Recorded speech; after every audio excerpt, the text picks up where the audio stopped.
Attention in the pits out there, attention in the pits. I'm just going to go quickly through the lane assignments again as we're about to make the call, so I just want to make sure that everybody is very clear on their lane assignments. So lane 2 will be Firebird Raceway, Rad Raceway, and Renegade. Lane 3 will be Bremerton.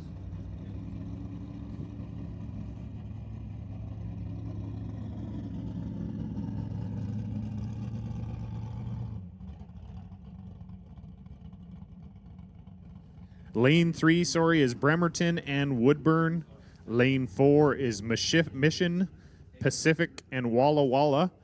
Lane 5 is Coos Bay, Madras, Medford, Medicine Hat, Portland, and Gillespie. So I will go through that again. Lane 2 is Firebird, Rad, and Renegade. Lane 3 is Bremerton and Woodburn. Lane 4 is Mission, Pacific, and Walla Walla. Lane 5 is Coos Bay, Madras, Medford, Medicine Hat, Portland, and Gillespie. So with that, I'm going to make the first call for Sportsman Odd. Sportsman Odd, you can make your way to the lanes. Sportsman Odd, please, you can make your way down to the staging lanes. And we'll put Sportsman Even on a standby. So Sportsman Odd, make your way down to the staging lanes, please. Sportsman Even, you are on standby.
Hey, attention in the staging lanes there. We ask that you please don't pull forward past where the lanes go from 6 to 2 or 6 to 4 for now. We'll get you to stay back there.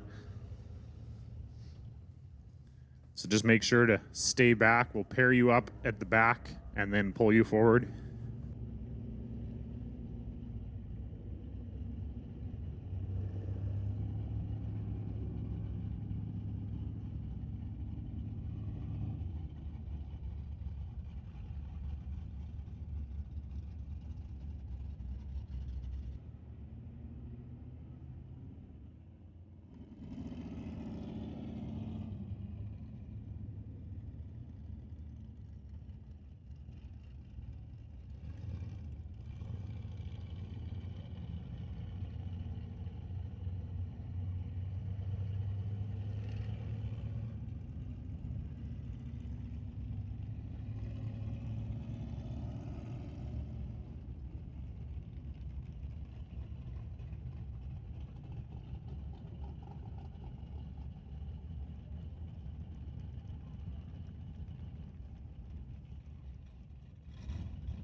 Hey, attention in the pits out there, attention in the pits. We have only made the call for Sportsman Odd. Only Sportsman Odd. Sportsman Odd Gamblers. Sorry, I should add that. Sportsman Odd Gamblers, not for testing. So we will do the Gamblers rotation first, then we will do the test. So if you have not bought into the Gamblers race, do not come down, please.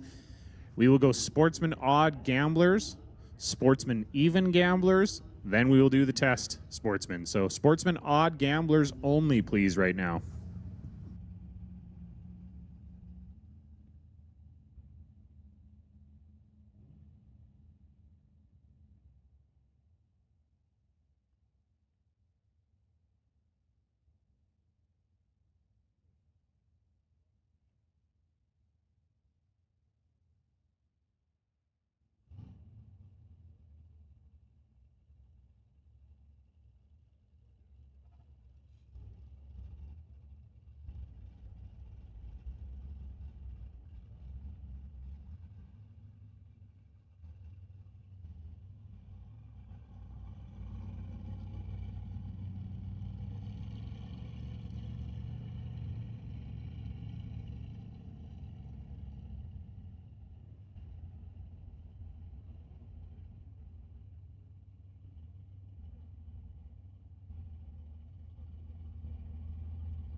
So our first pair of cars up here in our Sportsman Gamblers race going to be Kenny Ken in the F350, dialed in with a 1674, and John Diener in the little pickup truck over there, dialed in with a 1170.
So Kenny Ken taking the win there, 1681 on the 1674.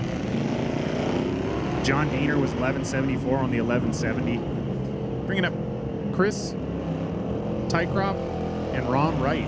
Chris driving the S10, Ron in the Mustang. Chris with a 1262 and Ron with a 1185. Ron moving on into the next round. Chris breaking out with a 1261 on the 1262. Ron with a 1190.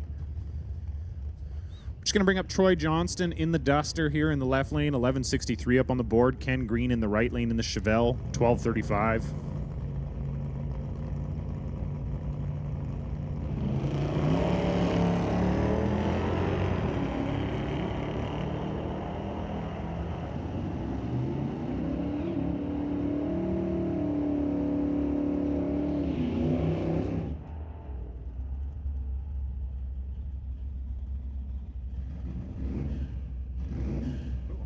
So Troy Johnson getting the win there, going 11.64 on the 11.63, was 0.44 on the tree. Ken Green was red, 0.24 red. So Troy Johnson getting a free pass here in first round with the red light in the other lane. Going to bring up Sherry Larson in the Mustang in the left lane with a 12.22, and Derek Jackson in the right lane in that super cool little pickup truck with a 11.90 up on the board.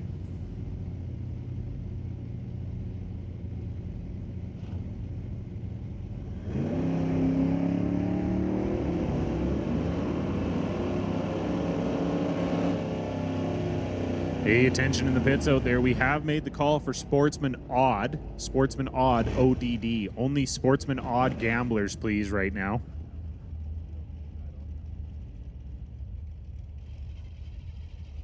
Sherry Larson getting the win, going 12.26 on the 12.22. Derek Jackson was 11.87 on the 11.90, breaking out. So Sherry Larson going to move into round 2 of the gamblers race.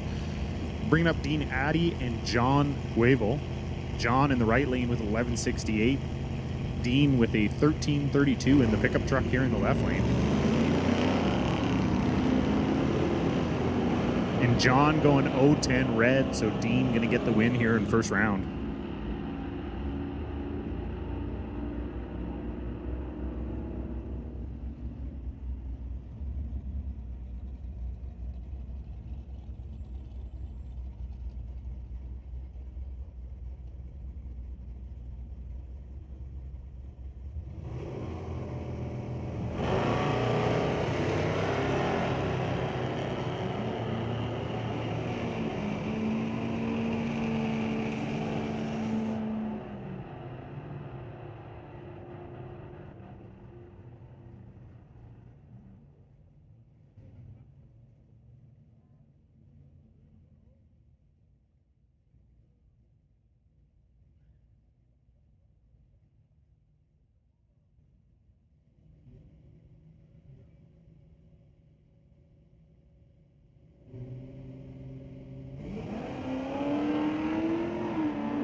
So Blake Peterson here in the left lane with 11.60 up there, going against Kevin Greenan in the right lane. Blake going to get the win, going 11.66 on the 11.60. Kevin breaking out, going 11.64 on the 11.73. Our next pair, Tony Childs in the left lane in the Camaro. And Larry DeCamp in the right lane, also in a Camaro. A little bit different year, though. So 69 Camaro in the right lane, 81 here in the left lane.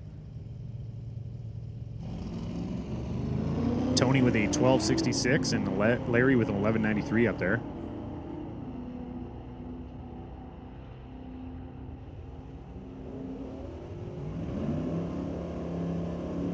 And Tony Childs going to move on into the next round, going 12.72 on the 12.66. Was 0.42 on the tree. Larry was 11.93 on the 11.93, but was 1.14 on the tree. Bringing up Stefan Ryland in the left lane with a 11.93 up on the board, and Waylon Carlson in the Dakota over there in the right lane with a 12.77 up there.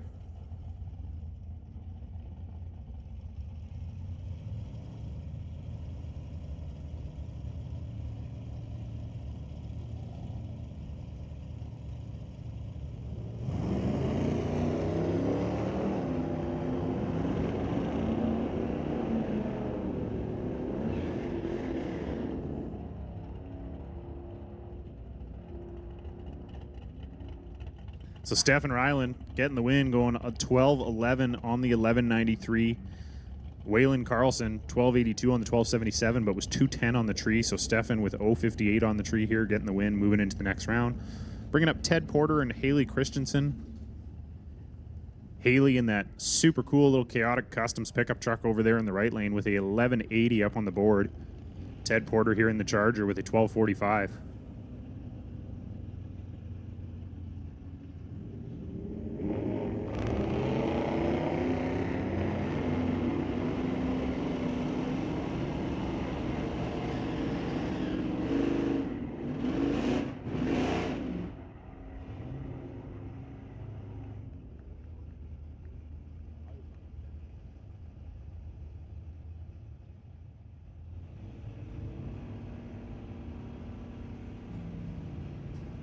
So Ted Porter taking the win there, 12:79 on the 12:45. I have a feeling that Haley had a little bit of an issue down track going 12:55 on the 11:80, so definitely not.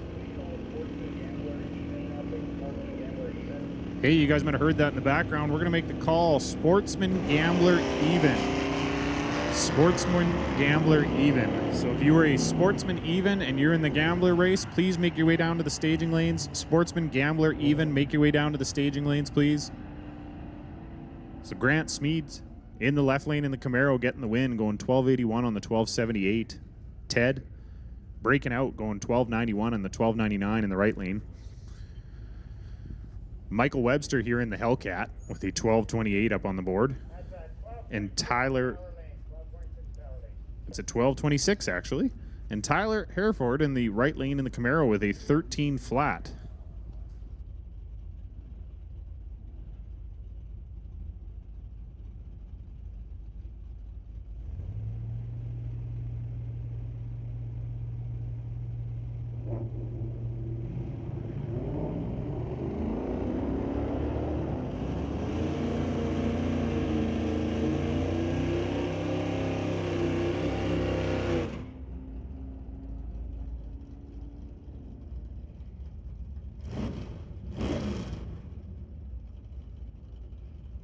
Michael Webster taking the win, 12:27 on the 12:26. Tyler breaking out, 12:98 on the 13:0. Bringing up Kyle Leftwich and Heather Bromley. Heather in the right lane in the Corvette.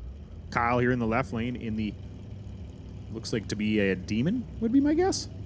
With a 12:14 up on the board. Heather with an 11:88.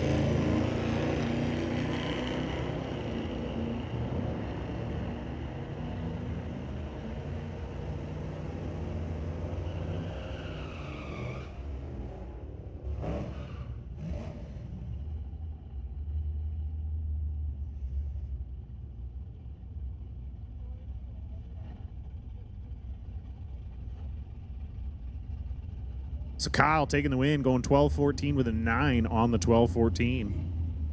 Heather was 11:85, breaking out on the 11:88. Bringing up Jahanel Biscay-Neal in the Mustang here in the left lane with a 14:99. And Lauren Bazinas in the right lane with a 12:89.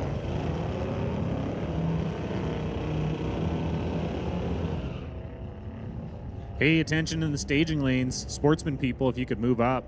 Mike is asking that I request that you guys move up, please. We have made the call for Sportsman Even Gamblers. Sportsman Even Gamblers, you should be coming down to the staging lanes. So Lauren, sorry.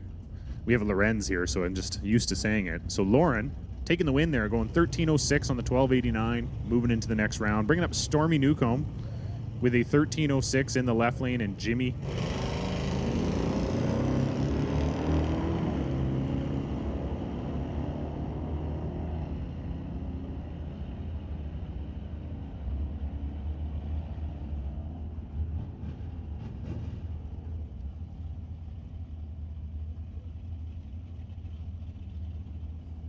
Hereford taking the win here.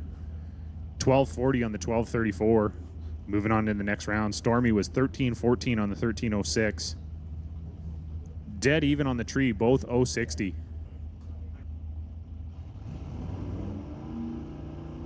And our next pair, Angie Hereford. Whole Hereford family here in the Sportsman ranks. Going against Brian Thompson in the convertible Mustang over there. Angie driving a beautiful little shoebox. Hey, we have a racer in distress. Racer in distress. Oh, I dropped the Post-it note. Give me 2 seconds here. We have a racer in distress. We are looking for a MSD 6AL2. If you happen to have a spare MSD 6AL2 ignition box, we are in need of one. Michael from Firebird is in need of a MSD 6AL2. So if you have a spare one and you know who Michael from Firebird is, you can go see him. If not, you can come to the second floor of the tower and we will get in contact with him for sure. So MSD 6AL2 ignition box, racer in distress. We are in need of one. If you could please bring it up to the second floor of the timing tower. If you have a spare one, that would be greatly appreciated.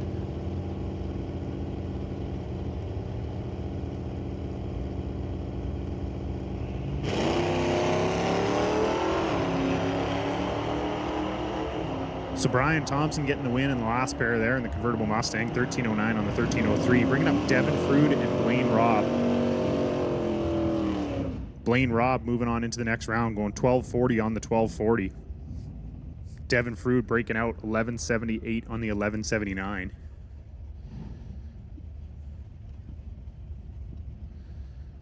Next pair, Michael Shedester in the left lane. And a pretty cool looking little Mustang with a 1177 up on the board. And Carl Thorset in the Nova in the right lane with a 1179.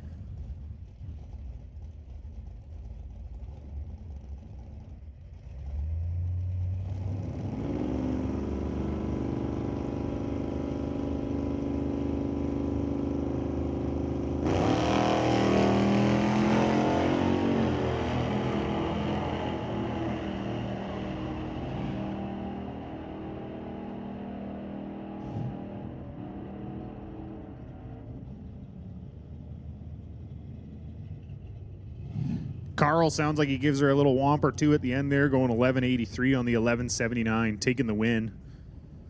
Moving on into the next round. Gonna bring up Brian Seberg and Connor New. Connor out of Eagle, Idaho, guessing that he's driving for Firebird, with a 1274 up on the board in that Mustang, and Brian Seberg also in a Mustang, but a 69. So 69 Mustang in the left lane, 2013 in the right lane. Brian with a 1204. Brian turning on the red light, going 013 red. So Connor New is going to move into the second round of our Gamblers race.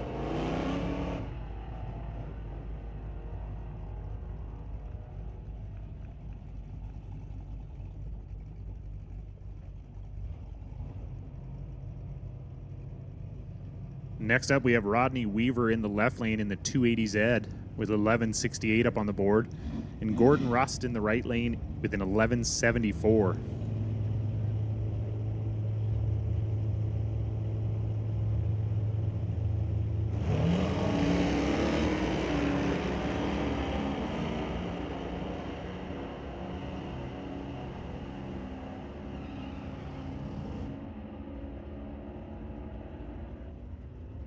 Gordon Russ going to win the double breakout, going 1173 with a 2 on the 74.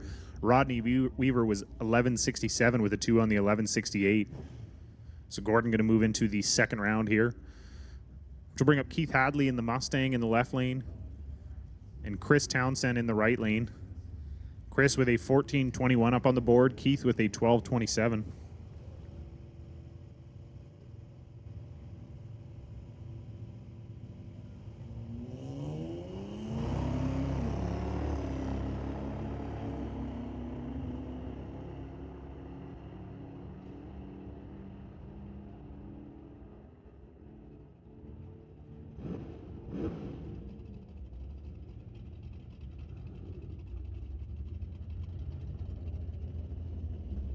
So Chris Townsend taking the win, going 14-19, winning the double breakout. But Keith Hadley, sorry, not a double breakout. Keith was red, 005 red. I have not had my second coffee yet this morning, so you guys will have to give me a break here. So 6898, don't have any driver information here for car number 6898 in the left lane. 1435 up on the board with Chris Holloman in the right lane in the Magnum with a 1430.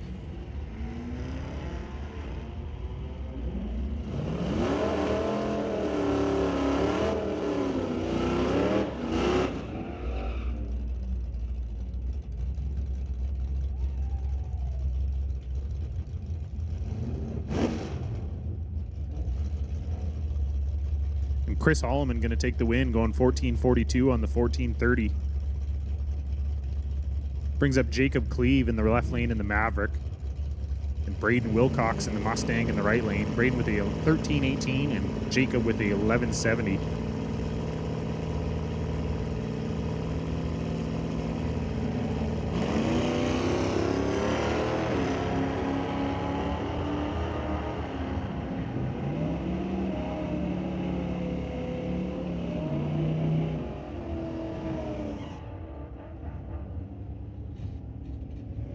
So Jacob Cleve getting the win, going 1198 on the 1170. Braden was 1349 on the 1318. It's going to bring up Richard Love in the left lane here in the S10 pickup. And yet again, no information for the gentleman in the right lane. So Richard with a 1162 on the board, 1172 over there in the right lane.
So Jed Biscay here in the teal-colored Mustang in the left lane with a 1340 up on the board, and Dennis Hatley over there in the right lane in the little yellow pickup truck with a 1166 up on the board.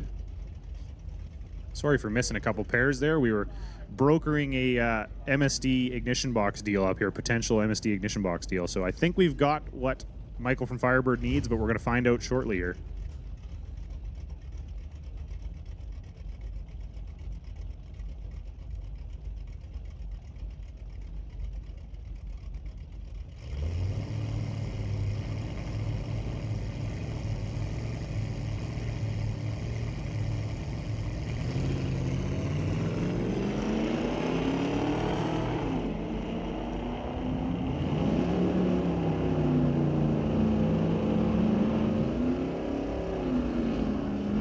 So Jed Biscay definitely ate his Wheaties this morning, going 0-10 on the tree, 1342 on the 1345, winning the double breakout. Dennis Hatley was 1160 on the 1166. Going to bring up Cole Dickoff in the Chevy Love pickup truck with the 1169 against Veronica Hodgson, racing for Team Mission, in the Dart with an 1197.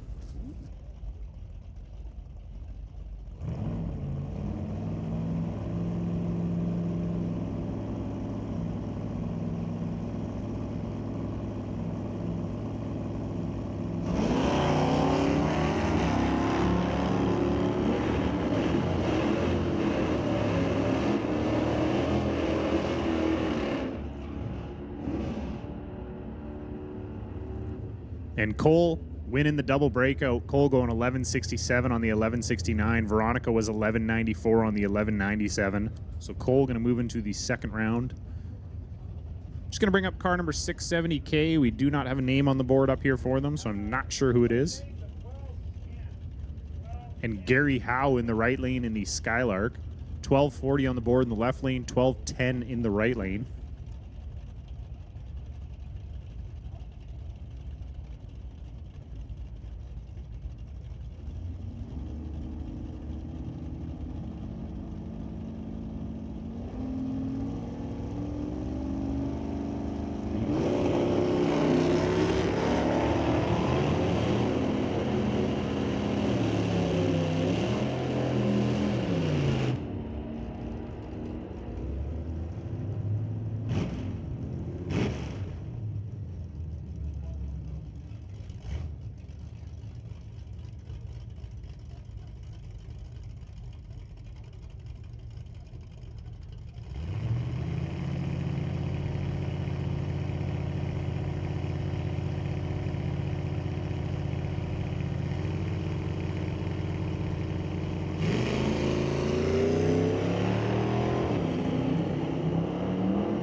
Hey, attention in the pits, attention in the pits. We're going to make the call for Sportsman time trials.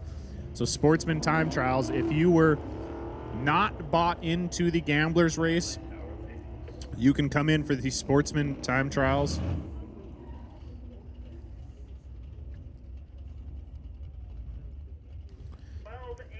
Yes, if you were not bought in for the Sportsman time or Sportsman Gamblers race, you can come on down for the Sportsman time trials. We're just calling you all together, odds and evens together for Sportsman time trials, please. So if you didn't buy in for the Gamblers race, this will be your first time trial hit. Sportsman time trial, you can make your way down to the staging lanes.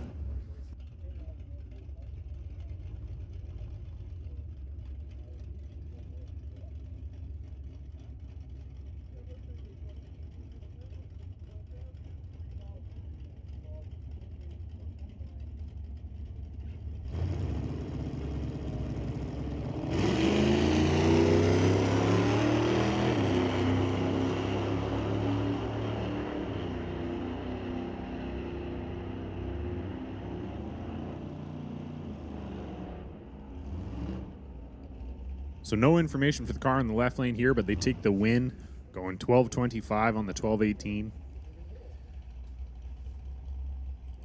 Going to bring up Larry Brewer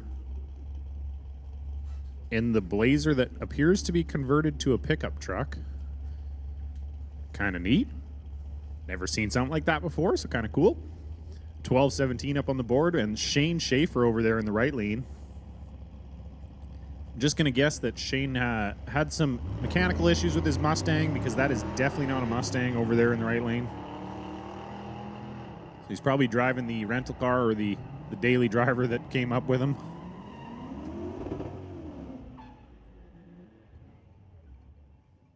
And Larry Brewer going to take the win, 12:41 on the 12:17.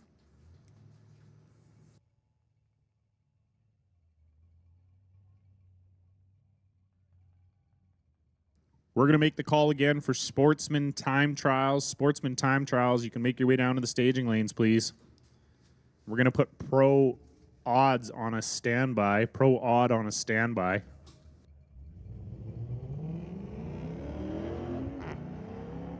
Robert Gillett going red in the left lane here, 005 red. So Sherry Widholm. You have to forgive me, I'm not very good with some of these last names. Sherry in the right lane taking the win, going 12:37 on the 12:57. 2/10 under the dial, but Robert was 005 red, so doesn't matter for Sherry. She's moving on into the next round. Which brings up RJ Nomi in the left lane here. What appears to be a little Kia. And Steve Watkins in the right lane in the Mustang. Steve with a 12:25 on the board. RJ with a 16:82.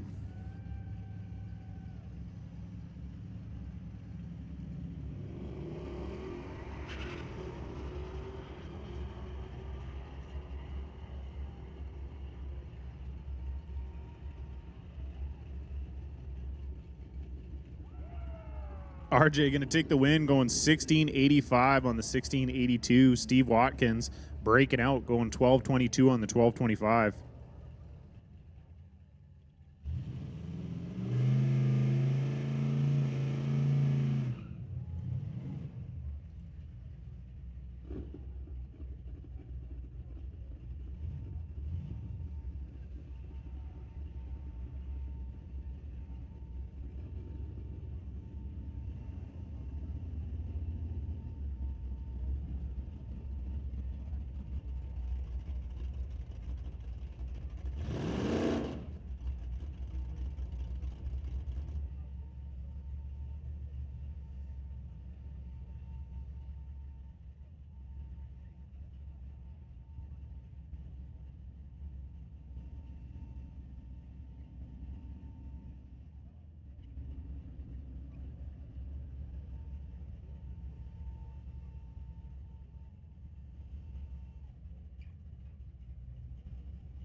So Kip Pool here in the left lane in the Audi Q7, and the Mustang over there in the right lane. 1385 on the board in the left lane, 1169 in the right lane.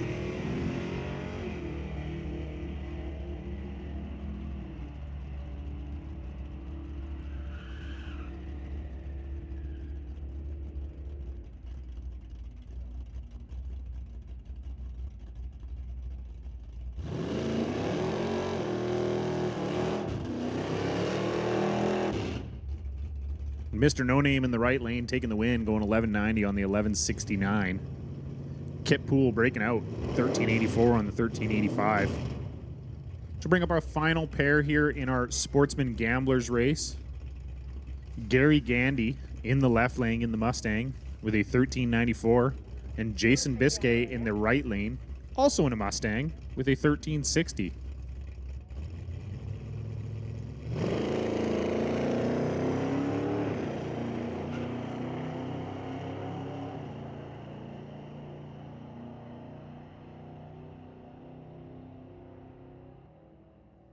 And Jason Biscay goes red, 074 red, handing the win over to Gary Gandy.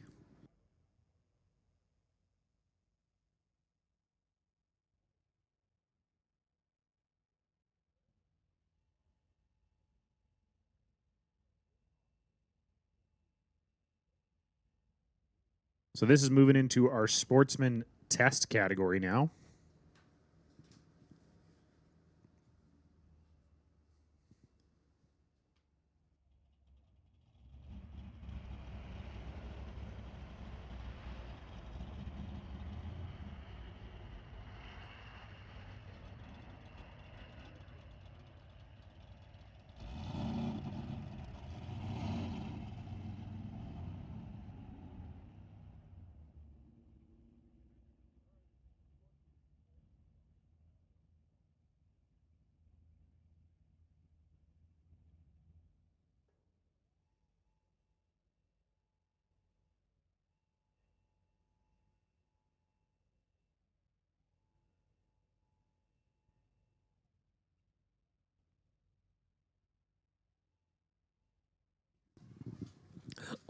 Wow, it's quiet out there for a little bit. Just want to remind everybody that over there at the green trailer behind the grandstands, right there by Barry's Donuts, whenever he gets here, we love his donuts. There's a table set up with some photographs from Rich Carlson Photography. He had been the division photographer for a number of years, and there's a lot of good photographs in there. We got them from everywhere throughout the division. You know, Edmonton, from Edmonton all the way down, all the way south, all the way down to Medford, all the way east to Billings, all the way west to Pacific and Coos Bay, and some of the other tracks too. There's a lot of tracks. Wherever the division had run, there he was, you know, for national opens, specialty events, what have you. There's a lot of photographs out there. Please feel free to rummage through those, see if you can find a picture possibly from the 90s, you know, from your car or whatever, early 2000 series. There's a donation bucket there. If you'd like to make a donation, that helps out. Please feel free. Also want to remind everybody that Sunday morning at 7:30 in the top floor of the tower, there will be an RFC non-denominational chapel service. Please feel free to join us up there. If you haven't been to our chapel services, you know they're very short. We know that people got to get back out there and go race and get their cars ready to go. So usually lasts at the most about 30 minutes. Try to make things quick. Well, Test and Tune is back up and running. In the Mustang in the left lane, we have no data on it, so make sure your tech card's been turned in. If so, we'll be checking our files. In the right lane, Eric Hansen. In the Signet, 68 Signet. Going down the track, trying to get their hit for the weekend. Looks like Eric's going to stop the clocks first with a 12:20 at 108 miles an hour. Left lane goes through at a 14:78 at 94 miles an hour. By the way, don't forget you can watch this on Lordco TV on YouTube. So you just go to the YouTube channel, look for the Lordco TV, and start watching it. It was pretty neat. I was able to pull up the Pro Mod event from last weekend. Of course, I just wanted to check out my invocation. That was pretty much it. Make sure I wasn't, falling down on the job. But it's really cool. And let your friends know that are not at the track. Send them a text. Say, hey, live. And if they want to check out yesterday, they can pick up yesterday's also. So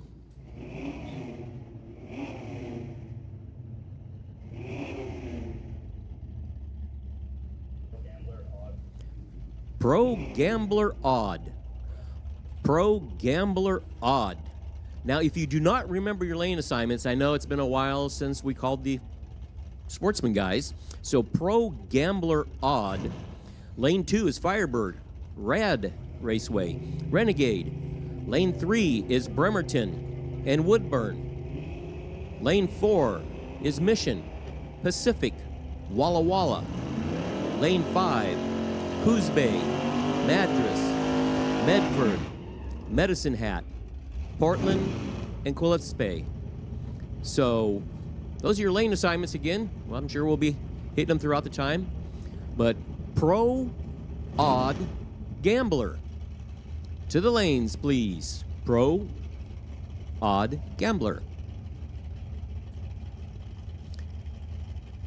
Kevin McCauley in the Cutlass in the left lane. Going against Ben Zimmerman in the right lane. Now, I don't even know what a 2013 POV is. Haven't a clue.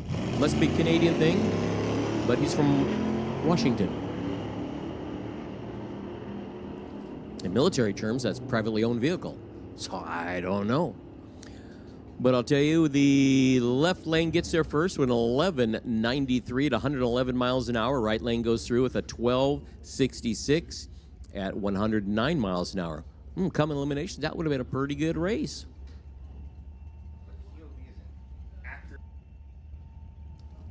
Accurate TSX, that's what it is. Interesting.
Well, Danielle Bowler and Nyla Nomi in the right lane.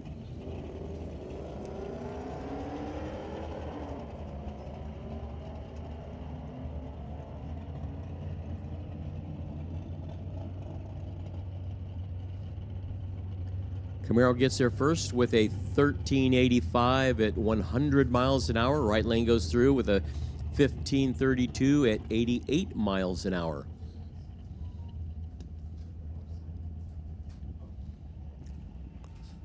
We're back in our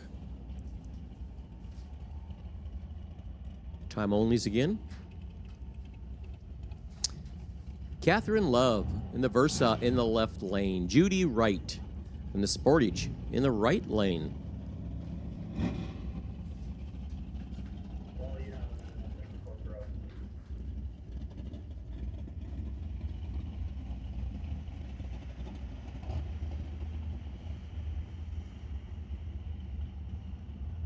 It's cool. We get to watch it on TV while we're watching it live, too. In case you want to look at it at a different angle, it switches for you. It's awesome. Don't forget, that's the Lordco TV on the YouTube channel.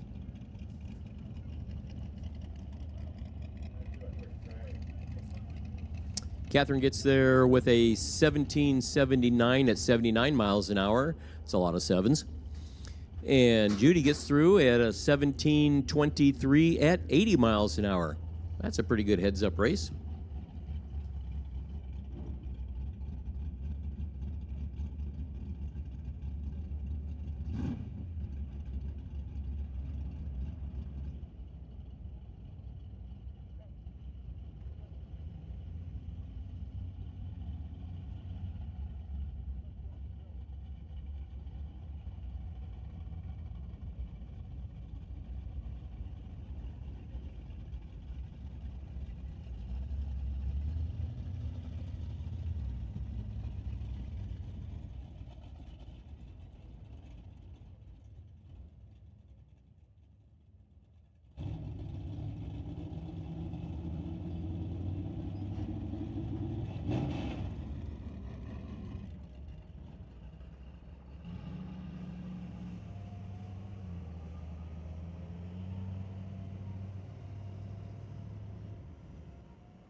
Simon's here, got the announcer's book there. Is red on?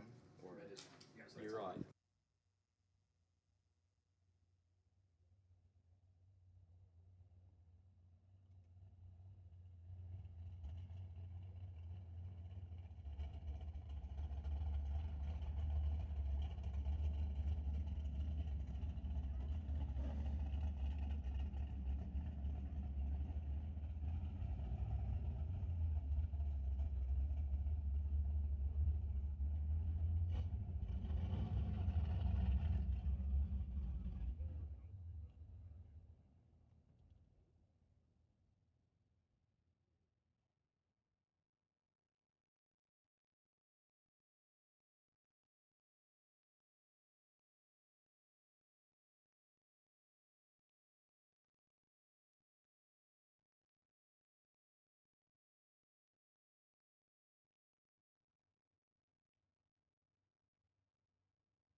All right, well, we have a great day here at Mission Raceway Park for our Summit ET Racing Series ET Finals, and we are making our way through the first round of our gambler race.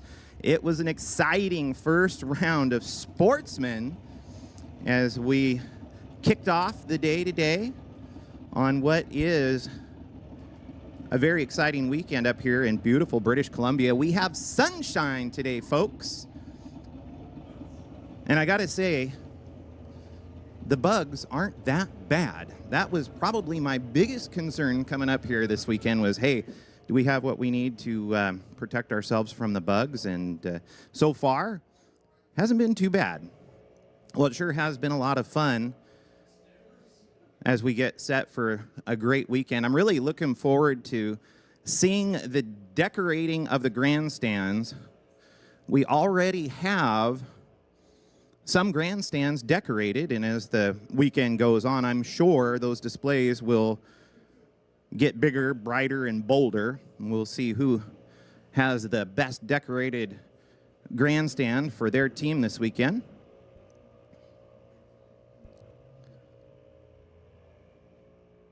The Summit ET Racing Series Finals is like our Super Bowl of drag racing. The best of the best all come together. And what makes it unique is it's at a different track each year. Each track gets a chance at home field advantage. That home field advantage, it's a real thing.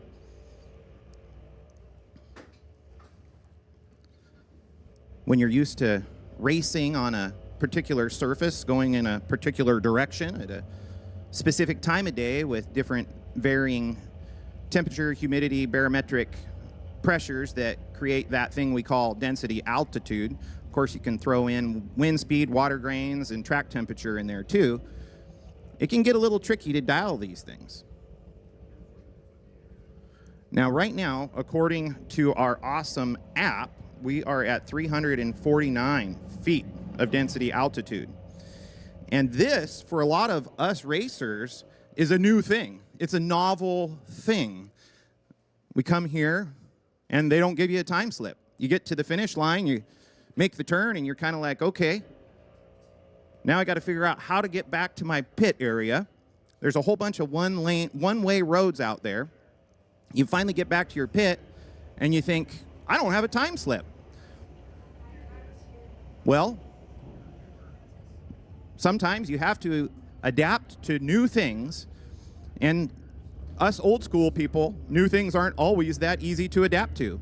However, it only took me one time of printing a time slip to realize that, hey, this is pretty cool. I got the app on my phone, which you can get at the Pro Shop, figured out how to open and search for your car number, and then you log it in yourself. Most of us keep a logbook, a notebook, a computer program, so you can enter it all in, and there you go. Plus, it has some other information on there, like our weather conditions based on the track's weather station. Now, of course, if you're racing and you log your data yourself, you're going to want to use your own weather station because that's going to match up with your other information. But it sure is nice to have. Those time slips are extremely handy, and you can search for anybody's time on there. Just enter their car number, which also makes it kind of fun. Well, hey, we're getting ready for those hard-hitting pro bracket racers to go toe-to-toe for their first round of the Gambler. And we are going to remind you of your lane assignments. Lane 2, Firebird, Rad, and Renegade. Lane 3, Bremerton and Woodburn. Lane 4, Mission, Pacific, and Walla Walla. Lane 5, Coos Bay, Madras, Medford, Medicine Hat, Portland, and Quilcene.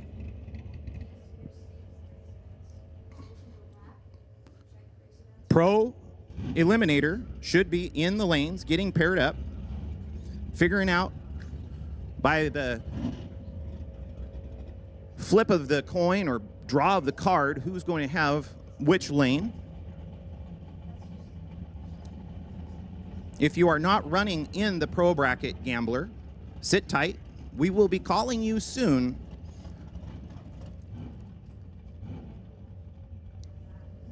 And we'll let you know when we're ready.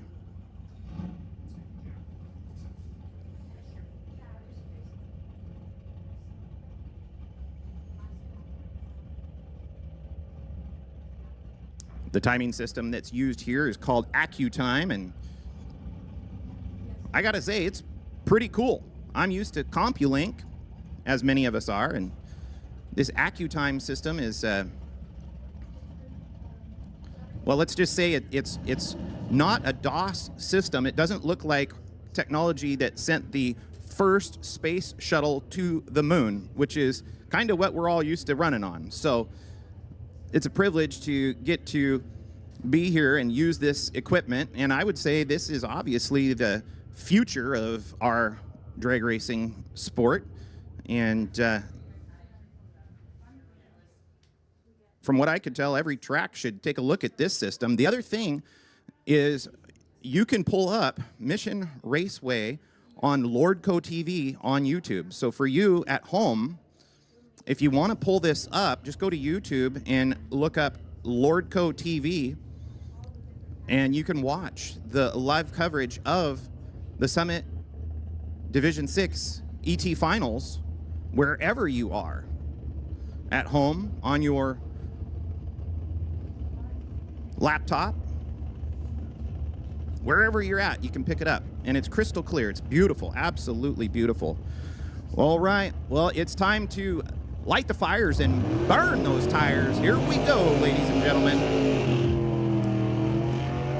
This is Pro Bracket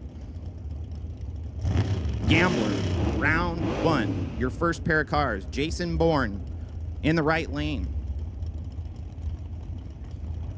Wait, how's this displayed here? Is there a button to click or? No, so this just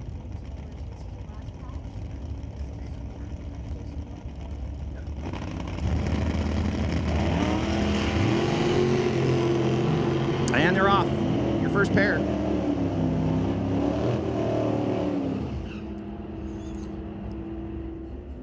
Finish line stripe. Wynn's going to go to the left lane, runs a 9:12 on his 909 dial.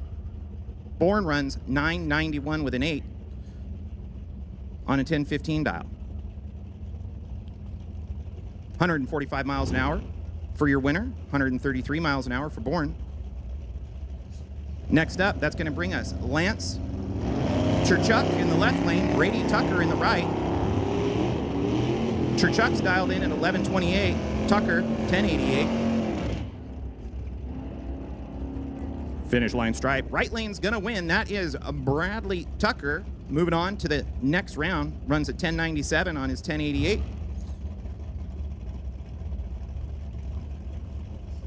Cherchuk will have to come back for the next round of time trials. Next up, Greg Herford in the left lane. Patrick Condon in the right. That great-looking purple Roadster Super Gas style car taking on the green Ford. 1032 dial in the left lane, 1025 in the right. Finish line stripe, it's going to be Herford takes the win. 1030 with a 2 on his 1032.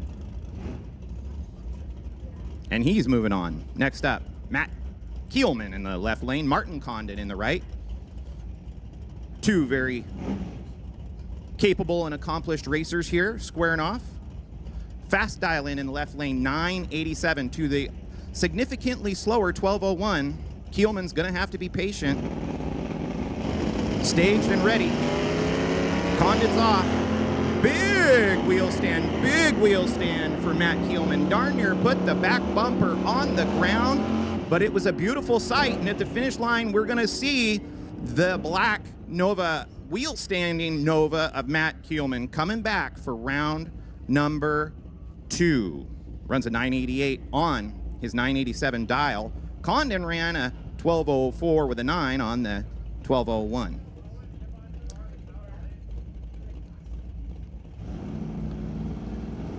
David Oyen in that really cool pink 500. I hope it's okay to call it pink. No data in the system yet for the car in the left lane. We'll upload that later. But at the finish line stripe, it's going to be David Oyen in that right lane. Runs an 1103 with a 9 on his 1090 dial, excuse me. His opponent ran a 990 with a 4 on his 10 flat. Kenny O'Keefe, sporting his newly painted Chevrolet Chevelle. Kenny's dialed in at a 1203 over in the Lordco lane. Philip Hull came to play this weekend. Running in the TCS lane, Philip Hull is dialed in at a 1074. Kenny O'Keefe, 1203.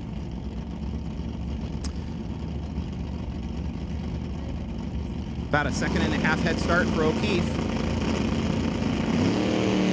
And we've got a red light, first red light of pro bracket eliminations. That's going to send Kenny O'Keefe going down the track for basically another time hit here. He's going to collect that data and the win light, come back for round number 2. Next up, Ralph Ehlers, 91 Ford Mustang. Cowl hood on that little Mustang. Kind of a nice compact little race car there. Taking on one of the heavy hitters from last year. This racer has his car on the t-shirt. That's right. You can check out those t-shirts at the pro shop. They feature last year's champions.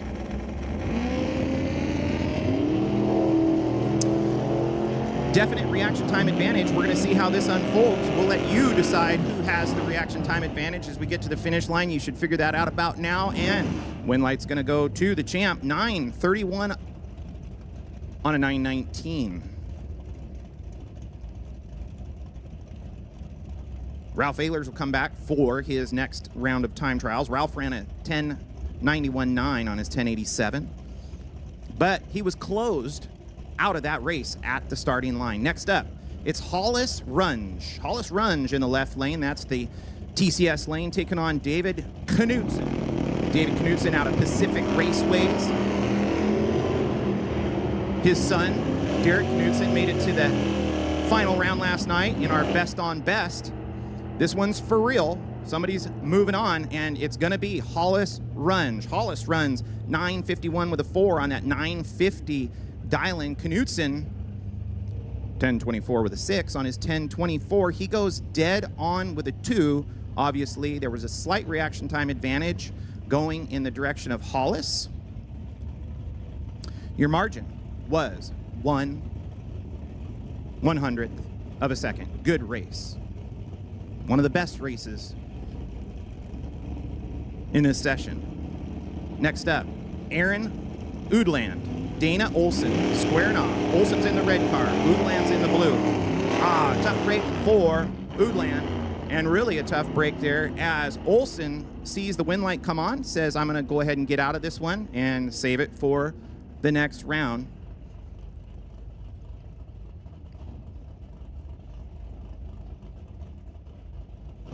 There's a 12/100ths of a second red light for Udland. 0:49 reaction time for Olson. Next up, John Tabak, Brian McGinnis. McGinnis in the blacked out 56 Chevrolet 210. Getting to be pretty much a famous race car over there for McGinnis. McGinnis has been extremely busy this year. Started his year down in Las Vegas for the Fling, the Million, and then just kind of kept on going from there. If you were watching that, he went deep into the money rounds, but couldn't take the win. Next up, here we go. John Tabak in the left lane, Brian McGinnis, they're off. And at the finish line stripe, it's gonna be John Tabak runs a 10:52 on his 10:52, goes dead on with a 7.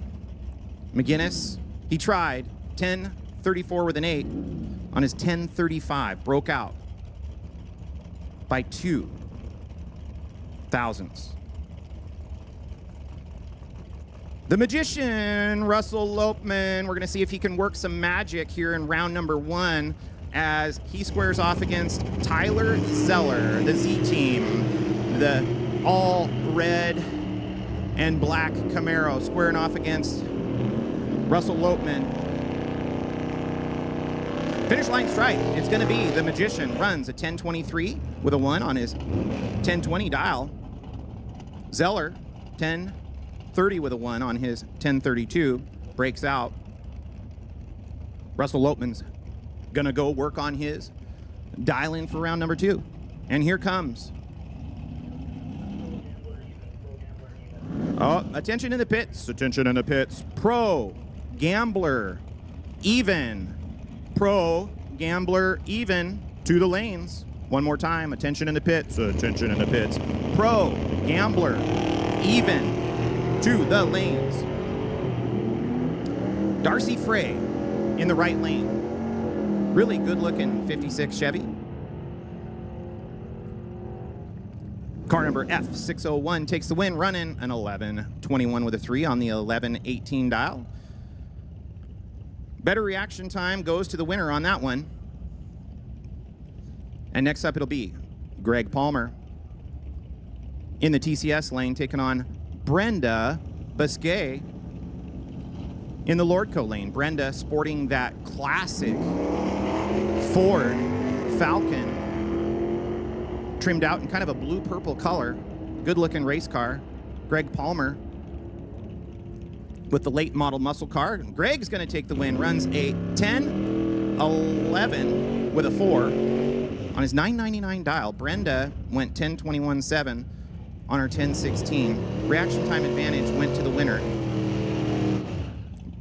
Brenda will be back to work on her package in the next round of time trials later this afternoon.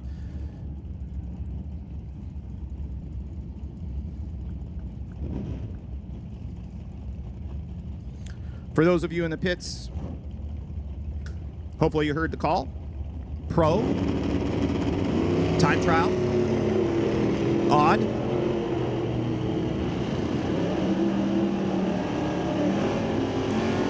Brian Jenin in the left lane, Chad Campbell in the right. Finish line stripe, it's going to be Brian Jenin runs a 10:63.6 on his 10:59 dial.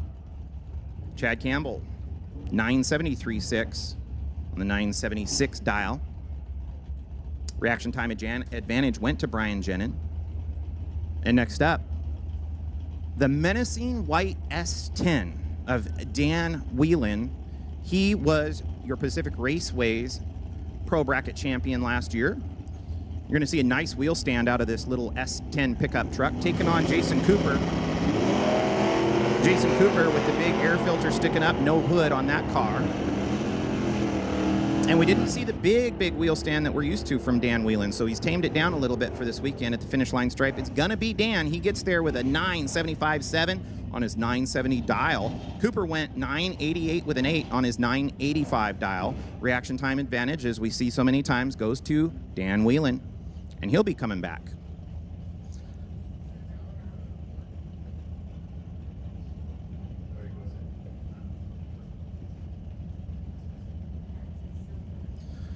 Stephen Ryland wheeling 2 cars this weekend, taking on Travis Marion. Travis is in the right lane. Ryland is in the left.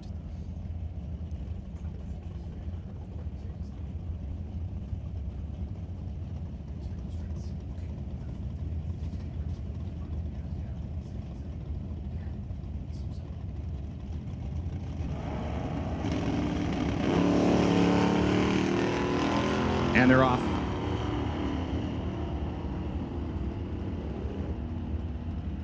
There is a reaction time advantage that is distinct on this one at the finish line stripe. That's going to be the winning factor for Travis Marion. Moving on, runs a 10:57 with a 4 on his 10:53. Rylan runs a 12:53.6 on his 12:52, but couldn't get there due to reaction time difference. Hey, attention in the pits, attention in the pits. We've got a racer who has lost their gas cap for a 1967 Nova. A 1967 Nova gas cap. If you guys can find that out there, we will give you a big high five and just bring that up to the second floor of the timing tower up here to the announcer's booth. If you find a gas cap for a 1967 Nova. Well, hey, we're watching John Masterman in the left lane, Lauren Schwartz in the right lane, and Lauren Schwartz, she's doing her own high fives in that car because she just turned on the win light, runs a 10:23.7 on her 10:25 dial. Breaking out, obviously, but let's see what happened in the other lane. It was a 12:58 on the 12:62 double breakout. One breaks out least in this case is going to take the win, and that was Lauren Schwartz. One more time, we're looking for a gas cap for a 1967 Nova, and this would be pretty weird, but if you have a spare gas cap for a 1967 Nova and you're willing to let this racer borrow it for the weekend, they would appreciate that as well. I think if nothing else, you can still find gas caps at the local parts house. Go down to your local Lordco, and they probably have one that would work on the shelf. Our local Lordco is right across the freeway from here as the crow flies. All right, Hayden Amborn in the left lane. Craig Johnson in the right lane. Craig Johnson says, hey, I got this. Turns on the wind light. Craig's coming back. Craig ran on 11.78.3 on his 11.77. And Hayden Amborn couldn't get there, runs a 10.30 on his 10.27. Well, patina became cool a few years ago in the show car world, and this car qualifies as patina. This is Justin Cooper.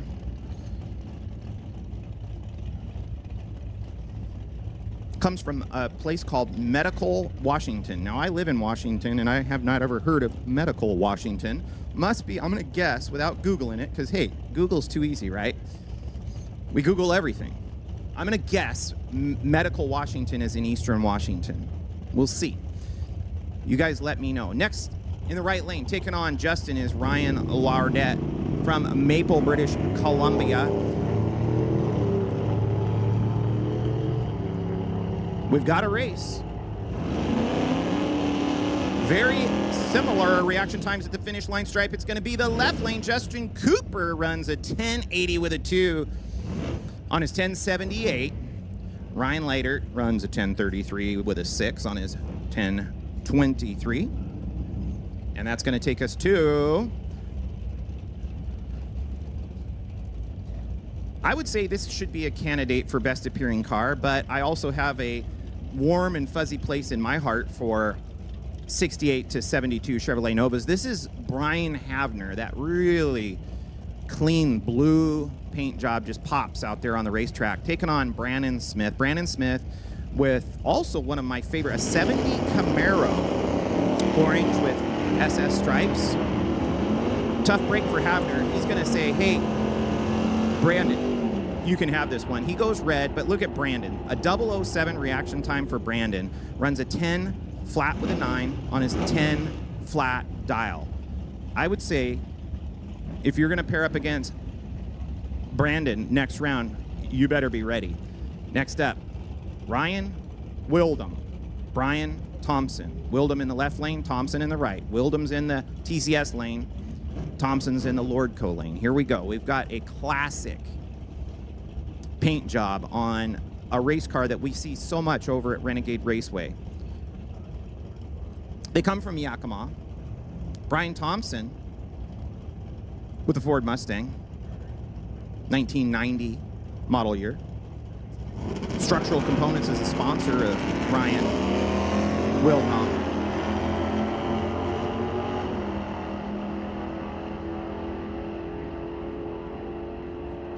As it unfolds at the finish line stripe, the winner's going to go to the one that had the reaction time advantage, and that is left lane Wildhelm. He goes 10.31 on a 10.24.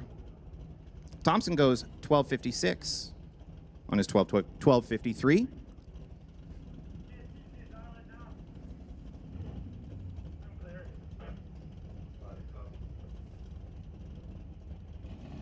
Well, if you think you're seeing double, you are.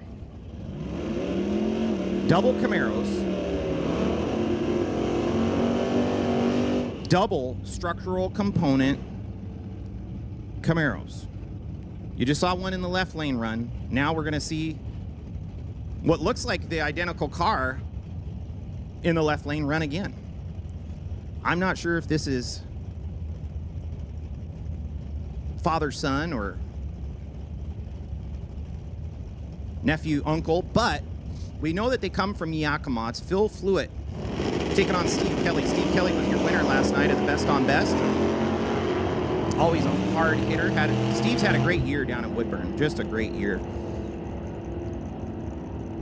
And Fluitt knew it, so he pushed the tree, goes red. Steve Kelly gets the win. Steve runs a 9.78 with a 3 on his 9.73 dial-in.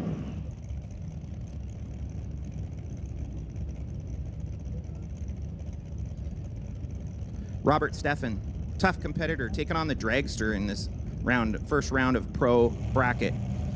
Gambler, Robert Steffen, a champion of the past in his own right. Very accomplished racer. He's been a drag racing coach to so many racers. He has his transmission shop. Very, very savvy race car driver.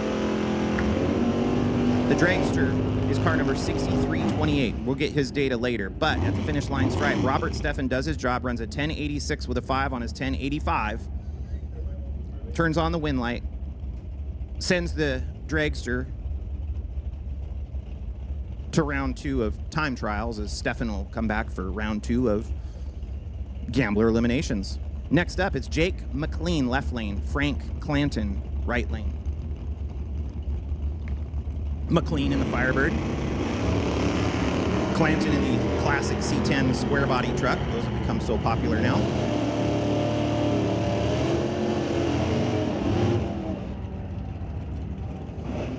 Win light goes to the left lane. McLean runs a 9757 on his 975 dial. Goes dead on with a 7. Clanton ran a 1090 with his 8 on his 1103 dial.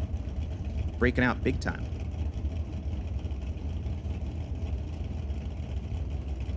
Very similar reaction time for those last 2 racers. But sometimes when you're at a different track and the air changes like we're seeing right now, this is different conditions than we had yesterday. It can make it tough to dial. This is a fantastic practice for our racers as we get ready to do the real thing tomorrow for our team race. Good looking shoebox Nova 63. It's the second year the Chevrolet Nova is a Chevy 2 back then. That's Rice Albee. He gets the win with that good looking little Chevy 2. Michael Breno in the right lane runs a 1037 with an 8 on his 1040. Breaks out. Now, this is one to watch. It's Derek Knutson. He just won his King of the Track race at Pacific Raceways last Saturday, less than a week ago. How many days ago was that? Saturday was about 5 days ago.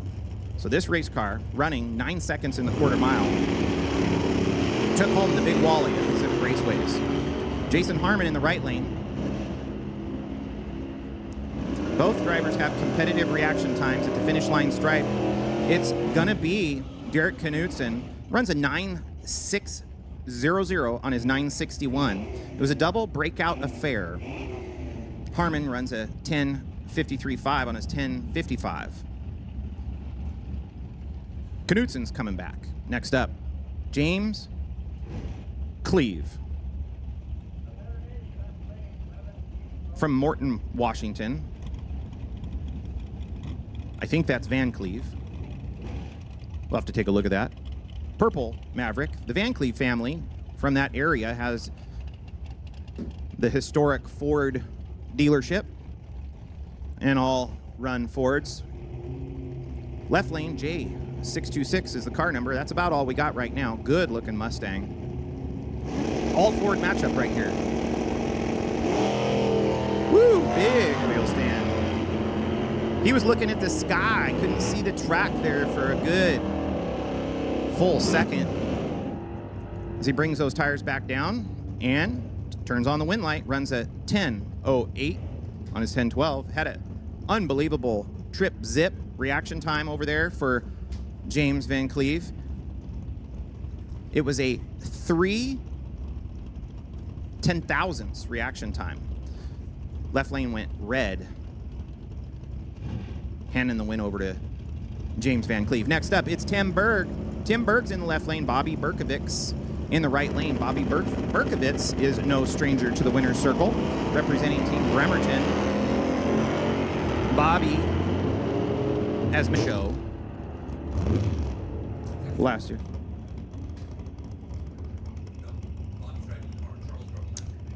Charles drove the car last year to go to Vegas.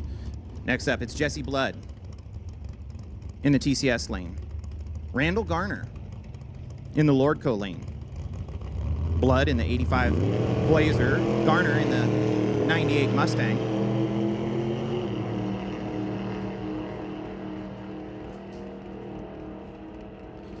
Blood has to run him down, and at the finish line stripe, he can't. Garner is going to get the win. It's a double breakout, 10:47.9 on a 10:50 dial-in.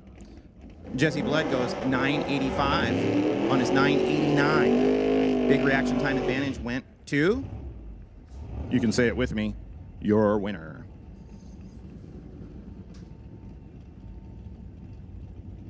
Burnt Out Racing. Thomas Garvin from Port Washington. Right lane, Jacob Phelps from Nampa, Idaho. Phelps made the trip from the potato growing capital of the United States.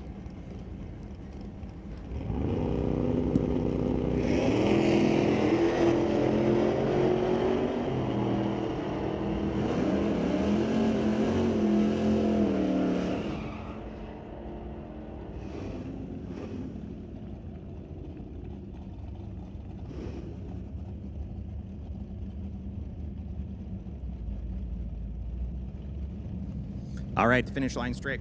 Jacob Phelps gets the win, runs a 980 with a 6 on his 977.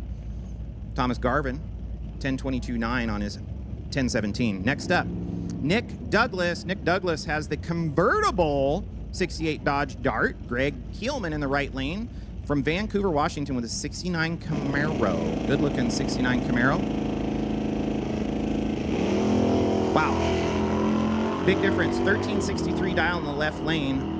Keelman had to be so patient with his 1016 dial-in, but both racers got off clean and green, and at the finish line stripe, Greg Keelman does run him down, runs a 1017 with a 7 on the 1016. Nick Douglas ran a 13.700 on his 1363. Nick Douglas actually had the reaction time. But it's tough for both racers, really, when you have that big of a difference and you're getting past. Mile an hour was 125 for Keelman to the 92 miles an hour for Douglas. At that point, Douglas was trying to go dead on, scrubbed a couple mile an hour, but it just didn't work out with the mathematics at the finish line stripe. Next up, it's Jesse Moyer taking on Chance Edelman. Moyer's in the left, Edelman's in the right. Dodge Duster for Moyer. Turns on the red light. It was all over at the starting line on that one. Chance Edelman goes 1023 with a 2 on his 1022. Looks like he's got that car dialed in. He definitely left the door open at the starting line, so he got lucky, and he'll be working on that when he comes back for round number 2. Next up, it's James Wyford taking on Daryl Tippy. Wyford in the left lane with the 67 Nova. One of the most popular years of the Chevrolet Nova. Tippy. Station wagon. Everybody loves those wagons. Those are so cool. We're going to see Tippy come back for round number 2. Wyford turns on the red. Tippy runs an 11.52.7 with his 11.54 dial. Wilford, goes 10.48.3 on his 10.41. Another great looking shoebox Nova here, right lane. It's going to be Dave Barcelone, one of the best known bracket cars in the area. Dave Barcelone has that 67 Nova, taking on David Denning in the left lane. 67 Belvedere, both racers from Washington State.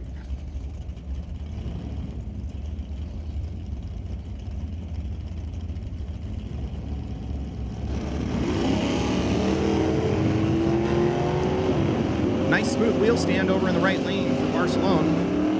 1066 dial on the left lane, 978 dial on the right. Finish line stripe, it's going to be Barcelona. Turns on the wind light, runs a 977 with a 9 on his 978 dial. Double breakout affair again. 1058.5 for Denning on his 1066 dial.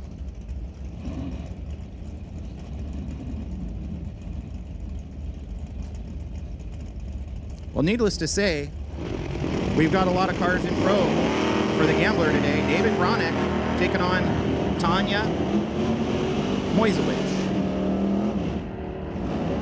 Classic car versus late model Modern Muscle, and at the finish line stripe, it's going to be Modern Muscle 908 on the 905 dial. for Moisewicz. 928.4 for on a 929 dial, breaking out, trying to get there, but pushed too far for David Bronick. And that's going to take us into Mike Hansen. Mike Hansen and Brett Buchanan. Brett Buchanan in the right lane.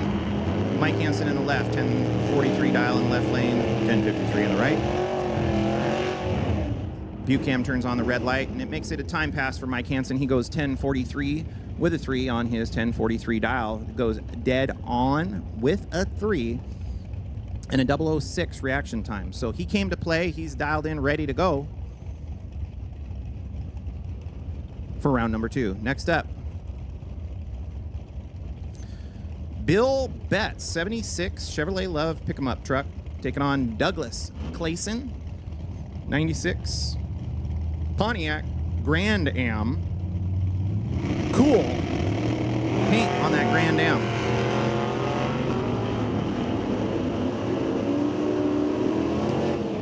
Uncharacteristic 051 red light for Betts. Wind light goes to Clayson. Clayson runs a 971 with a 3 on the 974. Betts runs a 1037.9 on his 1030 dial in. Hopefully Betts ran it out the back door, get some data. But 1037 on a 1030 is probably not going to do the job in most cases. Next up, it's Tony Pierce. Blue and silver Mustang taking on Garth Drager. Garth with the late model Mustang, 1998 version. Mustang versus Mustang, Ford versus Ford. Here at the finish line stripe, it's going to be a Ford. We know that, but it is Garth Drager. 903 with a 4 on the 903 goes dead 4. Good job. Nice light. 15 reaction time.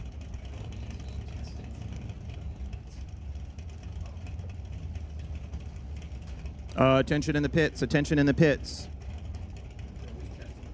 Pro ET. Time trials.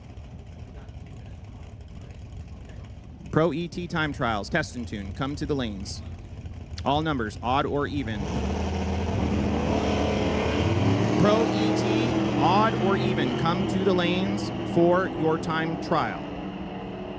Anybody that is a non-gambler in pro, come on down to the lanes. You didn't miss the call, but there's just not a lot of racers that chose to not participate in the gambler. So anybody that's in pro that hasn't made a run today, this is your chance. This is your first round of time trials. Come on down to the lanes. Get suited up, ready to go. Pro, ET, non-gambler. You should be in the lanes or making your way that way. Come on down. Next up. Well, we just saw Chris Stone take the win. Double breakout race there. And this will bring you Andy Klosky taking on Corey Seekins. Corey Seekins in the Nova, Klosky in the Mustang.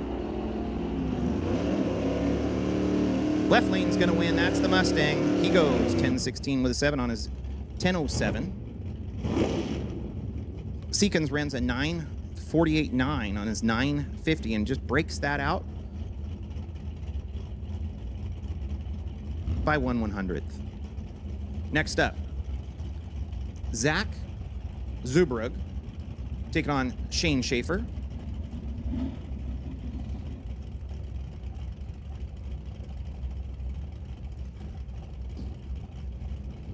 Both drivers take their time. 1028 dial for Zubrug. 1245 for Schaefer. Zubrug has to say, hey, I know I gotta wait. Don't go red. And he goes red by 1/1000th of a second. He's gonna be kicking himself. He'll run it out the back door. Zubrug runs a 1026 on his 1028 dial. Looks like he was holding 2. And Shane Schaefer, 1264 on his 1245. Zubrug's really going to be kicking himself when he sees that because the door was open. If he just was able to turn the light green, he had a chance. Next up, it's going to be Kip Poole taking on George Weimer. Poole in the open cockpit Roadster, super gas style. Cool looking car. He's checking out his opponent, picking the spot over there. George Weimer, 80 Monza, classic race car. Wheelie bars out the back. Pair of 9-second cars. They're dialed in almost exactly. 9:38 to a 9:35. Finish line stripe. Good race. Double breakout. 9:31.9 for George Weimer on his 9:35. 9:34 for Kip Poole on his 9:38. Both drivers wanted to get the win. They just didn't know who should take the stripe. And I guess at a certain point down there, when you're going 140 miles an hour, the stripe comes pretty fast. You got to hope for the best.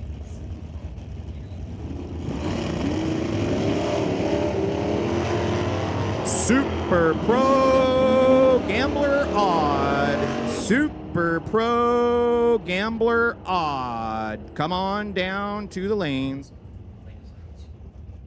Here's your lane assignments. Super Pro Gambler Odd. Lane 2, Firebird, Rad, and Renegade. Lane 3, Bremerton and Woodburn.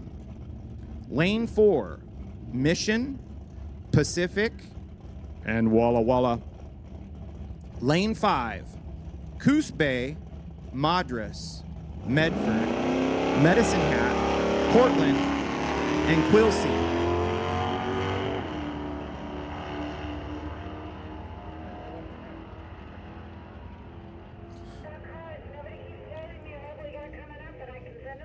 One more time, we're looking for Super Pro Odd. Super Pro Odd to the lanes. Super Pro Odd to the lanes. That's lane 2 for Firebird, Rad, and Renegade. Lane 3, Bremerton and Woodburn. Lane 4, Mission and Pacific, as well as Walla Walla. Lane 5, Coos Bay, Madras, Medford, Medicine Hat, Portland, and Quilcene. So right now we are looking for Super Pro Odd to come on down to the lanes as we continue through our time trials for Pro Bracket. How about a 4-cylinder rear engine dragster? Beautiful car. Kind of cool if you get a chance to take a look at this car up close. Very small everything. It's about the size of a junior dragster, maybe a little bigger. Very enthusiastic driver, Eric Britton, comes to us from Central Puget Sound area in Washington. And then Brittany Wagner, Aberdeen, Washington. Aberdeen, if you guys don't know where Aberdeen is, it is out on the Washington coast, just across the bay from Ocean Shores. Small fishing town, great place to visit. They have surfing. You can go surfing in Aberdeen. Get out there to Westport, Ocean Shores, Grayland is that area. All right, here we go. This is not an elimination, it's just time trials. They're running 1170 with a 9 in the right lane, 1360 in the left.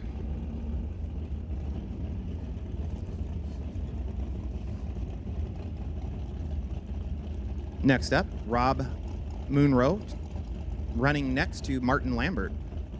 Martin Lambert calls this car Taz, like the Tasmanian Devil. And if you like wheel stands, watch Martin Lambert.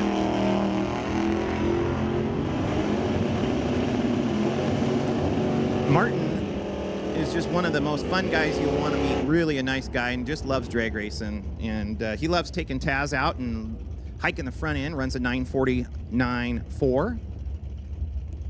Rob Monroe runs a 10:43.8.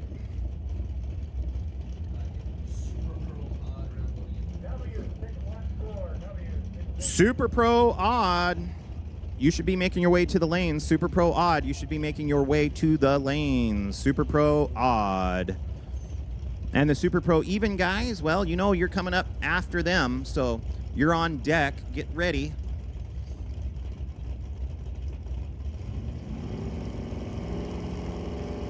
Rick Green, 95 Mustang. Jeffrey Wilford, 70 Challenger. Wilford comes from Astoria, Oregon. Rick Green's from Kent, Washington. Wilford runs a 10:26.2. Nice light, 008 reaction time.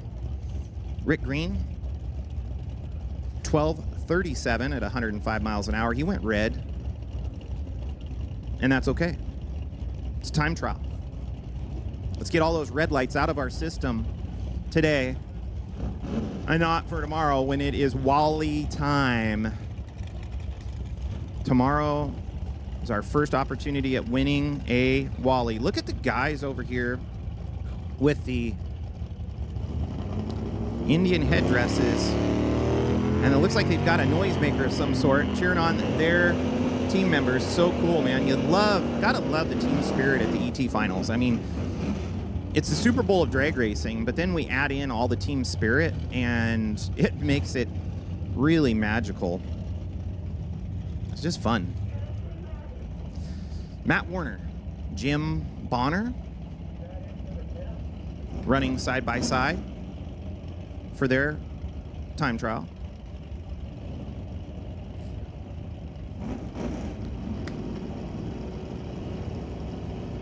If you run at a different racetrack than Woodburn, you'll need some time to get used to the thing called the Christmas tree here. It's a little different than what some of us are used to. We've been talking about that already a lot this weekend, but you know, the amount of time that it takes for the lights to come down once you fully stage can be different from track to track, as well as the rollout, how you stage your car, what RPM, how deep, all of those things can vary from track to track, and you need time to get that figured out. So that's what we're working on here right now.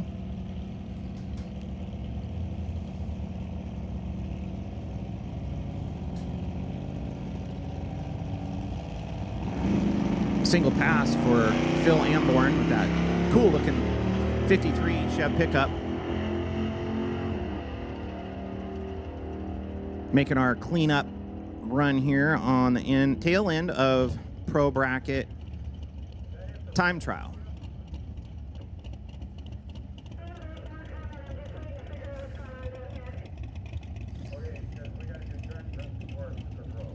We're going to do a little track prep before Super Pro.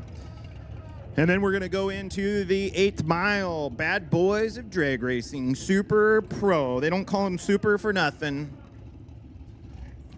They're going to come out swinging as they get ready to do battle here. This is their first chance, unless they were in the best on best yesterday. This is their first chance at turning on a win light here. And from a racer's standpoint, you don't want to use all your good stuff in the gambler race, right? I mean, you want to use your best stuff tomorrow and Sunday for Race of Champions, if you qualify. But hey, it would be a great start to the weekend to win the gambler, and it sure is good practice.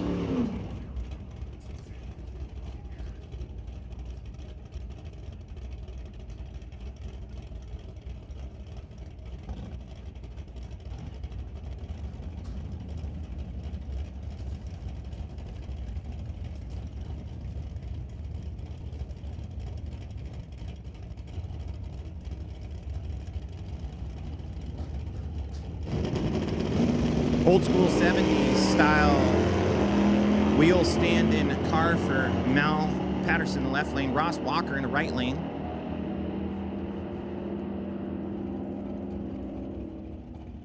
Left lane is actually called an Acadian. That's a Canadian version of a Nova, and the right lane was a 66 Nova. Finish line stripe 10-15-7 for the left lane, and a 10-16 with a 4 for the right. 10-15-7, excuse me, 10-15 with a 7 for the right. Got my screens mixed up. This new school technology is a beautiful thing. I don't like change. Change for me is a bad thing. It's just a bad thing. I don't want it. I don't like it. I've had the same race car for 25 years. My 71 Nova has more than doubled in age since I bought it. But as we get new technology and we have things like apps on our phone, where you can look up your ET mile an hour and all the incrementals right from your cell phone without grabbing a time slip. That's pretty cool. I like it. Well, Racers for Christ is here with us this weekend, and they're going to have an early chapel service on Sunday. If you've never been to a Racers for Christ chapel service, it's very casual. It's a great time. It's a non-denominational church service for us racers who are on the road. And if you run at the divisionals, they always have an RFC chapel service. And a lot of our bigger events, we have an RFC chapel service. So come on down and join us. It's 7:30 in the morning. It's an early one because it's going to be a big day on Sunday. We got to get things really rolling for our Race of Champions. But what a great way to start the day. And a big event like this, you'll find that the Racers for Christ chapel service is generally pretty packed. Looks like it's starting to warm up out there as that sunshine has burned away all the clouds. It's 10:52 a.m. and we're making our way into our first round of Super Pro Eliminator.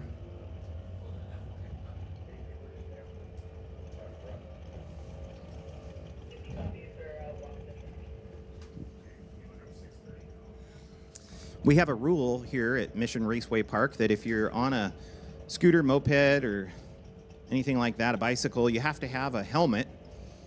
And that's kind of fun. You know, I mean, it makes sense, right? It's the way it should be. So I brought my helmet and my bicycle to the ET Finals this year, and it was the first time I have worn a helmet in 28 years. And I was able to find that helmet. And if you know, like, the Super Mario Brothers video game and cartoons, there's the little guy with the mushroom, and it's a white and red mushroom cap. Well, that's what I look like on my bicycle now with my mushroom capped helmet. I look like the mushroom from Super Mario Brothers. And only one person has made fun of me so far today, and it was a random lady riding her own bicycle up by the ticket booth. But otherwise, nobody's made fun of me, so I appreciate that. There's actually some pretty cool helmets out here. I'm seeing some retro 70s helmets with the heavy metal flake paint jobs. People are having fun with the helmets, and that's what the ET Finals is all about. It's all about having fun.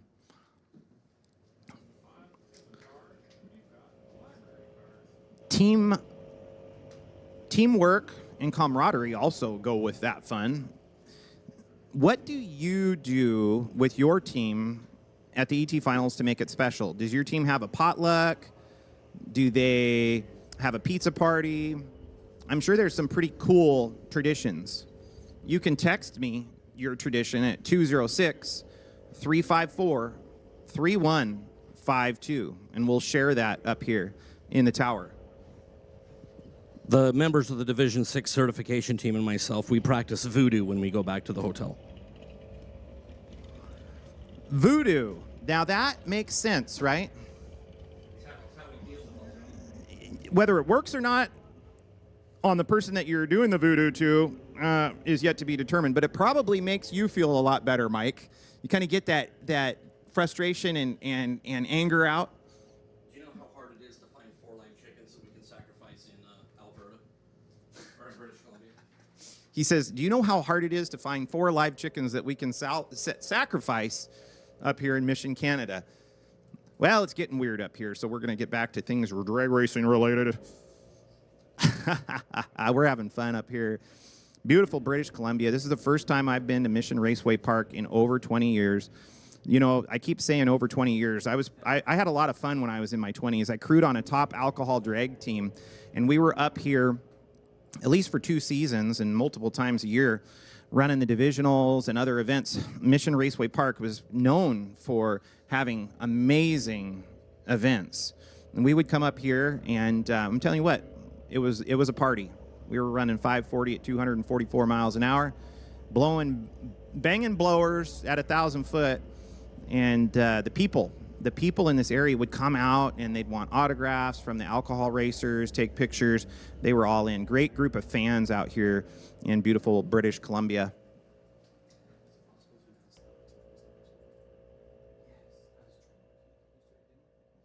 We just did the upload again, so they should be in pictures.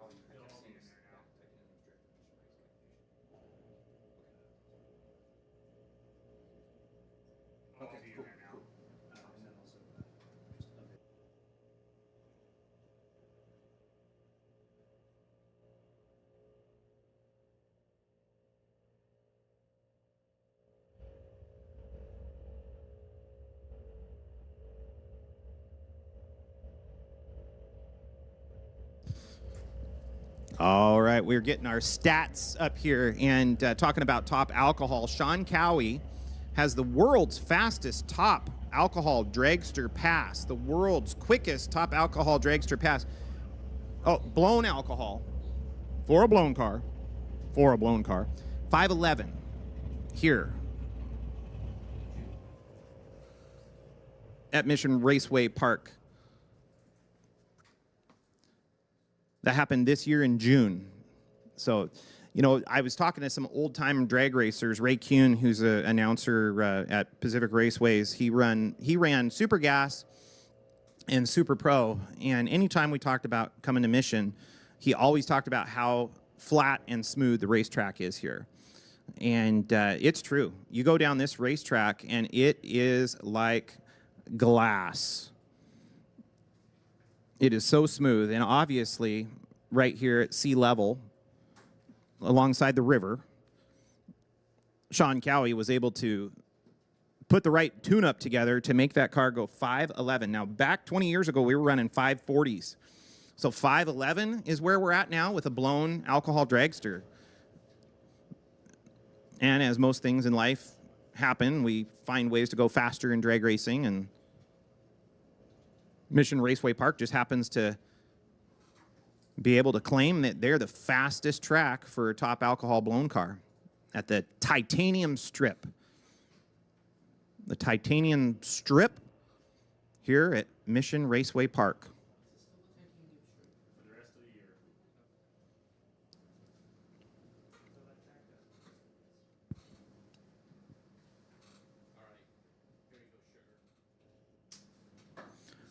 So yeah, you can text me your team traditions, and we'll read that out over the loudspeaker, 206-354-3152. Now, if you're like me, you're just getting your phone out, right? And you just missed the second half of that phone number. So we'll do it again slower. 206-354-3152. What are your ET Finals team traditions? You know, every year the race team goes to the ET Finals, and it comes back, you know, they come back, and usually we either have another race or an awards banquet, and everybody talks about how cool the ET Finals were. And a lot of what they talk about is, you know, the things that happened at the ET Finals, and a lot of those things are, you know, related to those traditions. So we had a potluck, or somebody had decorated their pit, and you know, it was something that was totally outlandish. I know a lot of people like to have a good time up here and party. Obviously, when you're racing, you got to keep tabs on that. You don't want to overdo the partying side of things and sacrifice some of your competitive ability, we should say. Looks like we've got some text messages rolling in. Medicine Hat.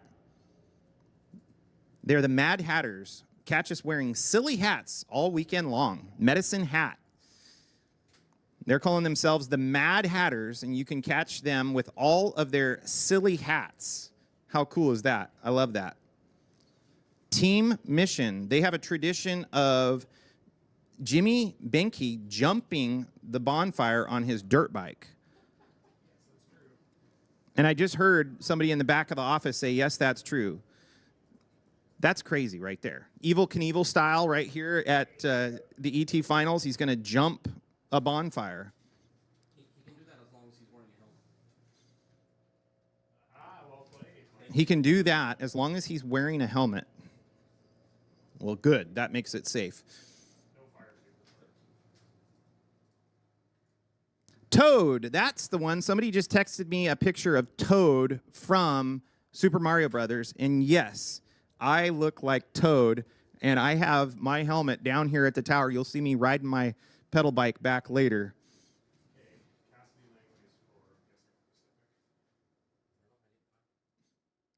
The Mad Hatters and Silly Hats. I think that's a great idea because that's easy to pack. You can pack your silly hats in your race vehicle, motorhome, whatever you may have drove up here pretty easily. If you want to text me your traditions, it's 206-354-3152. 206-354-3152. Oh, here comes Team Portland.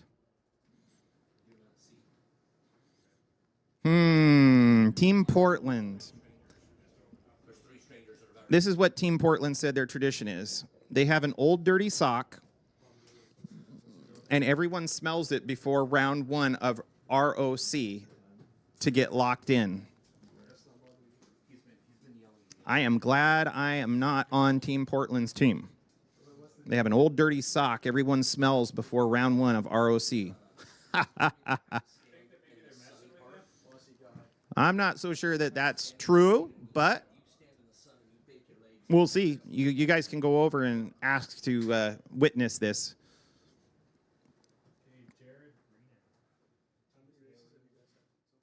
So we're getting ready for Super Pro round 1 eliminations. Definitely missing our friend Stevie Wong, who should be here.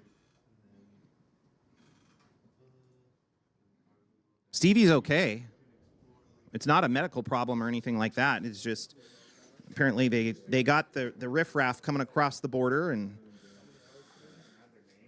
got turned away, and he didn't want to try it again apparently. So hopefully Stevie is able to find his way up here, and we can have Stevie be a part of our 2025 Summit Racing Division 6 ET Finals. If not, I will do my best Stevie Wong impression later. And it will include the word dude, because Stevie says dude a lot.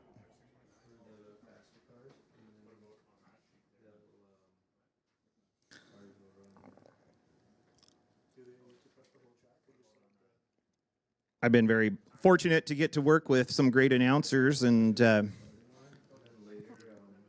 I like to think of drag racing kind of like a rodeo. If you ever go to a rodeo, the announcing at the rodeos is amazing. You know, the cowboys, or in our case, the racers, put on the show, but the announcers bring it to life. And Stevie has been doing this for a hot minute. That's a new school way of saying a long time. And he has all those cool backstories about the racers. When you do something for a long time, 10,000 hours, they say. Once you've done something for 10,000 hours, you're an expert. I'm sure Stevie has done announcing for 10,000 hours. I actually see a Toad hat here in the grandstand. Under the Remax sign, there's a white tent, and there is a Toad hat. That is crazy. I'll have to go get my picture with you with my helmet on. Hey, Carl. We would make a great team. I guarantee that I've announced for 10,000 hours, and I am nowhere, I'm still utterly clueless. Our Division 6 director, Mike Ames, says that he is pretty sure that he has announced for 10,000 hours, and he isn't confident that he's an expert. But I have listened to Mike. I have listened to you announce, Mike. I think he's utterly clueless all the time. And you do a very good job announcing. You are awfully intoxicated for 11:05 in the morning. I was down at Woodburn at the divisional, and they had Alan Reinhart at the divisional at Woodburn. That was kind of cool. And then they had Mike Ames and Troy Abercrombie doing announcing there. And you guys all sounded great. Main thing with announcing is we want to know what's going on if we can't see what's on the track. That's the announcer's job, to paint the picture for the people at home on Lordco Vision, on our Facebook live stream, or even in the pits. When you can't see what's going on, you want that announcer to do a good job of painting the picture. And that's what I'm going to do right now. So right now, down on the starting line, we've got blowtorches out, and we are finishing our track prep for Super Pro Round 1. There comes the mop out as we're doing the final dust off of the starting line. We're talking about right back where those rear tires sit. We get the signal from our chief starter to bring them up, light them up. So in the lanes, you guys should be getting suited up, ready to go. We are about ready to fire them up for round 1 of Super Pro Gambler Eliminations. The track crew has been out there working really hard this whole entire time, scraping, torching, dragging, and spraying, doing all the things that we need to make those Super Pro cars super. We got our first pair pulling into the water box.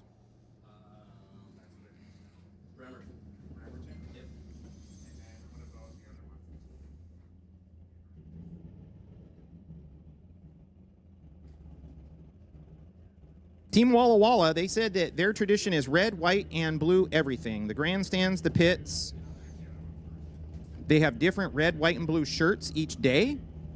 They do a team dinner on Thursday, a team dinner on Friday, and a team dinner on Saturday. So Team Walla Walla, and I can see you guys right next to Team Pacific Raceway's pit down there. You guys have a lot of team spirit. Very nice. You guys are doing a great job. I'd like to get over to Walla Walla. I've heard a lot about that little racetrack over there and in the desert, and the history of that racetrack. Almost lost Walla Walla drag strip, and a group of business owners in that area said, no, we don't want to let it go. And they came together and to this day still keep Walla Walla drag strip operational. The interest in fair reporting, I have never jumped on.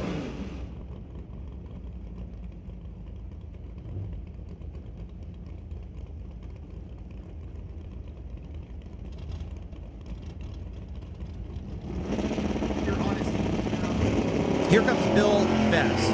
Bill Vest taking on car number 637A. Bill Vest for Renegade Raceway, dialed in at a 6:07. This is 8th mile to a 6:54. His opponent in the yellow Camaro is going to get the win. 637A turns on the win light. Bill Vest will have to come back for the second round of time trials. Bill runs a 6:04.6 on his 6:07 dial. The winner ran a 6:54. Next up, Robert Smith, left lane. Doug Wildham, right lane. Hobart, Washington for Smith, and Yakima, Washington for Wildholm. 69 Camaro in the right lane, taking on a 97 Cutlass. 531 dial for the Cutlass, 520 dial for Wildham.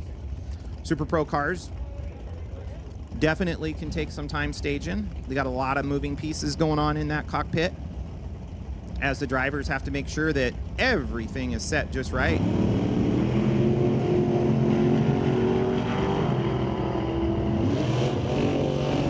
Will it be Smith? Will it be Wildhelm at finish line stripe? 8th mile, it is. Wildhelm runs a 5:21.3 on his 5:20.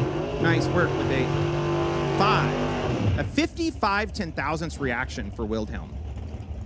A 55 10,000ths reaction for Wildhelm. Goes 005 on the tree. Robert Smith runs a 5:33 on his 5:31. He just wasn't better.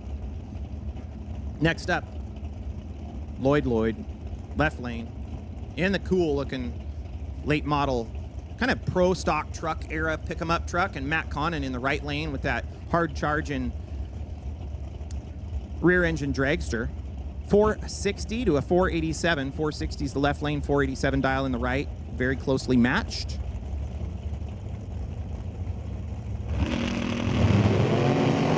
We're clean and green, both lanes. It's going to happen fast. Condon's your winner. Runs a 488 on his 487. Lloyd runs a 465 on his 460.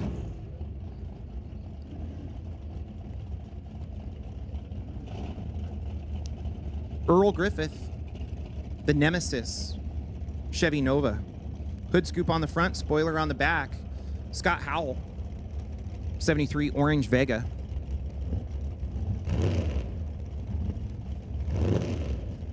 All Chevrolet race here, both cars, same vintage, 73, 71. This could be like a classic car drag race here. Woodburn, Team Woodburn in the left lane, Team Renegade in the right.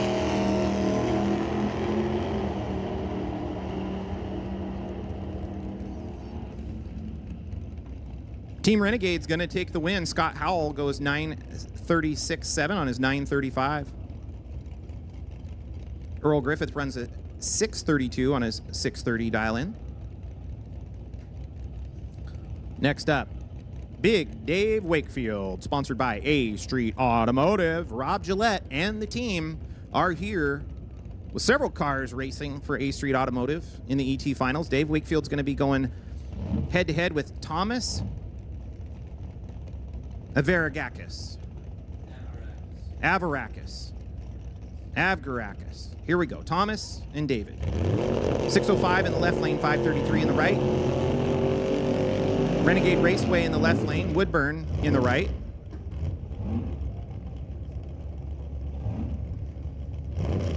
Dave Wakefield was the Renegade Raceway Super Pro champion last year.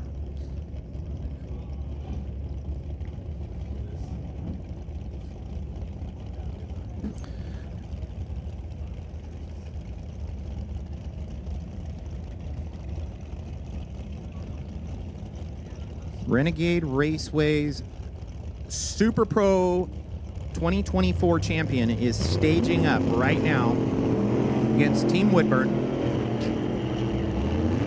Clean and green, both sides. Finish line stripe, it's going to be Wakefield. Runs a 607.5 on his 605 dial. Avgarakis runs a 535 on his 533. It was all reaction time for Wakefield. Next up, George for Team Walla Walla in the left lane. Michael Householder for Team Quill C in the right.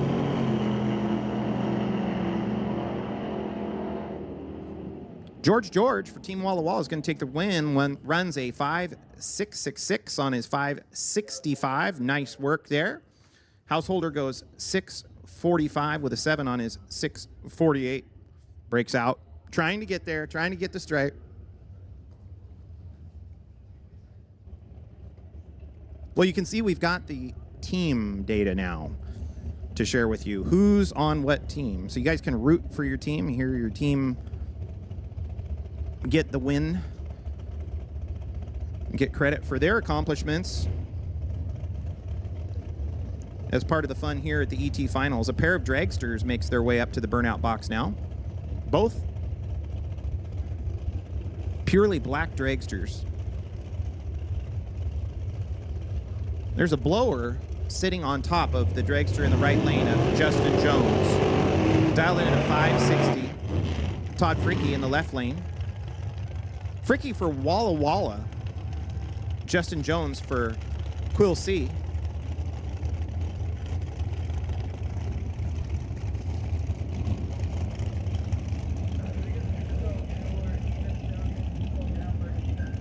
All right. Super Pro Gambler even to the lanes. Attention in the pits. Attention in the pits. Super Pro Gambler even. Come on down to the lanes. That's right. If you have not been in the Gambler yet, it is your time to come on down for Super Pro Gambler even.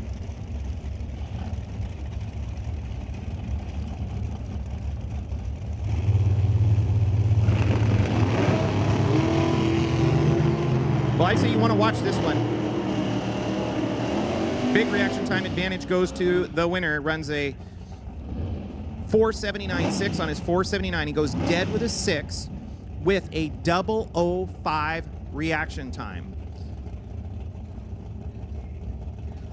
That's an 11 pack for your winner, Todd Fricke, Walla Walla. Justin Jones will be back for his second round of time trials later on today. Fricke will be coming around for round number 2, and I do not want to race Todd Fricke. I do not want to race Todd Fricke at all. Putting down an 11 pack. Next up, it's Mark Prock, Jason Gibson. Prock for Medford, Gibson for Mission. Finish line stripe, it's Mission Raceway gets the win. Jason Gibson takes the win, runs a 6:18 with an 8 on a 6:19 in a double breakout contest. Next up, Morgan Karen taking on Chad for Walla Walla. Madra in the left lane, Walla Walla on the right.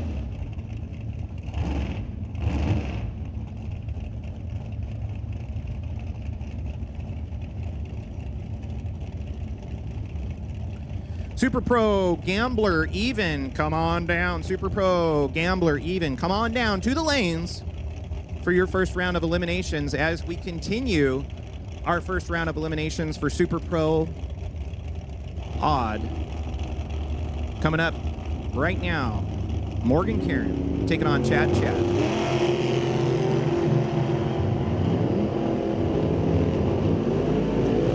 Finish line stripe, it's going to be the TCS lane for Madras. They get credit for that one. It's a 486 with a 1 on the 485 dial. Just does a good job getting there. And over in the other lane, it was 586 with a 4 on a 585. But he went red. All right, here we go. Toby Peterson from Pacific Raceways in the right lane with the orange Malibu. James Lavoie in the left lane for Team Madras in the 67 Nova.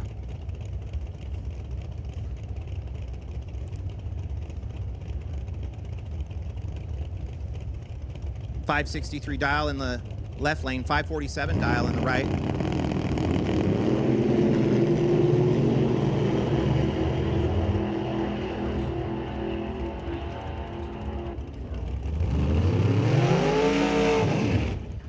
Finish line stripe, it's going to be Pacific Raceways. Toby Peterson gets the win, runs a 548.4 on his 547 dial, sending James Lavoie on to the next round of the time trials. We'll see Toby Peterson back for the next round of the Super Pro Gambler. Next up, Kevin Johnson representing Firebird Raceway in the left lane with the dragster. Donald Spaccaratella from representing Mission Raceway, the 72 Chevelle.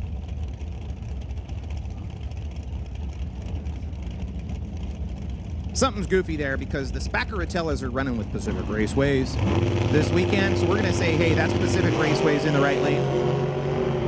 We're clean and green, we've got a race, and at the 8th mile stripe, it comes fast. It's gonna be Don Spaccaratella takes the win, runs a 6:07.8.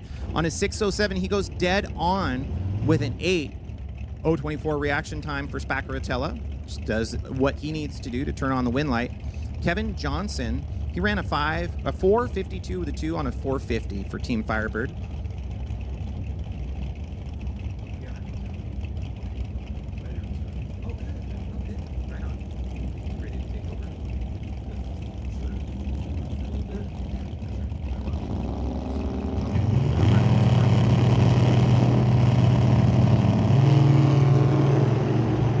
Downhack in the left lane, Warren Jacobson in the right, Rad Torque Raceway in the left lane, Titanium Strip Mission in the right. Mission's going to get the win.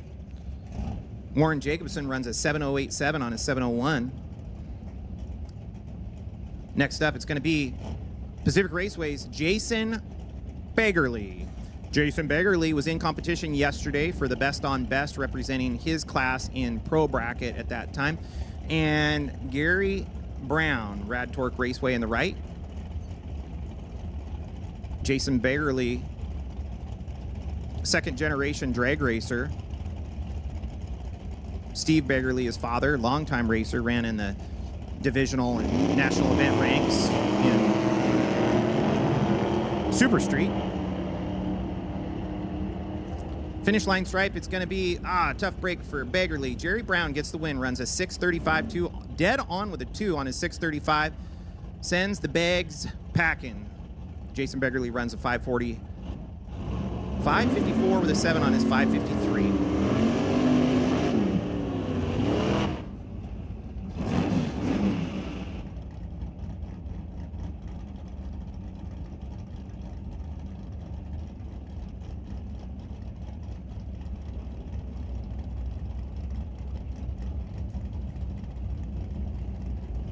Well, here we go, another pair in the beams.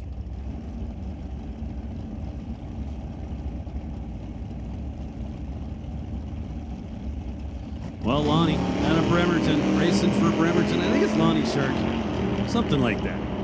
And Bill Hurd. Hurd from Portland, Oregon. Not sure he's racing for, but turns on the win light. 5:63 on the 5:64. Lonnie, red by 1 thou. Oh, man.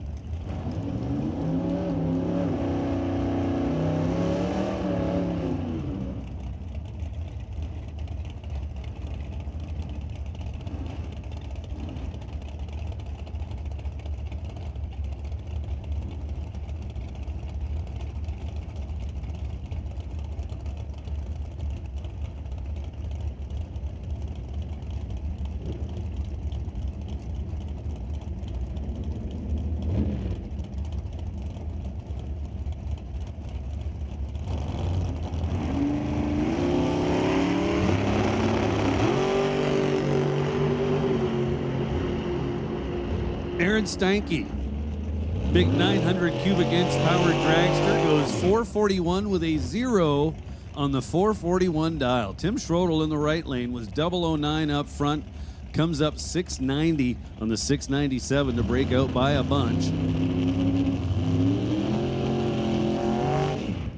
So Stanky only 1/10 thou off the dial.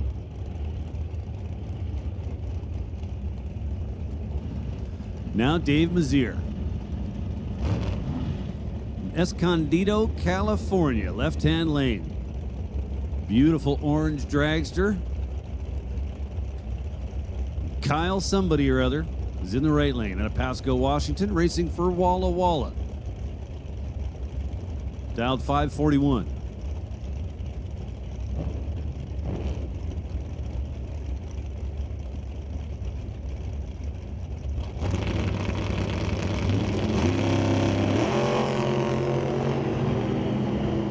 Mazier turns it red by 1 thou. Kyle, 29 on the starting line, then 542 on the 541 dialed across the line, one above. Now Mission versus Renegade. Jace O'Hara, the first gen Nova, right-hand lane for Team Renegade. At a lake, gonna take a guess here, Lake Stevens, Washington. And Greg Dowdy, Towerside, the Rag Torque System sponsored dragster for Team on a Mission. Dowdy dialed 492. Jace O'Hara dialed 641.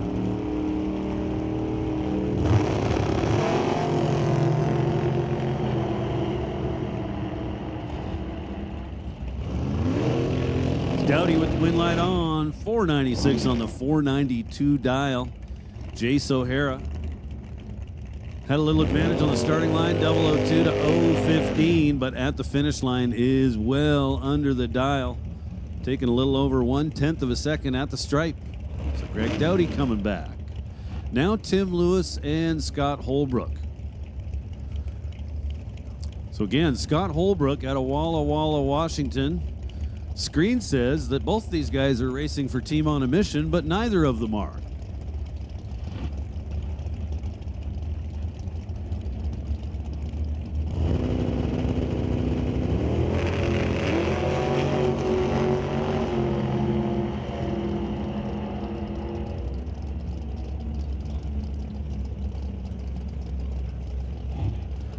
So Holbrook, right lane, gets the win light.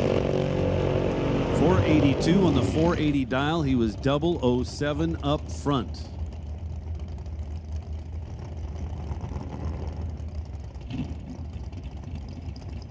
Jake Swiger, right lane. In that absolutely wicked looking 67 GTO. Racing for Gillespie. Raceway Park.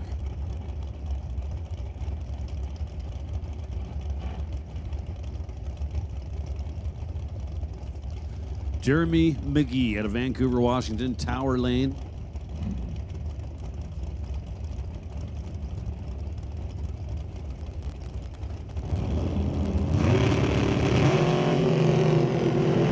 Oh, man. A trip zip red light. Jake Swiger. Red by 8/10,000ths of a second. Giving Jeremy McGee a time trial essentially here in round number 1. Assuming he saw his win light. It was 012 on the tree, then in all likelihood did see his win light, ran it out to the tune of a 501 on his 504 dial. McGee coming back. Now Scott Nuciforo, right-hand lane. For Team Woodburn, taking on Cora Seekins for Madras. Cora in the dragster, left-hand lane. Scott in the Monza. Monza dialed 543. Cora in the dragster dialed 513. Just 4 thou difference on the starting line. We were 004 and 008. Scott Nuciforo, 008 up front, then 44 on the 43 to be one above. Taking 5 thou at the stripe. That was a drag race right there. Now Justin Cooper. So Justin Cooper was in the best on best race last night 2 times. Well, now that I've mentioned that, it'd be nice to know if he won in either of those. I know he didn't win in pro because that was Steve Kelly, but not sure how he did in Super Pro. He's in the right-hand lane now. Walla Walla drag strip. Will Carnell, tower side, turns it red by 7 thou. Cooper's moving on. Goes 680, one above the 679 dial.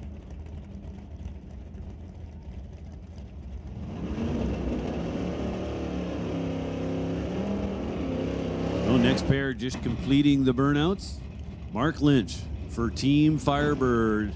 Behind the wheel, the dragster in the right lane. Tower side for Team On a Mission. It's Craig Johnson. Foot braking in Super Pro. And this guy's for real, let me tell you.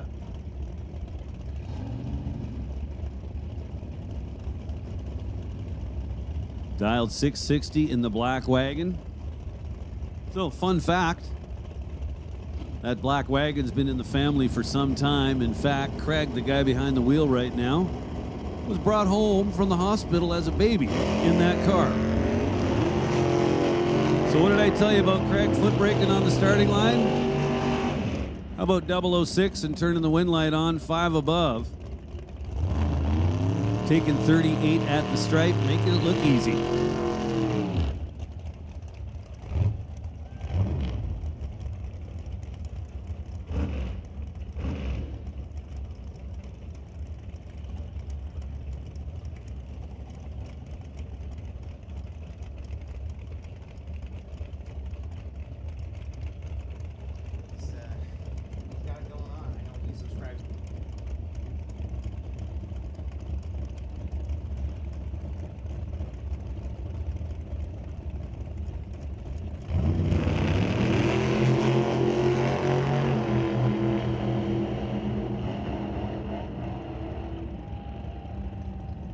So Team Walla Walla with the win.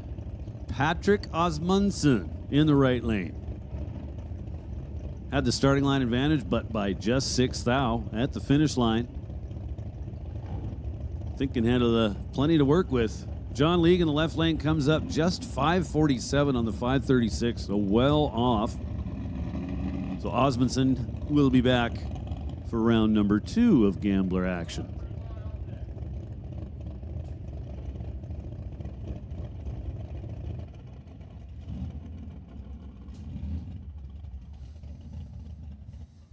I'm in Sportsman, so it's like, wow, man. I'm way down there for the rotation.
So now Vicky Shepard and Martin Rochelle. Have a look at the dragster in the tower side. I think maybe it's time to wash the car, don't you? Just kidding. Absolutely gorgeous, gleaming dragster in the left lane. Vicky Shepard for Team Woodburn, dialed 499. So there goes Martin Rochelle for Team On a Mission, his 78 Malibu. Wow, Vicky Shepard. It's 21 on the tree, then dead zero at the finish line, taking 18th out at the stripe. Nice lap. Rochelle comes up 2 above the 644 dial. Not good enough. Now James Elliott coming up, tower side. Pretty sharp looking Maverick. 1972. From Fort McMurray, Alberta, racing for Rad Torque Raceway. And Colton Morin for Team On a Mission. That's a good thing I know that, because there's nothing on my screen that would tell me that.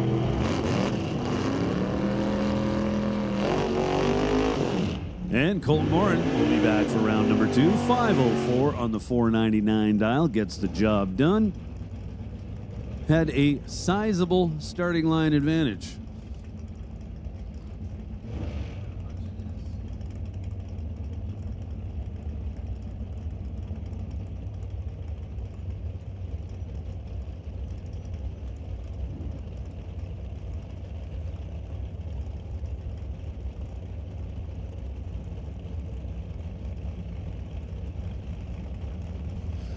So my screen says it's going to be Andy against Jason, but I know better. It's Andy Hatton and Jason Mercer. Mercer in the right lane, behind the wheel of the Roadster Camaro, and well, his win light's on. Andy Hatton turns it red by 13th out.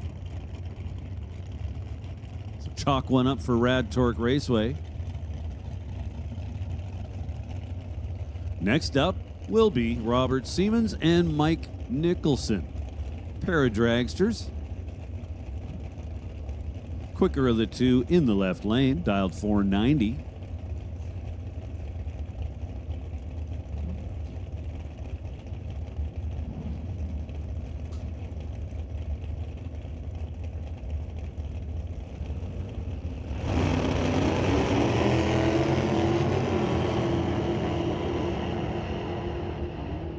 Two green lights, finish line says Mike Nicholson. Moving on, one above the 523 dial. Robert Siemens, left first, but was 5 above. Didn't get there.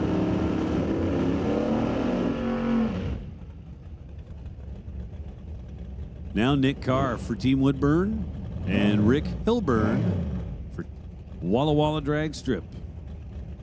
Walla Walla in the right lane. First gen Camaro. Dialed in at 611. The Camaro will leave first. The Roadster will do the chasing. Nick Carr dialed 576. Pre-stage bulbs are lit. Hilburn lights the third. Carr lights the fourth. Here we go.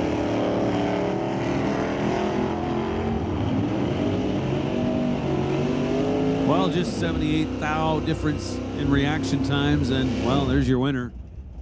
Nick Carr with a whole bunch of room to play with up top. Winds up 81 on the 76 dial. And coming back for round number 2.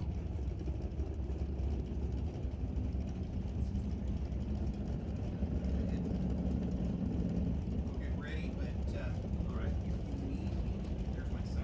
Oh, need a break, whatever. You know I'm in Sportsman. So, you know, Sportsman's coming up soon. That's not the time.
So Dave Pratt puts together a nice lap. Well, good enough lap. Wins a double breakout.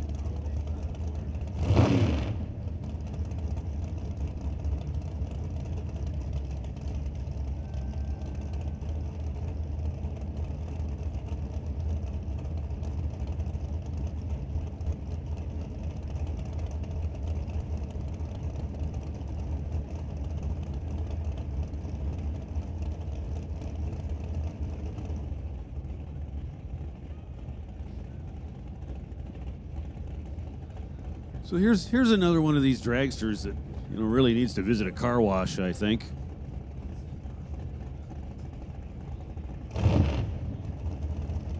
Don Sefton coming up tower side. One of the prettiest dragsters you're going to find anywhere. For Team Bremerton, dialed 447.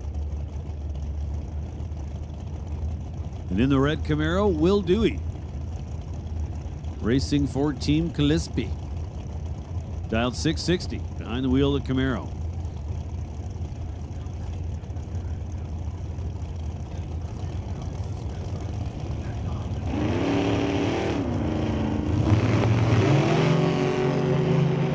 Oh, man. Another trip zip red light. Will Dewey, .0002 red. Oh, man. So Sefton's your winner, 452 on the 447. He was 18 on the tree. Now Kevin McNichol and Gary Warnier. Warnier for Woodburn drag strip in the right lane, dialed 547. Kevin McNichol for Team on a Mission, the 67 Nova.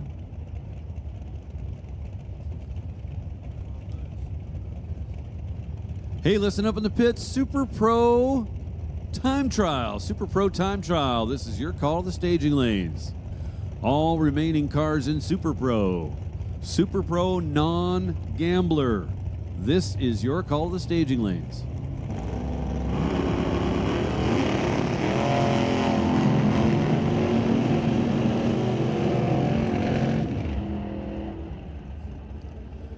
McNichol's your winner.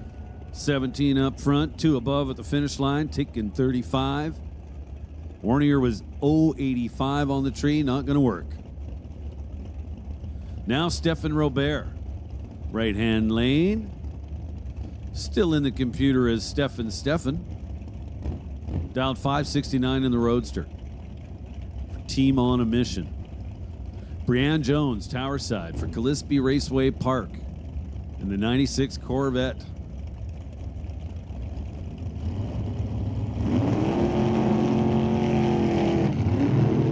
Stefan Robert turns it red by 1 thou. Brianne Jones was 0.61 on the tree. 2 above at the finish line. She'll be back for round 2. Stefan will come back and get a time trial. So we have made the call for Super Pro non-gambler. Super Pro non-gambler. We need you to the staging lanes. So making our way through the first rotation. On day number 2, Friday at the ET Finals 2025 here at the Strip at Mission Raceway Park.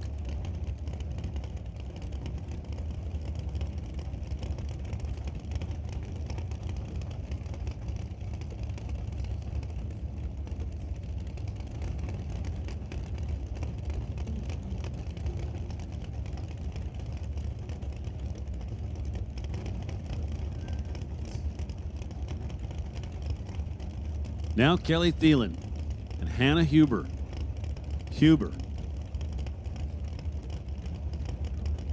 Behind the wheel, the dragster, right-hand side of the track for Bremerton Raceway. Kelly Thielen, the 57 Chev, Tower Side, separated by just 6/100ths of a second, dial-wise.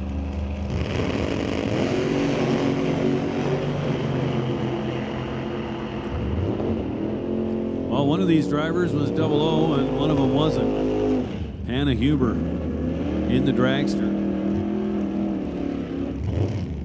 Plenty of room to work with at the finish line. Moves on to round number 2. Now Mike Sizemore and Zach Zerbrug. Zerbrug in the right lane. 68 Nova. First year of the 3rd gen.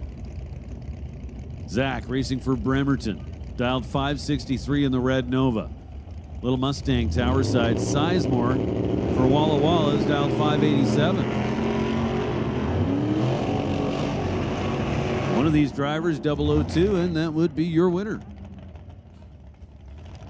Zerbrug giving himself some room to work with up top.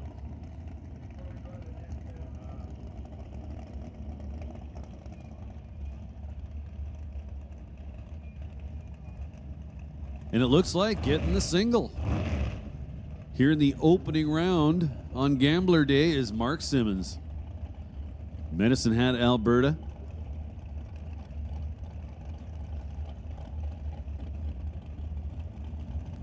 Simmons dialed 455. Going to make a single hit in the right lane.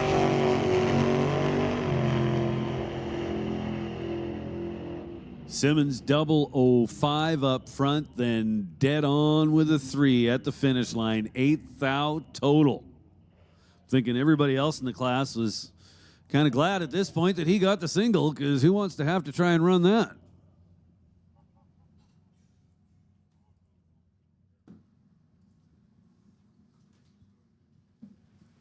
And that is going to do it for round 1. Gambler action in Super Pro. We're going to see the Super Pro non-gambler cars get their first time trial coming up momentarily.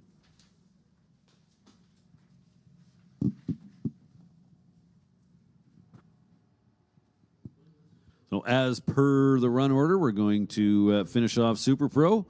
We'll then move into motorcycle or bike/sled, then EV, followed by Junior Street, then Junior Thunder, and we will end the first rotation with Junior Lightning.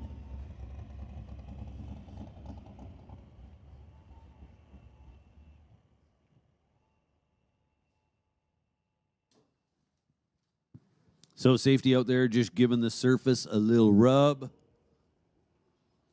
a little sweep, a little love. So the Mission Raceway Park Half-Track Snack Shack is open for business. They've got lunch on for you. I highly recommend the chicken strips. So event t-shirts available in the pro shop. I have not yet made my way over there to grab one, but I absolutely intend to. Once again, the ET Final shirt designed by Matt Lavanis. He did a great job. It's an awesome looking shirt.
So it's most certainly already been said, but want to welcome everybody to Mission Raceway Park for the 2025 running of the ET Finals here at the Titanium Strip at Mission Raceway Park.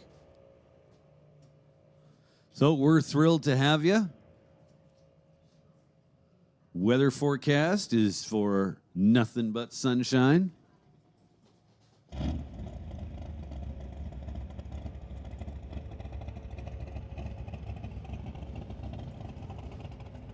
Great way to start the ET Finals last night with the best on best race, a new addition to the ET Finals and a pretty cool one, I must say.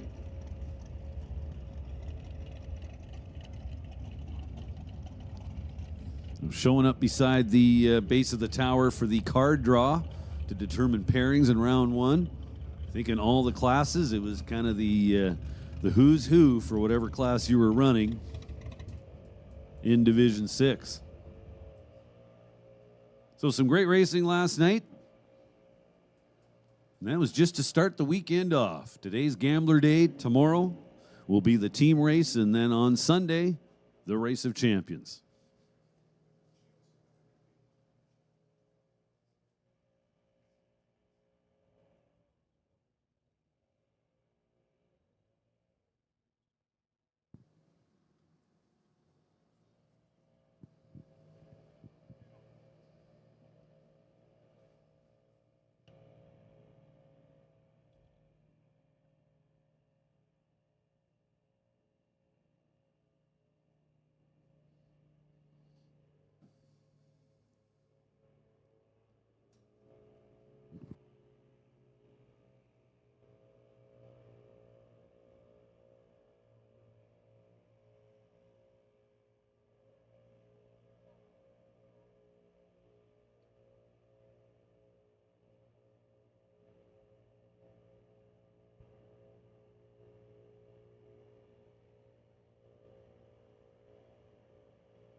James Taylor and John Jenkins. Taylor, left side in the white dragster for Team Woodburn. John Jenkins in the yellow S10 for Team On a Mission. Non-gambler cars going down the track. Jenkins was 0.31 on the tree and 6.61 at the finish line. James Taylor getting there first, 4.95. Now Rob Lindley. For Bremerton, left side, Daryl Tippy. For Mission, right side, couple of first-gen Novas.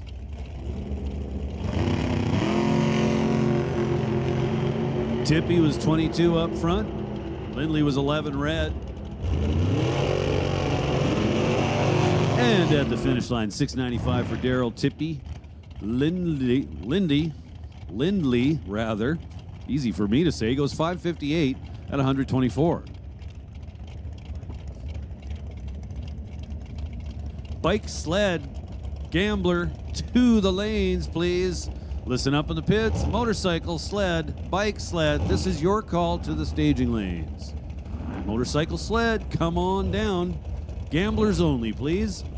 Non-gamblers, you're on standby. Your call will be coming up shortly. Kylie Taylor, TCS side of the track. And Austin McKay. Couple of dragsters. McKay from Madras in the right lane. Just 1 thou difference in reaction times. Taylor to the top end first for Team Woodburn with a 4.88. Now Zach Mazier. Told he's on a 28-round win streak. And opts to not enter the gambler this morning. I'm sure that he's got great reasoning as to why not.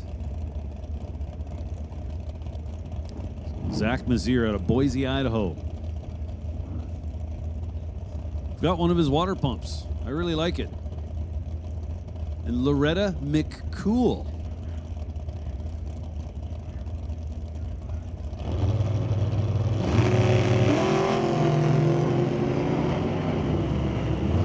Mazier was ready to go. Let's go double 08, then 4.85 at the top end. Buck 42. Loretta McCool in the right lane goes 6.46.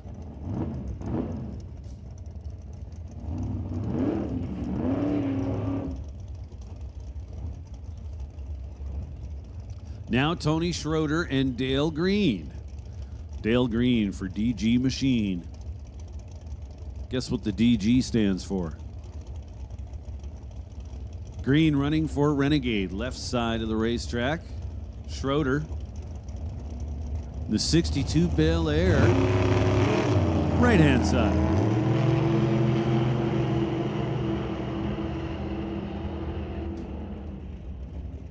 Dale Green goes 5.74. Tony Schroeder goes 6.25.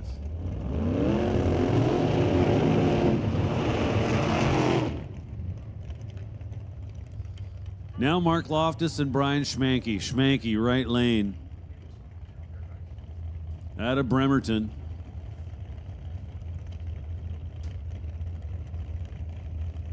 Mark Loftus for Team Renegade. Tower lane. Couple of dragsters. Burnouts are done. They're getting themselves backed up.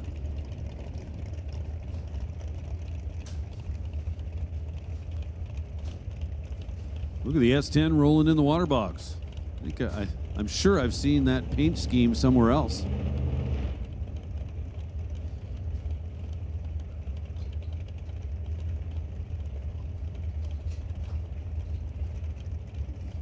So we have made the call for bike, sled, gambler. Bike, sled, gambler entries should be in the staging lanes.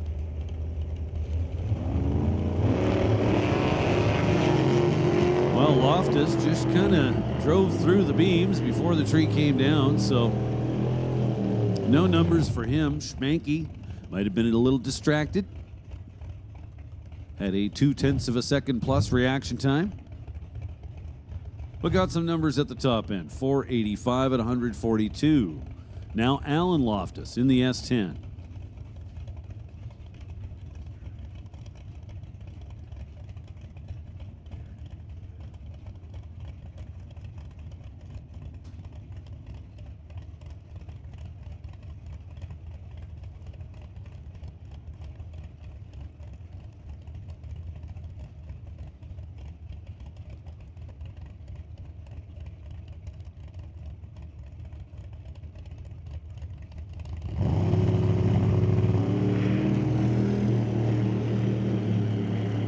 Alan Loftus, 026 up front, then 642 at 107 miles an hour through the 8th mile finish line.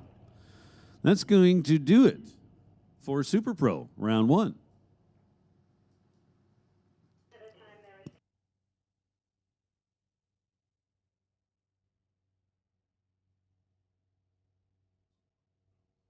So we're going to make a final call for Bike Sled Gambler. Final call going out for Bike Sled Gambler. You need to be in the staging lanes. Bike Sled Gambler, this is your final call.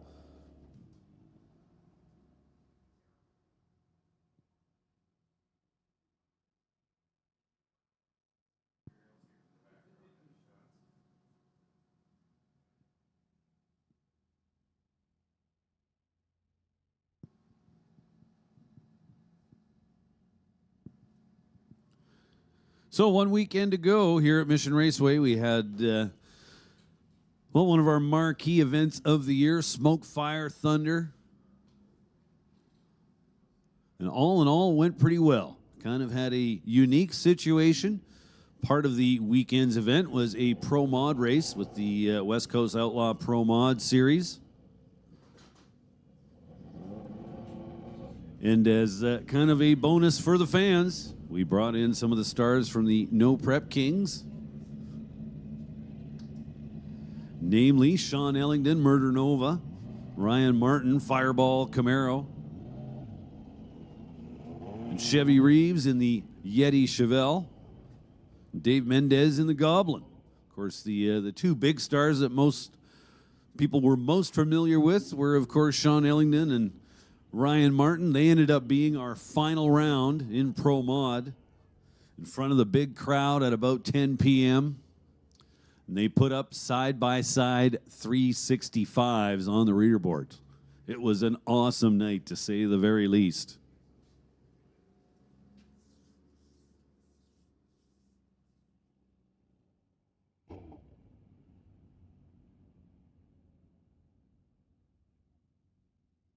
See, a number of teams have done a great job of decorating their grandstand sections.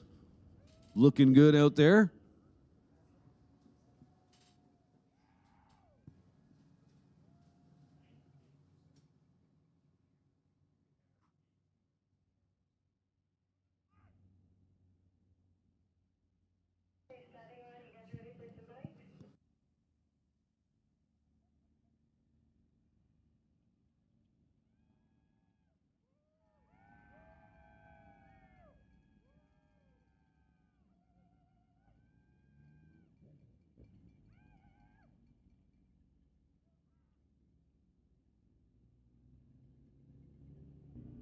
So here we go with bike sled, motorcycle sled. First pair roll into the water.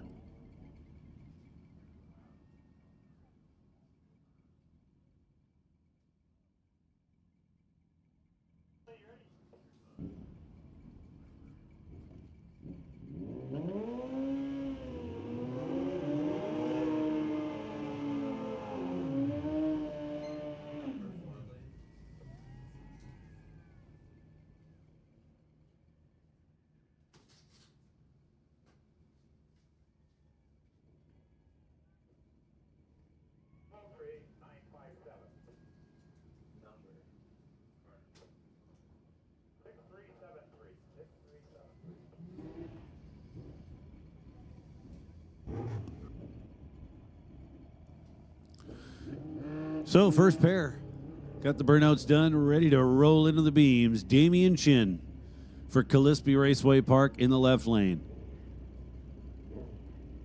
Scott Grondale for Firebird Raceway in the right lane. Scott dialed 957. Should be leaving second.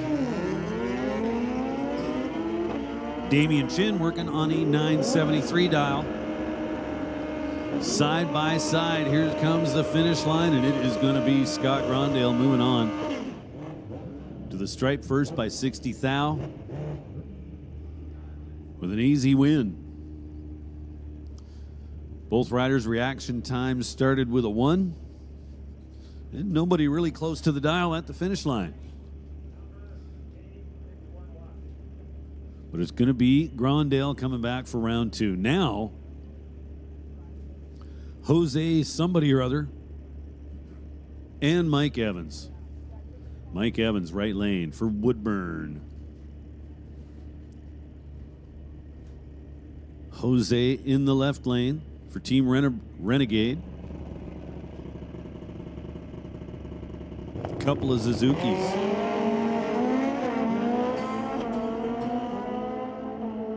Well, these lights are much better. Evans looks like he's out front and in charge. In fact, he is. 924 on the 909. More than good enough.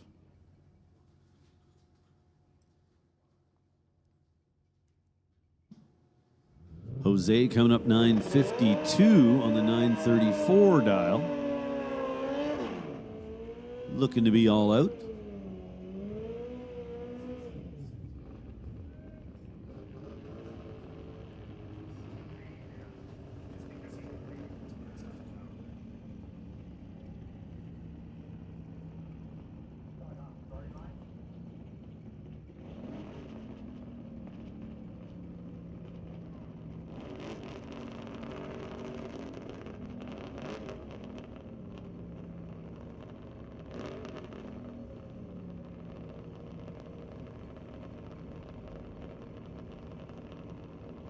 All right, there we go. Steve Miller and Clayton Potter. Clayton Potter, right lane.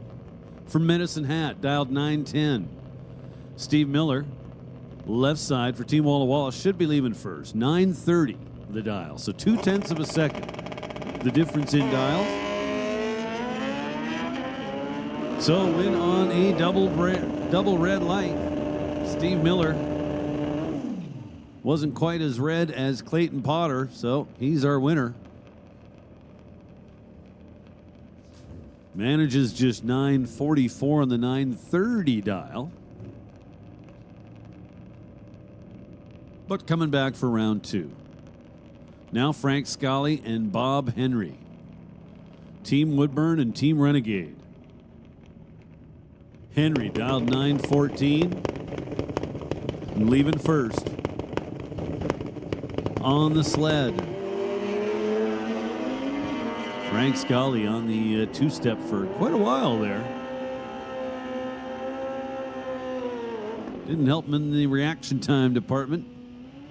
So Bob Henry will be back on the sled. He's 3 above, 917 on the 914. Took the stripe by 66. Now Lindsey Miller and Jay Dudley. Jay Dudley for Medicine Hat in the right lane, dialed 979.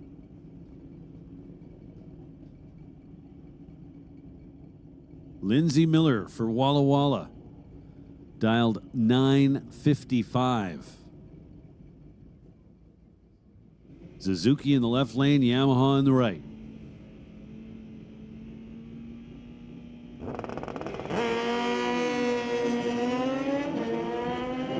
Couple of green lights.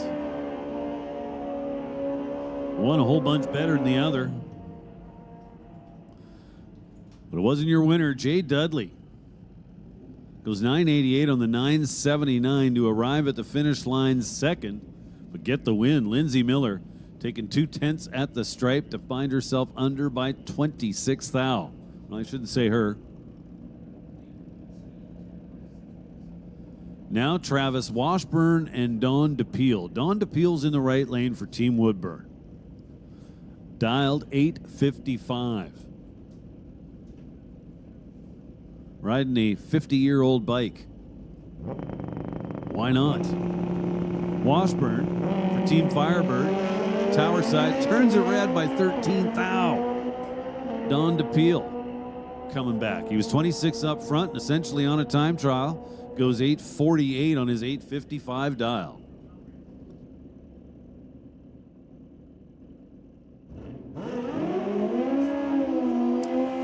Hey, listen up out there in the pits. Bike sled non-gambler. Bike sled non-gambler. This is your call to the staging lanes.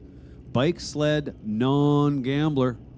We need you in the lanes one more time. Bike sled non-gambler. This is your call to the lanes, please. Now Tom Tarand and Stephen Campbell.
So Steve Campbell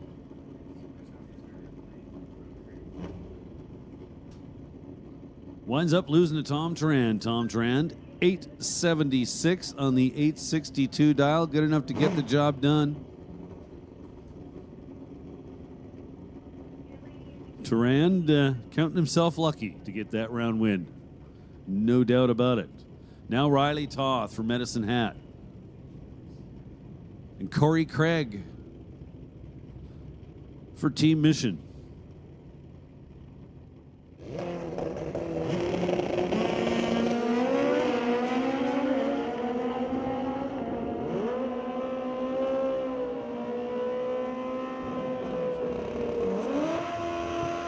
And it's Riley Toth with the win light on. Corey Craig comes up 8 seconds exactly on the 790 dial, and, well, that was not good enough. Now Terry Holloway and Bob Osborne. Bob Osborne, right lane. Out of Dallas, Oregon. I did not know there was a Dallas in Oregon.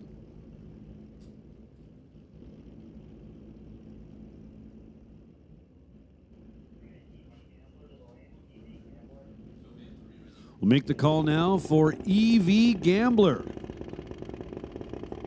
Attention in the pits. Attention in the pits. EV Gambler. EV Gambler cars. This is your call to staging lanes. EV Gambler. This is your call to the lanes. EV Non-Gambler.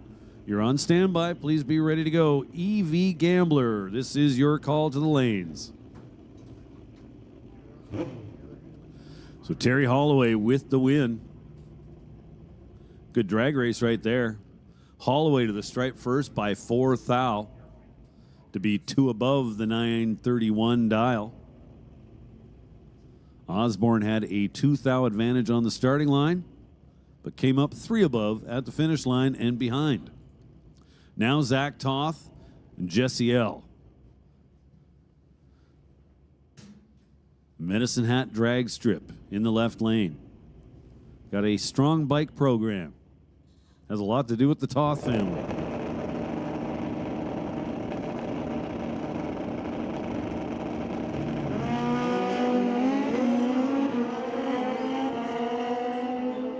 $18 thou red for Jesse in the right lane. Zach Toth was ready to go. Oh man, how about this?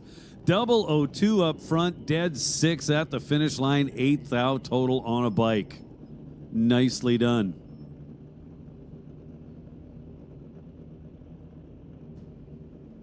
So EV Gambler, we need you now, please. EV Gambler, come on down.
So we made the call for EV Gambler to lanes. We'll now add non-gambler cars.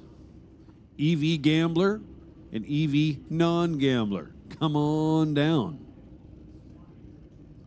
2 more bikes on the starting line. Karen Holloway and Adam Hetler. Hetler for Medicine Hat, right-hand lane. Karen Holloway for Team Renegade, left lane. Holloway dialed in at 10:05. Hetler in the right lane, 9:70.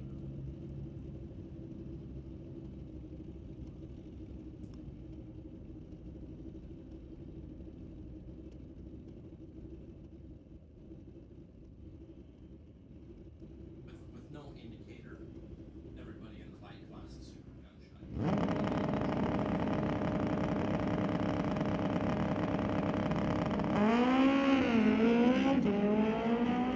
So both riders leave green. Karen Holloway out front for now, trying to stay there. Here comes Adam Hetler at the finish line. It is Hetler. Holloway getting there first, taking 0.3 of a second at the stripe to be under by 45 thou. Adam Hetler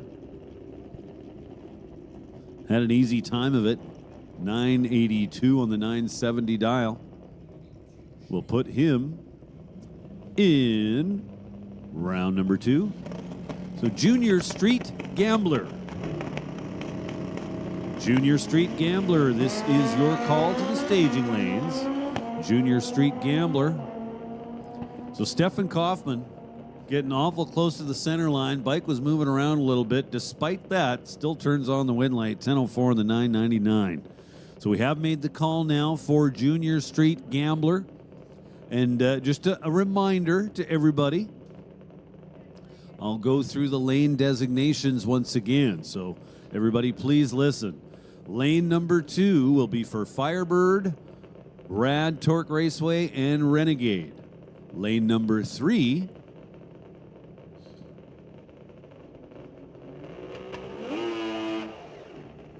will be for Bremerton and Woodburn. Lane number 4 is for Mission Raceway, Pacific Raceway, and Walla Walla. Lane number 5 is for Coos Bay, Madras, Medford, Medicine Hat, Portland, and Gillespie.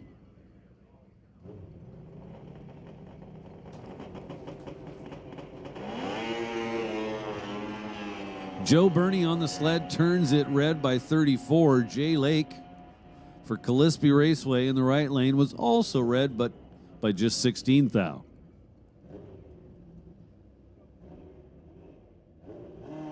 Not that it really matters, because we're now into the time trial portion of this first hit for motorcycle. Next pair is going to be Jody Brickwood and Angela Compton for Madras. In the right-hand lane, aboard the 2017 Spider.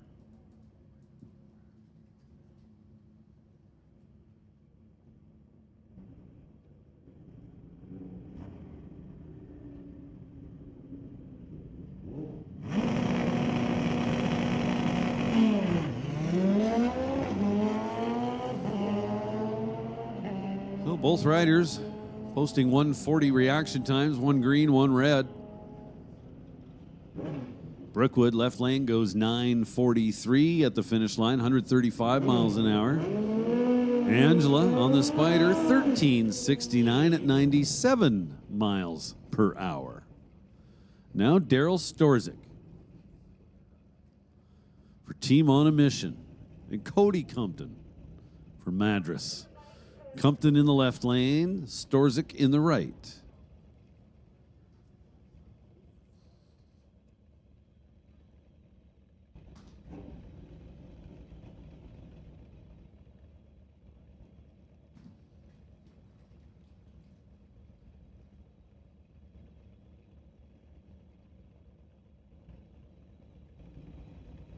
Pre-stage bulbs are lit.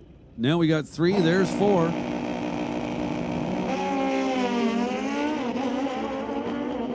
Well, Cody Compton was ready to go, turns it red, but just by 0.03 of a second. Daryl Storzik was kind of late on the starting line, but quicker bike at the finish line, 8:57, 150 miles an hour. And that'll bring up 2 more. Kenneth Pearson coming up left lane for Gillespie Raceway Park.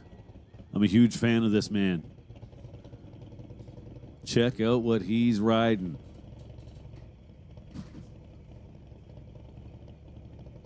An 09 Harley, not sure exactly what it is, soft tail, maybe something like that. Well, just about stalls it. Then spends all kinds of time on the rev limiter in first gear.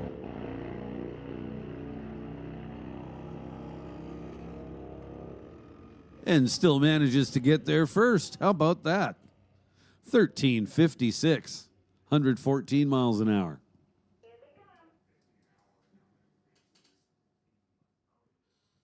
That's going to do it for motorcycle. Take us to EV. We have made the call for Junior Street Gambler. So Junior Street Non-Gambler, you guys should be ready to go.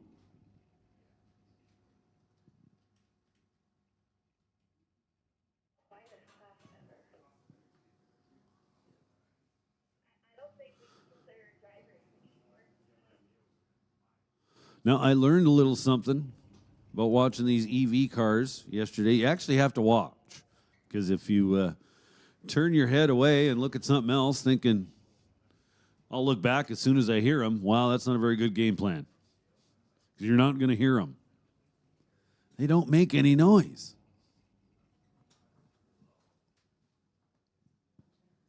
So the EV class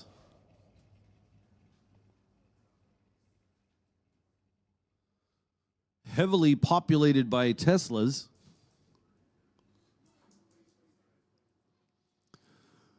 Firebird in the left lane, Woodburn in the right.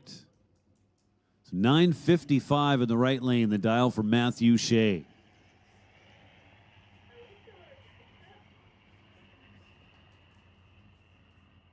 Absolutely silent. Racing towards his own win light. Winds up 971 on the 9:55 dial. Allison Mazier turned it red by 11th thou, then goes 12:01 on the 12:10 dial.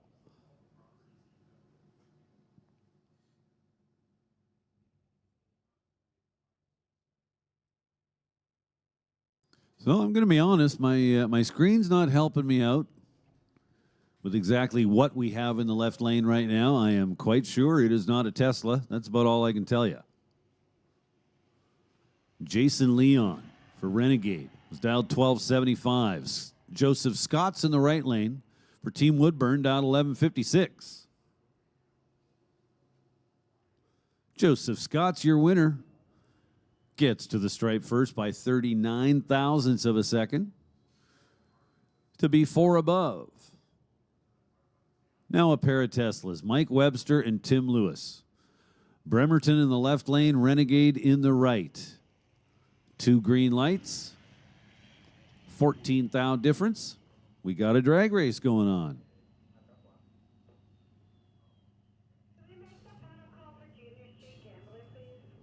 We're going to make a final call for Junior Street Gambler. Final call going out to Junior Street Gambler. Junior Street Gambler. This is your final call. You need to get to the staging lanes now.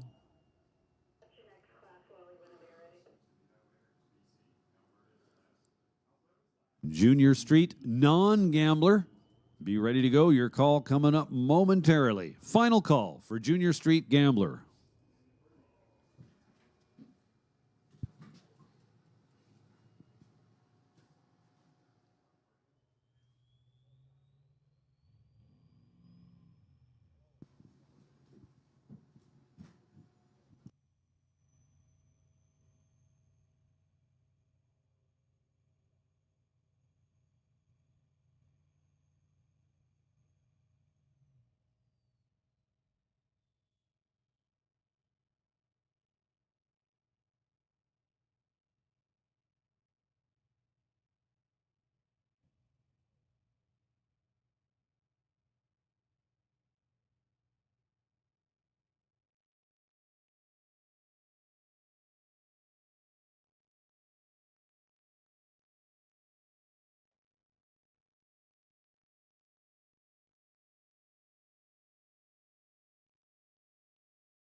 So here we go.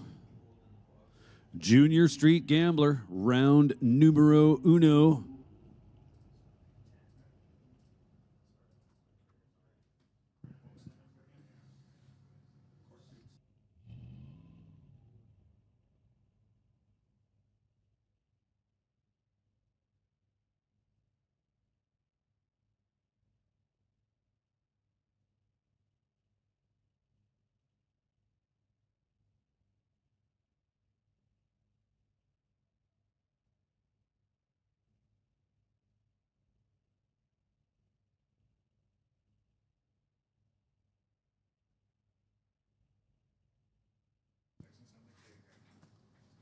So first pair in the water. Mike Webster, or no, never mind me. That was our last pair of bikes.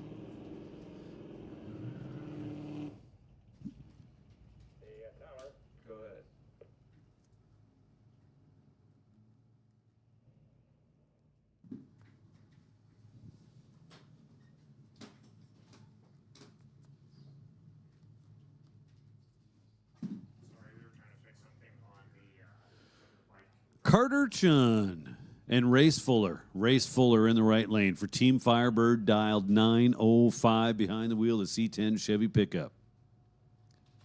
Carter Chun for Portland, dialed 935 in the Charger. Got 2 green lights, just 8 thou the separation between the two of them. And at the finish line, it is Carter Chun getting there second, but turning the win light on.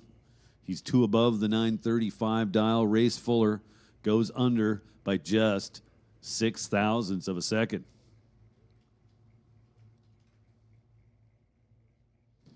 Now a black Camaro and a black Blazer, an S10 Blazer. Josh Klosky got himself one of those very cool belts last night. Best on best winner in the right lane. Dialed 905.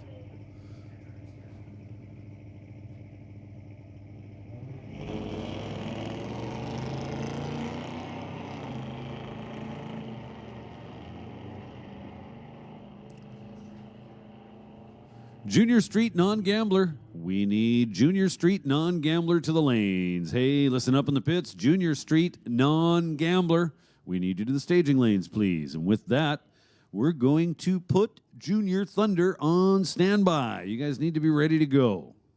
Now, Emery Sanchez and Kenna Hawkins.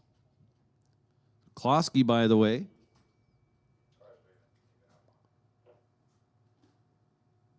Moving on to round number 2.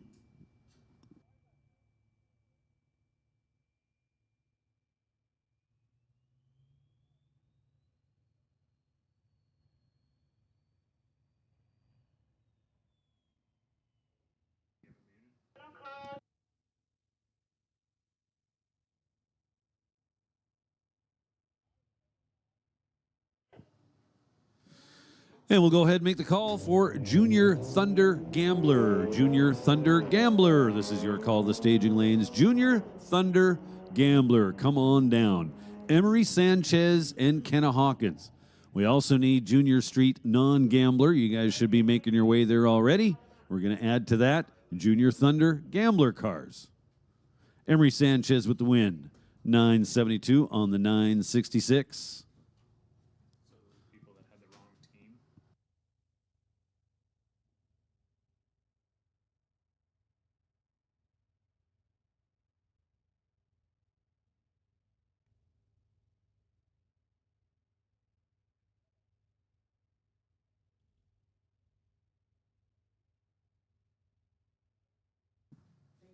So just a quick announcement. Hey, anyone on the property that has not yet signed the waiver, well, we need you to sign that waiver. It's kind of important. So we have had a table located right beside the timing tower, but it's getting pretty hot out there. So we're going to move it inside. So if you have not yet signed the waiver, just come see us. Second floor of the timing tower. We'll get you one of those cool checkered flag wristbands and get you signed up. So if you have not done so, please do so now. Come see us in the timing tower.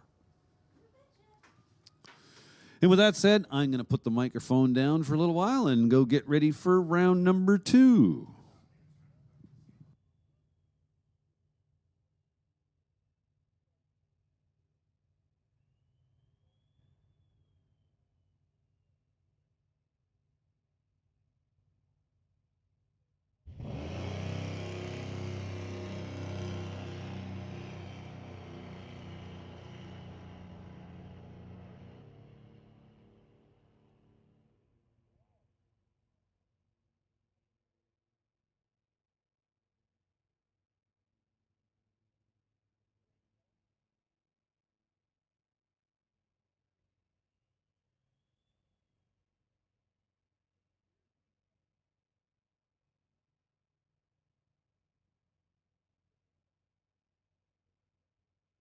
John's got this chair so high in here, I almost had to get on a ladder to get on top of it.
All right, folks, we're moving into our Junior Thunder class here at the Titanium Strip.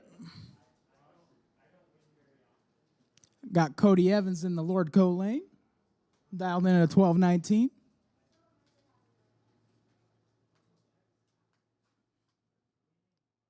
The little electric dragster out of Spokane, Washington.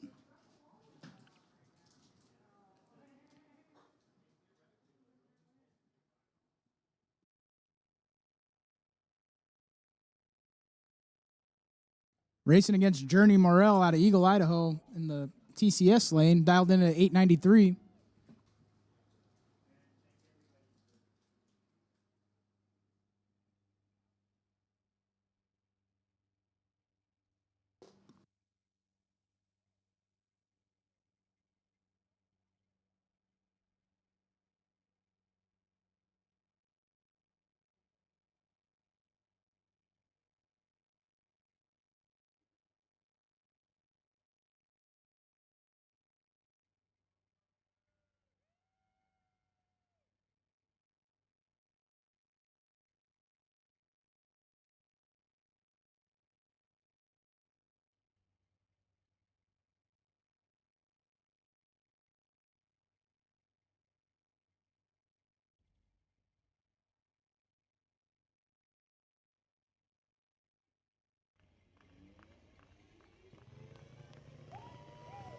Journey Morrell goes 10 red.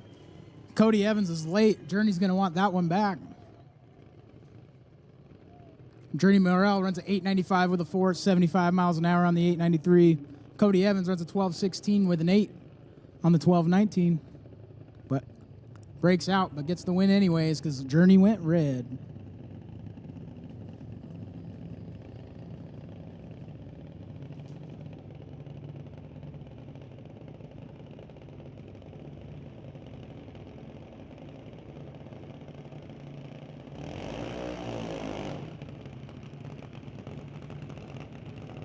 Next up, we got Mackenzie Higgins racing for Team Firebird out of Kuna, Idaho. And Bodie Larimore out of Madras racing for Team Madras, the Madras Heat. Mackenzie dialed in at 9:15. Bodie dialed in at 8:98.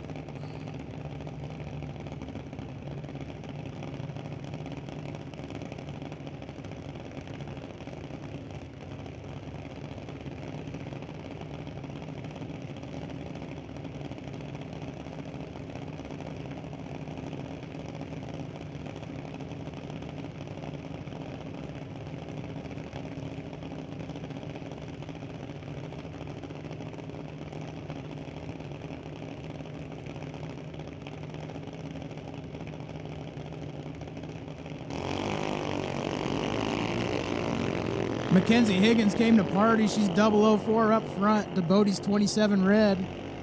Bodie getting a little excited for first round.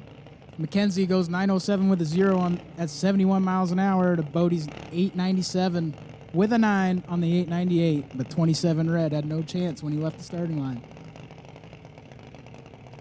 Coming up next, we got Miles Sullivan out of Spokane, Washington, racing for Team Callispe. And Madeline Higgins out of Kuna, Idaho, racing for Team Firebird. Miles dialed in at 10:69. Madeline dialed in at 12:05.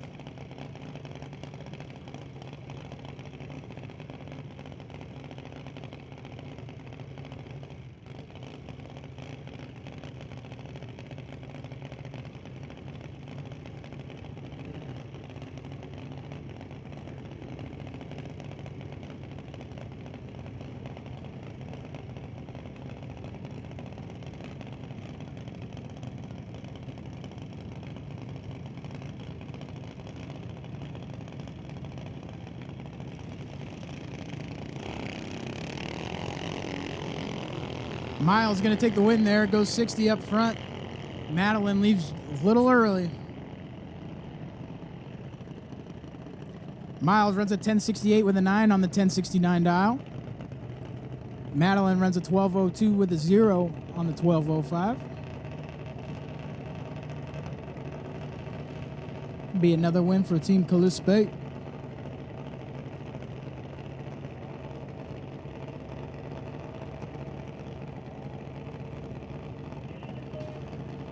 Coming up next, we got Will out of Beaver Creek, Oregon, racing for Team Woodburn, dialed in at 894. Unsure of who's in the opposite lane over there. They're dialed in at a 912, though.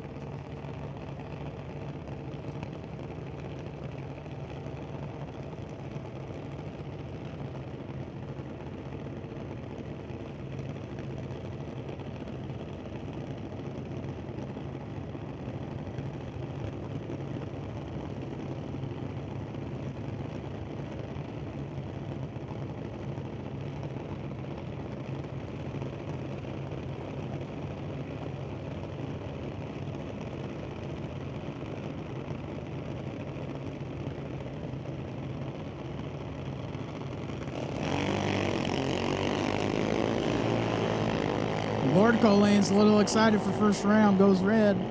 Will goes 78 up front. Runs an 892 with a 3 on the 894. Next up, we got Joey Sharadella out of Woodburn, racing for Team Woodburn, out of Silverton, Oregon. Dialed in at the 9-0 in our Lordco lane.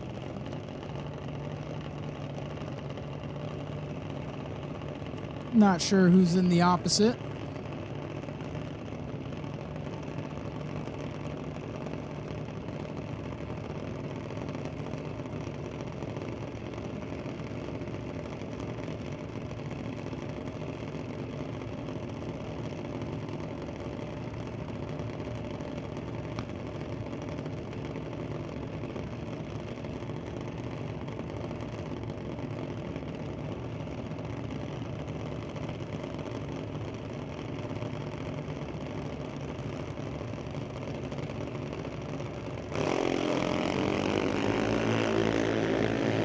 TCS lane goes red. Lots of red lights first round today.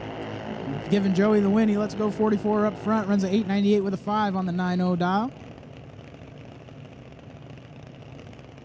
Coming up, we got Caitlin Pratt out of Woodburn, Oregon, racing for Team Medford.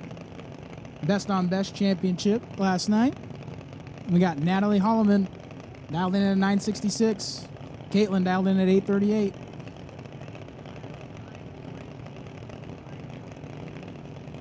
Correction on Natalie's dial, it's a 938.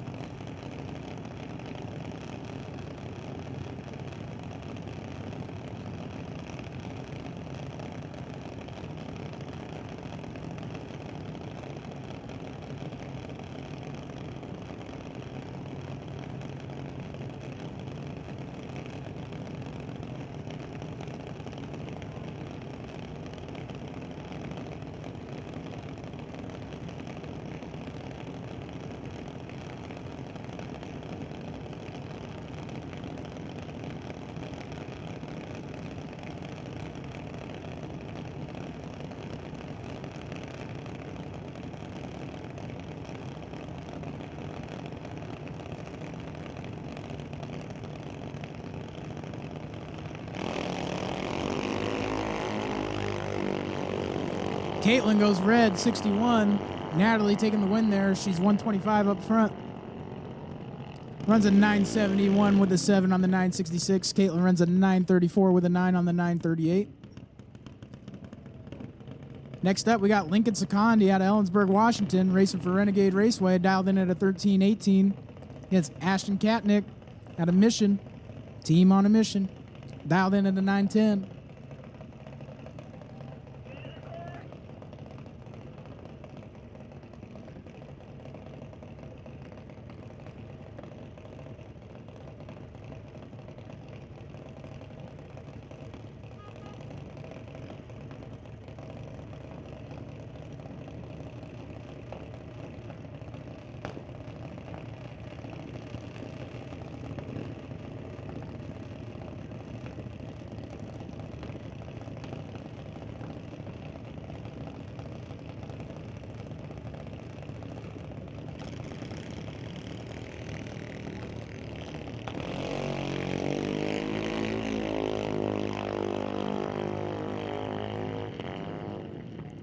Lincoln Secondi's got some work to do. He's late up front.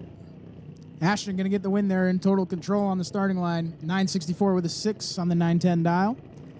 Lincoln, 13.99 with a 6 on the 13.18.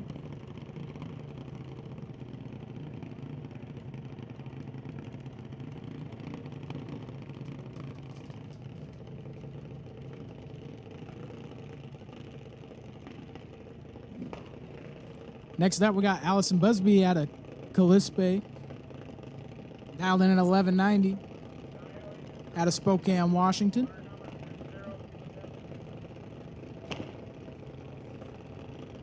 Unsure of who's in the right lane. Dialed in at a 9.22.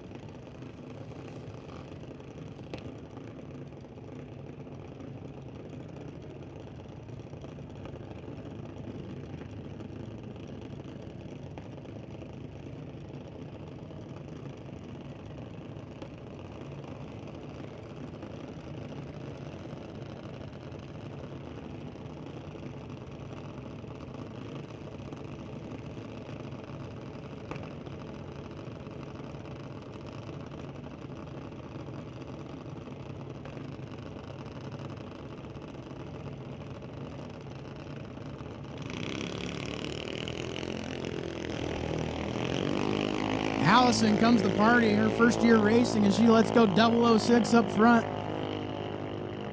Lordco lane is red, 43. Allie runs a 12.40 with a 3 on the 11.90. Missed the dial-in, but it's all right. Coming up next, we got Oliver Adams out of Woodburn, Oregon, racing for Team Woodburn. And Reese Heaton out of Vancouver, Washington, racing for Portland International Raceway. Reese dialed in at a 9.04. Oliver dialed in at 12.41.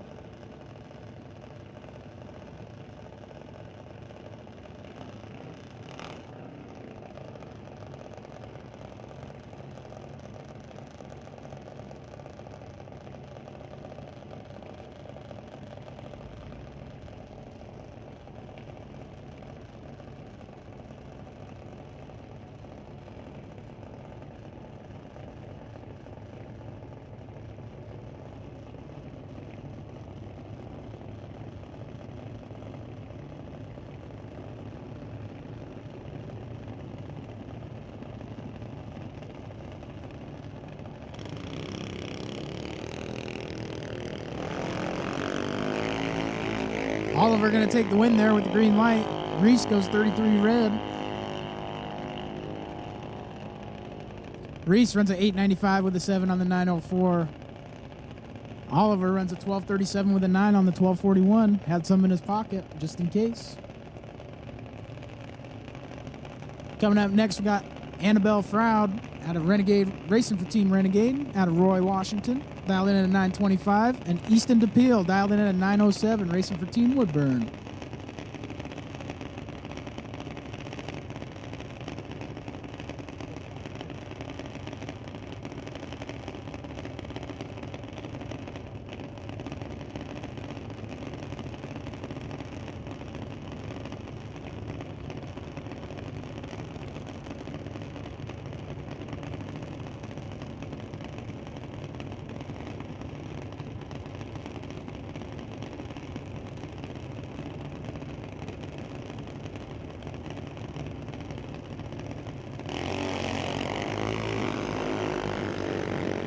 Annabelle goes 26 red up front. Easton goes 130 green for the win. Runs a 9.02 with a 6 on the 9.07 dial. Annabelle runs a 9.31 with a 5 on the 9.25.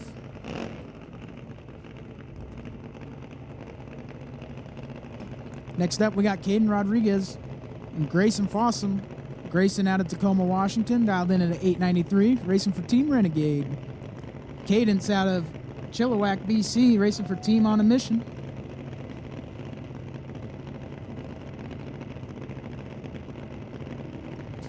Attention in the pits, attention in the pits. We need Junior Lightning Gambler to the lanes, please. Junior Lightning Gambler to the lanes, please. Thank you.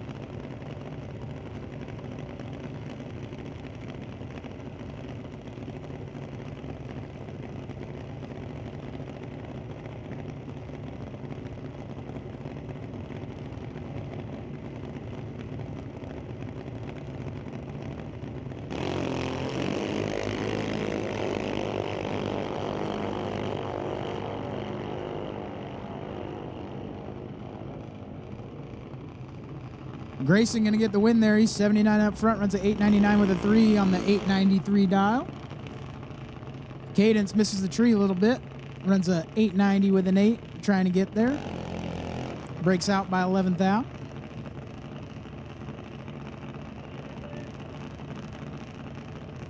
Coming up next, we got Ezra Taylor and Tyson Sanchez. Ezra out of Bremerton, Washington. Our winner of the best on best yesterday. Ezra dialed in at an 890. Tyson dialed in at a 902. Staring at each other all the way down the track.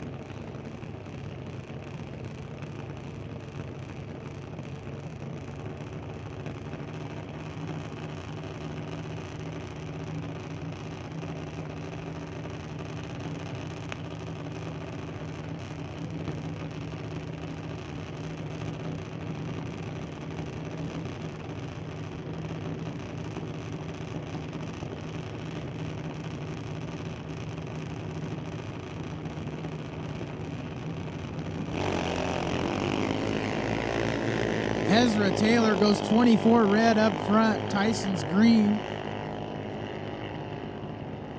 Tyson with the win there. 894 with an 8 on the 902 dial. Ezra runs an 885 with a 2 on the 890. Next up, we got Grayson Mass out of Maple. Landon Huber out of Summer, Washington, racing for Bremerton Raceway. Landon dialed in at an 895. Grayson dialed in at a 914.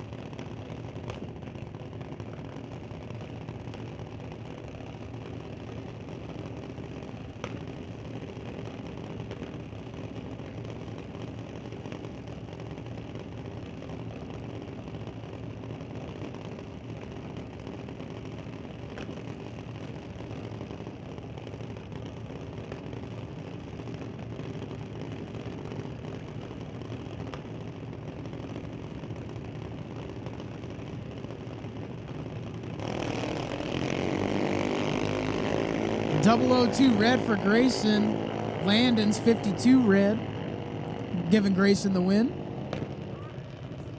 Grayson runs a 914 with a 3 on the 914 dial. 002 on the red side, but it's all right. We're just going to tighten that up a little bit and get ready for second round.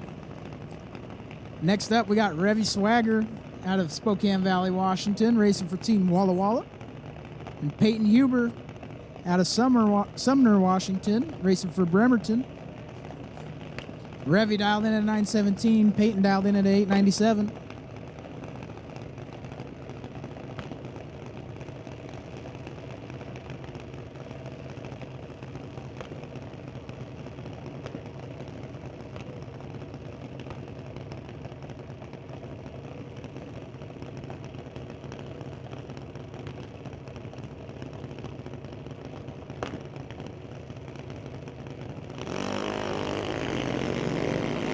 Revy goes 63 red up front. Peyton goes 146 to the green side, giving her the win. Runs a 894 with a 2 on the 897 dial. Revy runs a 916 with an 0 on the 917. Coming up next, we got Jacob Lake out of Deer Park, Washington.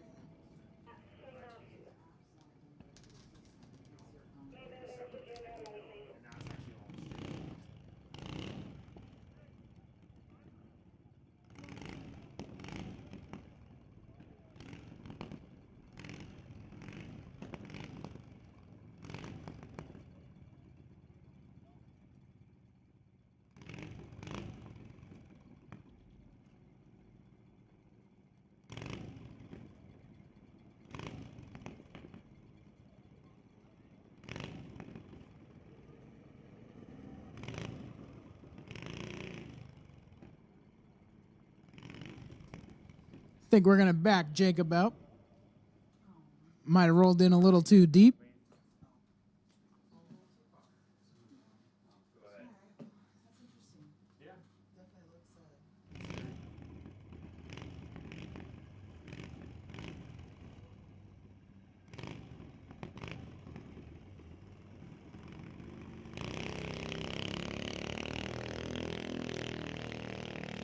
Jacob Lake, let's go 165 up front. He's going to want to tighten that up. Runs a 1270 with a 0 at 49 miles an hour. I know his brother's got a cool nickname, Racing Jason, but what's Jacob's nickname? We got to get him a nickname.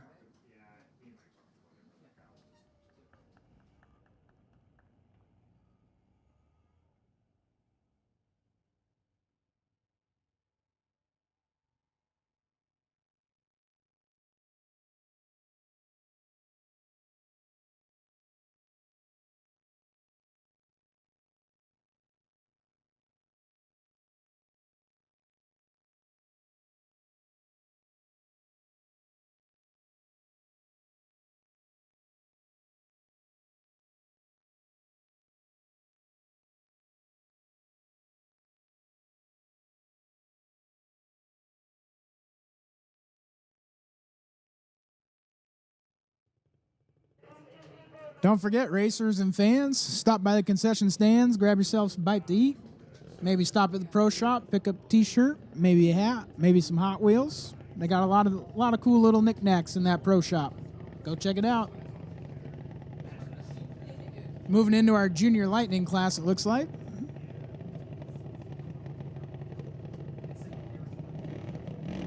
Copy, never mind. We are moving into junior thunder time trials. Sorry about that.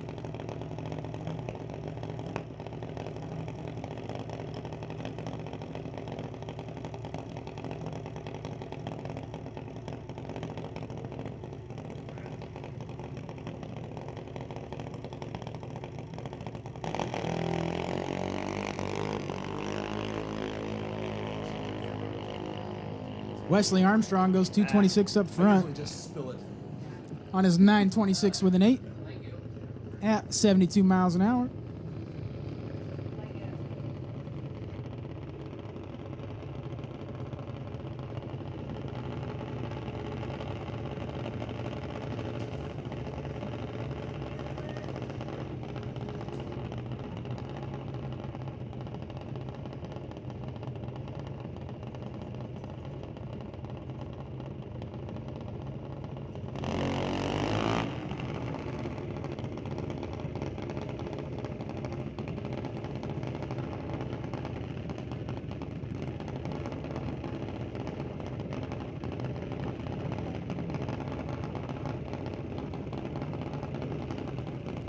Yeah, you know, I wrecked my motorcycle in Spokane to come up in the announcer's booth, so.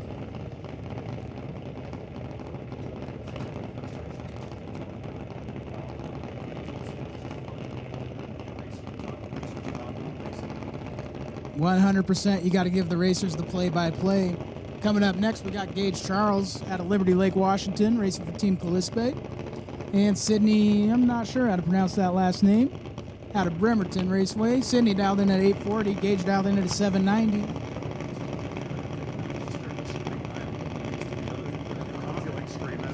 Wow, give me a second. Okay, got it. All right.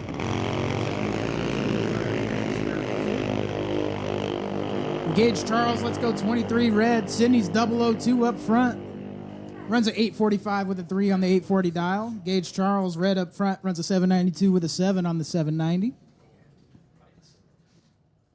It's not only a different country, it's a different timing system than I've ever seen, so we've got to figure out what's on the screen. All the data's in a little bit different format than I'm used to seeing. Yeah, this AccuTime system is a little different than the CompuLink and Portatree systems we got back home. I do like all the extra info on there. It's a lot to process. And a perfect light doesn't mean what it used to. So you can have 3 zeros as a digit. Does that really count anymore? Or are you just not as precise anymore because they added digits? I don't know. I think you should almost get a trophy for being like, for example, Brian Jenin last weekend in electronics, let's go 0001 red first round. It sure does, especially in Canada. Canadian prices are, woo! Kylie Busby at a Calispe Raceway Park dialed in at 790. Megan Moore dialed in at a 794. Racing for Team Woodburn.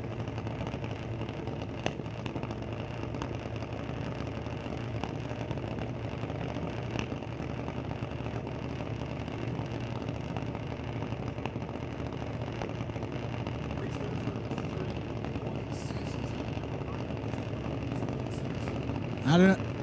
Maybe it's Team Woodburn coming up with this nonsense. You never know. They might be spreading rumors about their fellow Oregon track.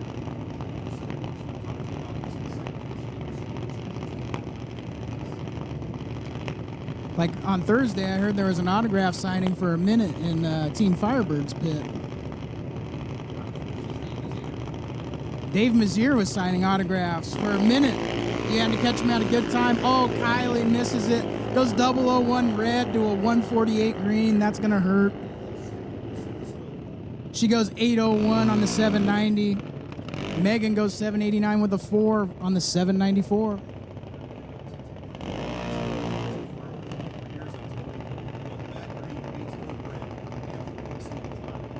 Yep, if you don't go green, you don't have a chance.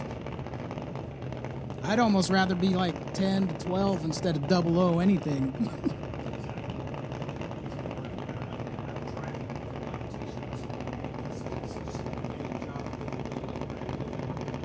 No, thank you. Next up, we got Emery Sanchez at a Renegade Raceway. Dialed in at a 790, unsure of who's in our Lordco lane. Also dialed in at a 790. Heads up race.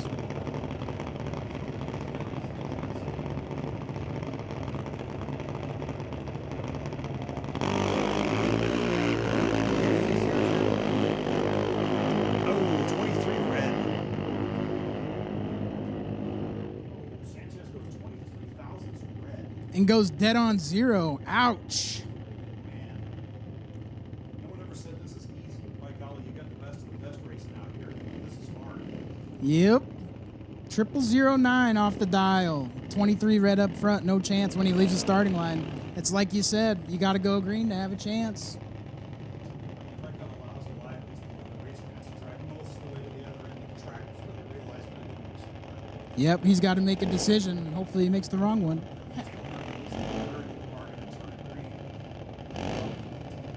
Coming up next, we got Ashlyn Harris out of Homedale, Idaho, racing for Team Firebird. And Alex Alia out of Calispe. Alex dialed in at a 967. Ashlyn dialed in at an 806. Ashlyn going to have a little bit of a wait.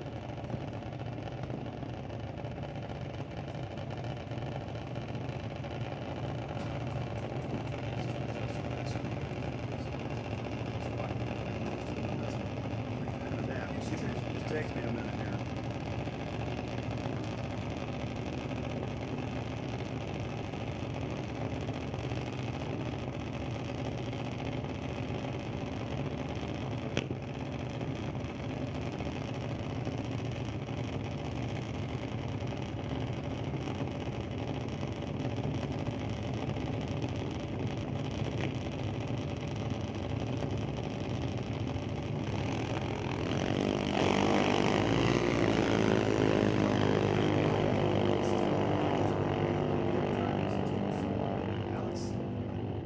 Yep. She went red first.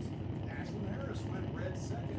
But rather than penalizing the first driver automatically, the system sits there for a moment until the second driver has left the starting line and it counts out who red went by more. In this case, it was the driver that left first. But it's not automatic, which is great news. And Ashlyn Harris going to take the win there. She 17 red up front, runs an 805 with a 4 on the 806, 5 thou under. Getting ready for second round. Tighten that up. She'll be ready to go. You know, sometimes in bracket racing, it's all about luck. Hopefully the little numbers fall your way.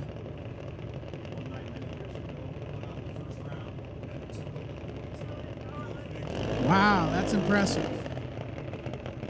my first trip back to Spokane, I went on a 2-year hiatus of not racing. I come back and I get 20 total laid on me first round, go out the next day and get 4 total laid on me in semis.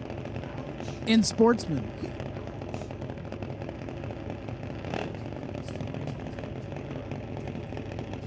%. We got Gray Shan out of Dunmore, Alberta, racing for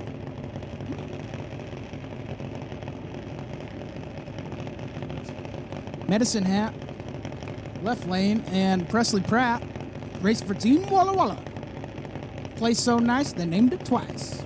Presley dialed in at 796, Gray dialed in at 802.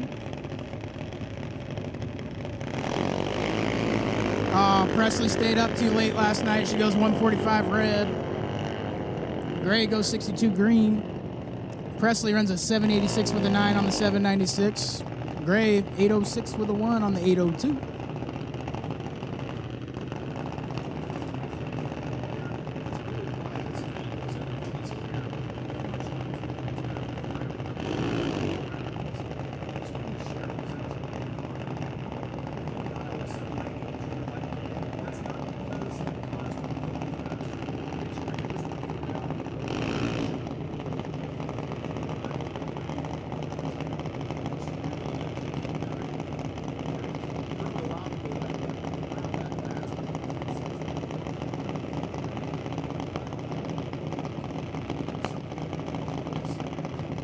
They have that junior comp class, and they haul the mail.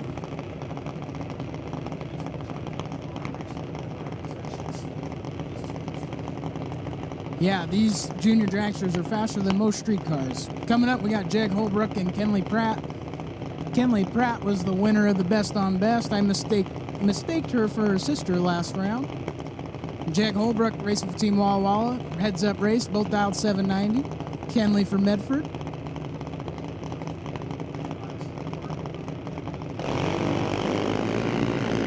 Wow.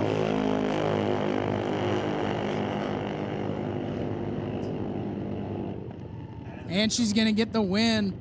Takes 001 at the stripe. Beat 00, take 00. Breakout 001 light. Just having a double lot of Sportsman, balancing gamble, both lot heavy. Balancing Sportsman in your sight lines. In your sight lines.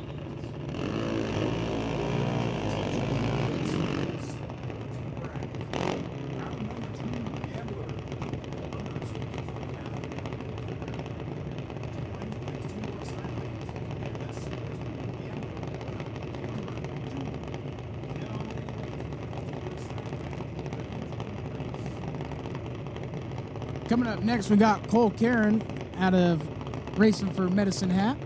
Dialed in at 791. And we got Connor Jackson racing for Team on a Mission. Dialed in at 792. Going to be staring at each other the whole way down. They're going to know on the starting line who has the advantage right away.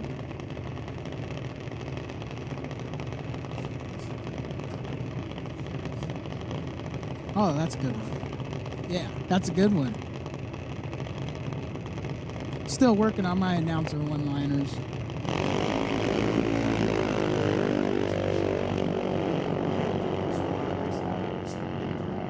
Yes, sir. 11th thou separate them up front. Cole going to get the win. Runs a 792 with a 0 on the 791 dial. Taking 16th thou for the win. Connor Jackson runs a 793 with a 6 on the 792. Cole had that 1-1 at the starting line, had 11th hour in his pocket and took advantage.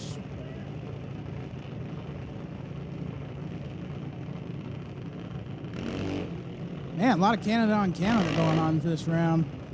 Bentley Johnson out of Mission, BC, racing for Team on a Mission. Dialed in at a 790. Brandon Beck out of Medicine Hat. Dialed in at a 795.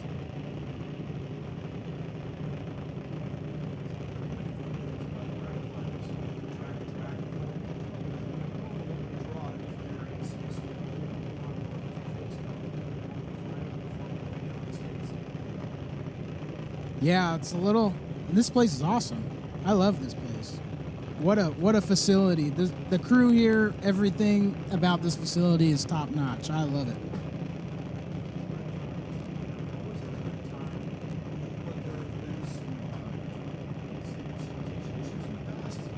yeah, I almost had heat stroke last week, and it was like 90 degrees and 75% humidity. It was miserable out there.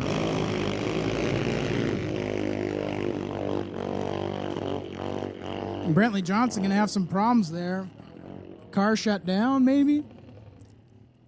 Giving Brandon Beck the win. He's 65 up front, runs at 8:23, just letting out, coasting through the finish line. Brandon did the right thing, paying attention, aware of the other lane, and didn't go through it full throttle. Yep. Always sucks when you don't look back and go and break out while your opponent's still on the starting line. I have been there and done that. I know my car.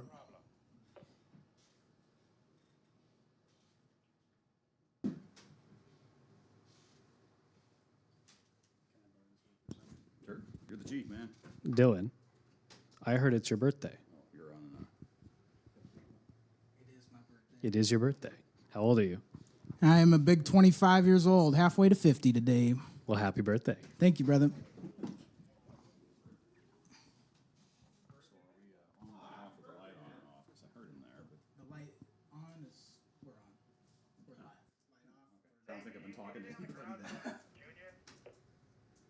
That's the thing that's nice, like in Spokane, I open the window and I'm like, oh yeah, I can hear myself.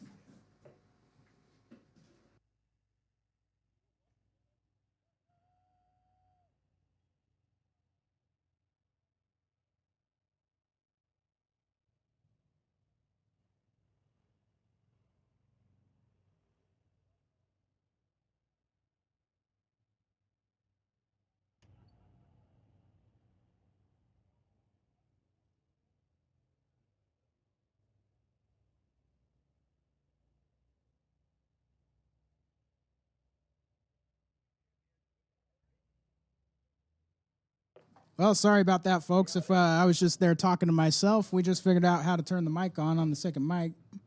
Not sure if you guys heard our back and forth conversations. It might have sounded like I was talking to myself.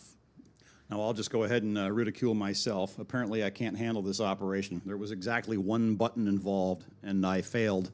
You know, it's a new screen. It's a new AccuTime system. You're getting used to it. It's hard to just jump in and go.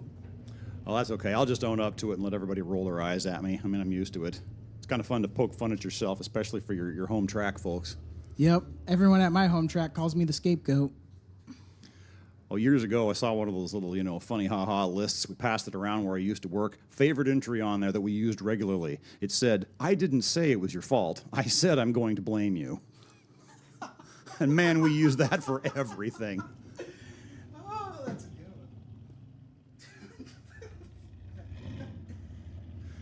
one. Followed closely by, my boss told me to have a good day. So I went home. Sayonara, amigo. You tell me to go home early on a Friday, I'm going to the racetrack. Yeah, we don't need gone fishing signs. Just scratch it out and say, gone racing. Yes, sir. Appreciate all the fans and racers coming all the way to Mission, BC to race with us. What an event. The best of the best in the Northwest. Doesn't get any better. It's only a little short drive. It's only 300 miles for us. Not as bad as a couple of the others. From Woodburn, right? Portland area. Portland, Woodburn, yeah, somewhere in there. Yeah, we're from Spokane, so it's about 6 hours for us. I mean, it's 6 hours if there was, a road that passed through where there was free-flowing anything. When you have 102 miles of traffic from Olympia to Marysville, it tends to take 8 or 9 hours, but, so be it. We're here. We're in one piece. Yes, 100%. That's all that matters. I've never gone on the road for a race, just raced at Portland or Woodburn before, except for the bracket finals. I got hooked my very first whole season of racing in '94 and borrowed everything but the car I raced and headed on over to Boise and got hooked. This is my 32nd straight bracket finals. Wow, that's impressive. You sound like our track manager. This is our Ben Zimmerman. It's his first ET finals, first time racing for points. He's in a borrowed car. His tow rig is borrowed. His trailer is borrowed. Everything is borrowed. But he's here racing. Something else I like to share is you can question my sanity all you want, but don't argue with my dedication. Nope. We'll be there. Dedicated racers through and through. And we may have a few fasteners that aren't up quite to their assigned torque spec, but by golly, we are dedicated and passionate about this.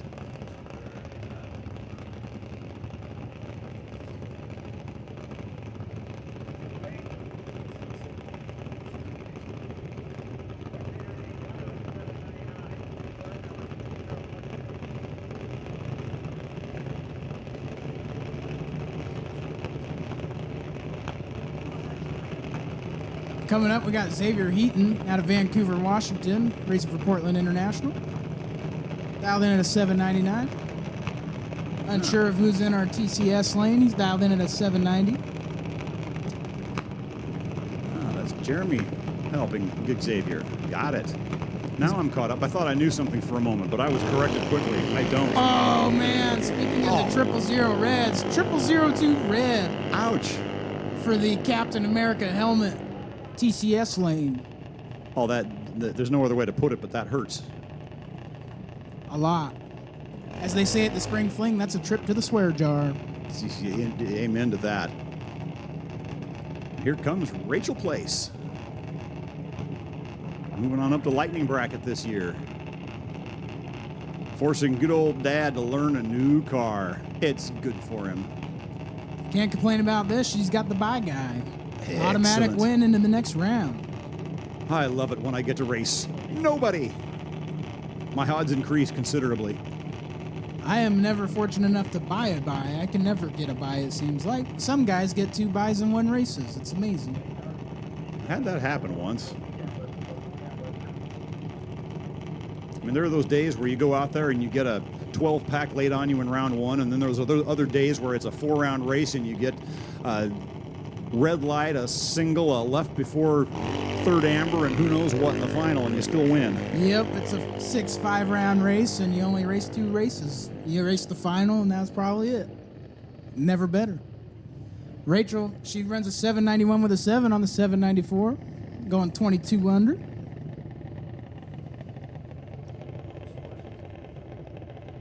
Sportsman Gambler, you should be on your way to the lanes, please. Sportsman Gambler, round number 2. So if you turn on a win light in the round 1 of Sportsman Gambler, please come back to the staging lanes ready to race. To your assigned lanes, of course. And that is all numbers. Doesn't matter if you're odd or even, just pull up. If you won Sportsman first round, we need you for second round. So this is the part where I don't mind pointing out the obvious, because there's a lot of cars, only called half of the session each for the first round. Well, guess what? There's half as many cars. So if we call everybody, we're going to have approximately the same number of cars as we had in one of the sessions in the first round. Man, I watched this kid in the right lane play poker last night, and he was tearing it up. They call him Racing Jason. He's out of Spokane, Washington, racing for Team Callispe. A little late. He's going to want to tighten that one up. Ellie Brown out of Yakima. She's 45 up front, runs a 785 with a 7. I don't even know how to play poker. I don't know how to play either, because that kid beat me with pocket kings, with pocket queens. I lost to a 13-year-old last night. That hurts. You have to set your ego aside when you come and do this. 100%. That's the best thing about bracket racing. It's brutal. 2 go down, 1 come back until there's nobody left. Some of my favorite stories over the years are watching fragile male egos get utterly destroyed when they lose to girls. And I don't know why I find that so funny. I don't care who I'm racing against. It doesn't matter. But for some people, it's a big deal. And man, it's fun to watch them squirm. I used to race a smart car back in the day. I used to race Brian Jennings' smart car, and I've humbled a lot of people in that little smart car. That's why I like seeing that little smart car that's racing Junior Street today. It's awesome. Oh, years ago, we had a regular that showed up and borrowed from his wife a crappy green minivan. No hubcaps, hadn't been washed. I remember somebody pointing and laughing at it. I said, "Oh, don't do that, because he'll embarrass you." Yep. And he did. Doesn't matter as long as the driver's consistent and the car's consistent. You can go rounds. Carter Ozuna goes 003 red up front. It's all right because it's a time trial. Michelle Brown, let's go 26, runs a 780 with a 3. Carter runs a 792 with a 1 at 81 miles an hour. Both from Team Renegade. Renegade on Renegade there in the time trial. One more of the many fun things about coming out here is you have all different levels of financial resources available out here. There's people that carry around enough spare parts to cover 3 seasons of my budget for going to the track for everything. But you're just fellow racers once you're out here. Yep, everybody helps everybody. It doesn't matter what team you're on, and I think that's the best part about drag racing is nobody cares what team you're on. Everybody just wants to see you succeed. Right. Even if you know who you're racing in the next round and they're having a problem getting something fixed to get to the starting line, the person that you're going to race is probably going to be over there helping fix it. Yes, 100%. We're sitting there giving you as much time as you need, because guess Right. what? It takes 2 to go down. Well, we all know what it's like to be on the short end of that arrangement. 100%. Like Murder Nova, he said in one of his YouTube videos the other weekend, he goes, yep, as soon as somebody breaks, I start my 2-minute clock right away. I guess that's the difference between street racing and bracket racing there. Yeah. Push the limits for an advantage versus let's have a fair go. Yep. In our Lord Lane, he goes 71 red, runs a 13:49 at 43 miles an hour. Don't have any information on him, unfortunately. Mystery guest number 632. Yeah, something like that. Did you get to watch any of that best on best going on last night? I was playing poker all night, so. I listened to much of it and watched the final rounds. See, we did what made such a beautiful showing last year that we were pitted approximately 3 zip codes down the track. So it's hard to get out here to where you can actually see any of the racing surface. You want to talk? We parked about 3 zip codes down the track. Team Spokane's parked past the Lordco scoreboards down there. It's a long drive, and we have to go the opposite way in the staging lanes. Awesome. That's why I tried to get my whole team to play poker last night so we didn't have to park in the back 40 next year. Doesn't matter. Team spirit. Let's go, team. Show your team support. Stands are pretty bare. We don't even know where our stands are. We're too far away. We don't have the attention span to go up and find them.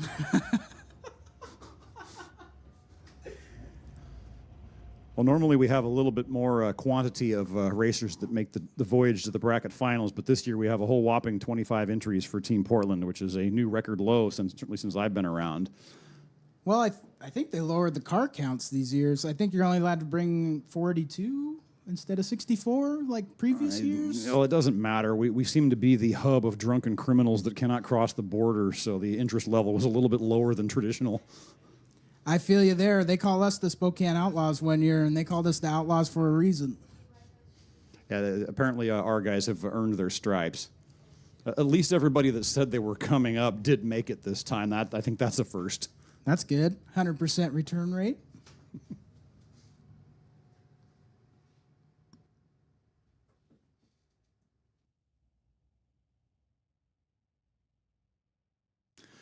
Now, not being a traveling around person at all the popular races, I don't have a lot of info on a whole lot of the folks that commonly do that, but I can give you random bits and pieces of history from 32 different bracket finals.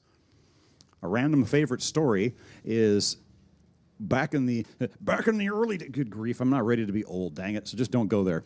So my first bracket finals, 1994. Now, a lot of the technology that is commonplace now was brand spank new back then. So things like throttle stops and delay boxes had just come out very recently, and they were legal in all categories. So in Sportsman bracket, you had Jeremy McGee racing David Chun's Buick Century wagon. I'm told it had run about 1550 or so wide open, but he had the thing set up with a delay box and a throttle stop. It would launch from the starting line. It would head on down the track for a very short distance at wide open throttle, and then the stop would just take over, and it would buck, snort, pop, and bang all the rest of the way down the track. He would cross at 1902 at 55 miles an hour. Wow. There was another character out here, and I don't know his name. I think it was Mike something or other. He raced out of the Turbo Technology Camp out of Tacoma, Washington. They raced a 64.5 Oldsmobile that I'm told had a twin-turbo Buick V6 in it. It was an 11-second car. They, too, ran a delay box and a throttle stop, but they did everything all upside down on it. I was told that they left the car at full throttle for 2/3 of a second, and then it went back to an idle. Until about half track, it cut wide open again. So it crossed 1810 at 108 miles an hour. And wouldn't you know it, those two jokers faced off in the final. Oh, yeah. So they were about 2/3 of a track apart. Jeez, that's at insane. one point. And Jeremy was about 100 feet down the track before he stopped looking out the windshield and was watching where the other car was coming from. That's ridiculous. I didn't even know throttle stops were ever allowed in Sportsman or all classes. That's wild. 94 and then 95 was it. 96, they said, no, Super Pro only, go away. Yep. Yeah, I was born in 2000, so that's a little before my time. Well, that's the part where I'm not ready to be old. I don't feel old, but then again, this is the 32nd time I've come here. You're not old, you're just seasoned. There, yes, I like that. You got more knowledge than most people. Now, let's not push it.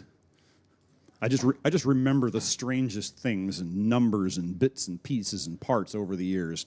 Yeah, isn't that amazing how bracket racers can just like think of a race from 1992 and just be like, yeah, that we're 004 up front, take 5 thou and blah blah blah. I'm like, how do you remember that from that many years ago? Yeah, and if I go to the grocery store to pick up stuff for my wife and there's 4 things there, I'm probably going to forget one of them. Oh yeah, 100%. Might do it on purpose. We have a motorcycle bike sled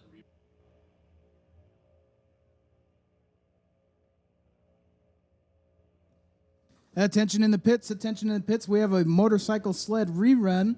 We would like to run them right after the Sportsman Round 2 Gambler. Attention in the pits, attention in the pits. Bike sled rerun. We need you to the lanes after Sports. I said that wrong. We need you to run after Sportsman, second round of the Gambler. Which should be in the lanes right now. So if you are a Sportsman Gambler round number 2 and you are not in the lanes, please hurry because the clock is running. You are late. And then there's other fascinating stories. And again, apologies for the folks that have heard these before, but they're important pieces of this event. Back in 2001, we had a racer that showed up at the track. He'd had some issues with the car at the weekend event prior and thought he had it fixed. He fixed a cylinder head, fired it up when he got on, was going to unload it from the trailer when he got over to Boise, and nope, turns out there was a crack in that cylinder on the block too. He was about to drive all the way home to get a different car through the night, both, anyway, that's a lot of driving. Well, somebody brought along a spare engine, so we told him, hey, we got some options here. Corey's got a motor. We can put this in your car if you give us the go-ahead. And he's like, okay, hang it. Hold on. Let me ponder what I got going on here. All right. And about 15 minutes later, he came back and very, very kind of sheepishly said, I think I'd like to take you up on that offer. And then racers do what racers do. Boom. Everybody scattered. So at 9:15 in the morning, he tried to back the car off the trailer, and it didn't work. At about 12:30, he was running down the track, wide open throttle with the other motor in there, and with a borrowed, you name it, we put everything together. It went from a blown small block to naturally aspirated setup with borrowed parts from about 4 different trailers on there, and he went 4 rounds on Sunday in that thing. Yes, sir. That's exactly how that works right there. Racers helping racers, man. And, when you say you're sitting there pondering it, you sit there as a racer and you're like, if I blow this motor up, I'm going to have to pay this guy for his motor. So I can see where he's sitting there pondering for about 15 minutes. It takes a lot just to accept help, I guess. And for those of you that remember back that far, that was Mark Sachs in the Yellow Nova, formerly Randy Pressel's car. And Corey was kind enough to loan him the motor. And Mark had so much fun in that car that he asked Corey if he could wait a few races before he pulled it out and gave it back. And he ran through the month of September back at home before he finally pulled it apart and put all the pieces back. Nice. No racer left behind. Never. I mean, we all have one thing in common. We have something going on in our brains that find this to be rational behavior. Yeah, it's like one of my ex-girlfriends asked me, she goes, so you guys tell me you drive 3 hours to a racetrack and race for maybe a minute and a half down the racetrack? That is correct. I said, yes. And she goes, you don't want to be on a boat? No. No. No, thank you. No, I want to be at the track. This is where I want to go. 100%. It's nothing but family. Most of my family out here is more of a family than my own family. Very similar feeling from my group of folks from the home track. I refer to them as my big, extended, and highly dysfunctional family. Extremely dysfunctional, I can tell you that, especially with my crew. But it's that whole feeling of we're all in this together. We all think this is the neatest thing since sliced bread, so anything we can do to keep doing it. Well, you go on the boat, you spend $500 in gas or whatever for the weekend, and you have no chance to win any money. You come to the racetrack, you got a chance to win a little coin, put something back in your pocket. Sure, it may not be enough to cover everything, but it helps out. It sure does. Now, I'm a car person, but I know what boat means. Bust out another 1,000. Oh, yeah. Especially when you get, like, I moved to Havasu for a while, and they had those $1.5 million boats, $250,000 trailers, and I'm just like, oh, my God. And my grandpa told me a story once back when he was a commander in the Navy, and he had some fancy boat that he bought, and every time he went out on leave, he'd spend 2 weeks goofing around and working on that boat, and he finally realized one day, this is dumb. So next time he went on leave, he sold the entire operation for $1 and never one time regretted it. Nice. I'm out. Check this story out. This is our track operator, RJ Nomi, over in the Kia. He just rented that car this weekend to race it. He didn't make a pass in it, showed up for first round, threw a dial-in on it, and won. Nice. We have a regular racer, Matty Kielman. It's not uncommon for him to not get off work in time to make it out to the track. He gets there for usually the second and third time run, but it's not uncommon for him to show up too late for the second time run and go into the qualifying pass and go out there and just throw a number on it and qualify number 1. Yes, sir. You know, there's always one thing I've told everybody. I want to do wheelies like Matty Kielman one day because, man, that car leaves so beautiful. Yeah, but his budget's higher than mine is. RJ Nomi dialed in at a 1690 out of Usk, Washington, racing for Team Callispa. Jeffrey Wyford out of Walla Walla, racing for Team Walla Walla. Where is Usk, Washington? Just north of Spokane. Okay. About an hour or so, depending on traffic. Whoa. Well, it was green. Oh, they're both green. Might have a chance, maybe. We got our basic bad light, worst light going on. I see brake lights. There you have it, Jeffrey Wyford, 1231 on his 1206 dial. You do the math on who had the reaction advantage. Yeah, RJ missed the tree there by quite a bit. Man, Walla Walla on Callispa again.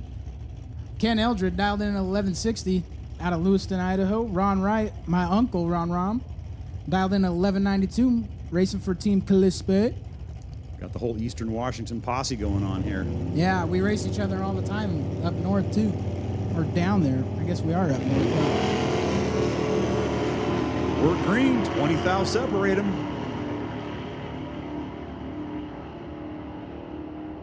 Who is it going to be? Brake lights again. And sure enough, Ken Eldred picks up the win. Had the reaction advantage by 20. Run 64 on a 60 on the brakes. Took an 11 stripe, just where you want to be. I mean, if I could take an 11 stripe every time, I'd be perfectly happy. Yeah, you know, one nice thing about the portentry system in Spokane is when it's a 007, 005 stripe, it tells you how many feet it is. Oh, I like and that. And inches, and it's crazy. Yeah, drag racing makes other forms of motorsport seem so gloriously imprecise. We're out here chasing thousands of tens of thousands, and people are like, it doesn't compute. Coming up next, we got Roland Lowen out of Langley, BC, racing for Team On a Mission. Richard Love goes red, 36 thou, racing for Team Callispa. Roland goes 24 up front, runs a 1287 with a 7 on the 1310. He went a little fast. All right, now let's try and pronounce that British Columbia town name. I've seen it printed before. Do you happen to know? Osoyos. Osoyos. See, because I would have murdered it. I only know that because he races in Spokane all the time. Aha. See, I learn things when I come up here. Here comes Blake Peterson. Dialed 1166. Sherry Larson. Fox Body Mustang. Gonna leave first, 1226 dial.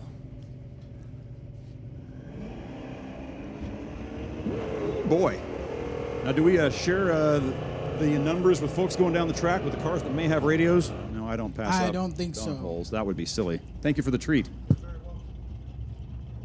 Well, Blake Peterson's 002 up front. Sherry Larson 69. Blake Peterson has the advantage all the way. Hits the brakes, goes 1175 with a 7 on the 1166. Taking 56. And now we have the mystery guest in the near lane. No data yet, but it's coming soon. And that's Chris Holloman in the far lane. Hey, this is not a flat tan Crown Vic. This is much more presentable than the last one. Chris is away. Mystery guest is away. Well, the mystery guests are going to cut a better light. Once again, we don't necessarily share the reaction times that often going down the track with the Sportsman cars because they might have a radio on and be listening to us. You don't want to have data that you're not really supposed to have. Mr. Guest going to get the win there. Runs an 11.66 with the 3. That's all, folks. 11 set on the 11.79. Chris Holloman just misses the tree there. Next up, we got Connor New and Troy Johnston. Firebird versus Bremerton. Connor New dialed in at 12.85. Troy Johnson dialed in at 11.65.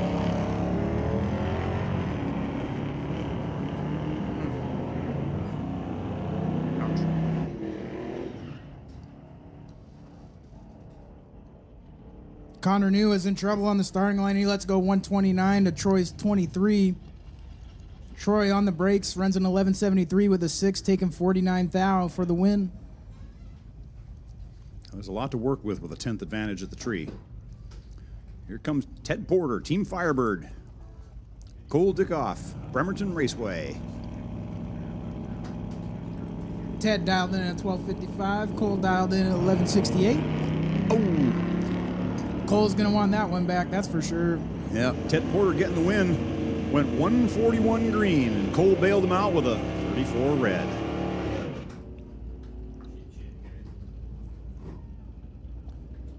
So Ted Porter will be one of the few people that gets to come back and make a third pass today. Next up, we got Kyle Leftwich out of Tacoma, Washington, racing for Team Bremerton. And Chris Townsend out of Boise, Idaho, racing for Team Firebird. Kyle dialed in at 12.15. Chris dialed in at 14.26. You know, the last 3 Subaru SVXs that I've seen in my life were this car over the last 3 years. You don't see those around anymore. I think this is my first time seeing one. I mean, I saw a Vega wagon recently, but I haven't seen any SVXs around. There's a little Vega wagon in Spokane that runs like 529s in the 8th with a little LS in it, twin turbo.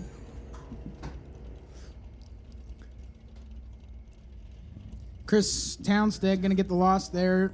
He has a starting line advantage but can't hold on to it. Runs a 14.24 on the 14.26, breaking out. Kyle Leftwich goes 105 up front, runs a 12.14 with the 3 on the 12.15, breaking out by 6 thou. Which is better than breaking out by 13 thou. Yep, had to get behind there. Had to take 20 years. My math's off today.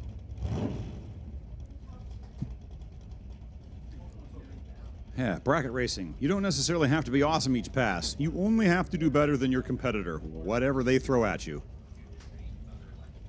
Yep, sometimes you just suck less than the other guy. Kyle Thorsett out of Umatilla, Washington, racing for Team Pacific Raceways. Blaine Robb racing for Team Portland. Carl dialed in at 11.79. Blaine dialed in at 12.49. Carl gonna have to sit there on the light for a little bit. Blaine was last year's track champ. Got to get the plugs in for the home team. Yes, sir. Always. Go to the Calispe. It's not that we're biased, it's just that we are. Yep. Punish that converter. Well, significant reaction advantage went to one of these two. We're going to sort that out shortly. See if they could take advantage of it. And they don't. Oh, my word. Carl going to get the win there. Runs an 11.77 with a 4 with an 0.61 out of the gate. 15 thou under the dial.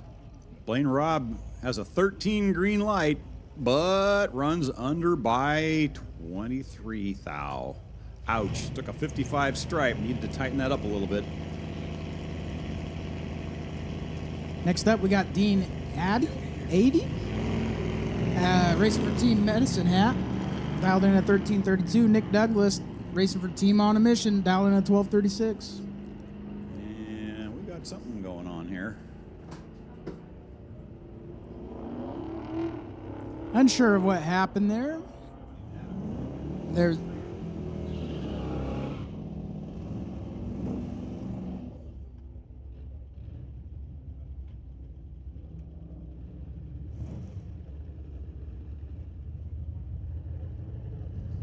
Well, unfortunately, Dean 80 was pushed himself through the lights. So Nick Douglas gets a freebie. It might not be the most accurate data. That's a tough way to get a win, but it'll work. Next up, Jimmy Hereford in Letty's car, Ford Fever. This car's been racing by somebody since way before I was around. I think her and her ex bought this car in 1973, I believe. That's Tony Childs in the far lane. Disco era Camaro, that's right up my alley. Tony goes red, Jimmy Hereford turns it green. He'll be back for round number 3. Letty is currently clapping and cheering. She runs a 1242 with a 5 on the 1246, going 34th thou under, but it's all right. She'll move to the next round. Next up, we got Bobby Berkovics out of Sumner, Washington, racing for Team Bremerton. Tapio, could you help me with that last name? Jacola? I think so. I don't know. The 2 A's in there throw me off. That's the hard part about doing this. I hate butchering people's names. I'll go through great lengths to find out the official preferred pronunciation. And up here, I just don't know everybody. I know, and then you learn it, and then you still say it wrong, and then you're like, ah! Bobby dialed in at 1232. Tapio dialed in at 1185. Reaction advantage for Berkovics. He's going to take it. Good for the win. Runs a 1237 with a 0 on the 1232. Taking 46 thou at the stripe. I'll take one.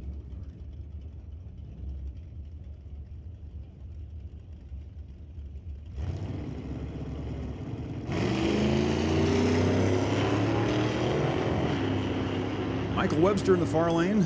3 thou separating him up front. Somebody else that doesn't have data in the system yet in the near lane in a 66 Chevelle. And it's Michael Webster picking up the win, 1240 on a 1236 dial. Turn the light green and good for the win. Here comes Junior Hawkins in the near lane, Firebird Raceway. And Grant Smids in the far lane, racing for Team Bremerton. Early second-gen Camaro. Always had a soft spot for that body style, probably because I've had a second-gen Camaro for the last 30-something years. Junior dialed in at 1177. Grant dialed in at 1280. One of these drivers has a big starting line advantage. And he's going to capitalize on that. Junior Hawkins runs on 1180 with a 2 on the 1177, taking 22 thou at the stripe, backing into him.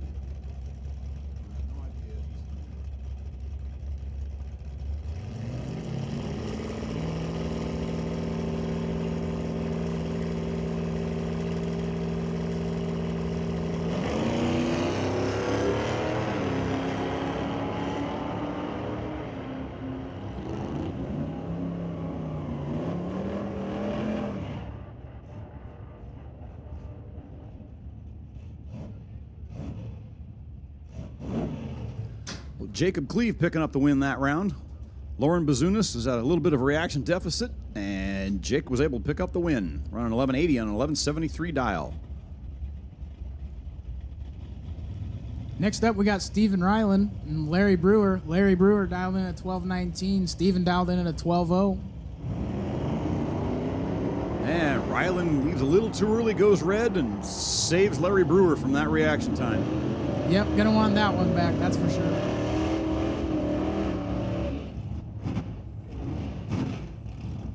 She runs a 1202. Oh, Steven runs a 1202. Sorry about that. On the 120 with the red light. Larry runs a 1210 with a 5 on the 1219. Holding a little bit in his pocket, looks like. William Carnell and Gary Howe. This should be a good one. William out of Boise, Idaho. Dialed in at 1169. Gary Howe dialed in at a 1203. Racing for Team Bremerton. Seen that car win a lot of rounds before at these events. Yeah, you hear the name Howe quite a bit at these events. Yeah, word has it he's pretty good.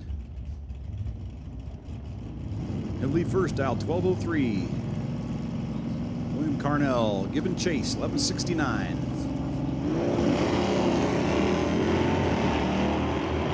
Attention in the pits, attention in the pits. Sportsman, round 1 losers. Sportsman, round 1 losers. To the staging lanes. And for Test and Tune. And Test and Tune. This will be their last run of the day. This will be your last run of the day. So we need Sportsman round 1 losers and Test and Tune to the lanes, please. Thank you very much. Wow, what a race there with Gordie Howe and William Carnell. Gary Howe's 43 up front to Williams 45. Runs an 11.96 with the 1, breaking out by 68 thou. Giving the stripe back 36 for the win. wow, we got a breakout of 68 versus 106. Oh, don't tell me nobody's carrying there. Next up, here's Paul Warner of Team Portland. Bobby Berkovics. Team Renegade. Well, the reaction advantage didn't go the way that I would hope it would, but so be it. Well, Bobby Berkovics comes up with the win. Paul Warner was down a little bit at the tree. He was 77 versus Berkovics is 36. Here's another name you hear all the time at these events, Gordon Rust, racing for Team On a Mission. And Kenny Ken. And that would explain why apparently his longtime buddy, I saw Gordon Cady in the pits yesterday. Didn't have a chance to say hi, but by golly, he's still alive and on the property. Yes, sir. Kenny dialed in at a 1698. Gordon dialed in at 1178. Go chase that machine shop. And chasing him, he's doing.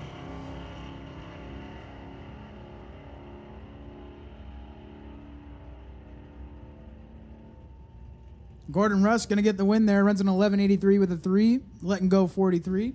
Taking 77. Kenny misses the tree a little bit. He's behind. Runs a 1706 on the 1698. Trying to give it back. Hoping he break out. But Gordon Russ knows what he's doing. He's been down to Pomona, I believe. A couple times, hasn't he? Possibly. I think it's a couple I know he's been at least once. Heard the name many, many, many times. Me too.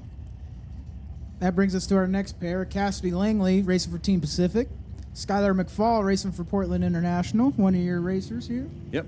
This is her first bracket finals, running high school bracket. That's always fun. And she's going to get the win. She's on to round number 3. She turns it green, but bad green beats good red every time. You've heard the lecture. Cassidy Langley's 004 red up front. Runs an 1187 with a 1 on the 1172. Skylar runs a 1371 and a 1366. They got some data going into round number 3. Brings us to our next pair, Cherie Wilhelm. She races in Spokane all the time with us, but she's racing for Team Renegade this weekend. And Brian Thompson racing for Team Bremerton. Cherie dialed in at a 1260. Brian dialed in at 1305. And when you see these two cars out there, to all the drag racers, one of those looks like a race car and the other one doesn't. To anybody that doesn't know anything about drag racing, they probably look at those two and think the exact opposite. And Kathy Love can't get it done. She's 006 up front to Brian Thompson's 81. Breaks out 55. Brian's on the brakes hard, breaks out 006. Giving the stripe back 123 for the win. Cutting them loose. It's hard to go down with a 006 green light, but that is just racing sometimes. Here's Gary Gandy and yet another Fox Body Mustang, Team Renegade. Jed Biscay, racing for Team Woodburn. Early Mustang, another timeless shape. There are many Biscays around. We have our own fleet of Herefords too. And they're away. 5 thou separate them at the starting line.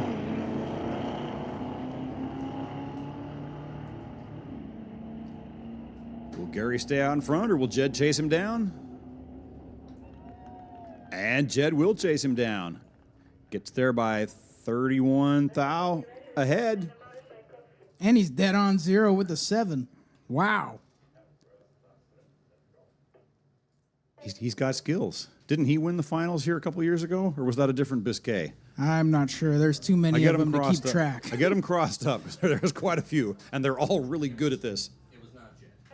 Okay. Jason 55. Or 57. Right, I remember that. I remember the car. I just couldn't remember which Biscay.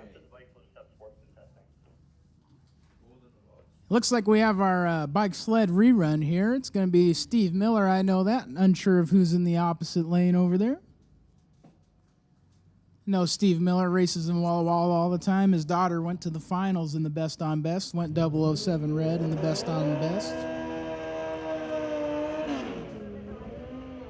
Both great racers. That whole family of Millers, they're all deadly racers. And there's something about the family influence at doing this.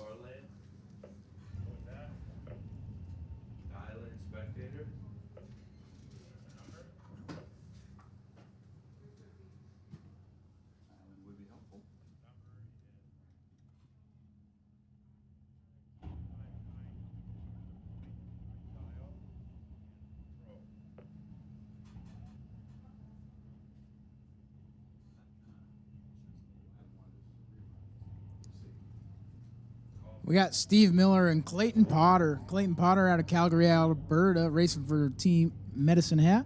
Dialed in at a 929 on the Pro Tree. Steve Miller dialed in at a 939. That's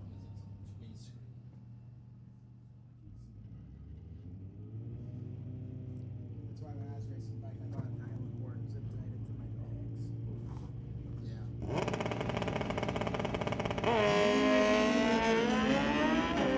Steve Miller comes to parties, 007 up front. Clayton Potter did turn it green, but he's got a lot to overcome to get down there. Steve Miller ain't going to mess that one up. He's 941 with a 7 on the 939, taking 34th thou at the stripe. And I believe that'll bring us into our Sportsman testing tune.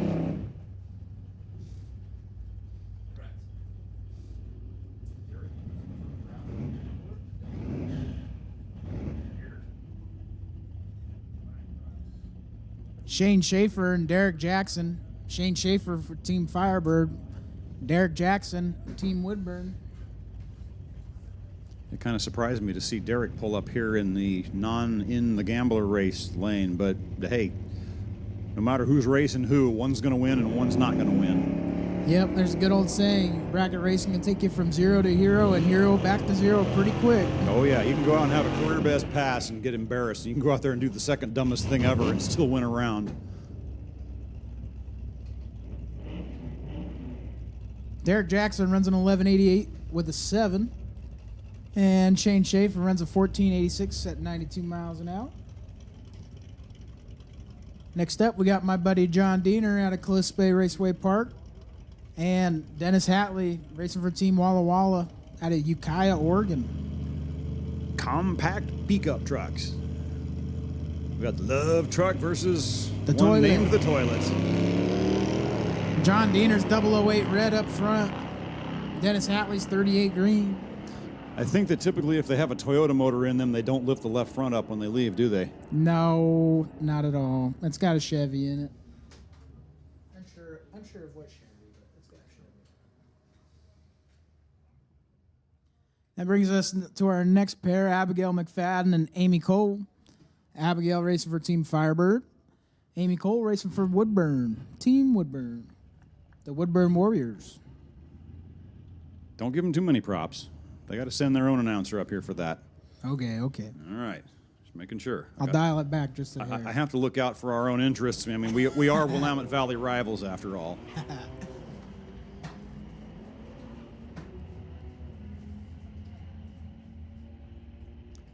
We may only have half the team that they do, but it's fun watching them go down. Our guys go down to their track and mess their system up. Yes, sir. It's always nice when you pull up to a racetrack that you're unfamiliar with and just go rounds. Nothing better.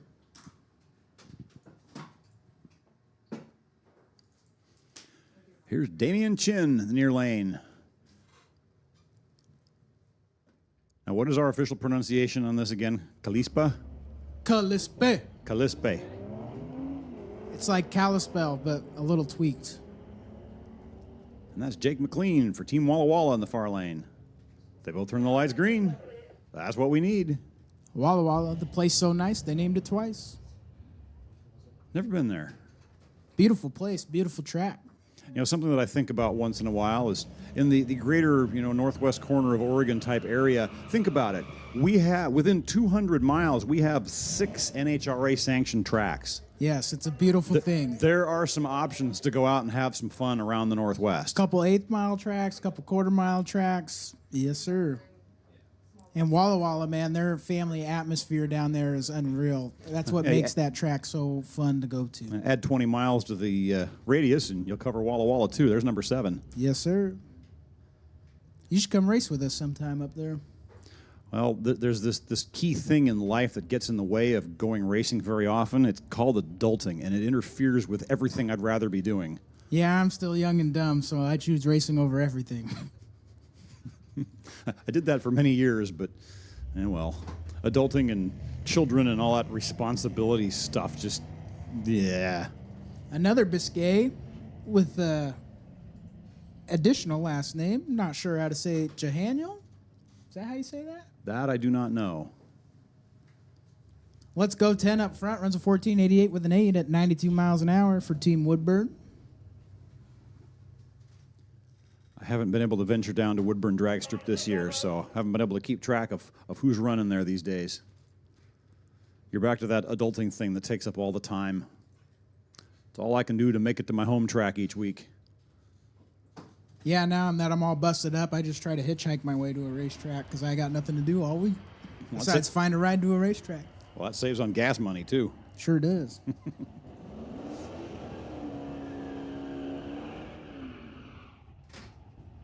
Well, I've been wondering what happened to Steve Watkins. Now I know where he went. Stephen Watkins racing for Team on a Mission. Danielle Bowler racing Ron Burgundy. That's what they call that car, I'm pretty sure. Racing for Team Calispe.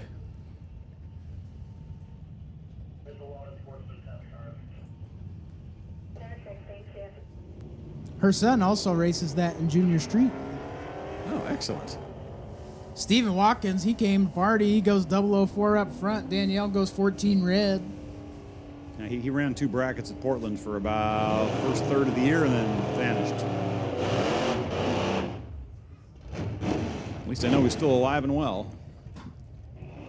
That's the nice thing about coming here. You get to see all your old friends that you don't get to see all year. Well, there's people here that I look forward to seeing that I've never bumped into anywhere except bracket finals before. Yes, sir.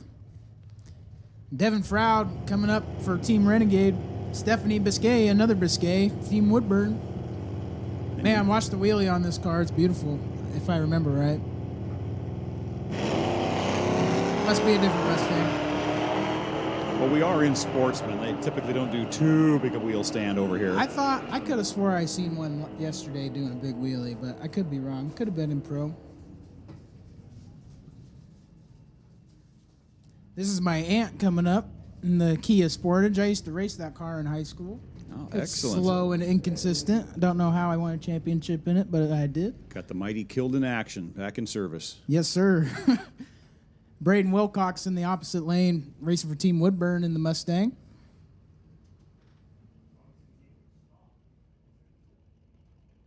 I think Judy will run a 724. That's my 1724. That'd be my guess. All right, the dial-in has been placed.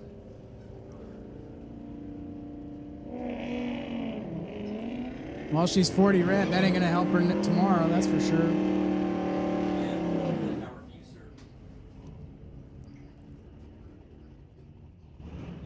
That sure sounded like a stick car launch in the left lane. I like the sounds of that. 1788. See, that's what I mean by inconsistent. That car is all over the place. Well, now, is the car inconsistent, or did you just miss the dial? No, the car is inconsistent. No, all right. It'll do that. She must be rolling with the AC on. This brings up our track operator's wife, Nyla Nomi, in the Ford Ranger at a Calispe Raceway Park. And Eric Hansen racing for Team on a Mission.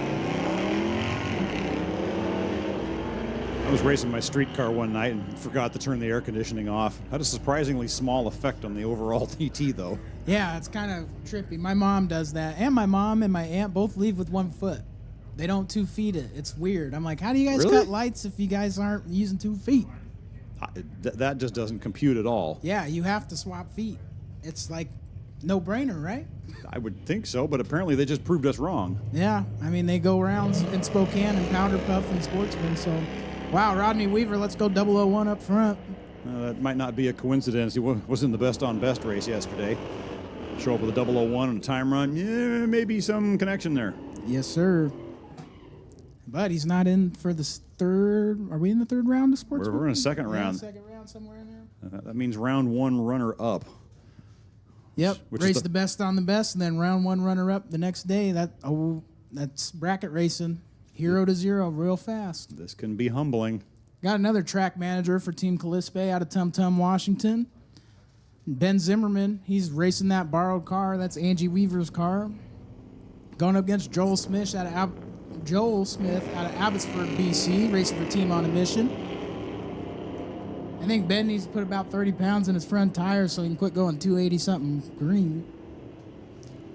I don't know if we have enough air pressure allowance for that much correction. Yeah, I know. It's a big swing there. He needs help. Sorry, Ben. My normal pit neighbor from at home after my first round loss said something about putting air in the front tire. I was like, no, dude, I just need to leave sooner. Yes, sir. Maybe hit the button a little harder. Maybe squeeze the brake a little harder. Whatever you got to do. It was plain and simple driver error. Most of the time it is. I got no one to blame because I'm the one that has to work on the car too, so I can't. It was the car's fault. Nope. It all falls back on the joker behind the wheel. Yes, sir. Keith Hadley coming up, racing for Team Bremerton. And we got a guest guy in the TCS lane. Guest guy goes 57. Keith goes 50.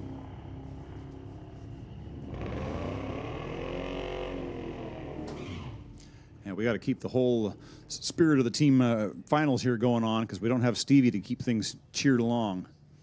I missed that. There were a couple years back in 03 and 04 where he wasn't able to come up here for a variety of governmental reasons I had heard. And it was a different feel. So we got to try and fill in that gap the best we can. Yeah, I haven't been to a ET finals without Stevie Wong announcing, I don't think. Because I didn't come up here, I think in, was it 12, 13, 14, somewhere in? 10 and 16 were the last finals Okay, 16, yeah, I never came up here. This is my first time here, but I've never missed the ET finals with Stevie Wong, that's for sure. And he is. It is just, it's part of the vibe. It's hard to replace Stevie Wong, that's for sure. Very good announcer to begin with, but the knowledge and the experience, the stories, the data on folks, wow. Yeah, and just the way he gets the teams involved and interacting, it's amazing to watch. At the bracket finals, we have Stevie Wong. At our home track, we have Letty. She's kind of our own internal organizer and cheerleader.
There goes Larry DeCamp.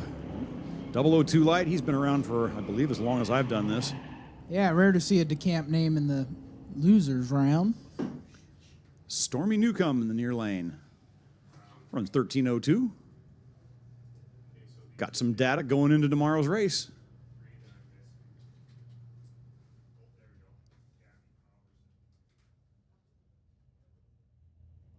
Next up, Ashley Isabel. Rad Torque Raceway. Brian Seberg out of Belfair, Washington. 1969 Ford Mustang, Team Bremerton. I see the signs that point up to Belfair, Washington when driving down 101 occasionally. Never been.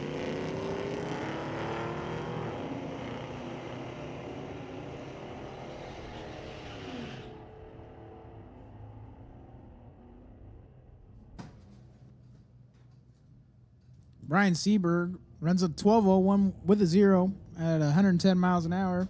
Ashley runs a 12:17 with a 0 at 113. Bringing us Brendan Piskacek. Brendan Piskacek, racing for Team On a Mission. And my buddy Mike Slavens out of Cheney, Washington, racing for Team Calispe. 36 to a 38, that would have been a good bracket race right there.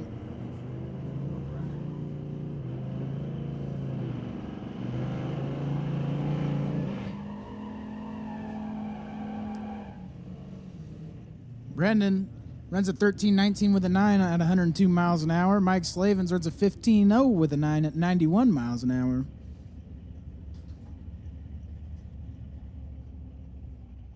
Bringing us Kevin Greerin and Chris Tickerob.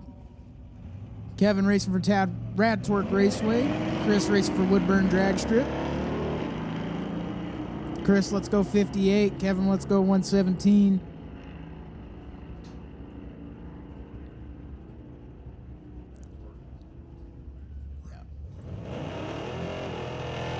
Kevin runs an 11:98 with a 2 at 113 miles an hour. Chris runs a 12:60 with a 5 at 106.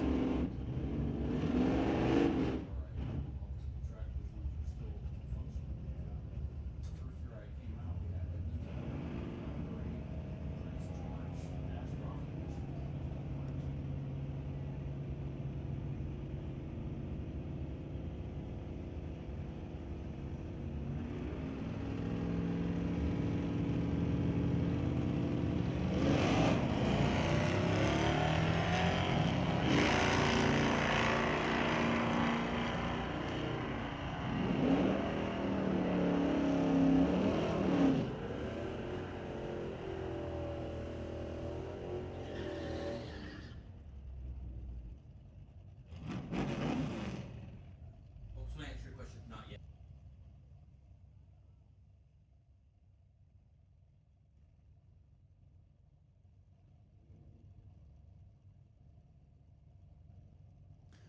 Here comes Waylon Carlson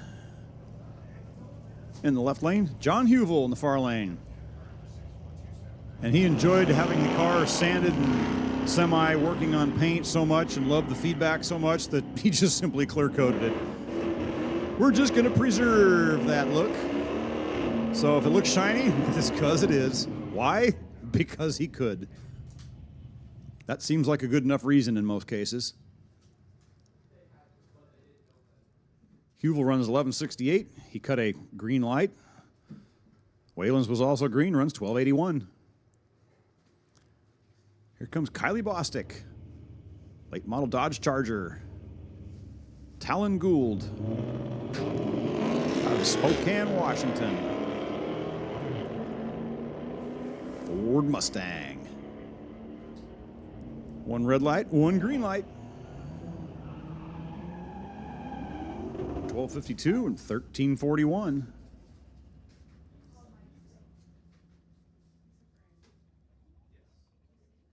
And here is Robert Gillett, Team Pacific Raceways. Mailing address of Kent, Washington, but they're much closer to Auburn. I've always wondered about that, but anyway. And that is Heather Bromley, otherwise known as Tether, because her other half is Tyler, so I just give them one name because it's easier. Running for Team Portland. Things didn't go her way in the first round, but here's her time run, getting all geared up for tomorrow.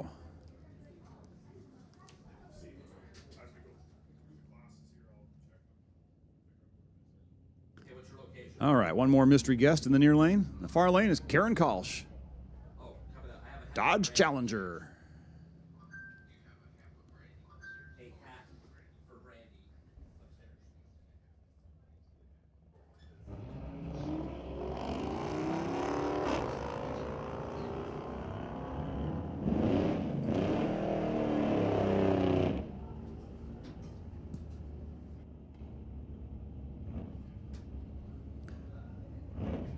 Karen goes through the lights, 13:41, 104 miles an hour.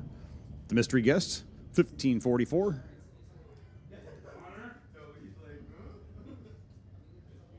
Next pair up, A little bit more missing information, but they are ironing out all the missing holes in the data as we speak. The far lane, Marlon Ulrichsen.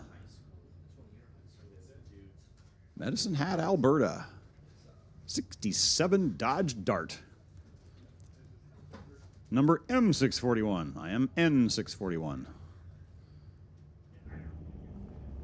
Yeah, that's always a battle when you renew your membership, trying to fight for your number, huh? Well, I got my number assigned to me at the bracket finals in '94, and I've kept it ever since. Yes, sir. It becomes part of your personality, of your overall person when you go racing. Yeah, like when I wrecked my bike, my mom made a bunch of shirts, and they say 671 Dylan Strong on them, so your car number definitely identifies you in the drag racing community. And here we have another Biscay, Jason Biscay this time. And in the far lane, that's the other half of Tether. That is Tyler Hereford, who also didn't have things go his way in the first round. But he's running for Team Portland. And yes, Tyler and Heather are engaged officially. Congratulations. 005 light. Yeah, there's a reason he's second only to his dad in the points this year. That's always got to be tough, be right behind your dad in points. Oh, the family battles that we have out there with all things Hereford, they get entertaining. You know, Jimmy's been around a long time, very good, won a lot of races. Well, his wife Angie decided she got the racing bug officially just a few years ago. Last season, she pummeled him numerous times, and there were no gimme or rollovers. She hammered him. Pro Gambler, guys. Pro Gambler, round 2. No lottery, everybody. Pro Bracket. Wake up, Pro Bracket. It is time for round number 2. Please don't be like our Pro Bracket racers at home. Please actually show up at the staging lanes when you're called. So Pro Bracket Gambler, everybody, odd, even, decimals, half number, whatever you think your car number is in Pro Bracket, if you're in, please make your way to the staging lanes and pretend like you are ready to race. Kathy Love out of Osoyos, BC, racing for Team Calispe, and Veronica Hodgson racing for the Titanium Strip. Veronica runs a 1204 with a 3. Kathy Love runs a 1785 with a 6. Osoyos is just a cool sounding name. Yeah, it took me a minute gotta to hand it learn to it. him. It took me a minute to learn it, but once I got it, I can't stop saying it. Osoyos.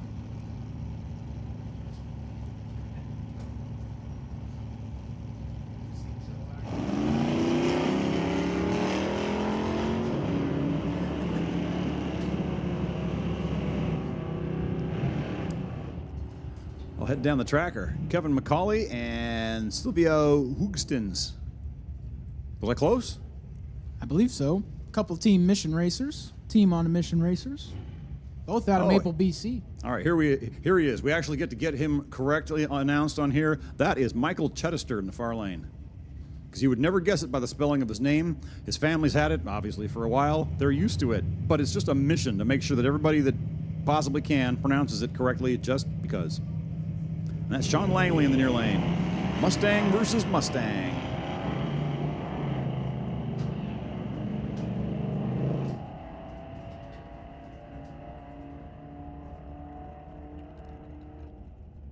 Michael runs an 1179 with a 4 at 116 miles an hour. Sean runs an 1185 with a 3 at 113. Here comes Hayden Amborn in the borrowed vehicle of the week. And that's Ken Green in the far lane, my pit neighbor. Actually, they're both my pit neighbors. We're all on the same team. Oh, Ouch. 0008 red for Hayden. Holy cow, dude. I'm telling Wow. you, with how many 000 reds we have, we should make a sticker for it. That's going to be a challenge. We're going to come up with the best way to present that. Yeah, I went red. I went 000 red at Mission Raceway. I was this close. I almost had you. You never Dangerous. had your car. Yeah, dangerously close, but not quite. And here come more Portland racers. Xavier Heaton, Angie Hereford.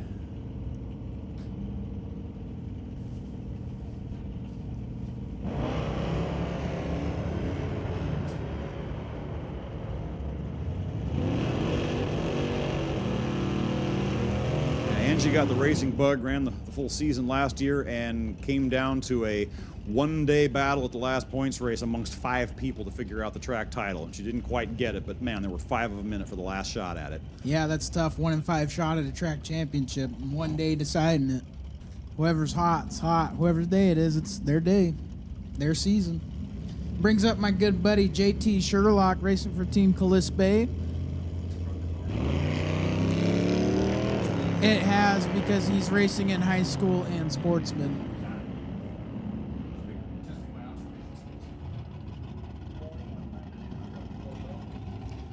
JT runs 1182 with a 7 at 111 miles an hour. Missed the tree by a lot. I also will sometimes make references to which day of the week it is, because the Friday and Saturday night lights for the street legal drags out at Portland, that might be considered a good reaction time by those folks. Yeah, I don't doubt it. I was watching that 7.0 index class at the Street Outlaws event we just hosted, and I was slow-moing some video, and I'm like, wow, everybody's way green on a 400s probe tree.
All right, ladies and gentlemen, boys and girls, kids of all ages, team captains, except for Firebird and Portland, because I've already taken care of you two.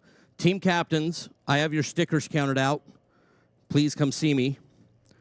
Again, team captains, all team captains, come see me. Second floor of the tower, I have items for you all. Please and thank you. Azure. For all those times that you got to play with stickers as kids, you were training for this very moment. It is time to come and share the stickers with all of your racers so that we can all play with stickers. Oh, that's right. They are decals up here. Some of the terms. We have a town in the Metro Portland area called Tigard. Up here, I about fell over when I heard it called Diggard. Like, wait, what? Hang on a second. Do you know what's in Tiger? Salt and straw. There's a salt and straw. I don't get out much. You know what salt and straw is?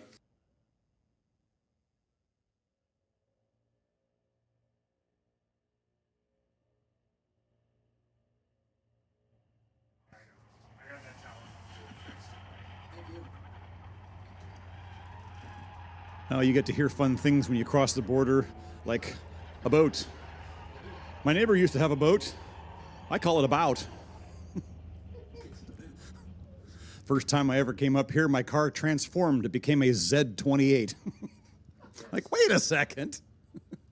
And of course, Steve Entler was our announcer at the time. He came up here and starts yammering on in his obnoxious way. And he says, all right, now wait a second. What do you Canadians do when you go to, do you go to the Zadoo and pet the Zedebras? So I was asked about if I had any Zap straps. Zip tie. All right. Zap strap? What do you thought? Like, huh? Don't you have any Zap straps in your bag? I have no earthly idea what you're talking about.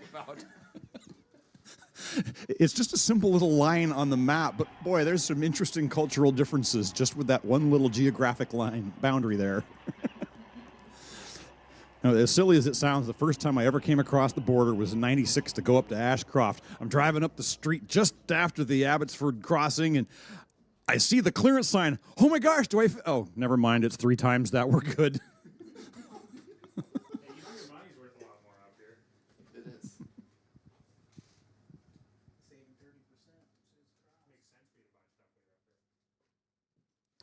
Yeah, you're just not supposed to tell them how much you bought when you go back, right? I did notice that when going to the grocery store for a couple of forgotten supplies, you run it through on the plastic money now because that way everything is already automatically converted. And I looked at the statement and went, oh, well, I got cheap now, didn't it? But you will also see a secondary charge or a credit on your statement. Depends on your credit card. Right.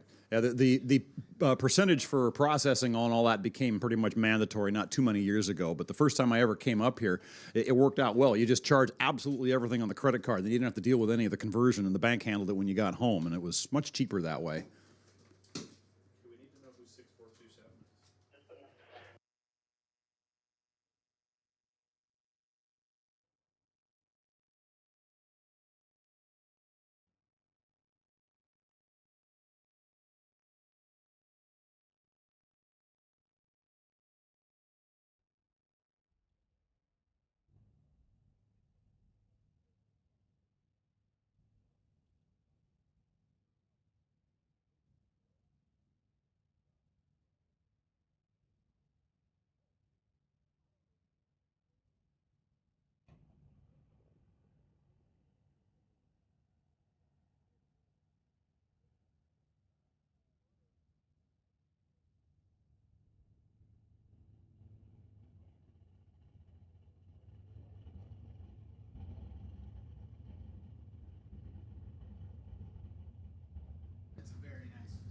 I hear the rumblings of Pro Bracket round number 2.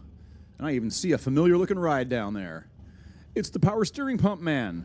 What on earth does that mean? Well, I worked at GM Parts for a zillion years, and the group number for a power steering pump was 6605. And that just happens to be Greg Hereford's car number. Don't ask. John's weird. It's all right.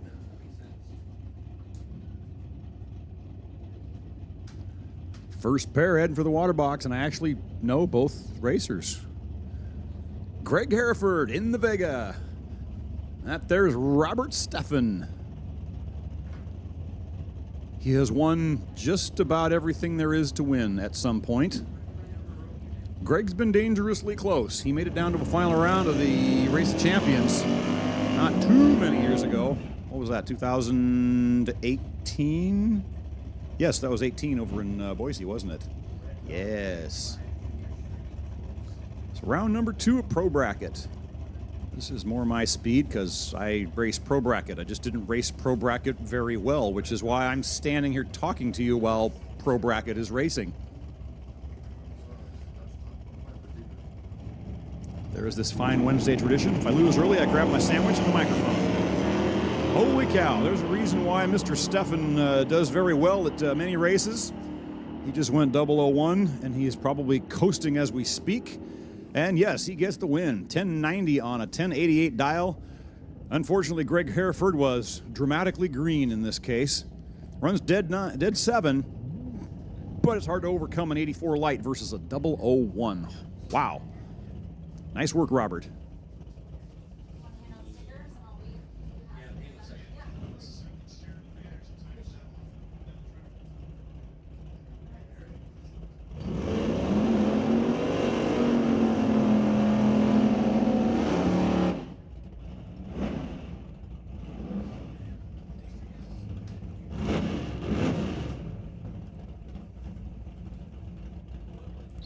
Now, there has been a structural components 80Z28 Camaro in some incarnation, I think at every finals I've been to. There may have been one missed, but this is just a staple. I hear there are 2 of them out this weekend. We have twins.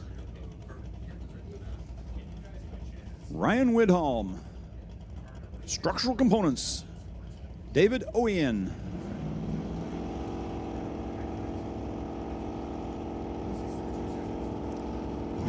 And Sportsman Racer, car number 6427. Need your info to the timing tower, please. Sportsman Racer, car number 6427. Come visit the tower. We need some data.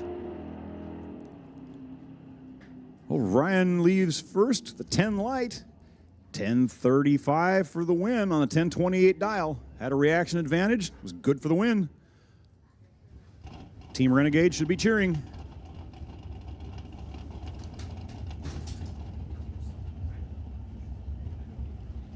And just to pick on our local racers a little bit, see, one of the positives, especially when you get slightly more chronologically experienced, is you appreciate quieter cars. We race at a track where there's not only a muffler requirement, there's a straight up decibel limit. I mean, period. 103 decibels as measured by the noisiest place of the track, or forget it. If you're louder than that, you get 1 pass to fix it. If you miss that, sorry, you're done for the night. So it's much easier on the ears. So you come to a track like this where there's no such restriction, and of course all of our knuckleheads go and unbolt their mufflers. Darn kids, I tell you. Russell Lopeman. Team Renegade out of Auburn, Washington. Monty Beagle out of Medicine Hat. Very carefully staging.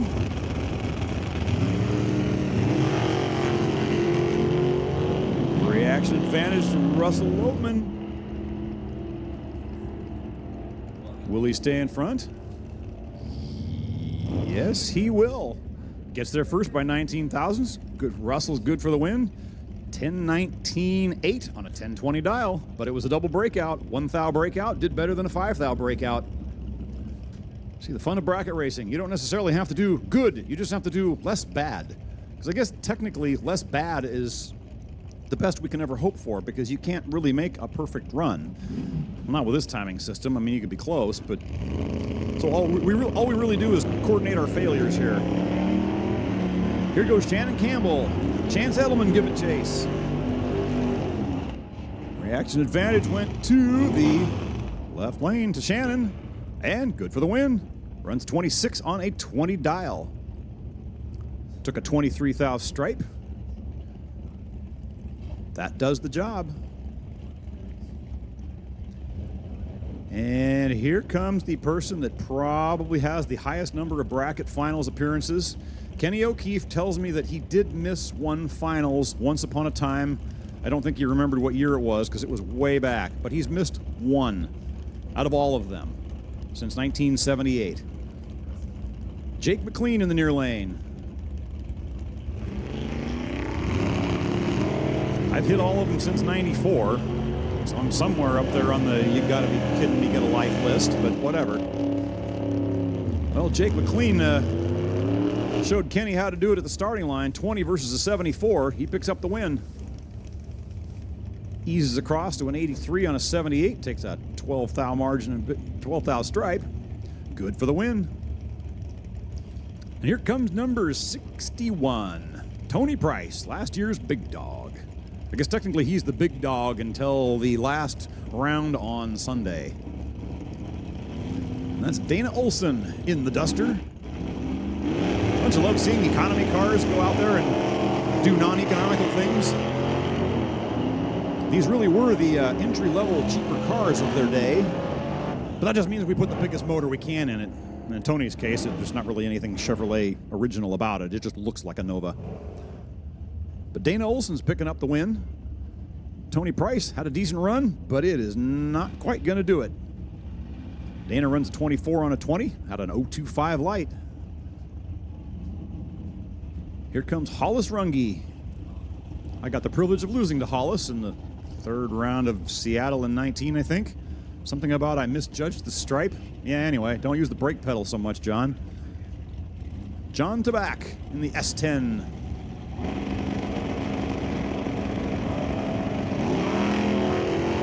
Ooh, Hollis with a double 02 light.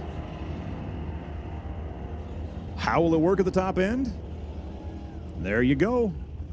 Hollis, good for the win. 60 on a 54 dial.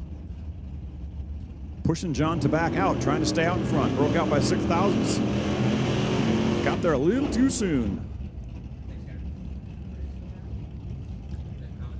And here comes Tony Price's old car, Mike Hansen. Both sporting tune-up and carb shop advertising. And here comes one of the bigger dogs around, runner-up last night, Derek Knudsen.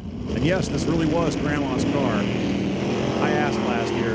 I just think it's cool because if you look at the thing from the wheel well trim up, you'd never notice it was a race car. But boy, does it go fast.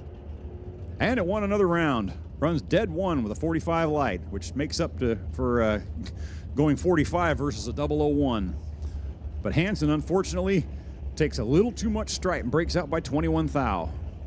So Knudsen will be back. Hansen, unfortunately, will be done for the day. Here's Daniel Weiland in the S10. Randall Garner in the Mustang. Oh, ouch. Red by .0003. Oh, boy. And I thought that the age-old, timeless 001 red was bad. Nope, we've expanded on that. We've given you 9 more possibilities to feel bad, or worse, as the case may be. And here is Bobby Berkovics, the G-Body Malibu. And Race Albie, Shoebox Nova for Team Coos Bay. How many people do we have here racing for Coos Bay? 1. All right. Representing Coos Bay, Rick Well is the only racer. And he'll be representing them again in round number 3 because Race went green and Bobby did not. Oh!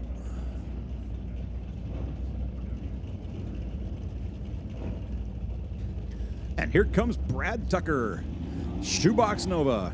This is another result of when you first start out racing, you use what you got.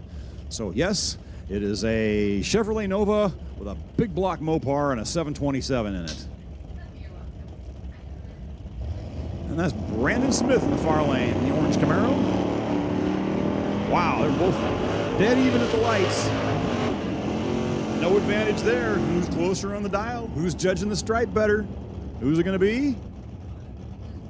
Brandon Smith picks up the win, 10:06 on a 10:06. Tucker was good, but not quite good enough. He runs 93 on his 91. Didn't get there first, but it was close.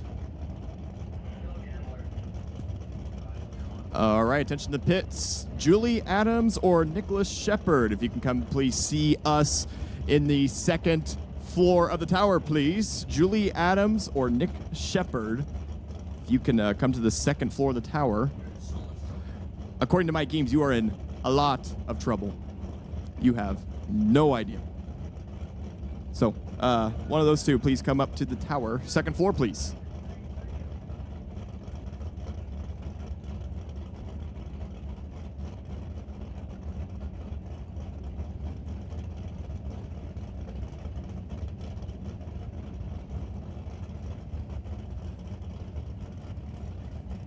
One moment of pause, and we're back. Michael Clement, third gen Camaro. Travis Marion, Team Medicine hat. Uh-oh.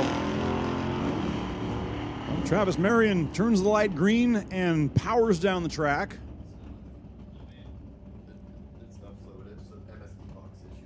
And Michael Clement, unfortunately, has some car gremlins as soon as he goes to leave the starting line. So his journey was very short, unfortunately. It hurts to see broken race cars because we've all been on the short end of some kind of gremlin issue, whatever, and it just hurts to watch, and you want to just fix everything so that nobody has to go through that. It really sucks because they were working on it all morning. There was 4 or 5 Team Firebird members working on it, and then all of a sudden, here they go again, back to the pits, back to the drawing boards to figure out what is going on with that car. Well, the only upside to having an issue with your race car at this event is the collective knowledge and experience and honestly simple boredom. There's a lot of people that know a lot about race cars that have nothing better to do but to come and help you figure out your issue. We had one of our own team members chasing down gremlins. We think that after a whole lot of searching, they have finally isolated the problem. But boy, the brain trust working on figuring that one out was interesting because it's been going on for weeks. The gremlins he's been fighting, and we're pretty sure we got it squared away. Well, they have it squared away. I didn't do too much to help, but wow, the knowledge up here and just people willing to share their hard-earned trade secrets and insight on different ways and how do you do this, what could possibly be my problem here, and people are willing to share. Because when it all comes down to it, you still have to cut a light and run the number. You're not automatically the winner if you're faster. Otherwise, I wouldn't come. I can't afford to go faster. I got what I got. Here is Brian Jenin in the Wild Poncho. Garth Drager with paint on the car? No wonder I didn't recognize it. Wow. Okay, let's keep it pretty. No more scrapes down the right side. I mean, I thought it added personality, but I guess it's pretty cool that it's all shiny and pretty again. Wow. That's impressive. Winder on the limiter. Dump that clutch. Always root for the stick car. I have issues. I spent my first, 19 years doing this, racing a stick car, so I have a soft spot for him. Except I needed to lead a little bit sooner. Brian Jenin cut to 19 light and runs dead 5. Garth Drager was a little late at the tree, 73. Runs 897 on his 903. That's just a fast stick car. I mean, it's still cool, don't get me wrong.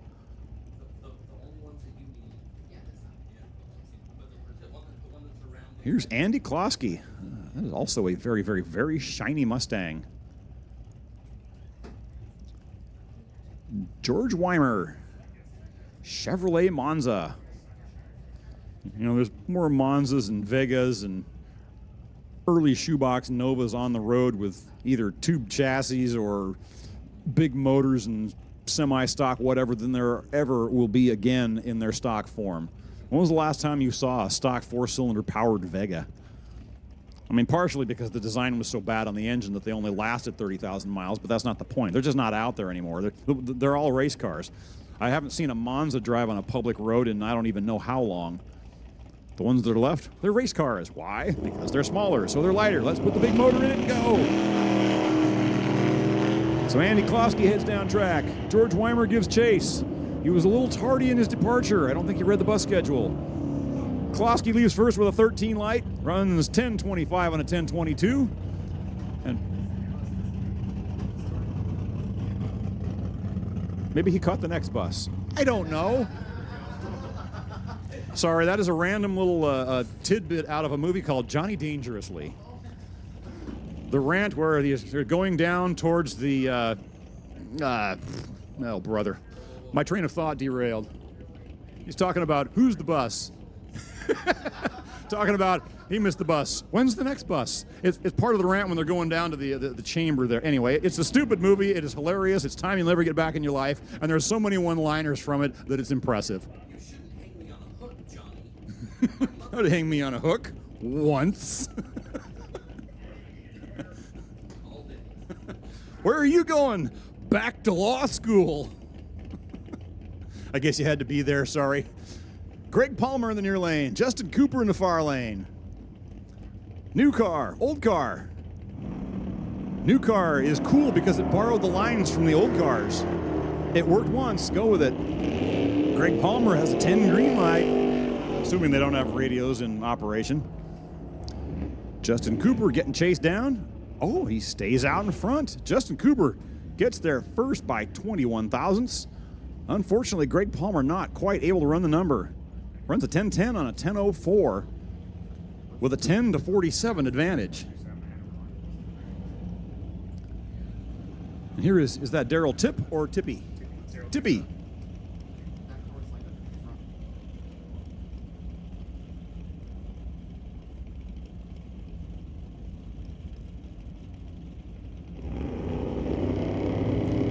And that's Jacob Phelps in the far lane. 11:55 to 9:78. That's a pretty good split for Pro Bracket. Closing very quickly at the top end. 007 light for the slow car. I'm always a fan of the slow car. And Daryl Tibby picks up the win. He gets there 17 thousandths first with a 20-mile-an-hour closing rate. You might think that's terrible for the slow car to have to figure that out. Well, the fast car has to figure it out too. They have a very slightly improved view of it, but it's the same split. Now, if I was a little bit better on the tree, that might be a bit more advantage to me, but whatever. But thanks to my very mediocre efforts in the first round, that gets you Lorenz Schwartz here in the second round, because that's who put the 11 light on me in the first round. And then, of course, drop the front end at the finish line to give the full-on, you just got beat look. Anyway, and that's Tanya Mosewich. I'm going to get arrested for name murdering. I can tell already. Dang it! Well, I have some suspicions on how this one may turn out. There's a huge reaction advantage that went to the left lane in this case. His light got worse, but only by 7 thou. He runs 10:37 on his 10:30, so Lawrence will be back. All right, attention to the pits, attention to the pits. Pro ET time trials. This is your call to the staging lanes, please. Pro ET time trials, or if you are a first round runner-up, this is your call to the staging lanes, please. I'll catch a couple more of our Portland guys, and then I will skedaddle. Here we have Matty Kielman. He has a big trunk. He can carry a lot. Dave Barcelone. A couple of big names around here. Who's it going to be? Reaction advantage went to Matty K. It's good for the win. Cut him loose. Let Greg go. 14 light does the trick. And here comes his dad, Greg Kielman, in the far lane against Big Dog himself, packing around the best on best belt. It's Steve Kelly.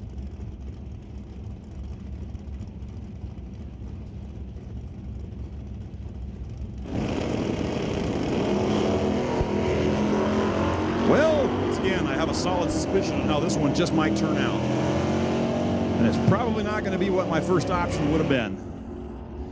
Yep, a 12-73 reaction advantage will usually tip the tables far enough in your favor. Steve Kelly is your winner in that round. And thank you for putting up with me. I better go get the car.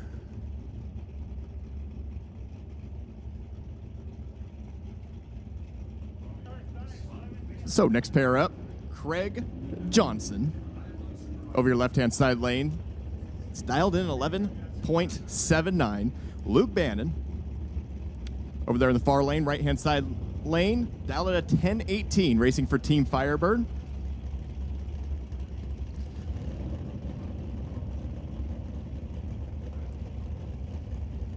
So you'll see the Cutlass leave first by just over a second and a half, and then the Camaro's gonna, of course, try playing the chase.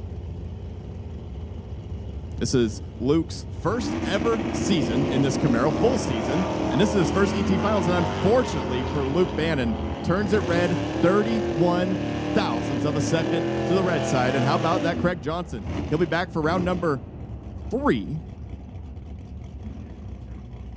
11.74 on the 11.79. He breaks out by 0.05 of a second, but you get a free run, of course, when your opponent red lights.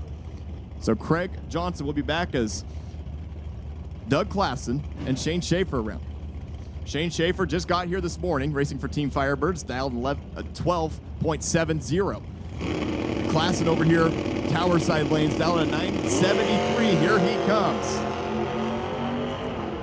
Boy, oh boy, Shane may have some work to do at the top end. This is looking to maybe go in Klassen's way. Can he make it work at the top end? You bet. 981 on the 973, had plenty to play with. 0.30 in reaction time. Schaefer was behind, 117 in reaction time. Runs a 12.80 on the 1270. He was a 10th slow, didn't have the reaction time. His day comes to an end. So Klassen will be back for Medicine Hat as Chris Stone and James Cleve around. Renegade in the right-hand side lane. Dial at 10.12. Chris Stone over here in the dark. Dial it at 10.28.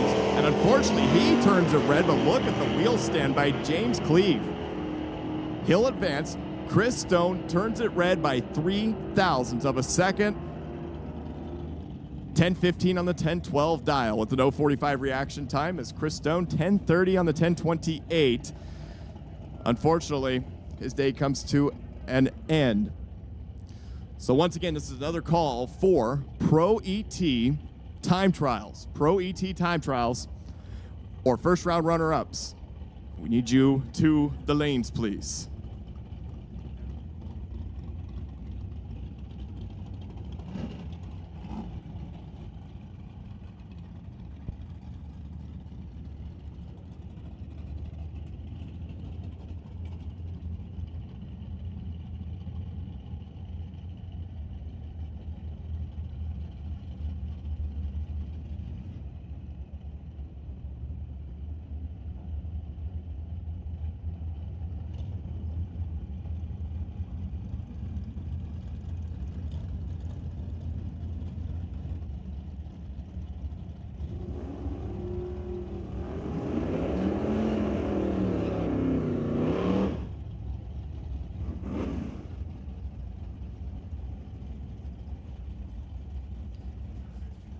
So now we go to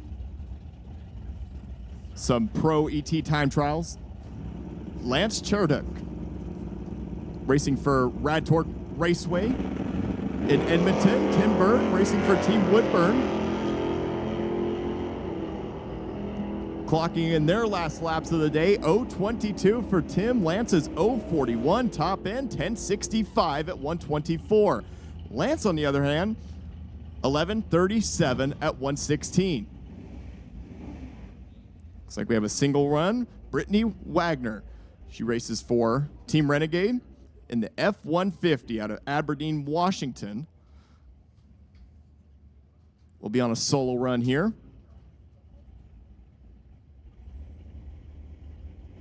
Of course, everyone wants to make these last time trial runs of the day to get them all set for the team race tomorrow, as we have 2 full days of racing ahead.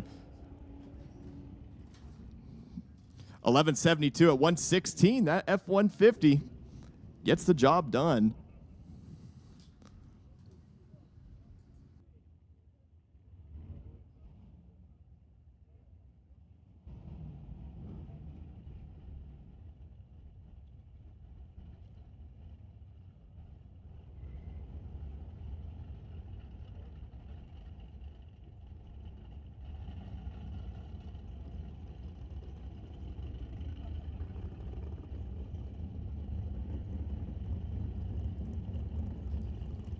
Our next pair coming into the water box. Jim Bonner out of Deer, Washington, racing for Team Calispa. In the Vega, Calispa, excuse me. Calispa. And Jesse Blood out of Aberdeen in the Blazer, racing for Team Renegade.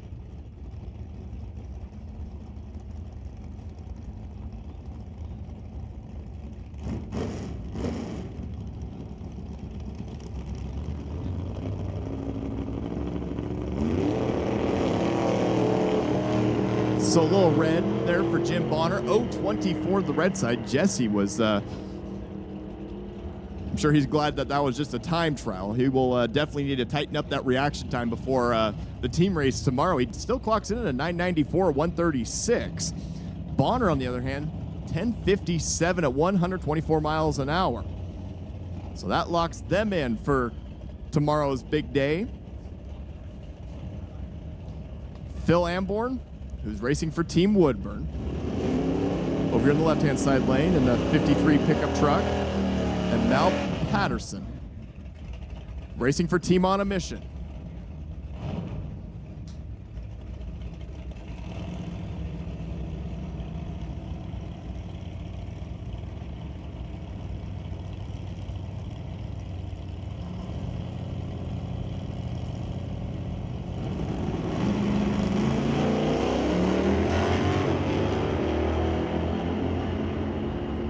Look at these two. 0-10 for Patterson, 0-50 for Amborn. Top end 964 for Phil at 141 miles an hour. That truck moves.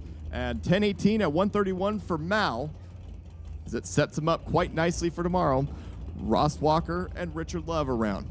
Calispa over there on the right-hand side of the racetrack. Team On a Mission over here, left-hand side lane. Ross out of Langley, British Columbia.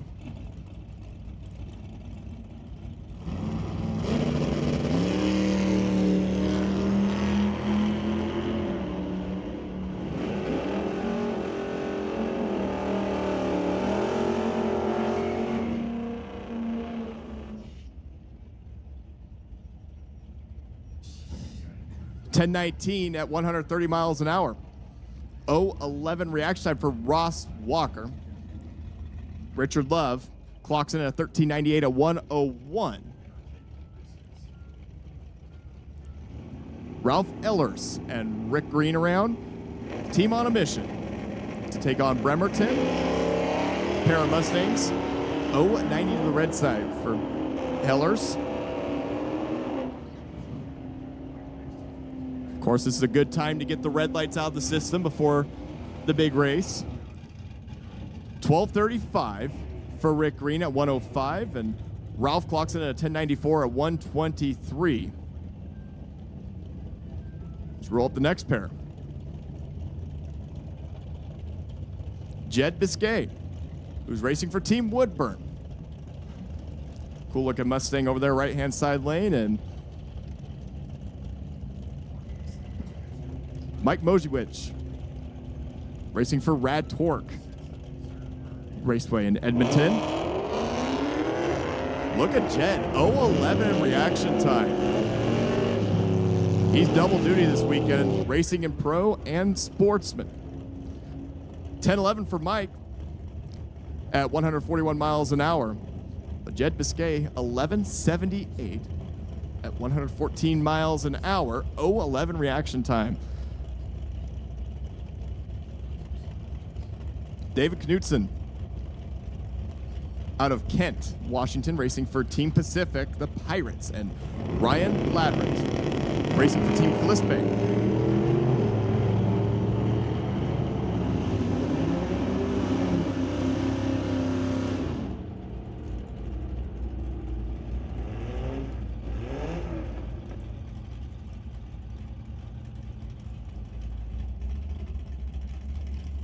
So Ryan clocks in 10:23 at 130 miles an hour. Dave Knutson, 10:24, 128. David Denning out of Stanwood, Washington, racing for Team Renegade, and Eric Brattain.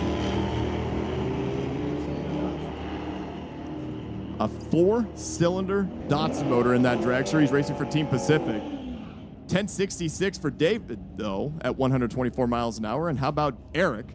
1387 at 99 miles an hour. That 4-cylinder dragster gets it done. How about that? As Aaron Udlin and Tom Garvin around. Team Woodburn over here in the left-hand side lane. Team Bremerton over in the right-hand side lane. Both racers out of Washington.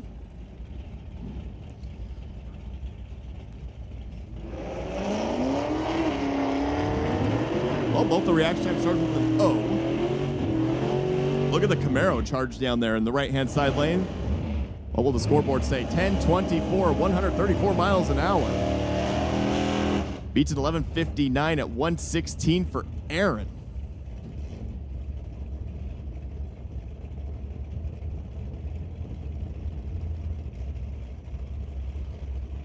Michael Breno out of Vashon, Washington, racing for Pacific. And Carter Johnson out of Aberdeen, racing for Team Renegade in the 57 Bel Air.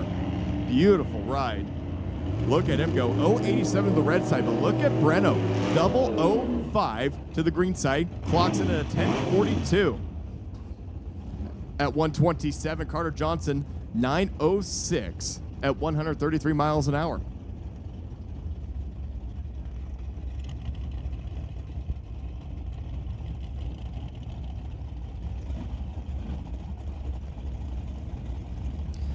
So this is final call for Pro ET Time Trial.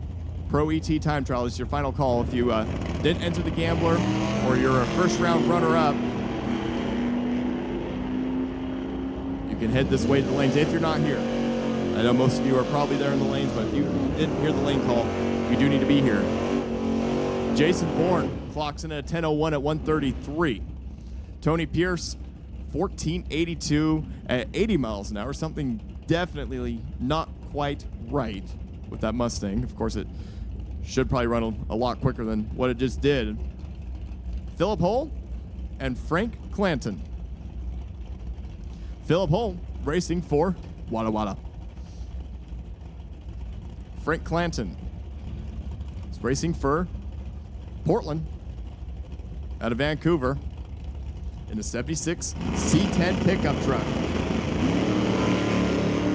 So both turn it red. 002 to the red side for Philip. Frank is 007 to the red side. 1080 at 121 miles an hour for Philip Hull. Frank Clanton 10.91 at 119.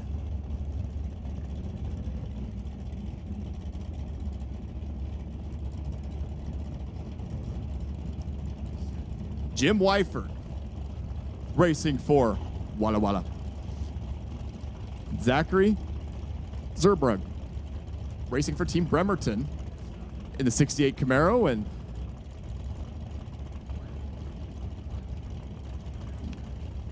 the Wyford family here in force this weekend. Look at the wheels up for Zach.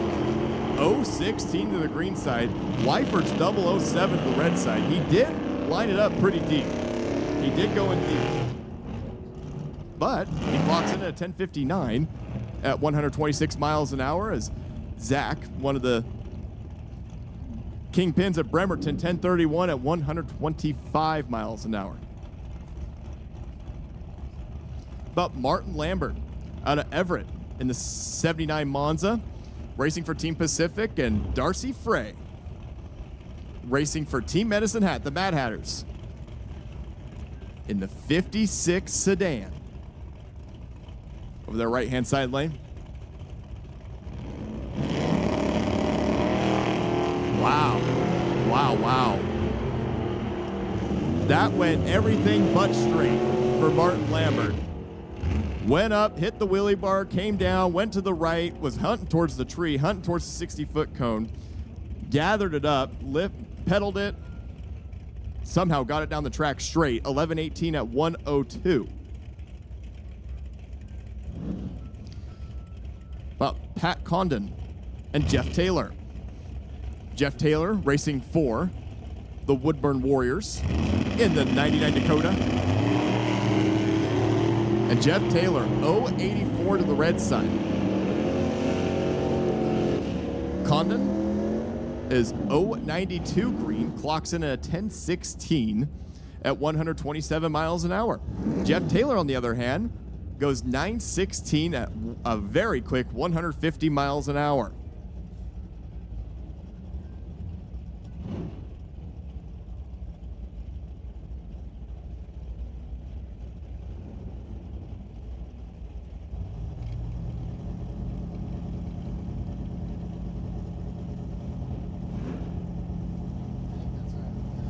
Brenda Biscay racing for Team Pacific, and Jason Harmon running for Team Portland. Look at Jason Harmon, 005. Brenda Biscay was a tardy 121. 10:55 though for Jason at 126, a 10:39 for Brenda at 130 miles an hour.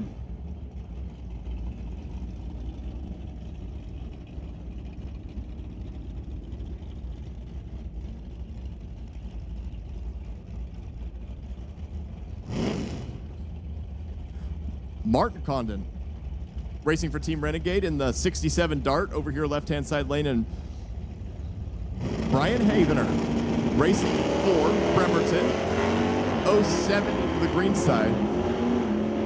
Martin is barely red, 009 to the red side. 12:11 at 110 miles an hour for Martin. Brian, on the other hand, clocks in at 10:79 at 123 miles an hour.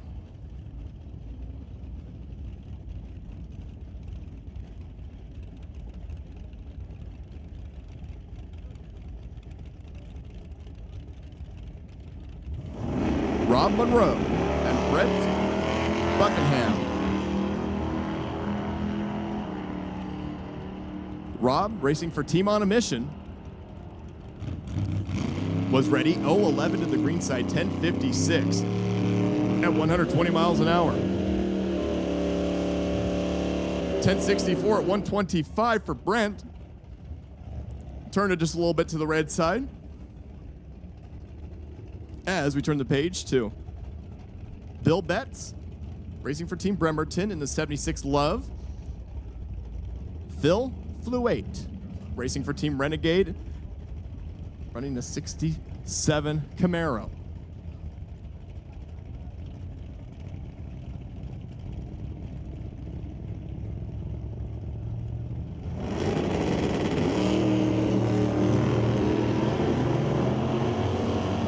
Well, both these two were on either side of the spectrum. 026 to the red side for Bill Betts, 028 green for Phil.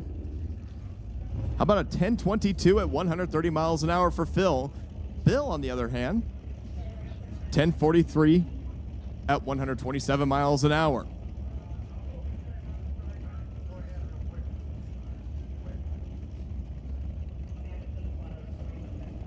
How about Jesse Moyer and Tyler Zeller?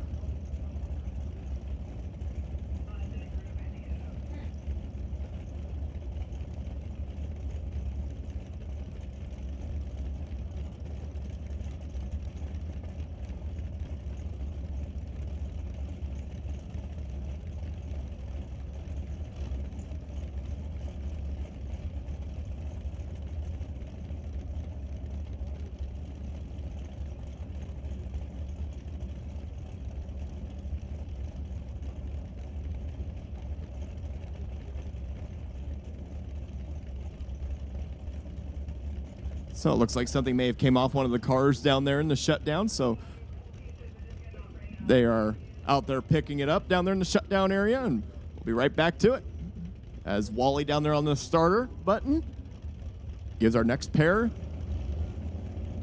a go sign as Jesse Moyer and Tyler Zeller stage them up. All right, attention to the pits, attention to the pits. Super Pro, round 2 Gambler.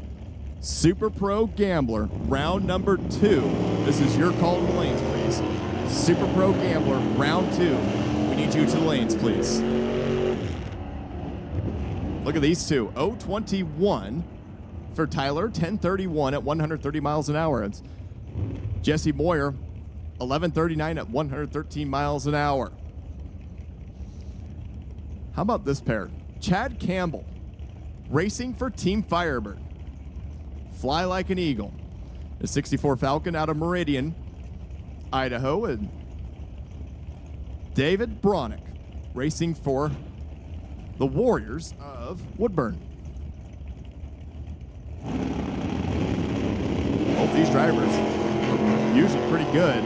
Look at Chad, 0.18 in reaction time. David not far behind, 0.47. Looks like David's going to get to the finish line first, 9:34 at 145 miles an hour.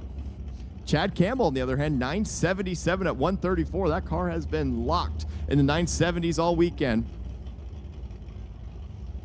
So Super Pro Gambler, round 2. We need you to the lanes, please. Super Pro Gambler, round number 2. We need you to the lanes.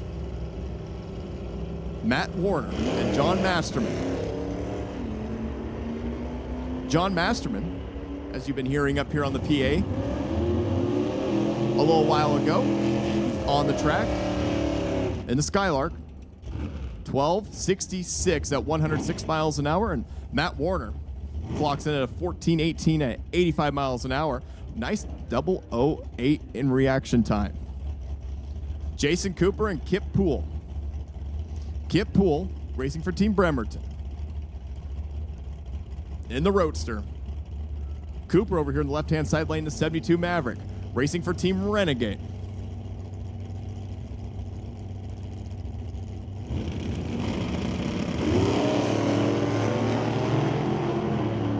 They both leave clean and green, 0.32 to an 0.33. 1 thou separate the two at the starting line, 9:40 at 141, 9:94 for Jason at 1:33.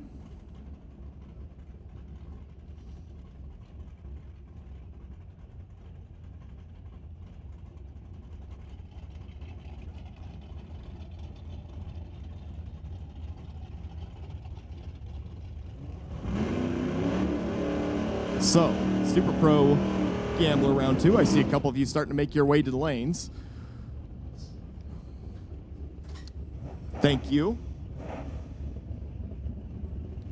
So we have Corey Seekins out of Vancouver racing for Madras. And Stephen Ryland racing for Team Pacific in the 67 Deluxe.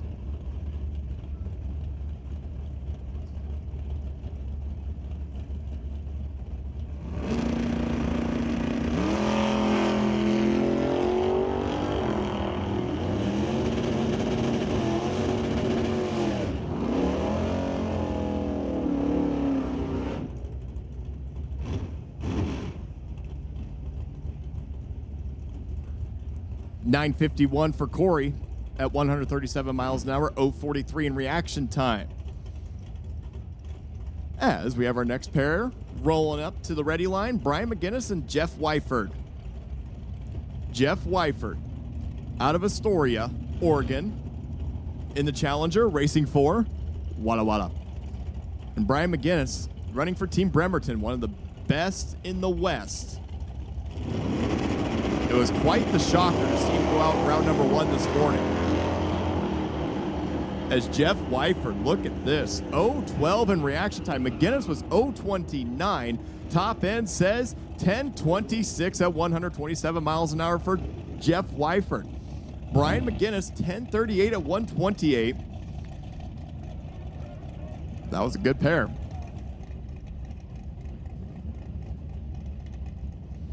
As Nick Douglas and Hayden Amborn around. Nick in the dart. Racing for Team on a Mission, Hayden Amborn. Running for PIR, Portland International Raceway. Has had quite a season. in that pickup truck, has won many, many events in Pro and Super Pro. But Nick was ready. 004 in reaction time. But look at Hayden in the pickup truck. Trucking down through there, 10:35 at 126 miles an hour. Nick, on the other hand, 13:67 at 97 miles an hour.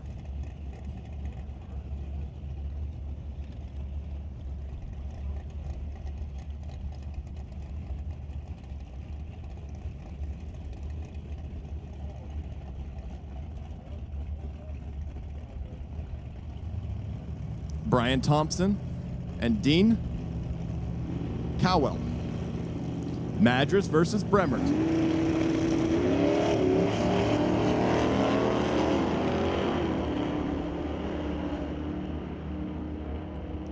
Well, Dean was really, really ready on the tree.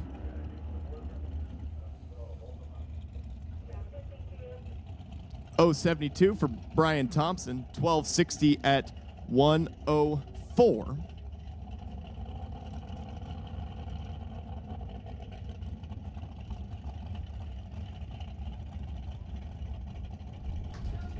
So we're doing a little bit of work here on the racetrack, and Dylan, it's been a month or two since I've seen you last. How you doing, man?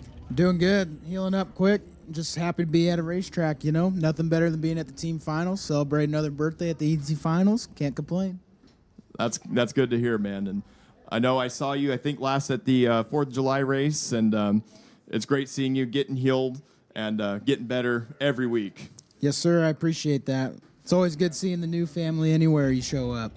You know you're going to be treated with hospitality, and I respect that a lot with you and your family. Well, we appreciate that. And you guys have had a great season up in at Callispe.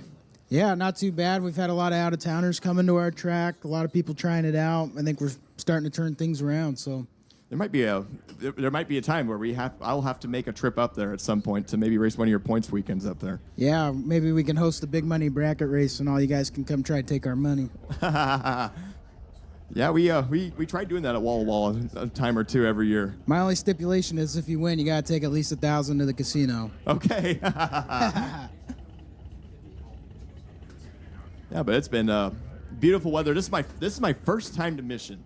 Same. First time. Same here. And I was talking to Bo back here in the office, and I never would have known that there were huge mountains. I knew it was green. I knew there was a lot of trees, but I had no idea that there was a ton of mountains around here. It is absolutely beautiful. Yes, sir. We've been here for 2 weeks now. I rolled up with Brian Jen, and we raced last weekend in the Southwest Showdown or something like that. I can't remember. Summer Showdown, something like that. And, yeah, it's mountains everywhere. It kind of reminds me of Montana a little bit. Kind of, and I have never been to Montana, so I would not know, but... Never been to Montana? Never been to Montana. I've been stuck in Idaho, man. You got to travel more, man. I might have to. But, no, this is a beautiful place, and we're just getting started. It's Friday, Gambler Day. Of course, tomorrow and Sunday are huge, huge days, the team race and ROC. It's going to be very, very interesting to see how it all plays out. Yes, sir, and we already got to watch some really good bracket racing last night with the best on best. What a cool concept to bring to the ET finals. Doesn't matter if you're number one. You have to be number one to compete. You can't be number two. You can't be number three. You can't sub in somebody. It's got to be your number one. It is very cool, and everyone has the perfect opportunity to be able to show what their track is about, how good of the point series that their home track has been. And like you said, the racing last night was absolutely phenomenal. And what Mike Eames has put together with that best on best, I hope it continues for years to come because it can only get better. Yes, sir. Did you get a chance to see the belts and hold them? I didn't get to hold them. But legit. Okay, they are legit. They're heavy. But they are. We got to see Jesse May from Team Firebird pull off a win in the bike sled. Yes, sir. And but that was really, really cool. The belts are phenomenal. Phenomenal idea. And how cool would that be to go home and put that on your wall? Or put that somewhere in a glass case, or you have to put that in a glass case or something. That's very fragile, and not many racers have a belt No, and that's the first one. That is the debut of the best on best belts, and just like I said, it's a great concept. And That bad man Justin Cooper from Team Walla Walla, he had 2 entries. He's He number did. 1 in pro and super pro. you know, he's had a killer year. Yes, sir. I got to see him perform at Walla Walla Drag Strip over the 4th of July weekend, and he has shown that every time that I've gone up, not just to Walla Walla, but at any ET finals, he has done a phenomenal job. And it's very, very difficult to double up in pro and super pro. It's totally different mindsets. Delay box, 100%. no delay box. It's Especially it's very tough. in Walla Walla. The competition in Walla Walla is insane. Absolutely, absolutely, and we get that. I've watched 12 guys go perfect in qualifying. Really, that is Or like cool. a 008 will get you 25th in qualifying. That is just crazy, and we got to experience that at the 4th, and it's the same way at Firebird. I mean, you have to come up to the pay window, and it just makes it it just makes it more. It makes you a better racer, and it's fun. 100%.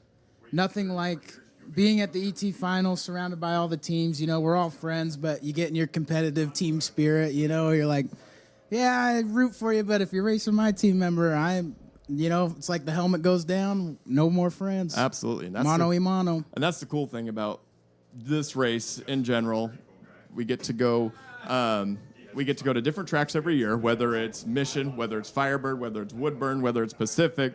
But it's not just the teams that are going against each other. It's the teams that come together. A lot of the times at the local racetracks, we are all going against each other. We all want points. We all want to be track champions.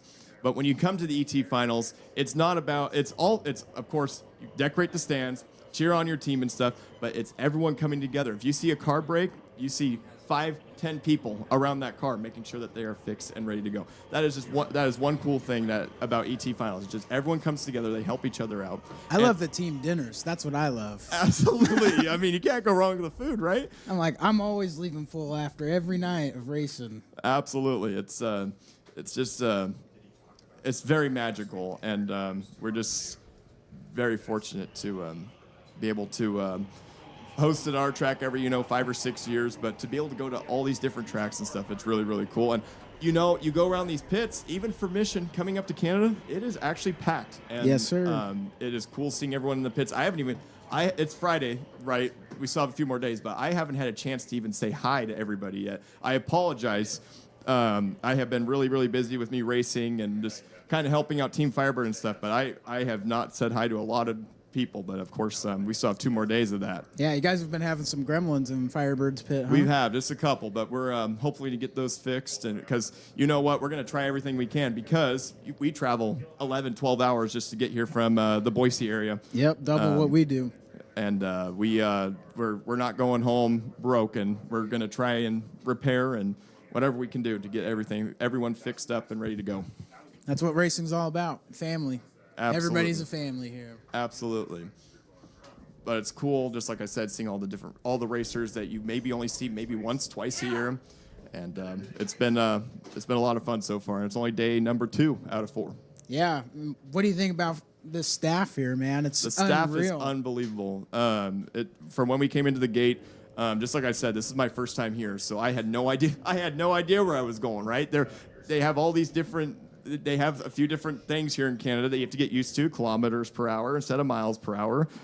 Just kind of navigating through this area. It's pretty cool, but to come through the gates, everyone just has a great attitude, and it's great to see, and it makes it really, really fun. And the staff here is second to none. Like they're really great people here.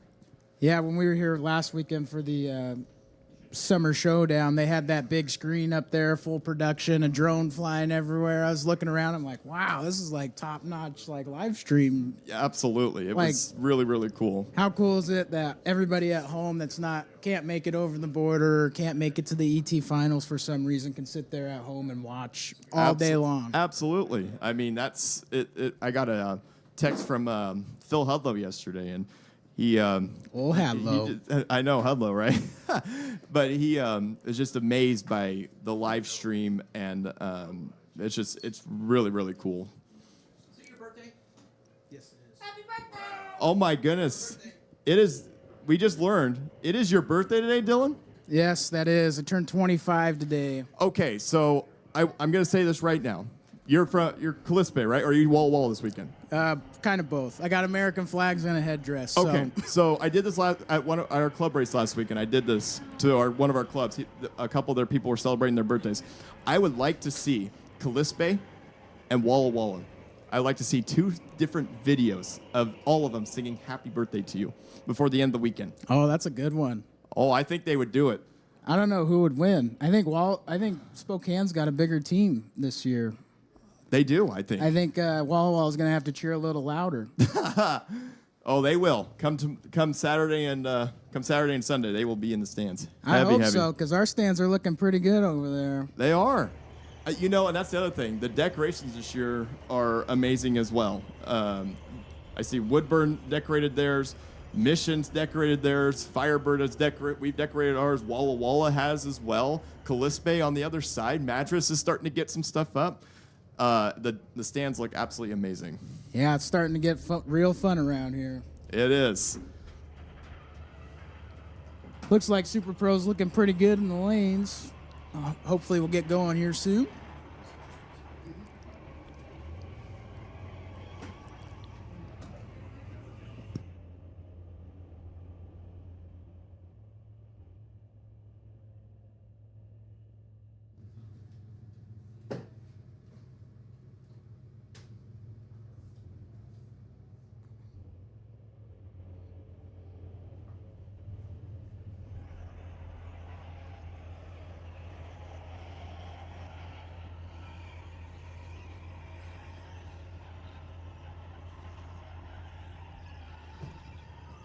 Be moving into our round 2 of Super Pro here just shortly. I want to give a shout out to Mission Raceway Park for letting me come up here and jab all day on my birthday.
All right, looks like Super Pro's rolling around the corner here for round number 2. Switch it to the 8th mile here.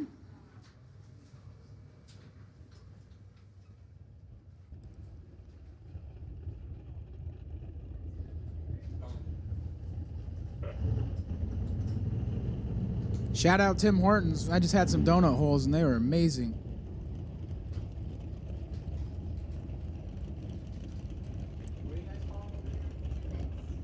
They call them Timbits over here instead of a donut hole. It's kind of weird, ain't it? A Timbit? You ever heard of that? A Timbit? What? Is that?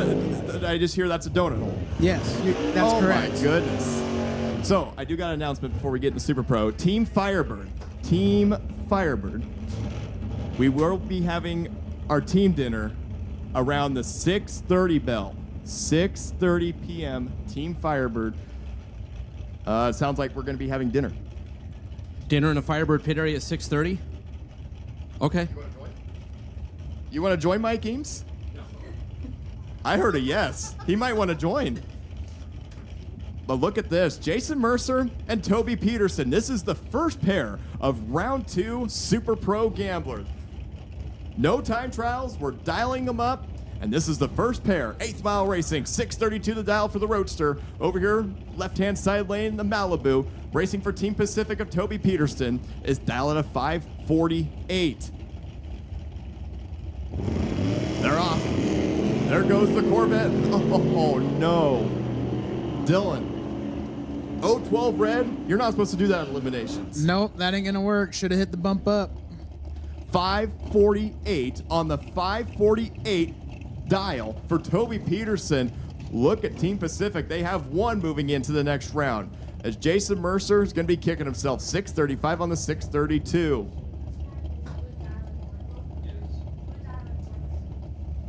Scott Howell in the Vega is dialed at a 637. I'm assuming he's racing for Team Renegade.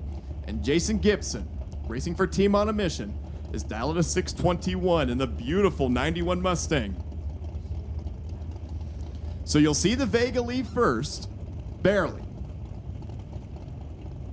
Just over a tenth and a half separate the two in dial-ins. There they go. Oh boy. Oh boy. One of these two is in big trouble. Gonna have to do some work on the big end there. 623 on the 621, and just like Dylan said, Scott had to do a lot of work, but that was not going his way. Hard to mess that one up there, Connor. Coming up next, we got Justin Cooper. Grew up with this family, awesome family. Racing for Walla Walla Drag Strip. Matt Condon racing for Team Renegade. Justin dialed in at a 682. Matt dialed in at a 487, excuse me. Justin Cooper, he's pretty good. He's a bad, bad man. He's going to get the head start, too. It's door car versus dragster in this matchup. There goes the Koopmeister. Justin don't care. Oh, boy. Look at these two. How about it for Matt Condon, though? 488 on the 487, 028. Justin Cooper was 017, but he breaks out. I think Matt just fed him a bunch of stripe. Coming up next, we got David Wakefield and Donald Sparsotella. Sure, we'll go with that. Yeah, it's a little tough on there. We'll just call him Donald from now. 609 to a 608, pretty much heads up. Going to be staring at each other all the way down the racetrack. Absolutely. Oh no. Donald, let's go 34 red. Unfortunately, David, let's go 82 green. Runs a 611 with a 3 on the 609 dial. David Wakefield, he's pretty good, I hear, too. That's another big one from Renegade. You know, most of the Renegades racers are pretty tough. They got Gordon Russ and a couple other people, a couple other heavy hitters. Todd Fricke, racing for Walla Walla. Dial at a 4.80, and Gary Brown, racing for Rad Torque, is dialed at a 638 in the beautiful 71 Demon. So you'll see Gary will leave first, dial at a 638. Todd Fricke in the dragster will be playing the chase.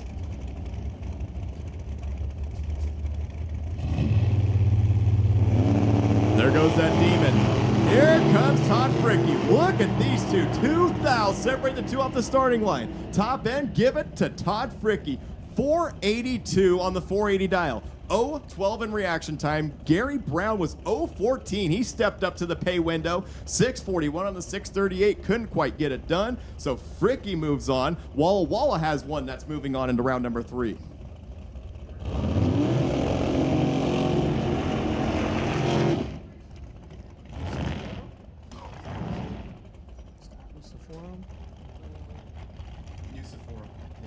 Scott Nusiforo and Morgan Karen. Scott dialed in at a 546, racing for Team Woodburn. Morgan dialed in at a 488, racing for the Mad Hatters. Or Medicine Hat.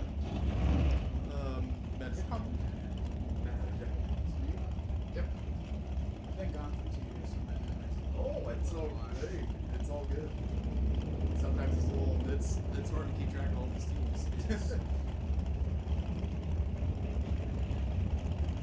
So, you more of a door car guy or are you more of a dragster guy? Door car all the way. Door cars all the way. Okay. Another door car versus dragster matchup. There goes the Monza. Here we go. The Here we dragster. go. Oh boy, this is going to be a good one. Wow. 489 on the 488. Morgan Cameron 019. New Sephora was 007, but breaks out by 200ths. Ouch. What a race. I've always been a door car guy. All dragsters look the same, in my opinion. Next up, we got Brianne Jones out of Green Acres, Washington, racing for Team Calispe. And Jeremy McGee out of Vancouver, Washington, racing for Team Woodburn Warriors. Brianne Jones dialed in at a 644. Jeremy dialed in at a 503. Brianne's going to be on the throttle stop for a minute. Oh, and she lets go 45 red. Jeremy McGee showed up the party. He's 007 up front. Runs dead on 3. Wow, he came to party. That's a tough lap, even if you go green. 007 dead 3. Make that a 10,000s package for Jeremy McGee. Woodburn's got to be tickled with that as they have one through. Don Sefton and Mike Nicholson around. Mike Nicholson racing for Portland.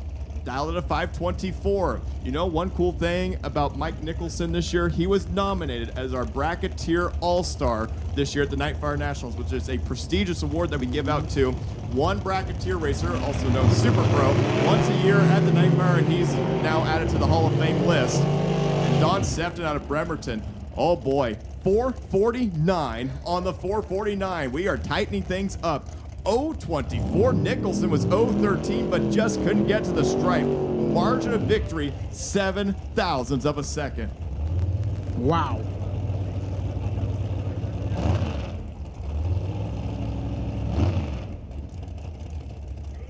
That's what you love about Super Pro. You know, you see all these guys letting go 00, B 00, take 00 all day long in Super Pro. Don't matter what round it is.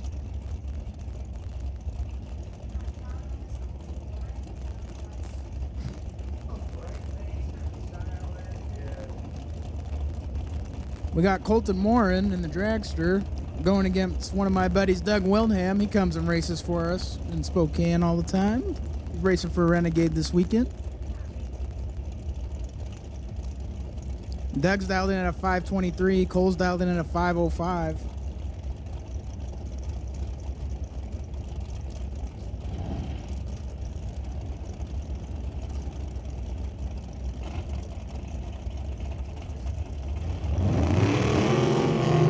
Cole racing for Team on a Mission. Let's go 001 red. Ouch. And then runs dead 8. Ouch. That hurts even worse. That's a 9th pack on the wrong side. Yep, you know, they say at the Spring Fling Million, that's a trip to the swear jar. Looks like we got George LeBlanc in the tower lane, dialed in at 567. Unsure of who's in the opposite lane. Dialed in at 472.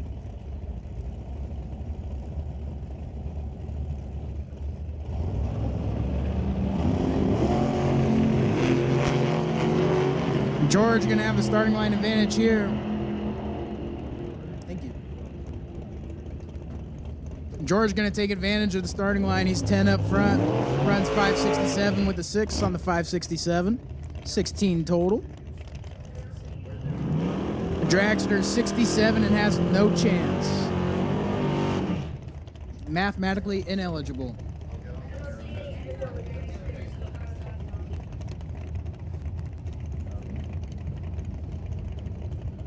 Next, we got Kevin McNichol. Kevin McNichol racing for Team on a Mission. And Vicky Shepard racing for Woodburn Warriors. Another dragster on door car here. I gotta go for the door car. I don't even think we brought any. I think we brought one dragster to this event. Just for you. Since you're going for the door car, I'll go for the dragster on this one. All right. I'll put my cookie on it.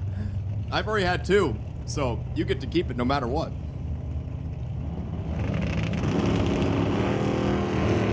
There goes the Nova. Look at this. Oh, no. Oh, the dragster's in trouble. Oh, no. Well, Vicky, your reaction time, 1:07, 5 flat on the 5 flat. When your reaction time starts with the 1, that's not going to get you many round wins in Super Pro. Kevin McNichol, 6:51 on the 6:51, 0:24 in reaction time. This should be a good race. Nick Carr and Mark Simmons. Mark Simmons racing for Medicine Hat, styled at a 4:58. Nick Carr racing for Team Woodburn is styled at a 5:78. And he was the Woodburn track champion this year in Super Pro, I think. I think. Yes? Okay, they're clapping for that. Okay, he is their track champion for Super Pro. There he goes. Here comes Simmons. Oh boy. Worst light 015. Give it to Nick Carr. 578 on the 578. What a run. 003 dead 7. Make that a 10 thou pack for Nick Carr. 457 on the 458 for Simmons. Couldn't do a thing about it. Margin of victory, 8-10 thou at the finish line. What a race. 0008 at the stripe. Wow. These guys came to party today. Brings up Warren Jacobson for Team on a Mission. And David Pratt out of Medford. Oh, David, let's go 002 red. Warren, let's go 14. Warren runs a 7:11 with a 7 on a 7:09. David's 14 thou under. Red and 14 thou under. No good. We got Bill Hurd and Greg Dowdy. Bill dialed in at a 564. Greg dialed in at a 498. Bill racing for Portland International. Greg racing for Team on a Mission.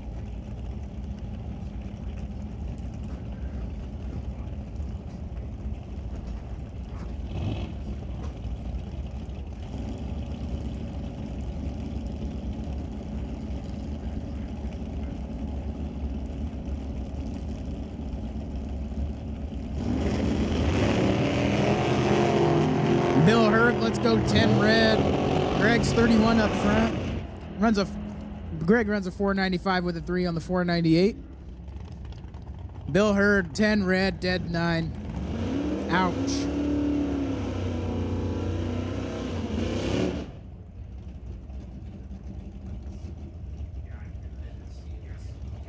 How about Jim Bruns, racing for Team Bremerton? Aaron Steike, who's running for Medicine Hat out of Dunmore, Alberta, is dialed at a very, very quick 443. Bruns is dialed at a 646 in the Camaro. Another door car versus dragster matchup. Look at the wheels in the air for the Camaro, and here comes Steinke, and he'll move on as Jim Bruns is 008 to the red side. 441 on the 443 for Aaron Steinke. Good for the win, and he'll be back for round number 3. We got one of my good buddies, Kyle Mosier, out of Pasco, Washington, racing for Team Walla Walla. And Zachary Zerberg out of Bremerton, dialed in at the 569. All right, attention to the pits, attention to the pits. Super Pro time trial, Super Pro time trial. This is your call to the lanes, please. Super Pro time trial, our first round runner-ups. This is your call to the staging lanes, please.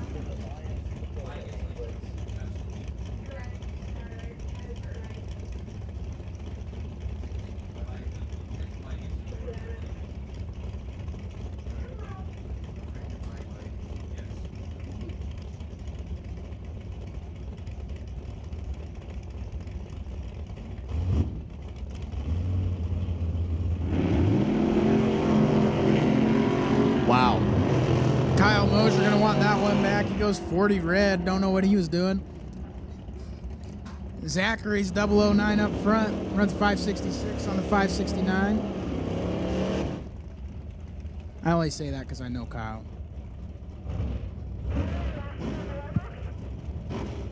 Next up, we got the wheel stand and wagon of Craig Johnson against Pat Osmundson. This will be a good one. This should be a good one. And, of course, Pat Osmundson, one of the managers at Walla Walla Drag Strip, doing a great job. Him and Scott Holbrook and the whole clan over there, they are doing a fantastic job at that racetrack. 100%. Magic Pat's also been to Pomona once. He has, you know, and he ended up winning at Firebird to be able to get to That's Pomona, right. That's which right. is really cool. So, see if he can do it in this round. we'll see if he can get it done. Craig Johnson, look, the wheels in the air for Craig. Oh. No. Pat's going to want that one back. It's 006 red. Craig Johnson's 35 up front, runs a 659 with an 8 on the 663. Wow. So we're going to make another call for Super Pro Time Trial, Super Pro Time Trial, and first round runner-ups. We need you to the lanes, please. Super Pro, first round runner-ups, and time trials. We need you to the lanes. Pretty please. As Scott Holbrook, racing for Walla Walla, one of the managers, dialed at a 484, ready to take on the yellow Firebird, dialed at a 654. So the Firebird's going to lead first. Seems like a lot of track managers are racing these days. Scott Holbrook's 13 up front to a 46. And he can't get the win. Breaks out Wow. 003. Breaks 013, is under by 4 thousandths of a second, took over 500ths at the finish line. Got to tighten that one up. So, Super Pro, time trials and first round runner-ups. Looks like there's a couple of you that are starting to show up. I'm assuming there's probably more of you.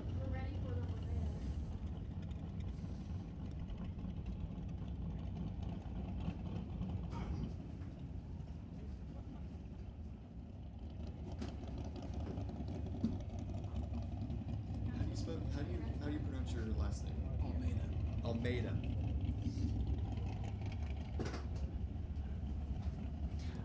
And Martin Schultz did come up a few minutes ago, and his wife was commenting, saying, why don't the announcers say who they are? So you are hearing from the voices of Dylan Almeida from Calispe and Walla Walla, and I am Connor New from Firebird Raceway. And we're just calling some play-by-play action. Well, you know, Connor, you kind of just walk in here and pick up the mic and kind of just start talking. You don't really think about it. You just, yeah, exactly, right? Just start spitballing, and then, like, I guess a bunch of people on the live stream were like, "Oh, that's Dylan." I'm like, "Oh, I guess I got a recognizable voice." I got a couple people that just texted me that I guess are watching the live stream as well. But if you're out there watching the live stream, hello. We wish that you were all here with us up here at Mission Raceway Park. Yeah, thanks for watching. Don't forget to subscribe to Lordco TV. What an awesome live stream. They live stream every race here, even the Test and Tune days. Absolutely. Like I said, we were here last weekend, and it was a full production. They had the big screen in front of the Mopac Auto Supply, the drone flying around. It was amazing. It's crazy. It is really cool to see that some speed records were broken by nonetheless Ryan Fireball Martin, and Sean Ellington, the driver of the famous Murder Nova. They were both here last weekend. Chevy Reeves was up here. He made an appearance last weekend. And you got to see it in person. Yeah. But those cars seem to be absolutely flying. It's insane. And it was every pass they pulled up, they were breaking a track record. That is unbelievable. And they just go a little faster and a little more faster. I think the fastest was what, 362? 364 at like 209, something like that. at 218. Yeah. Wow. 364 at 218. Imagine that. In the 8th mile. It's absolutely incredible. And it's the first time they ever turned the clocks on for those cars. Yes, that is also incredible. We've had the opportunity. I know Calispe has had the opportunity as well to host Street Outlaws No Prep Kings when they were still around, and Speed Promotions as well. And we've had the opportunity to see him down at Firebird 5 years, and they were nothing short of spectacular. You get cars going that fast that are pro modified basically on a no prep type surface, going however fast they're going, and it gets pretty entertaining. It does. It gets entertaining quick. Like, we watched Disco Dean wreck his stuff right at the 8th mile. We were standing right there. Yes, and Scary thing to watch. Like, I've never watched cars go that fast down the track. it's crazy. Nuts. It's crazy. It's cool on how technology and everything that has come into play with those types of cars, and we were very fortunate to be able to host, just like I said, for 4 or 5 years, and it's been, just like I said, nothing short of spectacular. We should try and get those guys to do like a series through the Northwest or something That'd next be fun. year. Wouldn't that be fun? Like Boise, Spokane, Mission trip. That'd be fun. Little round dealio. And just the people you meet at those kind of events, man. I met the owner of Iski Cams down there. You know, the people that you meet at some of those events, it's really cool. And you don't really know it until you actually are talking to them. And even the racers themselves, if you have not had the opportunity to meet, you know, Ryan Martin, Sean Ellington, Jeff Lutz, Dean Carnes, any of those guys that run the NPK series, those guys are second to none, and they tell you as it is. They are amazing people. They are very, very nice. Yep, they're just like us. That's what they told me. They says, we're just you, except for somebody gave us a TV contract. Absolutely. So, looks like we have cars fired up, and here comes our first pair. Super Pro Time Trials.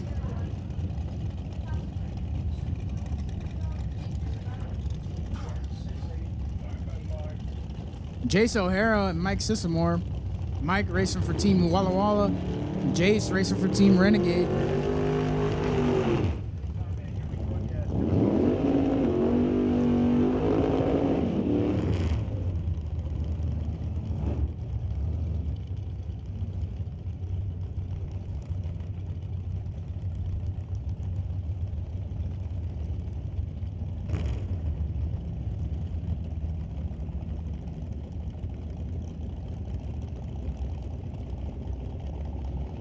So, as we go into time trials, 2 door cars kick things off.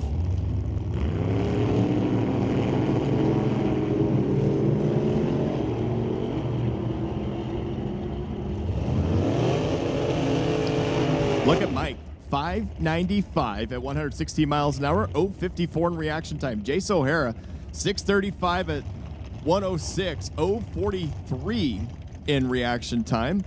And you know, we just had a Walla Walla racer go down the track. I've heard this many times before. Do you know why they call Walla Walla Walla Walla?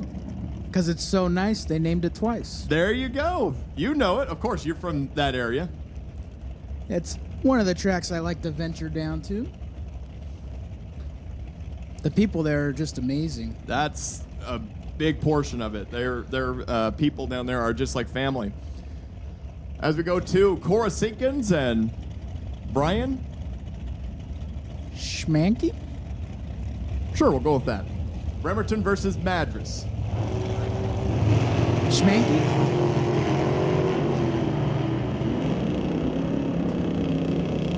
.487 at 141 miles an hour with an 018 reaction time. 515 at 133 for Cora Seekins. Got Michael Householder, Team Caluspe. And G-Vam, I'm not even going to try that. That's a tough name. Jeevan Brer. Is it? Brar. Jeevan Brar. I got the first name all right, at least. Well, 006 for Jeevan. 018 to the red side for Michael.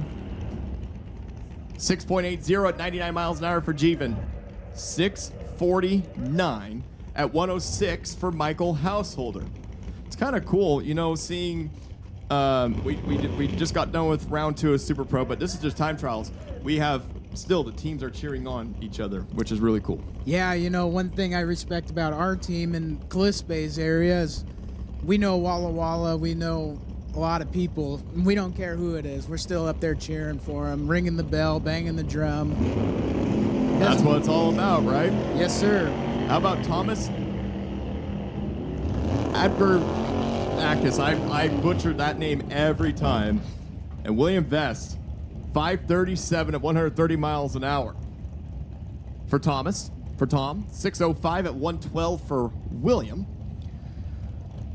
So we move on to the next pair.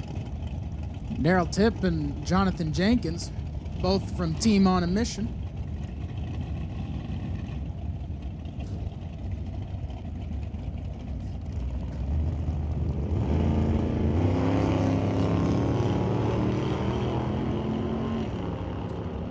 Jonathan, let's go 30.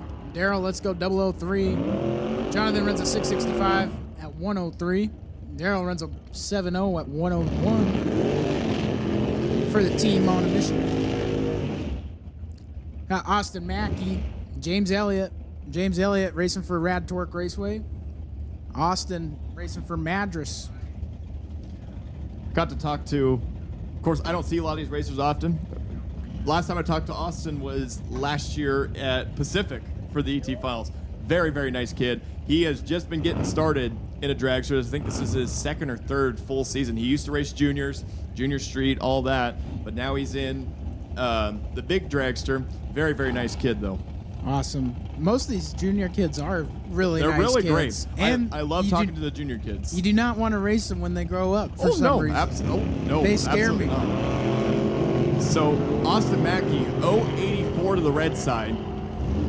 That's because you talked them up. Right, 562 at 120 miles an hour. James Elliott, 566 at 119 miles an hour. But just like you were saying, you know, I haven't even had a chance to go. I've talked to our junior kids, of course, the Team Firebird, but I love talking to the junior kids. That is our future, right? It is cool getting to see all the juniors from the different tracks and everything. And man, when they grow up, like look at Cooper Chun these days. Just I know, right? $1 million man. Yes, sir. It's Gary Warnier, and Jason Beggerly.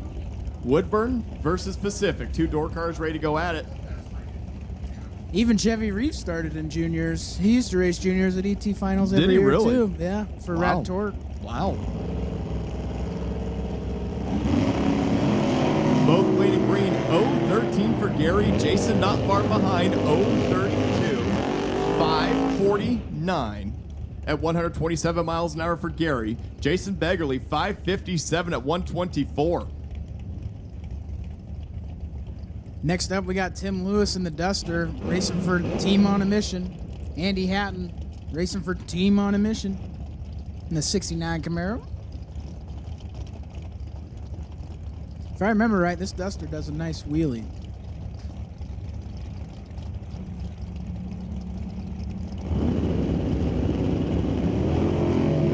Oh, maybe I was wrong. I've been wrong on my wheelie guesses today.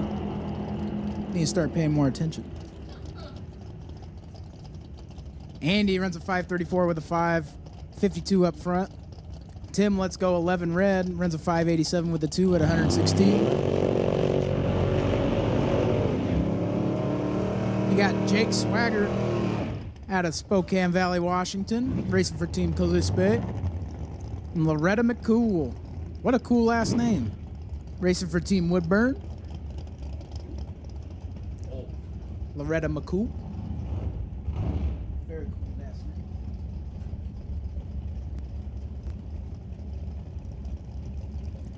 Jake was telling me this GTO came out of Firebird there, Connor. Yeah, so it raced at Firebird for, 5 or 6 years. It's been on and off, but now Jake Swieger's driving it, and boy, he's turned that thing into a rocket ship, and he's been doing really, really good. It's 517 at 135, 010 in reaction time. But yeah, no, Michael Winston used to own it, and now here he is. Swieger has it now, and just like I said, he's killing it. Couple dragsters coming up. A little shorty wheelbase dragster. Mark Lynch and James Taylor. Yes, this is right. Clinton, Utah. a lot of our, and he races for Team Firebird. A lot of our Firebird racers, a lot of our Super Pro Firebird racers are from Utah. They have traveled they've traveled over 1,000 miles just to get here from Utah. And shows up and goes 006 up front. Look at that. Yep. 521 at 137, right where he should be. And look at James Taylor, 493 at 140 miles an hour. But you got to think about it. Over 1,000 miles just for the ET finals. That's dedication. 100%. That's impressive. And it just goes back to show you, you treat all your racers with respect there at Firebird. That's why they love coming to race for you. Absolutely. And Jeremy Soares and Mark Pratt. Mark racing for Medford. Jeremy running for Team on a Mission in the beautiful 55 Bel Air. Yeah, like for example, this dragster in the water box. I know in Division 6 you have to have a 6 in your number. And I was like, wait, that guy's from Division 7? He's from down south? Yes. Look at the wheels up for Pratt. 0.19s apiece. Identical reaction times out to the 10,000ths of a second. 484 at 142 miles an hour for the Bel Air of Jeremy Soares. Mark Pratt, 589 at 115 miles an hour. Here he is, Kevin Johnson out of Draper, Utah. Racing for Team Firebird, and Kylie Taylor running for Team Woodburn.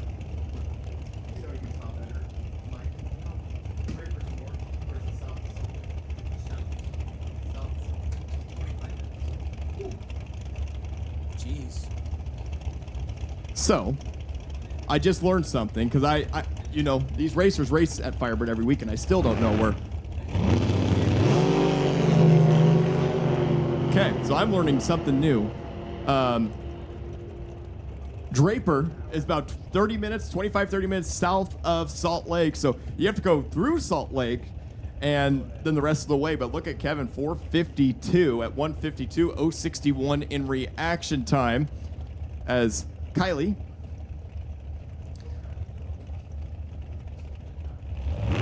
couldn't get off the starting line the first time, and here she goes again. Clocks in, 486 at 142 miles an hour.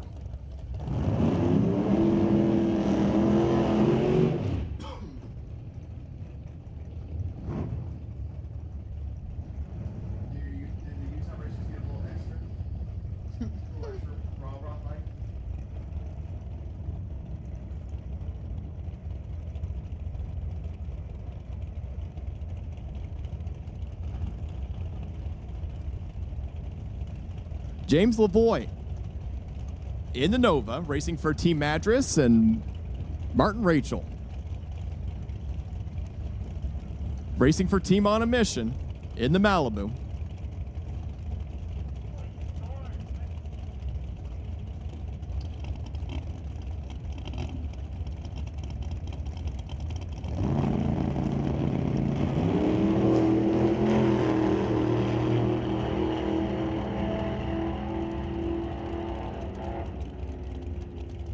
About a 5.70 at 122 miles an hour. For James, Martin, 6:49 with an 017 reaction time.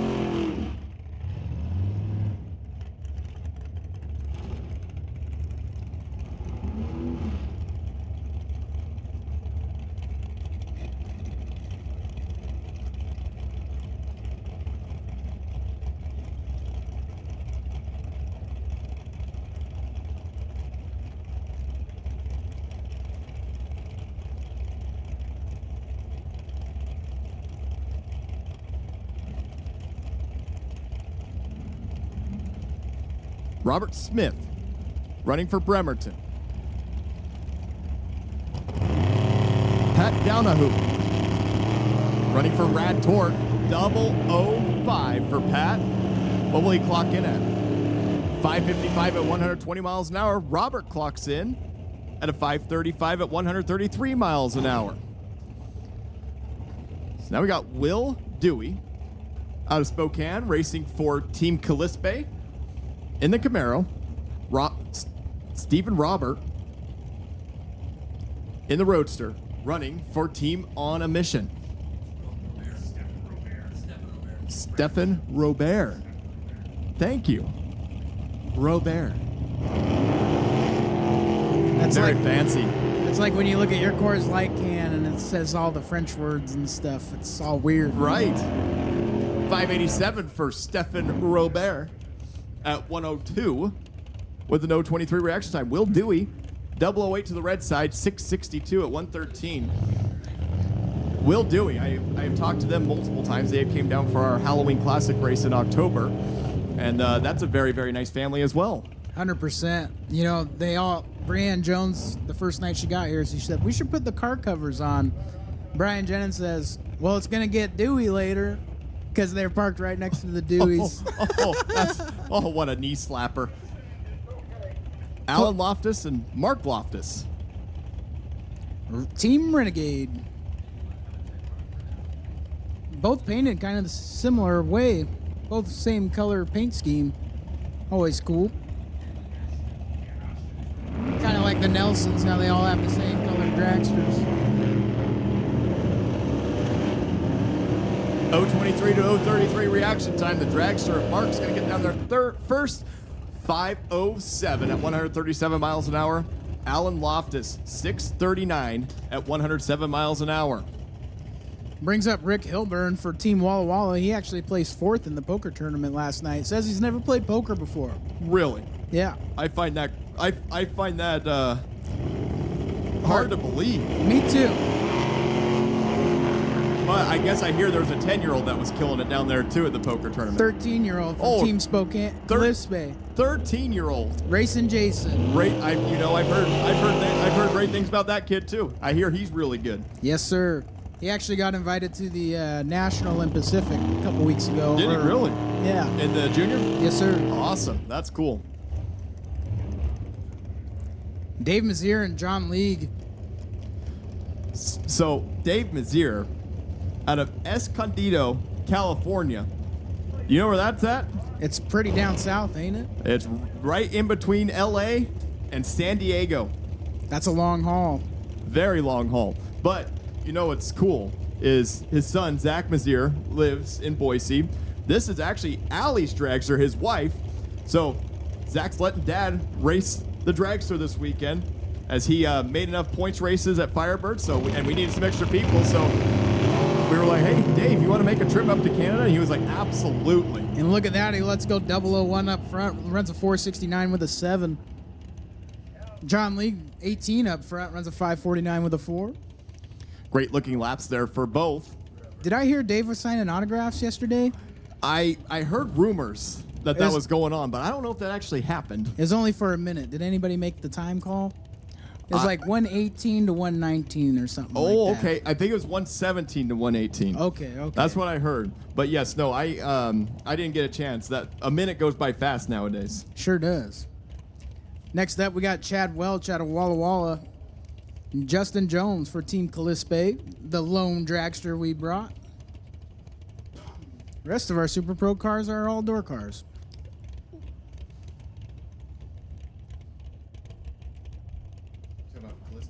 Yeah. Oh, okay. He's team race. Sunday.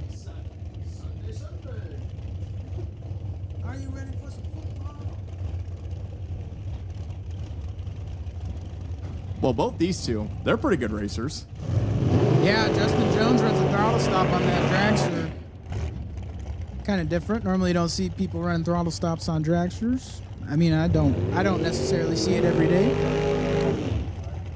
I got to see him and Brianna a few weeks ago at the Nightfire Nationals, and they're a great family as well. And Chad Welch, I got to talk to him a little bit at Walla Walla, the 4th of July bash up there.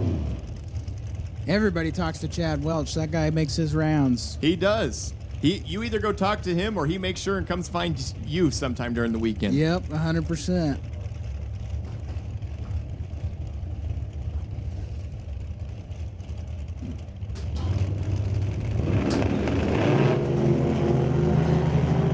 Justin Jones, let's go 004 up front. Chad Welch, let's go 26. Justin Jones runs a 564 with a 6 at 143 miles an hour. Chad Welch runs a 587 with an 8 at 116. Zach Mazier was the world champ last year, wasn't he? He was. And he has won the past 2 ET finals, past 2 ROCs, has been to Vegas the past 2 years in a row, and then he won the team race 2 years in a row as well. Wow, he has done almost the unthinkable. And we were thinking, like, Canada, I don't know, like, he might not go to Canada, but nope, Canada's not stopping him. He is going for the three-peat this weekend. Best of luck to him. What an impressive run. It has been absolutely amazing.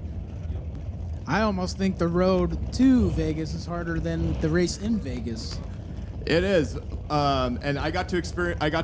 Experience it. I got to see it last year with Zach Mazier's win and stuff. And you know what? All those races that get to go down there, that is legit the best of the best. Yep. Look at Will Cardinell, 471 with an 021 reaction time. He's from Boise, Team Firebird. That was another racer from Utah originally, but he moved from Utah up to Boise. Speaking of Zach Mazier, here he comes. There he is, the one and only. Racing my good buddy Kelly Thielen from Spokane, Washington for Team Calispe. That is a cool Bel Air. It is very cool, and he raced the dragster first round today, and for the first time he was the slower car. Really? Yes. So, you got a really cool 57 Bel Air over here, or the right-hand side lane, and then Zach Mazier, the world champion, over here in the left-hand side lane. Zach Mazier opted not to run the Gambler race today. Wow. Which he hasn't done the past 2 years. Bike sled, attention in the pits, attention in the pits. We need bike sled gambler round number 2 to the staging lanes, please. Attention in the pits, attention in the pits. We need bike sled gambler round 2 to the pits, please, to the staging lanes, please.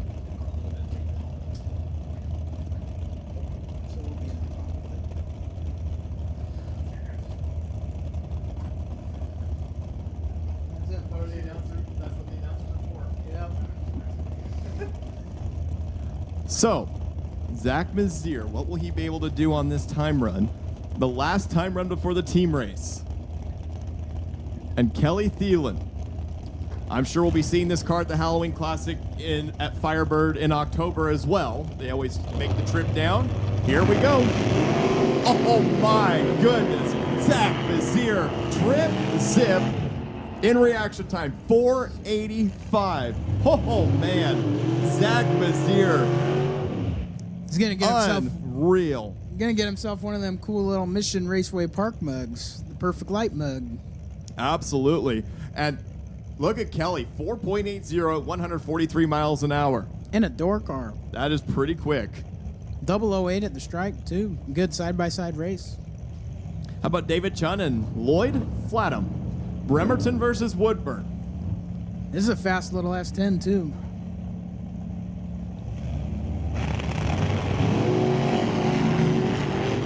Six thou separate the two off the starting line. 468 for Lloyd. Boy, was that a quick run at 154 miles an hour.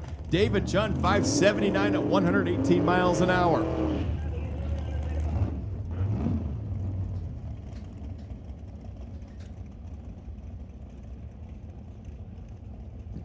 Next up, we got Tony Schroeder and Dale Green. Dale Green racing for Team Renegade. Tony racing for Team Woodburn.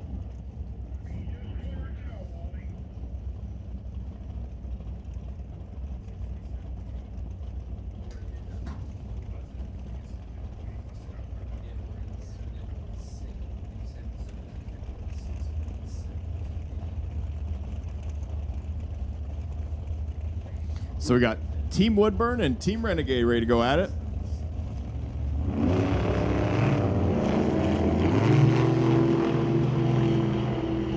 Tony, let's go 16 up front. Dale missed the tree a little bit, runs a 571 with the 2 at 143. Tony runs a 612 with the 2 at 113.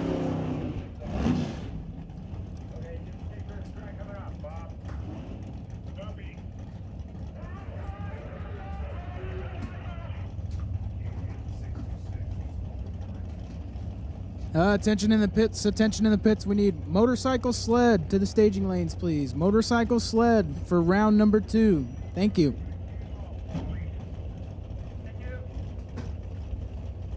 Brings up Lonnie Sharkey, Tim Schrodel, Team Bremerton. Bremerton on Bremerton. They call themselves the Bees, don't they? Bremerton Bees. They're the Bremerton Bombers now. Oh, they switched it up The on me. Bremerton Bombers. That's pretty new, but that's what they're called now. I remember when they used to be called the Killer Bees, though. Wow, look at that. Lonnie goes 001 up front. Tim's 22. Lonnie runs a 6:23 with a 7 at 109 miles an hour. 6:91, 98 miles an hour for Tim Schrodel. Tyler, do you want to give him a quick brief on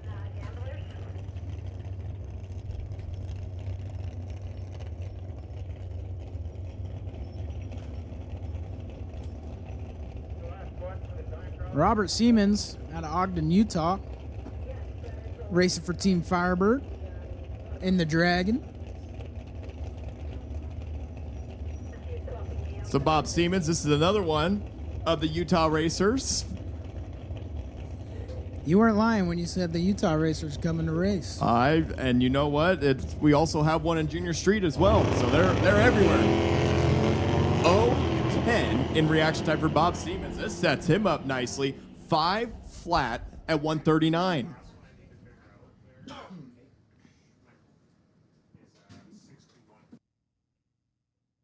So once again, if we can get Sled Bike Gambler round 2, if we can get you to the lanes, pretty please, that'd be great.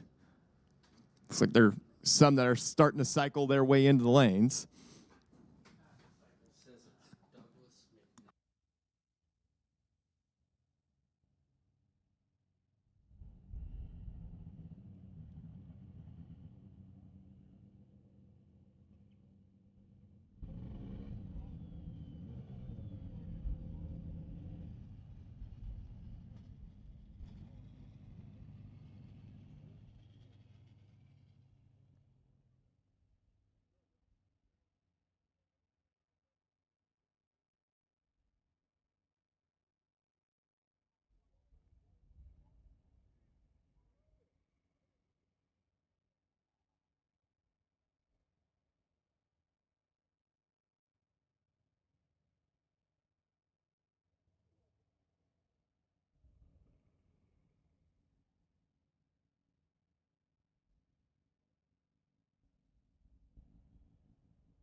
So this is another friendly reminder for Team Firebird members. 6:30 p.m. tonight, we are having pork tacos. Oh, Mike Eames says he will absolutely join us. At 6:30 tonight, Team Firebird, we will be having our team dinner in the Phelps pit. Well, we don't have the ingredients for you, Mike, to make spaghetti. Maybe if you come for the Halloween Classic, maybe we can make you. Oh, that's right, you'll be in Dallas. Maybe next year when you come back to Firebird, we'll make you some spaghetti. But yeah, 6:30, Team Firebird for the team dinner.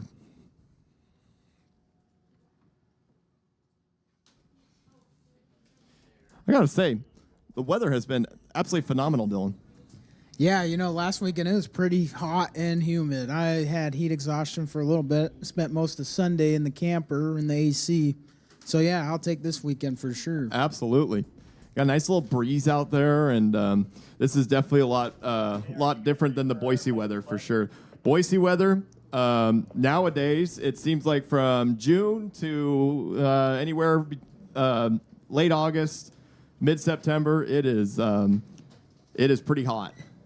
And this is very, very nice. That's what the Jones told me when they were up there. They said it was hot. It was a hot one. It was.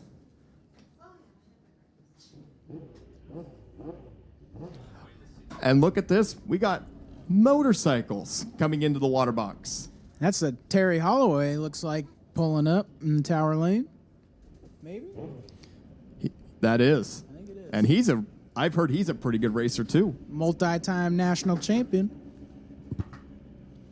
Yeah, that's pretty good. It's a pretty good title to have. I know he comes into Spokane, he cleans up our Super Pro. He showed up and doubled up, I think, 2 weekends in a row.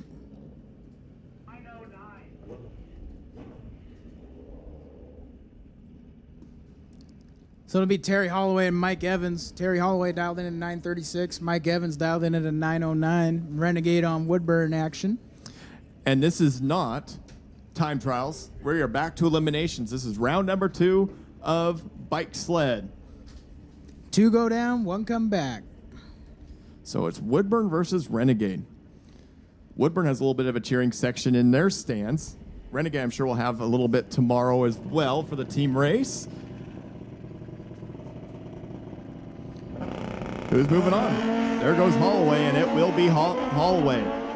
Double red light. True start right True there. start. 001 red for Holloway. Mike Evans, 004 to the red side. 940 on the 936 dial for Terry Holloway. So that sets him up nicely for round number 3.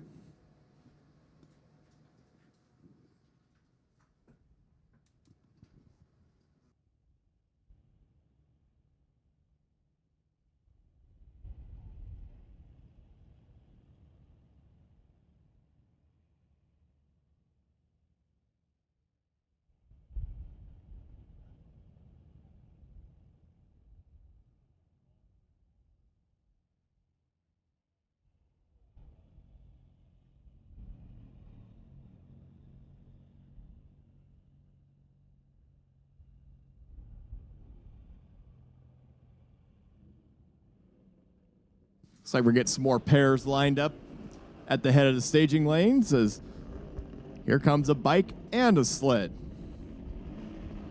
Always cool to see snowmobiles racing. Absolutely. You don't see them very often, but when they're out here, they're pretty cool. Looks like it's Don DePeel over your tower side lane.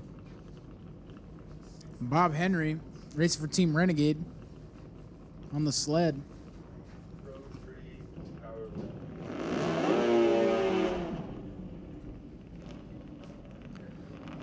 So Don DePeel has won many events as well. And Bob Henry's down at 918 running for Renegade. So it's another Woodburn versus Renegade matchup.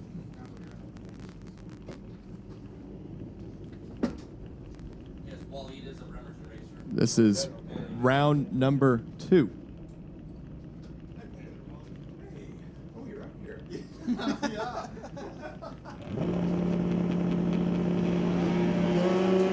Wow. This is going to be a good one. This. Worst light 017.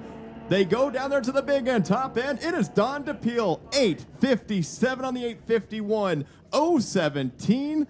Henry was 003, runs a 914 on the 918, breaks out by 400ths of a second, and he took just a little too much. More than a little there, Connor. Well, you gotta try to be nice. Yeah. Riley Toth and Tom Turin. A pair of Canada tracks going at it. Medicine Hat over here, Tower Side Lane. Team on a mission. On the Tower Side Lane, dialed in at 865. Riley's dialed in at 854.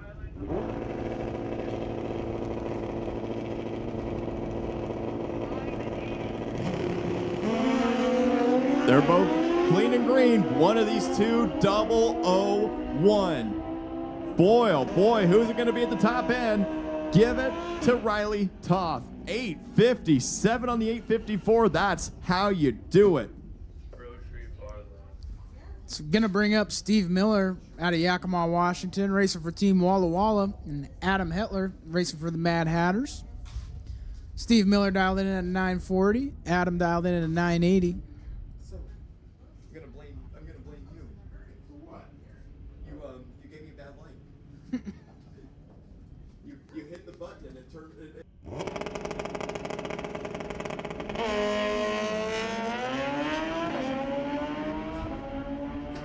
Steve Miller's got the starting line advantage. Steve Miller going to take the win, runs a 9:46 with a 6 on the 940, taking 40 thou at the stripe. Adam missed the tree a little bit, 20 behind. Runs a 978 with a 9 on the 980 dial.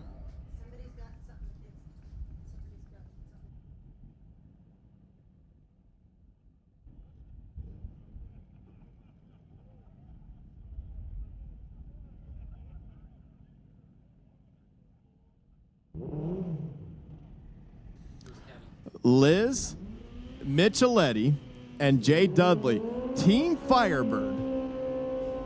Over here on the tower side lane, dialing at 867.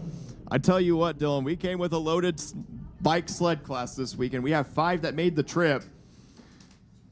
And we're trying to come out strong, but Jay Dudley, always a good racer, dialing at 979.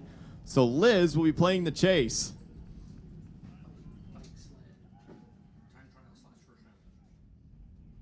Attention in the pits, attention in the pits. Bike sled time trials. Bike sled time trials and first round runner-ups to the staging lanes, please. Again, that's bike sled time trials and first round runner-ups to the staging lanes, please. Thank you. So as they're clean and green, look at these two. Top end, give it to Micheletti. 870 on the 867. 042 to an 085. Dudley was 977 on the 979. But how about Team Firebird getting one through? Oh, look at that, Connor. You got Firebird on no. Firebird right here. Oh, no. Oh, no. You brought so many bikes that got to race each other. I guess. Roy Barrera and Scott Grondel, 2 Firebird racers going side by side. Roy Barrera is dialed at a 784. Scott Grondel is dialed at a 969. He will get the head start. They are both out of Nampa, Idaho, which is on the western side, western edge of the Treasure Valley in Canyon County. I will say though, I can almost bet that a Firebird racer moves on here. I'm not making that bet. Well, Grondel out front. Here comes Barrera. Look at Barrera on the bar bike. Charge on strong. Can he make it work? Yes, 789 on the 784, 073 in reaction time. Grondel was a little bit tardy, 967 on the 969, didn't have much room to work with, but Barrera moves on.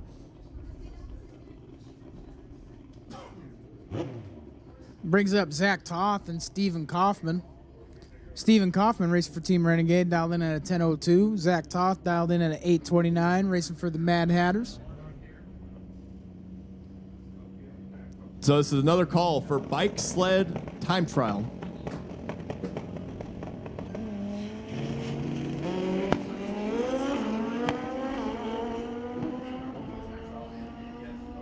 Zach Toth with the starting line advantage. Let's see if he can capitalize on it. And he does. Runs at 8:36 with a 6 on the 8:29 dial-in.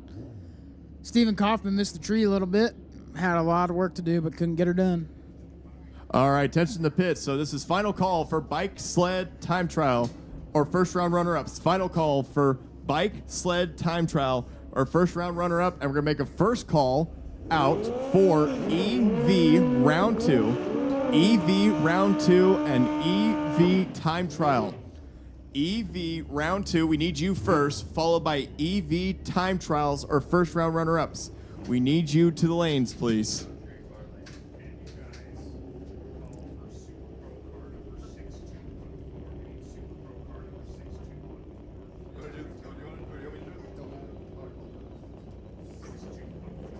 All right, and also attention to the pits, we need Super Pro Racer 6214. Super Pro Racer 6214. You are needed, pretty please, on the second floor of the timing tower.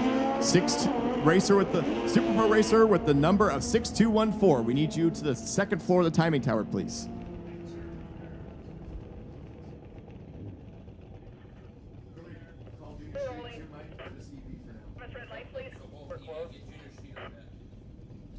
All right, and also, Junior Street, you're on deck. So we do need EV round 2,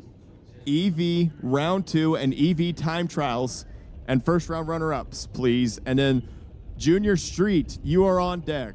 Junior Street, you are on deck right after EV time trials.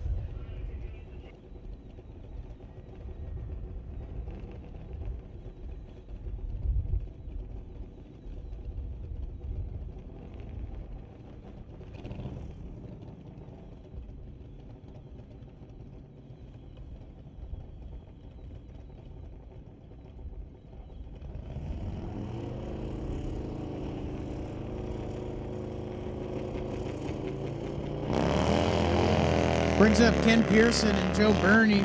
Ken Pearson, one of our Callispe racers. Joe Burney showed up, and he's 007 up front. That's got to feel good going into tomorrow. Runs a 940 with a 4. Kenneth Pearson runs a 1214 with a 9 at 113.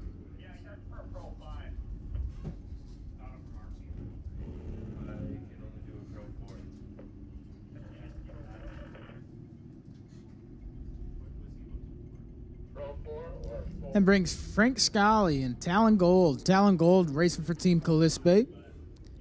Frank racing for Team Woodburn.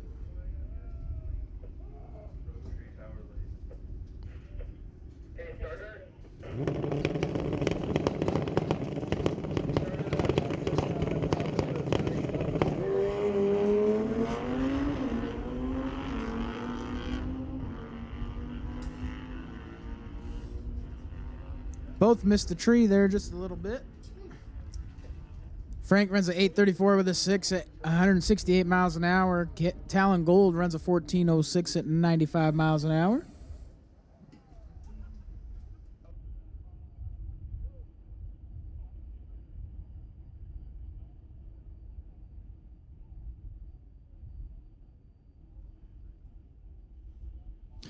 So, once again, EV round 2 and EV time trials. We need you to the lanes, please. EV round 2 and EV time trials and first round runner-ups. We need you to the lanes, please.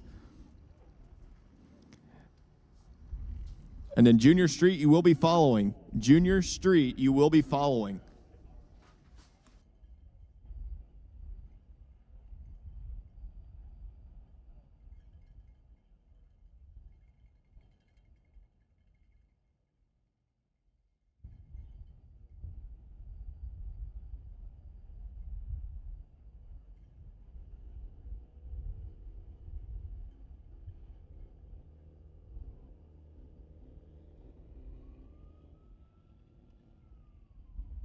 As it looks like something may have came off one of the bikes, so the safety crew down there at the in the shutdown area is making sure nothing is down there on the racing surface. They'll be right back at it here momentarily as we have a couple more bikes to run. And EVs, you should be in the lanes. EVs, quarterfinals, you should be in the lanes, followed by EV time trials, which include first round runner-ups or everyone that's just running time trials today.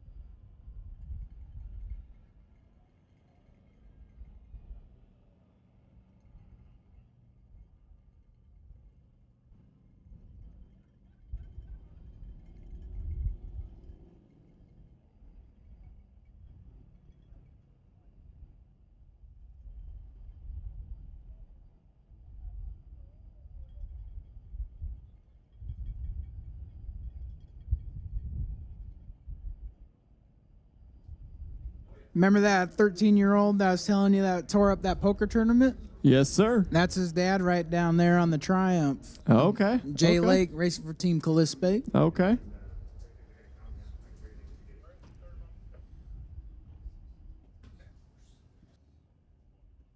That's where I learned how to play poker, 2014 in Woodburn. 14 or 15, one of those years. Interesting. So we're back at it. So we have a few more bikes to run for their time trial runs.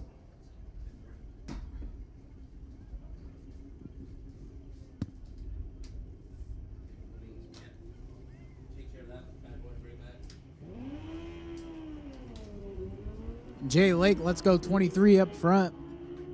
The guest guy goes 101.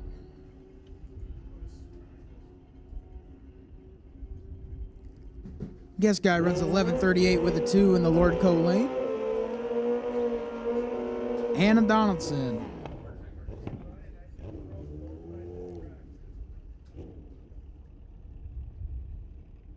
Okay, sounds good. Yeah. So we're unsure.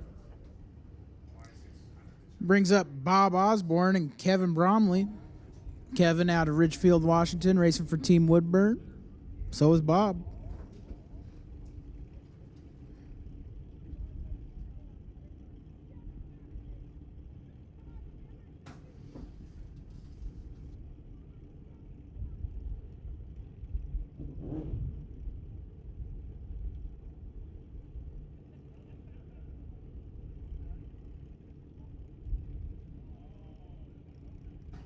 All right, attention to the pits, attention to the pits. Junior Street, round 2. Junior Street, round 2. We need you to the lanes. Looks like a few of you have arrived, but if you haven't yet, Junior Street, round 2, we need you to the lanes, please. Followed by Junior Street time trials. Junior Street time trials are first round runner-ups. Bob Osborne runs a 9:12 with a 9 at 147. Kevin Bromley runs a 8:85 at 148.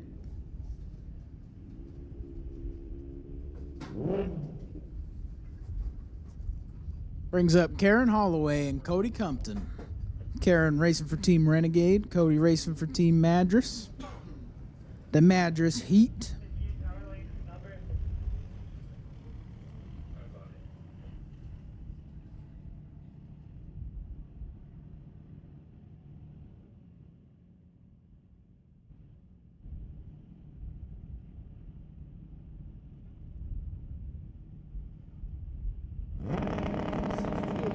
All right, attention to the pits. We are still looking for the Super Pro racer that has the number of 6214. We need to see you, please, in the second floor of the timing tower.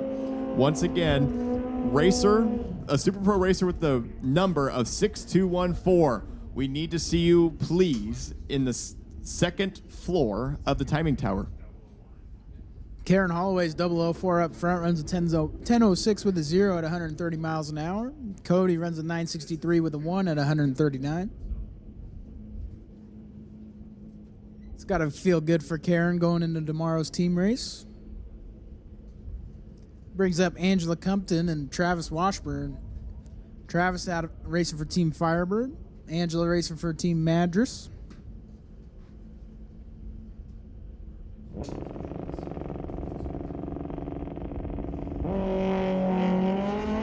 Angela got a little too excited at the start. Travis, let's go 14 up front. Travis runs a 9:34 with a 1 at 144 miles an hour. Angela 13:72 at 97. Now, how often is this? This is the best of best final round from last night, this next pair. But this is just time trials. What? Yeah, surprising both these guys aren't into the third round of bike here. Yeah, Jesse May and Lindsay Miller. Jesse racing for Team Firebird out of Homedale, Idaho, which is a little farm town outside of Nampa Caldwell area. And Lindsay out of Yakima racing for Walla Walla. 032 the red side for Jesse. Top end 879 at 148 miles an hour. Lindsay Miller clocks in at 952 at 142 miles an hour. Brings up Corey Craig and Clayton Potter. Corey Craig racing for Team on a Mission. Clayton Potter racing for the Mad Hatters. So attention to pits. Again, Junior Street, we are still looking for you to the lanes, please. Junior Street, we're looking for you to the lanes, please, for round number 2. And time trials also. Time trials for Junior Street and for the first round runner-ups as well. We need you right behind Junior Street round 2, please.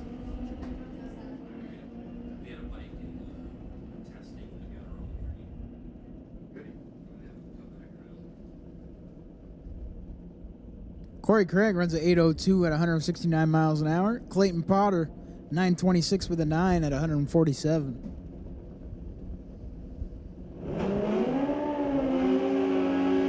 Brings up Stephen Campbell and Dave Toth, both racing for Team Mad Hatters. Medicine Hat.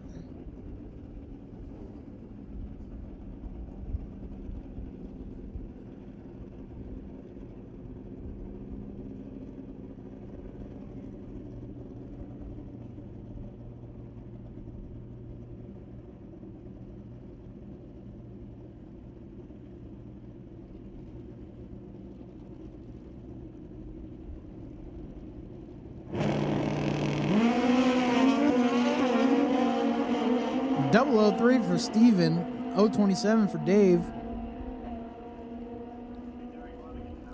Steven runs at 8:16 with a 3 at 157 miles an hour. Dave Toth runs at 8:57 with a 3 at 147 miles an hour. Bringing up Damian Chin and Derek Rose. Damian Chin out of Yakima, Washington, racing for Team Callispe. Derek Rose at Strathmore, Alberta, racing for Team Mad Hatters.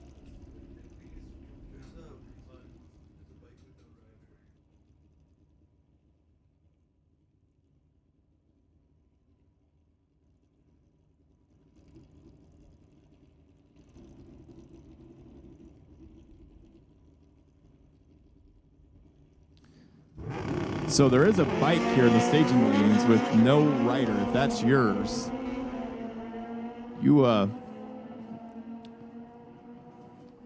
will be up here pretty quick.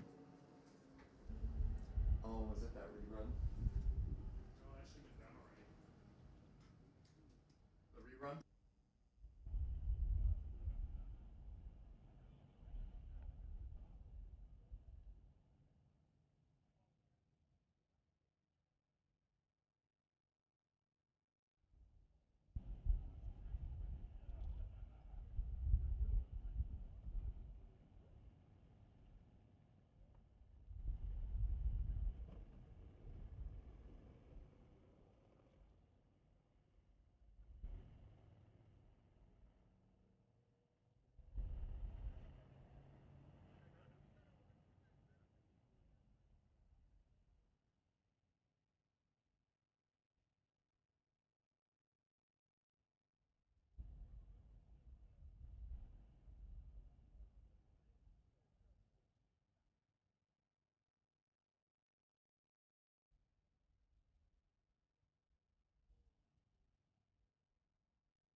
That's who's bikes in the morning?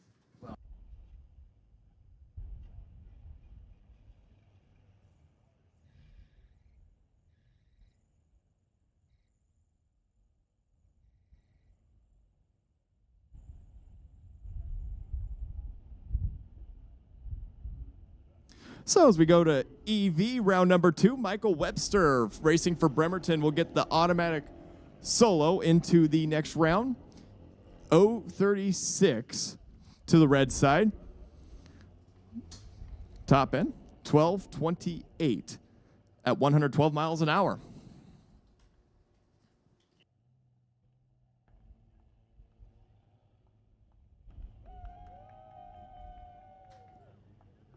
Brings up Matthew Shea and Joseph Scott. Matthew Shea dialed in at 9:55. Joseph Scott, 11:54. Both racing for Team Woodburn. One's got a rabbit on it, it looks like, on the door there. So it's Woodburn against Woodburn. I think a Woodburn's going to win here. I really hope so. Look at these two go. Top end, who's going to get the best? Give it to Matthew Shea. 965 on the 955. Good for the win with an 083 reaction time. Well, Woodburn, I do have some good news for you. You have one Tesla moving on. Great job, guys.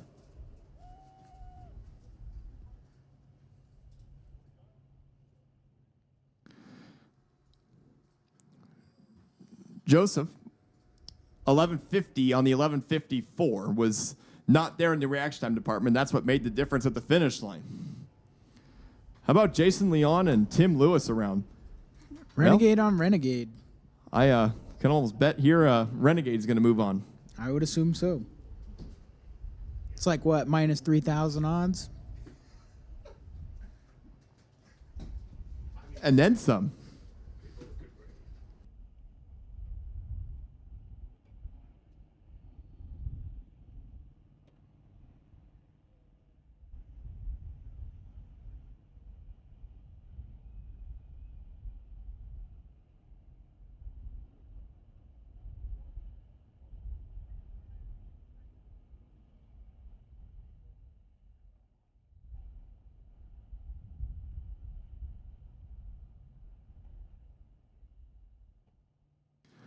So these are, looks like they're just time trials here. Both turn it red, 017 red and 029 red. Look at that, 1273 apiece. Here's another Mazier and a Tesla. Allison Mazier and a Tesla, Team Firebird. Yeah, Ali Mazier is running the electric car this weekend.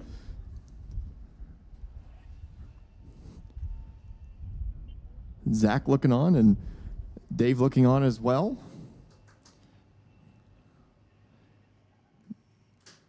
Ali, 095 in the reaction time department. What will she clock in at?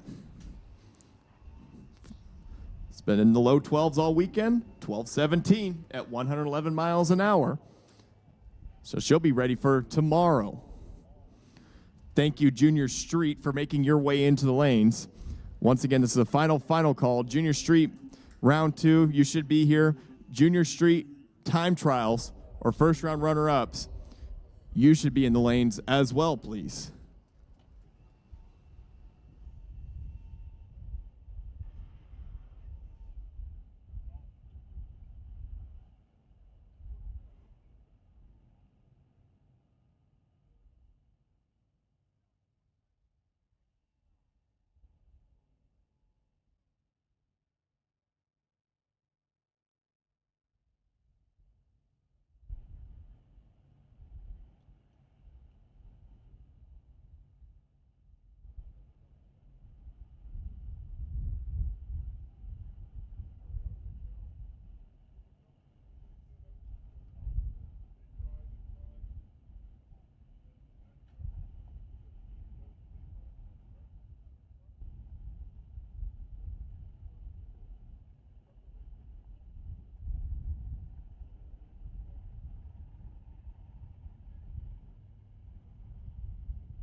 Looks like we're going to move into our Junior Street category, second round of the Gambler.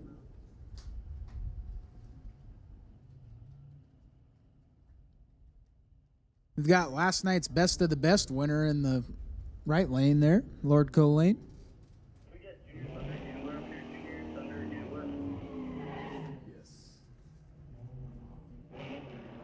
All right, attention to the pits, attention to the pits. Junior Thunder Gambler. Junior Thunder Gambler. Round number 2. We need you to the lanes, please.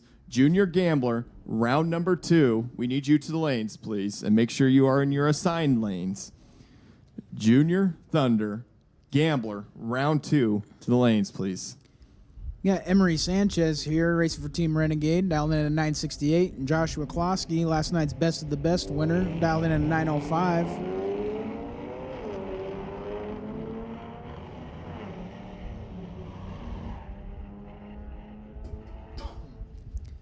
Joshua going to get the win there, 910 with a 6 on the 905 dial. He's 103 up front. Emery's late, runs a 972 with a 7 on a 968, trying to get there. Brings up Miles Dougal and Carter Chun. Carter Chun, Portland International Raceway. Miles Dougal, Firebird Raceway. Miles Dougal dialed in at 964. Carter dialed in at 938. This should be a good race. Miles has been on a roll all year at Firebird. Oh, man. One of these two has a big starting line advantage. Can they make it work at the top end? Yes. 958 on the 964 for Mr. Miles Dougal by 63 10,000ths of a second. Team Firebird gets one to advance. Carter Chun, 917 on the 938, buries the number. So Miles will be back for the next round as Brody Kelly will get the single run for the Woodburn Warriors.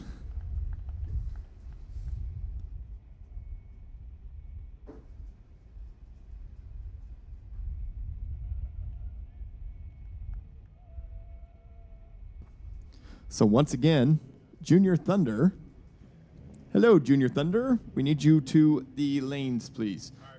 Junior Thunder, round 2. I think I see a few of you start to roll in, but I know there's more than that. We need you to the lanes, please. Junior Thunder, Gambler, round 2. Brody Kelly, let's go 28 up front. Runs at 918 with a 4 on the 919 dial-in. 6th thou under. Getting ready for round number 3. Well, this is time trials now. Well, yeah. Round 3 next. Yeah.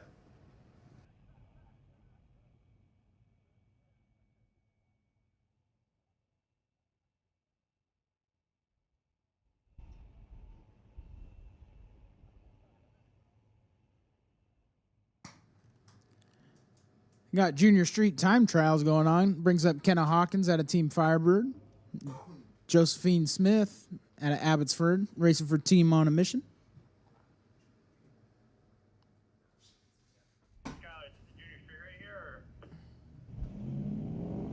Both drivers missed the tree a little bit.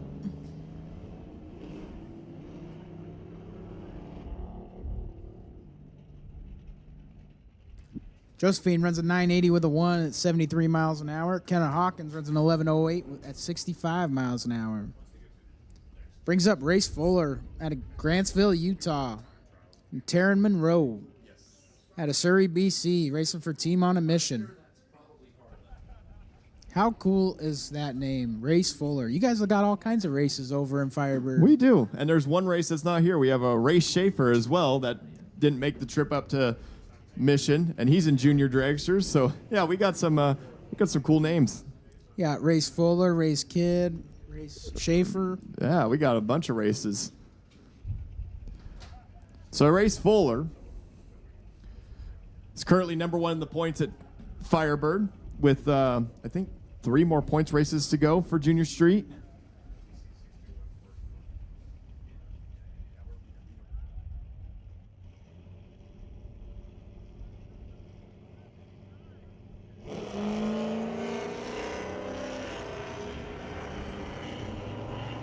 Well, Taryn may have had a little bit of some energy drinks before that run. 11:04 at 64 miles an hour, but just a little red. 2:18 to the red side. Race Fuller 0:57.909 at 74 miles an hour. That truck is working like clockwork.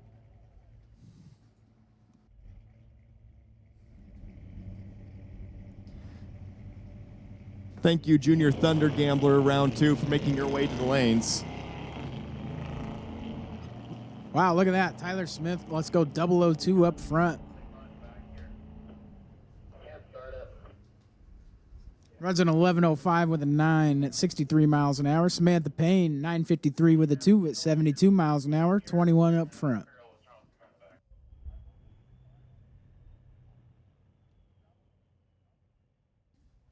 So Lane Harris running the smart car for Team Firebird. I used to race a smart car back in the day. Did you really? Yeah, got a perfect light in one of those things. You know, you might be the only one that I've ever heard get a trip zip in a smart car. Lane, I don't know if Lane has or not. I can't remember if he's gotten one or not.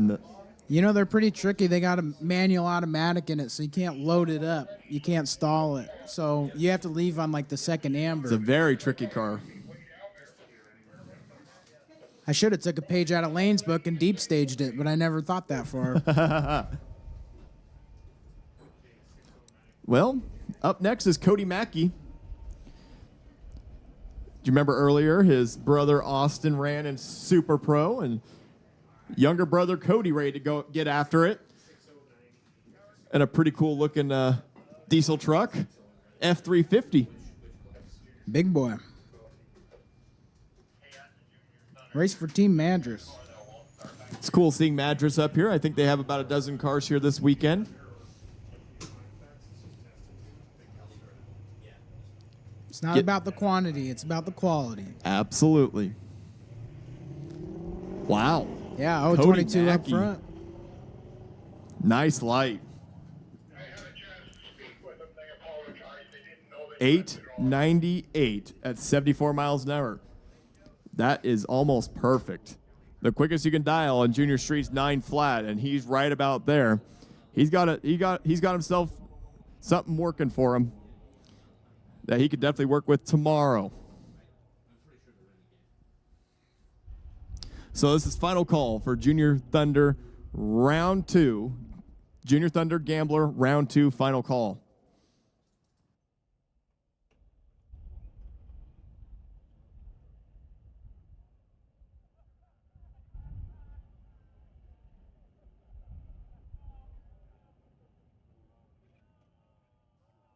So this is a little reminder from the staff here at Mission Raceway Park.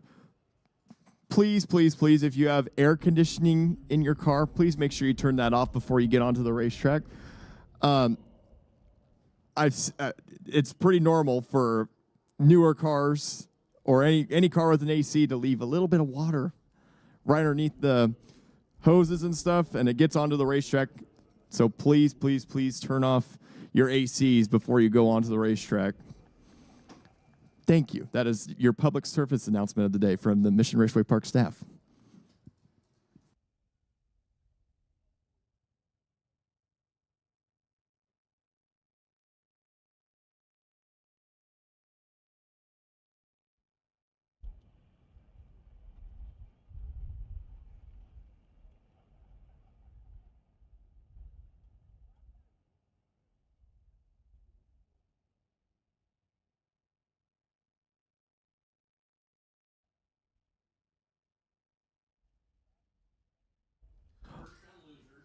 All right, attention to the pits. Attention to the pits. This is a first call out for Junior Thunder time trials, and this goes for anyone who's just doing time trials or first round runner-ups. We need you to the lanes also. First call for Junior Thunder time trials, and this includes anyone who came out a runner-up in first round. We need you to the lanes, please, as well.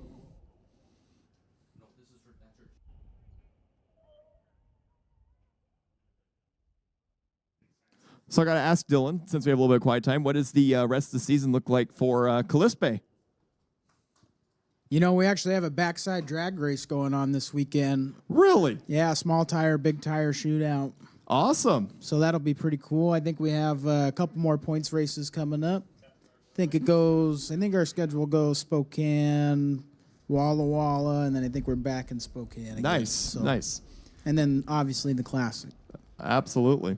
That's the one that we're gearing up for. I mean, we have a lot of races in between now and the Halloween Classic at Firebird. But if there's one race that is on the bucket list for the rest of the season at Firebird, the Halloween Classic is the one that everyone should attend.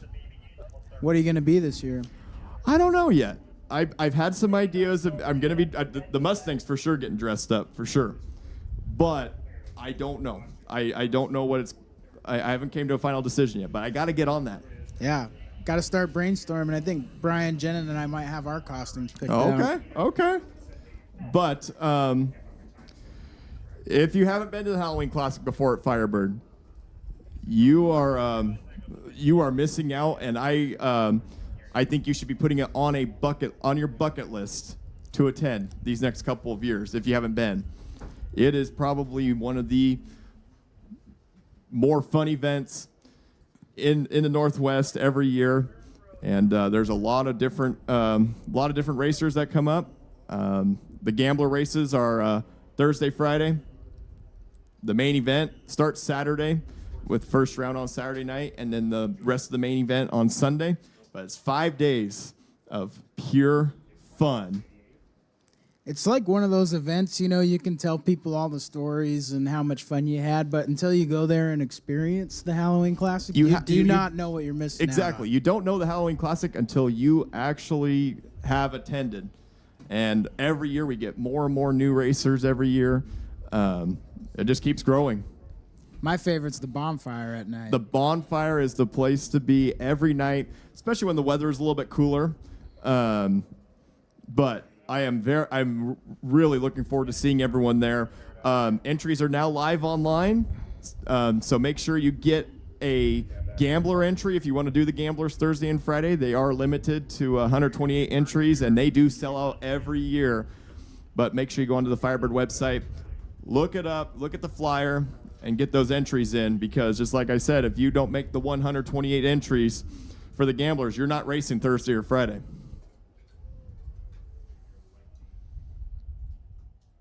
The wheel stand competition, costume contest, all the guys down on the starting line are dressed up. Absolutely. It's so much fun.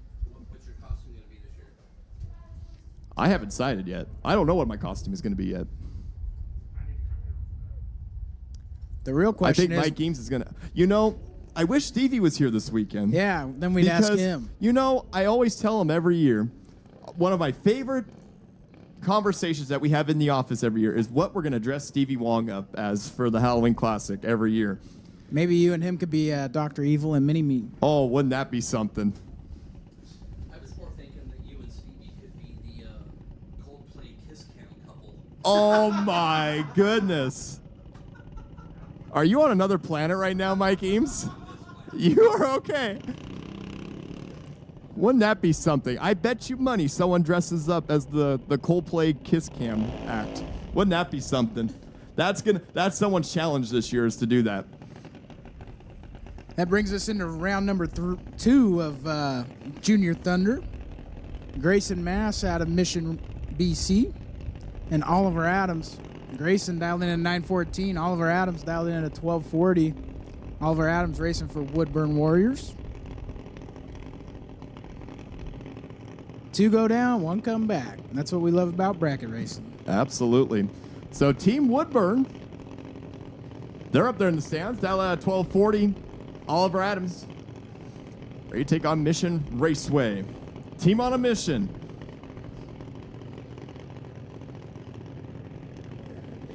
As our first pair of many to come. Once again, time trials for Junior Thunder. Time trials for Junior Thunder. We need you to the lanes, please. Time trials for Junior Thunder. We need you to the lanes, please. Look at these two. Both of them not too eager to leave the starting line. Give it to Grayson Moss. 9:19 on the 9:14 dial. He had a better light than Oliver Adams, who runs a 12:44 on the 12:40. But Grayson Moss will move on. Brings up Easton DePeel and Ashton Katnick. Ashton racing for Team on a Mission. Easton racing for Woodburn Drag Strip. Dialed in at 9:05. Ashton dialed in at 9:12.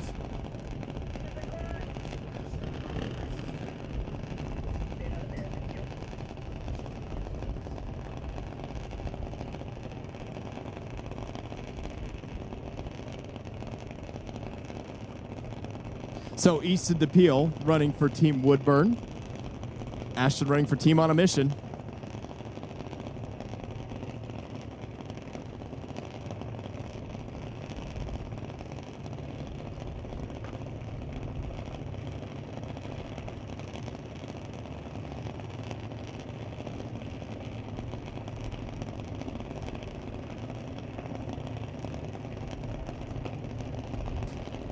Almost a heads-up race. 9:05 to dial for Easton. Ashton dial at a 9:12.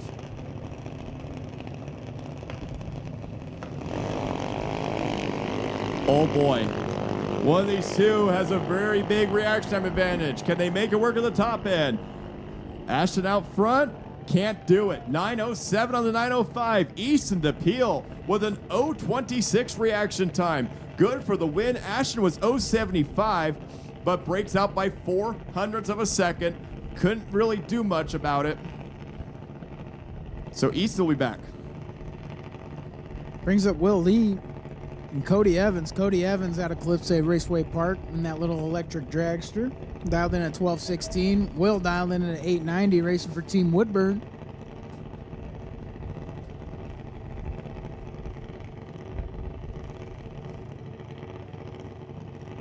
It's always hard to sit there and wait.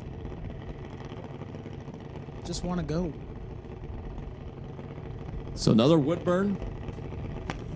Ready to take on Calypso. There goes Cody. Here comes Will. Oh boy. Pretty comparable reaction time. This could be anyone's race here. Top end. And give it to Woodburn. 897 on the 890 dial. Will Lee will move on with an 099 reaction time. Cody Evans missed the tree. He was 168. 1220 on the 1216.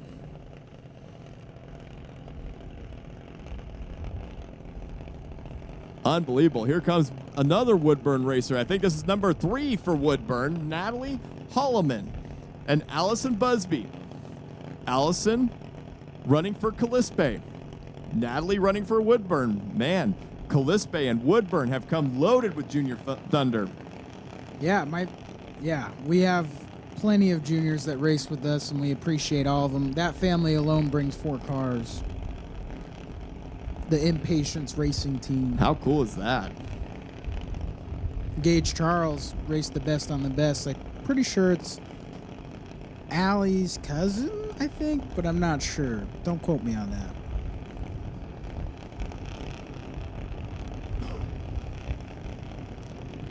I believe this is her first season racing as well.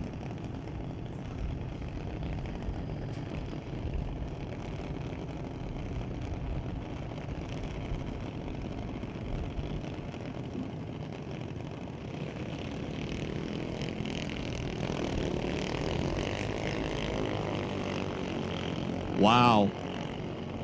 One of these two look very, very tough. Top end, give it to Woodburn again. 974 on the 972. Oh boy. Natalie, 163 in reaction time. Busby was 028, but couldn't get it done. 1258 on the 1242. And how about this? Here's another Woodburn racer, Joey Sharadella and Grayson Fossum. This is going to be a really good race. Renegade versus Woodburn. Joey dialed in at 904. Grayson dialed in at 894. Joey's a really good kid, too. I met him last year at ET Finals. Really, really nice kid. Parents are amazing as well. The whole Sharadella family, amazing people.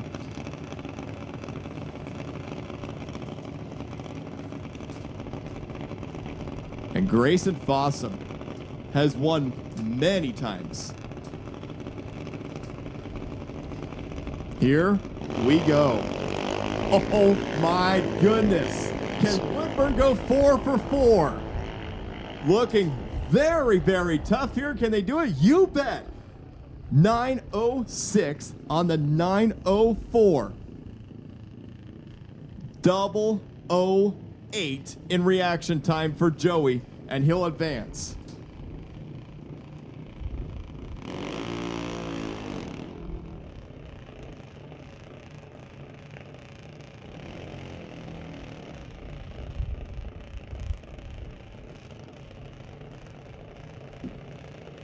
Brings up our next pair here, Miles Sullivan out of Spokane, Washington.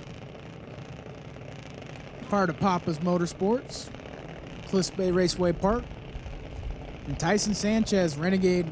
Renegade's in here quite a bit too there, Connor. They are. Tyson dialed in at 9-0, Miles at 11:07. Sheesh. Calypso. I think this is the third Junior Thunder as well. Yep, haven't had the best luck getting them through, but we showed up. Absolutely. So it's Renegade versus Calypso. Calypso.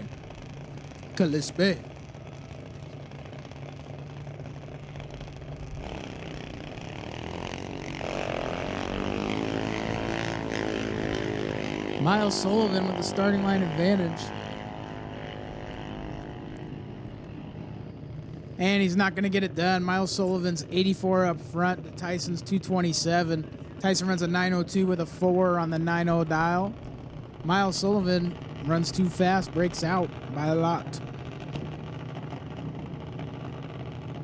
Brings up Peyton Huber and Mackenzie Higgins. Firebird on Bremerton. Mackenzie dialed in at a 910. Peyton Huber dialed in at an 893.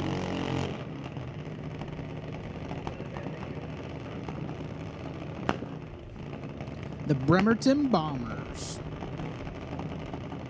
The Bremerton Bombers to take on Team Firebird. Fly like an eagle. Mackenzie, I think, might be the lone standing Thunder car left for Team Firebird, and that's what it looks like. She's dialing at 910. Peyton Huber dialing at 893.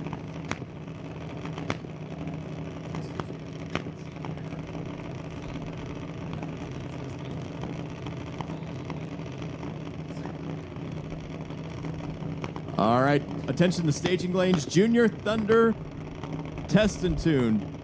Junior Thunder, time trial. Please pull forward in the lanes, please. Junior Thunder time trials. Please pull forward in the staging lanes, please. Pretty please, sugar on top.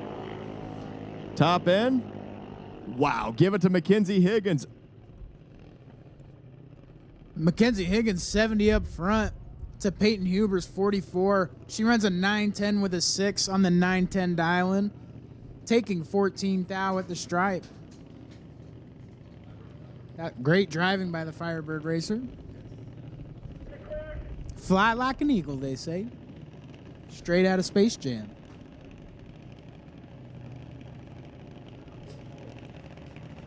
Brings up Bodie Larimore and Jacob Blake.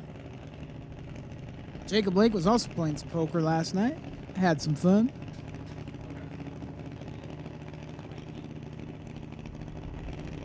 All right, attention to the pits. Junior Lightning Gambler. Junior Lightning Gambler, round 2. To the lanes, please. Junior Lightning Gambler, round 2 to the lanes, please. And please pull forward Junior Thunder time trials if you're in the back of the lane. So Junior Thunder time trials, please pull forward if you're in the back of the lanes. Junior Lightning Gambler, we're looking for you to the lanes.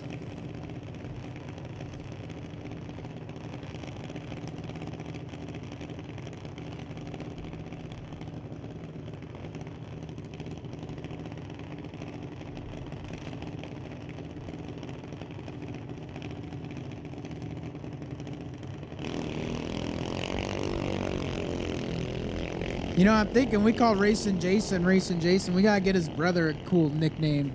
Absolutely. And I could see why you can get them confused.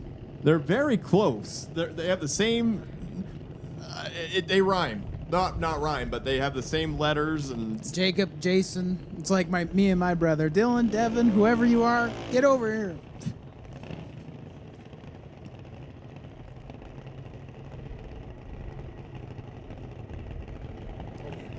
Brings up Hudson McGee and Revy Swagger. Revy Swagger racing for Walla Walla Drag Strip. Hudson racing for Team Woodburn. Woodburn Warriors.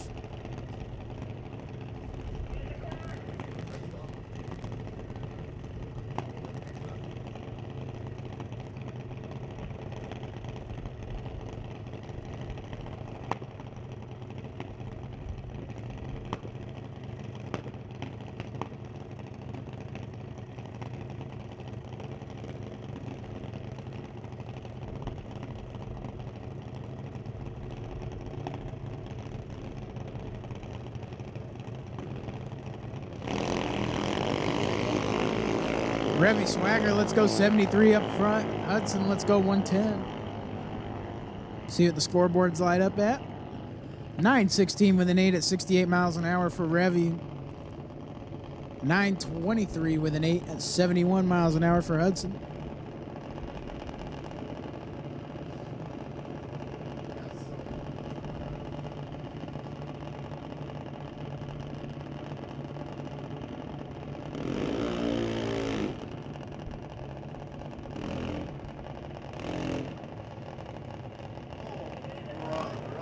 Brings up Reese Heaton and Alex Green.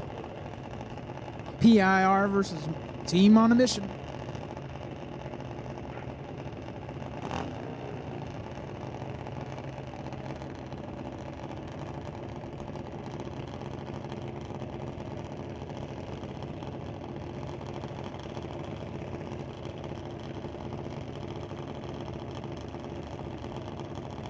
All right, attention to the pits, attention to the pits. Junior Lightning, round 2, final call. Junior Lightning Gambler, round 2, final call. To the lanes, please. If you're not here, you're late, you're tardy, you're gonna miss the bus.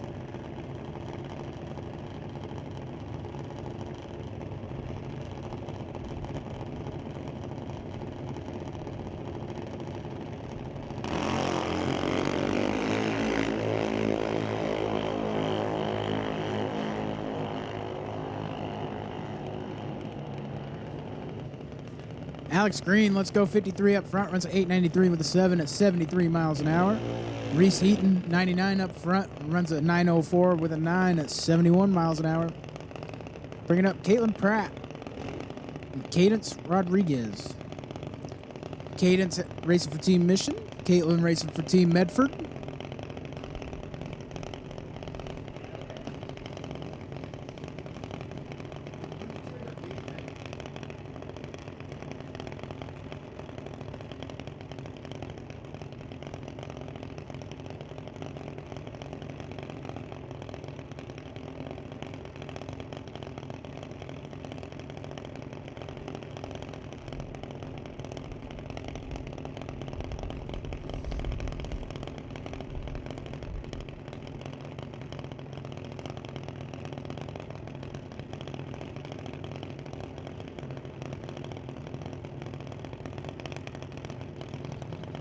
So Junior Lightning Gambler, round 2, final call. To the lanes, please. Caitlin, let's go 12 up front. Cadence, let's go 39. Cadence runs at 892 with a 9 at 72 miles an hour. Caitlin runs at 942 with a 9 at 67. Brings up Journey Morrell and Wesley Armstrong. Wesley racing for Team on a Mission. Journey racing for Team Firebird.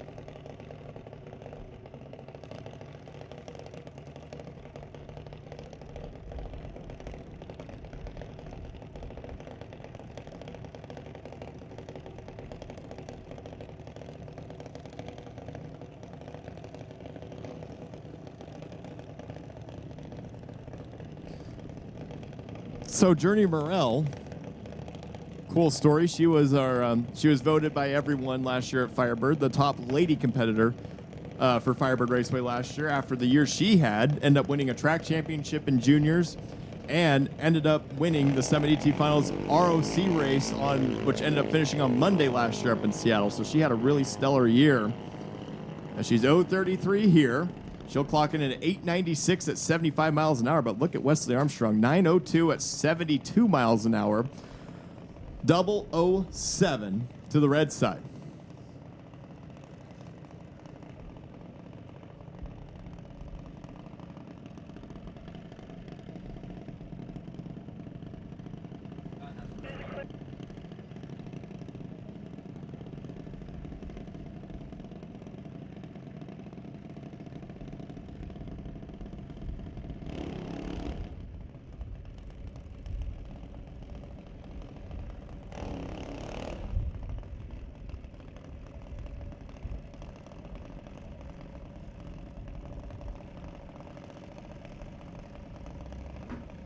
Brings up Madeline Higgins racing for Team Firebird and Jackson Crawford racing for Team Pacific.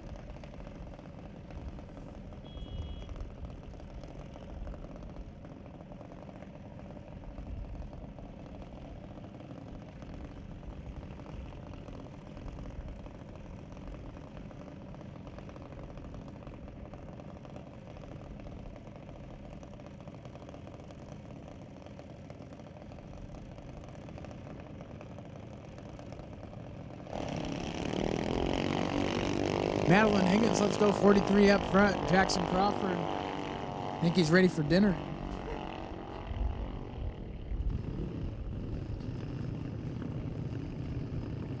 Madeline Higgins runs a 12:10 with a 6 at 52 miles an hour. Jackson runs a 9:17 with a 4 at 69. So Junior Lightning Gambler, if you're not here, you're late. Junior Lightning Gambler, if you're not here, you're late.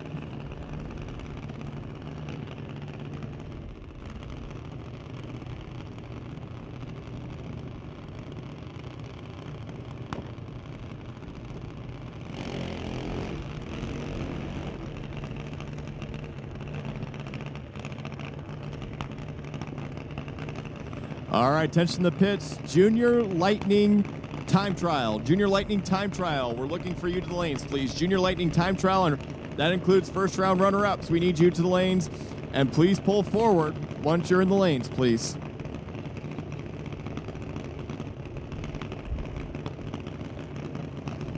Brings up Landon Huber and Annabelle Froud. Annabelle racing for Team Renegade. Landon racing for the Bremerton Bombers.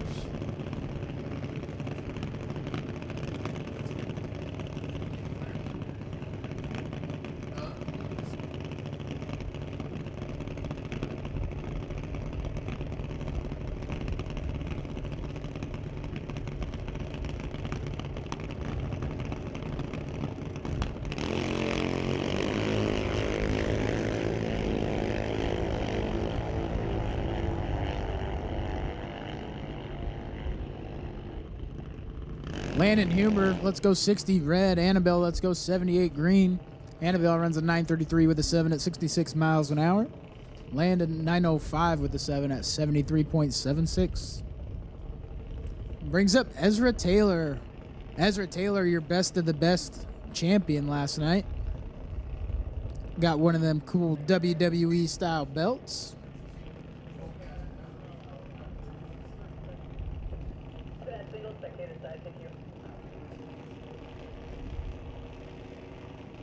Haven't seen anybody wearing those belts in the staging lanes yet, though.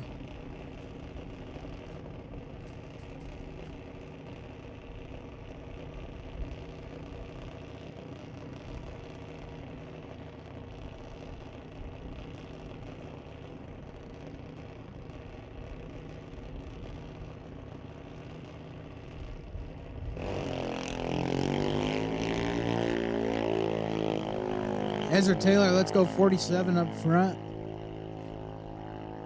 Runs at 888 with a 2 at 74 miles an hour.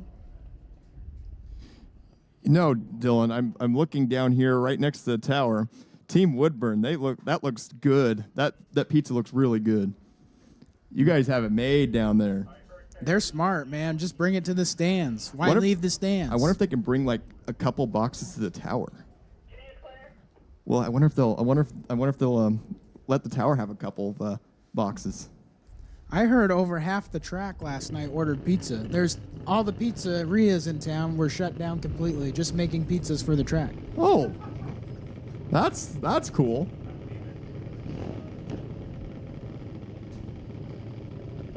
Brings us into our second round of Junior Lightning. We got Sydney and Ashlyn Harris. Sydney dialed in at 8:46, racing for the Bremerton Bombers. Ashlyn Harris dialed in at 8:04, racing for Team Firebird.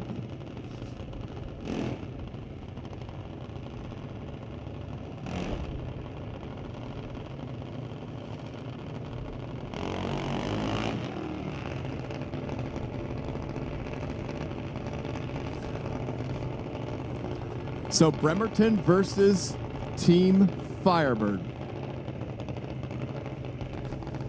First pair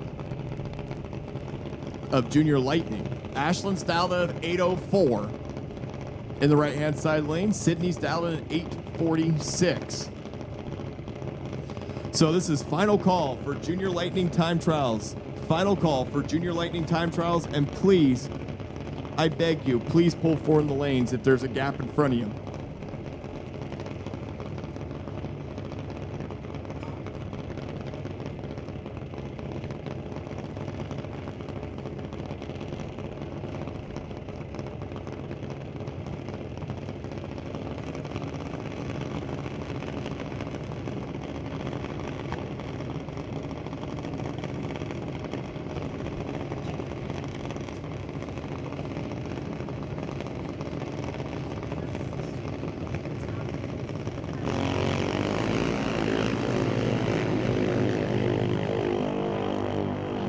Well, one of these two just drills the Christmas tree. Give it to Sydney. 840.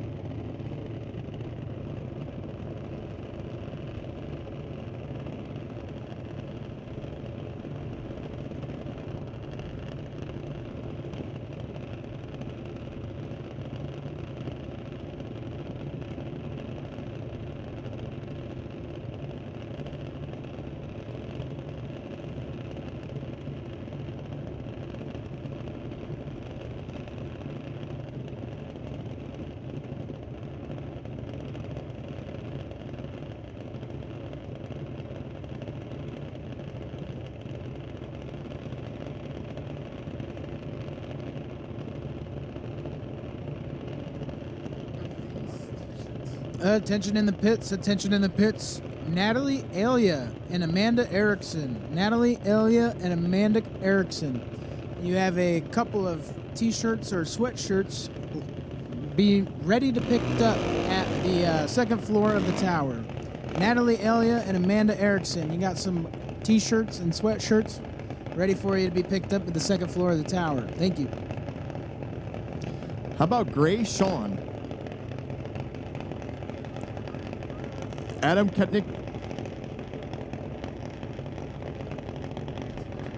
Adam Katnick, racing for Team on a Mission.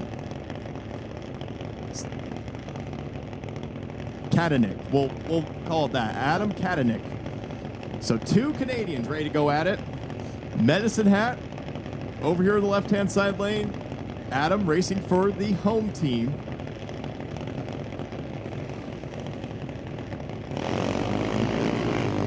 Oh boy. One of these two drills the Christmas tree. Who's it going to be? Top end? Give it to Gray Sean. 8:07 on the 8:05. As unfortunately for Adam, he had the reaction time advantage but couldn't run the number. 799 on the 790 dial. So Gray will be back for round number 3 as our next pair comes into the burnout box.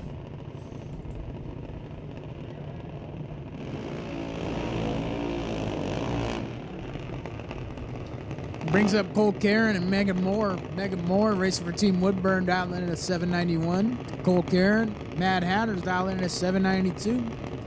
Just one number separating these two at the starting line. You're going to be staring at each other all the way down the track.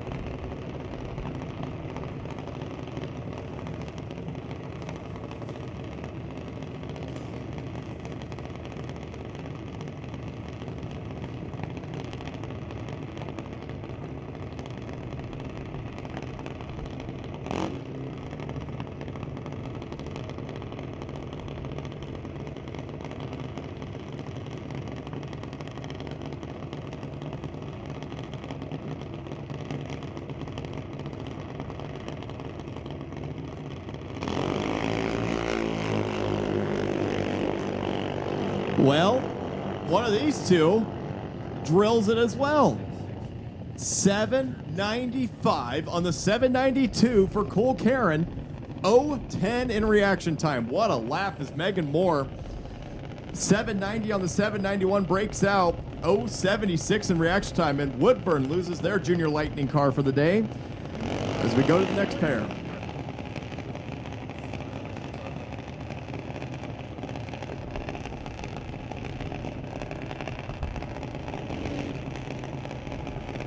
Xavier Heaton and Brandon Peck.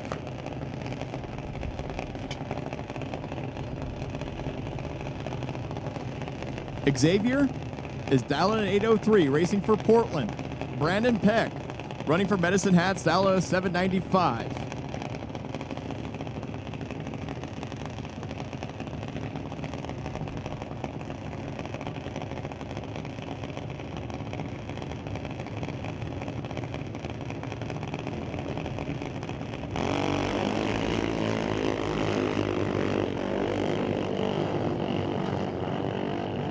A lot of whomping going on down there. Xavier Heaton gets the win light. He's 38 up front, runs an 823 with an 8 on the 803. Brandon missed the tree a little bit, runs an 819 with a 0 on the 795. bringing up Rachel Please and Kenley Pratt. Rachel Place, sorry about that. Kenley Pratt, your winner of the best on best last night, going some rounds here today. Both dialed in at a 790. Should be able to tell who has the starting line advantage just off the reaction time alone.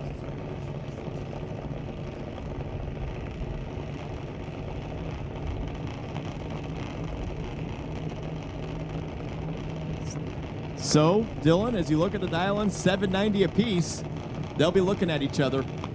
Yeah, you'll be able to tell. Whoever's got the starting line advantage, you'll be able to tell right out of the gate. Watch who leaves first.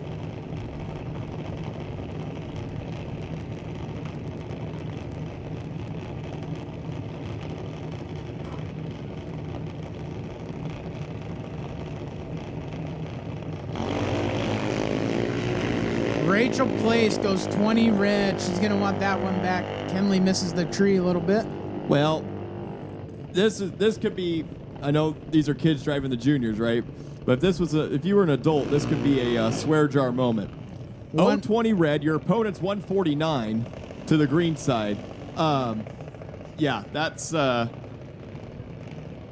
late and 3 above. Yes. That hurts.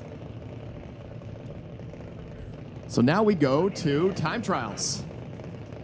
We got my boy Racing Jason for Team Calispe and Jody Brickwood for Team On a Mission. How cool? How cool is that? Jason Lake running both juniors and junior street. His junior street car is literally sitting here on the chase lane. They call this junior street car Ron Burgundy.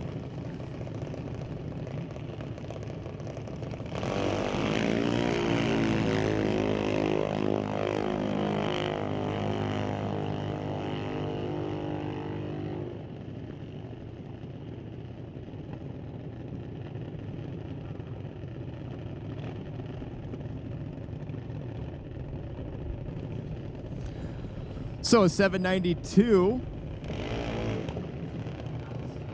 at 82 miles an hour for Jody. Jason, 1168 at 54 miles an hour. Here comes Mr. Carter Ozuna and Gage Charles. Carter racing for Team Renegade out of Moxie, Washington, and Gage Charles out of Liberty, Washington, racing for Calispe. All right, attention to the pits. Sportsman, Gambler, round 3. To the lanes, please. Sportsman, Gambler, round 3. We're looking for you to the lanes. Pretty please.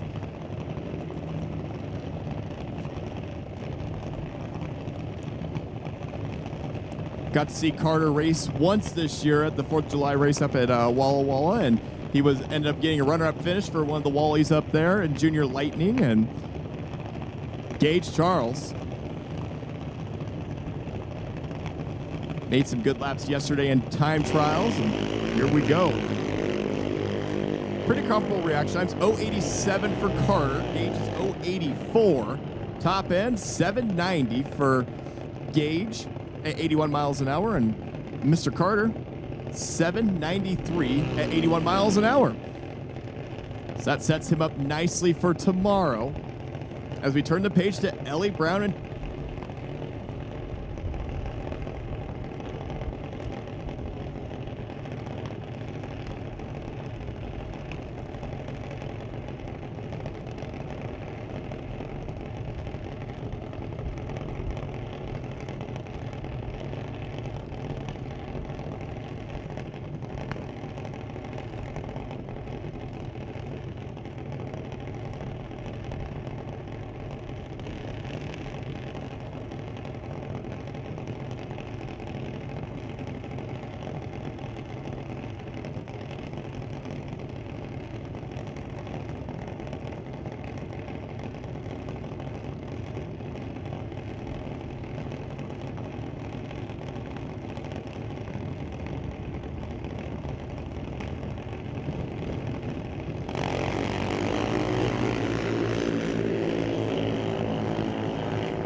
So Ellie Brown, 064 to the red side. clocks in at a 796, and Kylie Busby 806 at 80 miles an hour.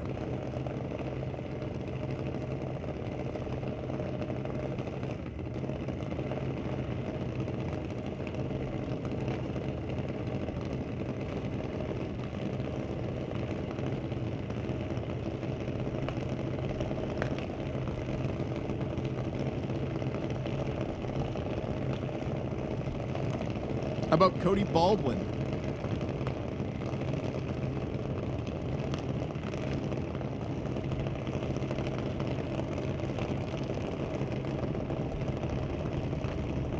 Jackie Holbrook. Michelle Brown over here, left-hand side lane, 0:30 in reaction time. 791 at 81 miles an hour. And how about Jeggy? 791 as well at 82 miles an hour. Sportsman, round 3 to the lanes, please. Sportsman, Gambler, round 3 to the lanes, please.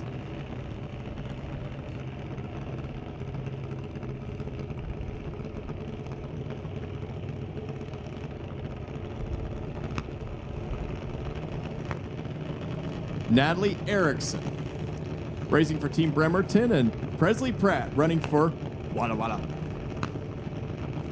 Out of Pasco, Washington.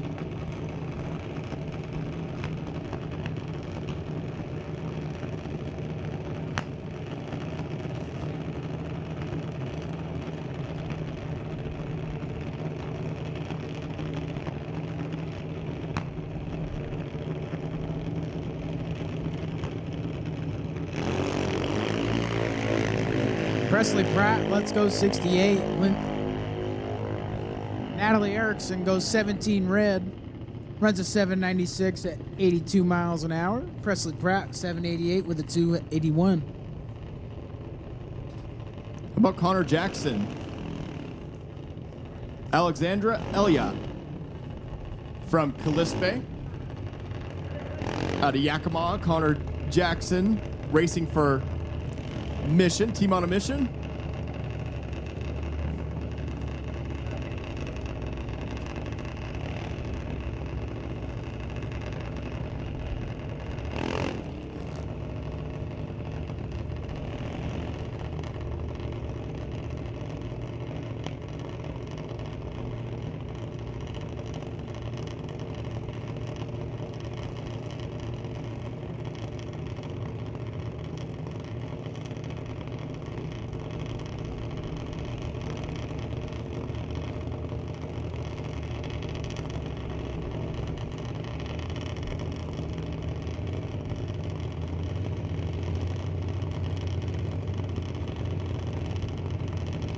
So as they get into the pre-stage beams, they're both staged.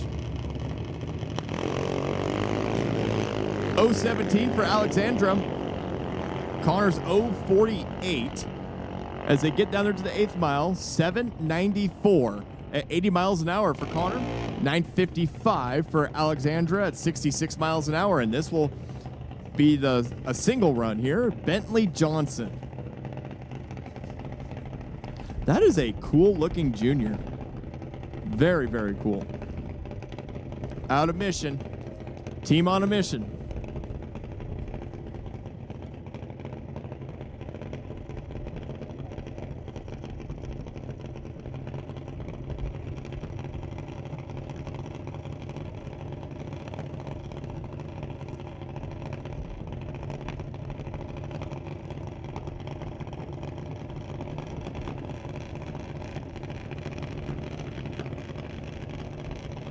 So Bentley Johnson, one of the heavy hitters here at Mission Raceway Park. I've seen that he's won a few races this year as well. He's 071 green, top end, 861 at 75 miles an hour. So that will wrap things up for juniors. And Sportsman Gambler, round 3. We're still looking for you to the lanes, please. Sportsman Gambler, round 3. We are looking for you to the lanes, please.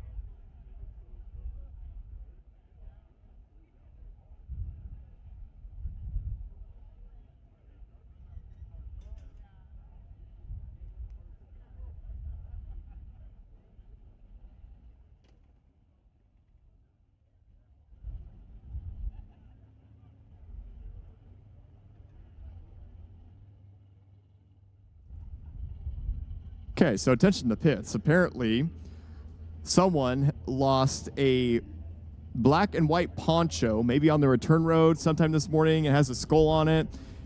If you have seen it or if you picked it up, can you please bring it to the second floor of the timing tower, please? That'd be greatly appreciated. Once again, if you have seen a black and white poncho with a skull on it, it may have been dropped on the return road, it sounds like, this morning. If you find that, can you please bring that up to the second floor of the timing tower, please?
Well, we hear race cars firing up.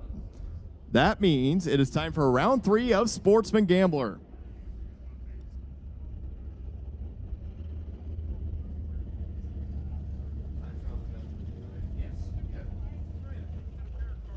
Okay, so this is a friendly reminder to all racers. If you have had 2 time trial runs and you're out of competition, you are done for today.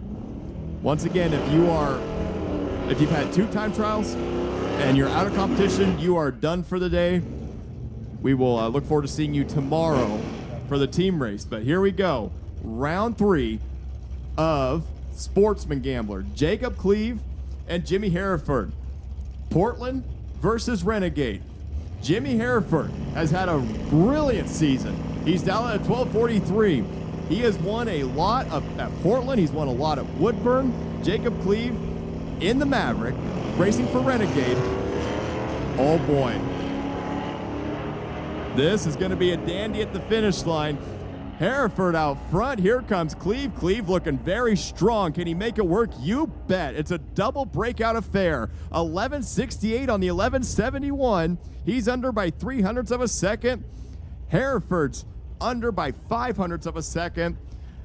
And Jacob Cleve with a 007 puts Hereford on the trailer. Next up, we got Jared Greerin and Larry Brewer. Larry Brewer racing for Madras. Jared racing for Rad.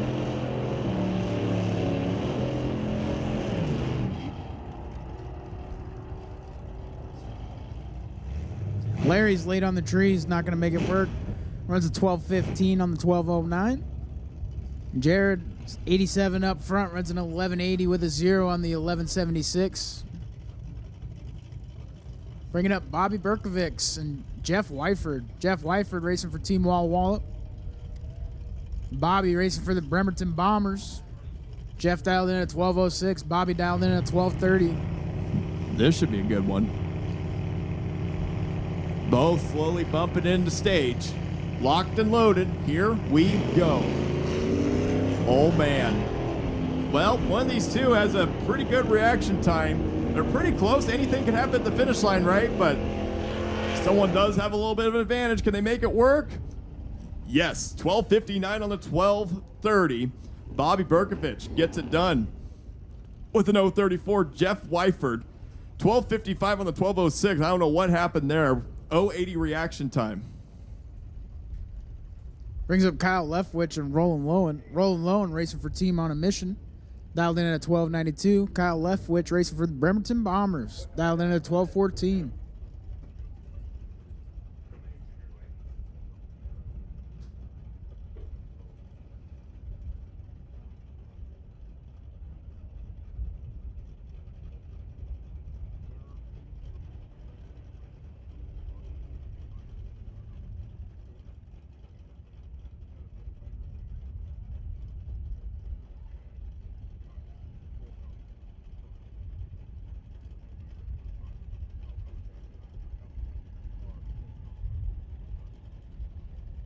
Kyle Leftwich and Roland Lowen. Bremerton versus Team on a Mission.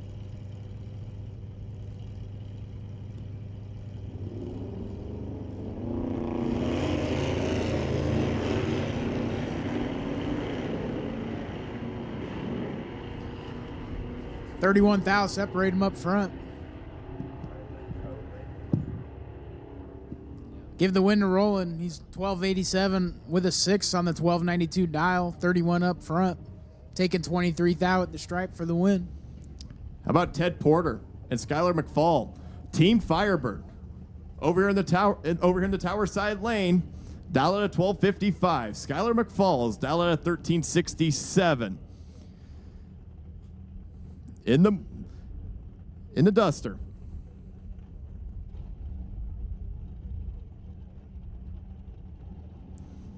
So it's Firebird versus PIR.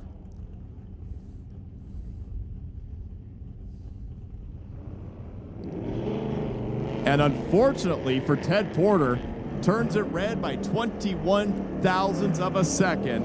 Skylar McFall will get the round win. Oh man, Ted's gonna be mad. 1367 on 1367 for Skylar. His light, 191, or not, 195 in reaction time, and Ted was 021 red. Wow. Attention in the pits, attention in the pits. We need pro round 3 gamblers. Pro round 3 gamblers to the staging lanes, please. Attention in the pits, attention in the pits. Pro round 3 gamblers to the lanes, please. Nick Douglas, Troy Johnson, and Troy Johnson unfortunately turns it red by 26 thousandths of a second. Nick Douglas, 1225 on the 1232 002 in reaction time. Good for the win. So Team on a Mission has one moving on. Brings up Bobby Berkovics and Michael Webster. Bremerton Bombers versus Renegade Raceway. Bobby dialed in at a 12-0. Michael dialed in at a 1236.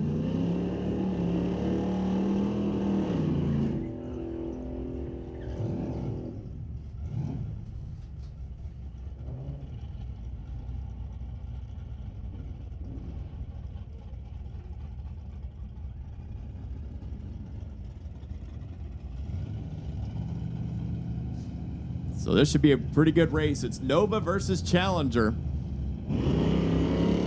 Oh man, one of these two just hit a 002. Who's gonna make it work at the top end? It's Bobby Berkovic. 1204 on the 12 flat dial, 002 in reaction time. Michael was 049, but runs a 1232 on the 1236. Took a little too much stripe, giving the win to Bobby.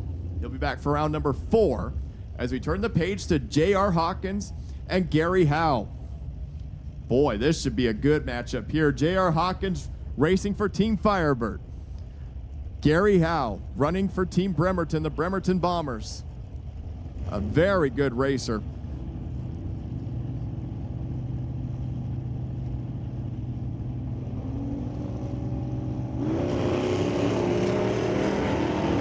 Well, 6 Huns separate the two off the starting line. Howe looks very, very tough. Can he make it work? You bet. 12:10 on the 12:01. 0:26 in reaction time. JR was 0:88, but runs 11:90 on the 11:77, and unfortunately his day comes to an end. So another Firebird racer down for the count. This is a big one here, Dylan. Yeah, we got Jed Biscay racing for Team Woodburn in the 65 Mustang against Ken Eldred racing for Team Adrenaline. Dialed in at 1160. Jed dialed in at 1342.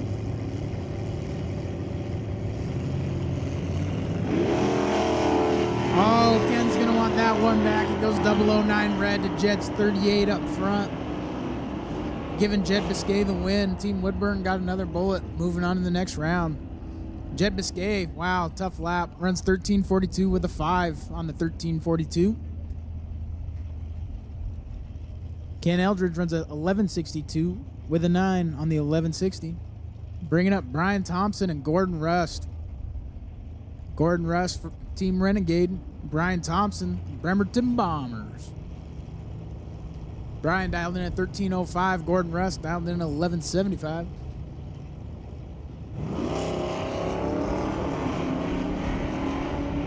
Pretty even on the start. Anybody's race.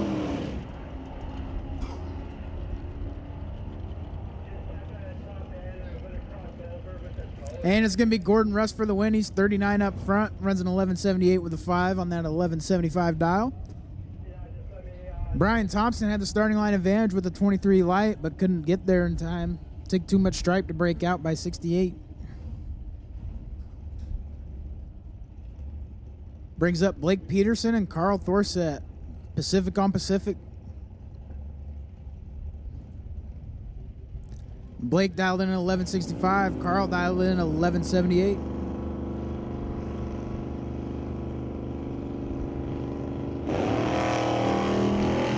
Blake Peterson goes red, 33 thou. Carl goes green, 65, giving him the automatic win into round number 4.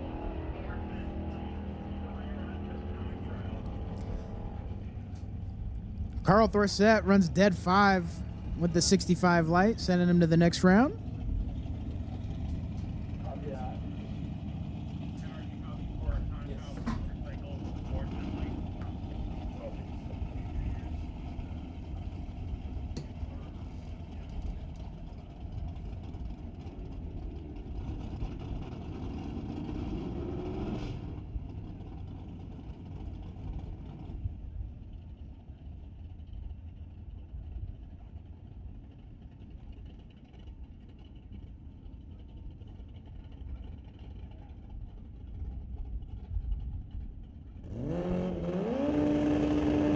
So we got a motorcycle TO here.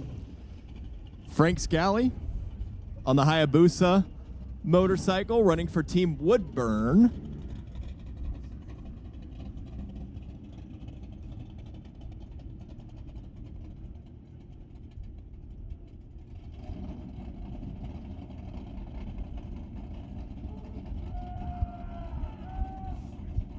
I want to give a shout out to Strange Engineering for sponsoring the Summit ET Finals.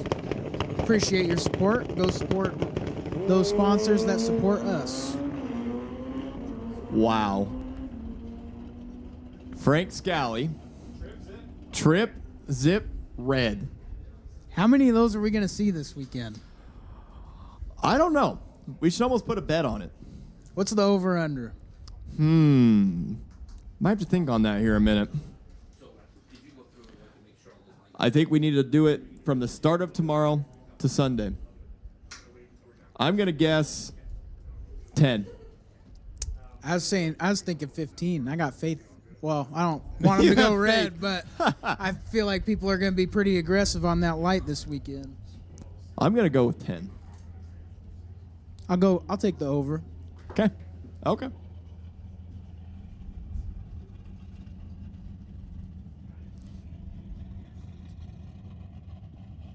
So, that wrapped up Sportsman, and that wrapped up the one bike time trial, and Pro is currently making their way into the lanes. If you're not there, Pro, you have missed the bus, you have missed the lane call, you have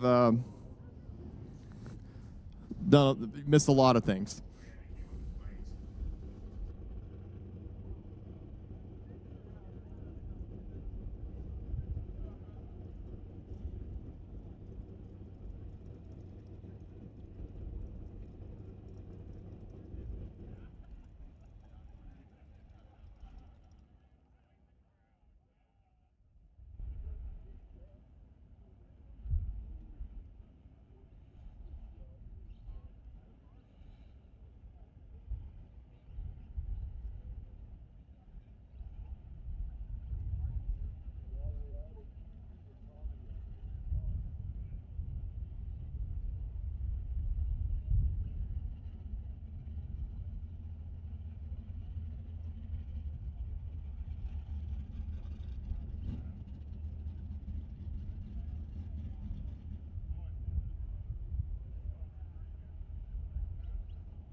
Sounds like our pro cars are getting fired up there, getting ready to go.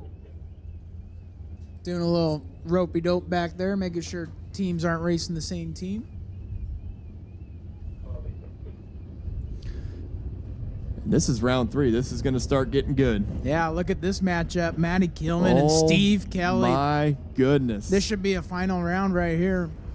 Well, if this isn't maybe one of the biggest races of the weekend so far, I don't know what is. This is a massive race. Matt Kielman out of Washougal, Washington, running for Portland, ready to take on one of the best in the business, Steve Kelly, racing for Team Woodburn. He was your best of best champion from last night. This is a monster matchup. Wheel standing machines in both lanes. Bragging rights between Portland and Woodburn on the line here. This is one to put you on the edge of your seat right here. Absolutely.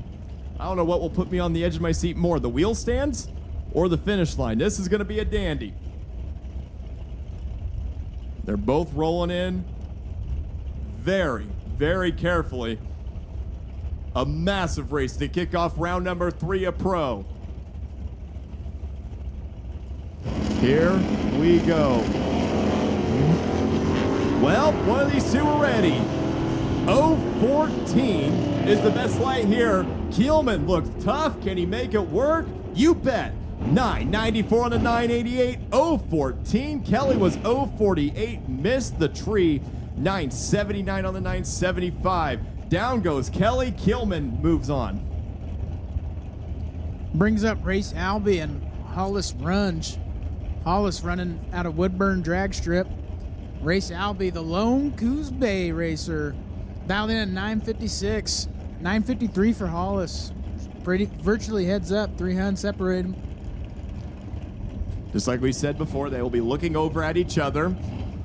The pair of Novas ready to go after its second pair of round number 3. Oh my goodness, one of these two 002. Can Woodburn stop the bleeding? Can they get one back? Top end. No, they cannot. It's Race Albie. Down goes another Woodburn racer. 966 on the 956, 002. Runge was nowhere in the ballpark. 044, 960 on the 953. Brings up another huge matchup. We got Justin Cooper, Team Walla Walla, Team Adrenaline against James Cleve from Team Renegade. Wow, some awesome races coming up in round number 4 of Pro. Round 3, sorry. Oh my goodness. 4 thousandths of a second separate the two off the starting line. Cooper and Cleve, who's moving on? Top end says it is Justin Cooper, the Coopmeister. 1082 on the 1081. 020 in reaction time. Cleve stepped up. 024, but runs a 1011 on the 1013. Takes a little too much stripe.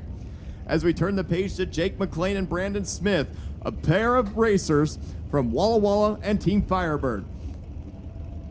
Firebird in the right-hand side lane, dialed at 1005. Jake McLean from Walla Walla, dialed at 976. This should be a dandy as well.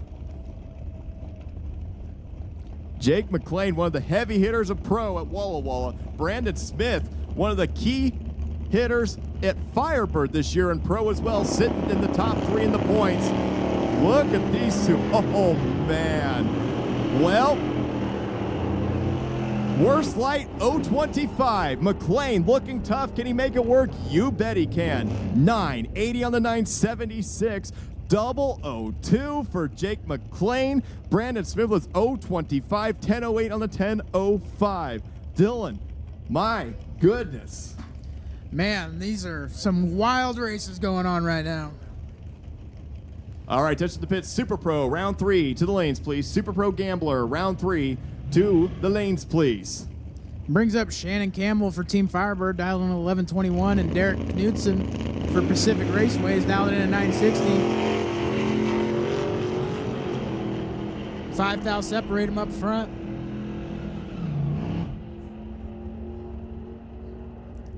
Give the win to Derek Knudsen. He's 44 up front, runs a 963 with a 4 on the 960 dial. Shannon's 049 up front, runs an 11:19 with a 2, taking 46 for the loss, breaking out by 17. Brings up one of my father figures, Brian Jenin, against Randall Garner. Brian Jenin racing for Team Adrenaline, dialed in at 10:64. Randall dialed in at 10:45. Should be a good race. Brian Jen's been on a roll as of late for Team Walla Walla. He'll get a 0.2 of a second head start. There goes Jenin. Oh my goodness. Well, one of these two looking very, very tough. All Jenin has to do basically is not break out. Yes, 10:65 on the 10:64, and Jenin has just been on a tear. Yeah, he's really starting to figure out that whole wild poncho out. Bringing up Russell Lopeman and Douglas Klassen. Douglas had for the Mad Hatters. Russell for the Renegade Raceway, dialed in at a 10:17 to a 9:76.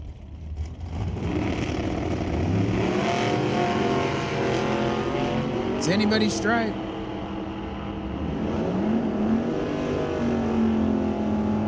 All right, touch the pits. Super Pro Gambler, we need you to the lanes, please. Douglas is going to get the win. Runs a 9:77 on the 9:76, taking 33 thou at the stripe.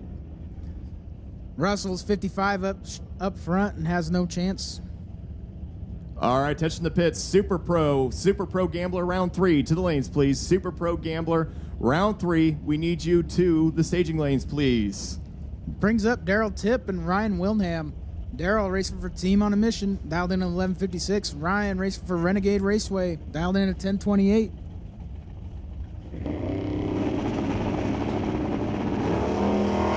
Ryan Wilnham, let's go 14 thou red, giving the win to Daryl. He's 33 up front.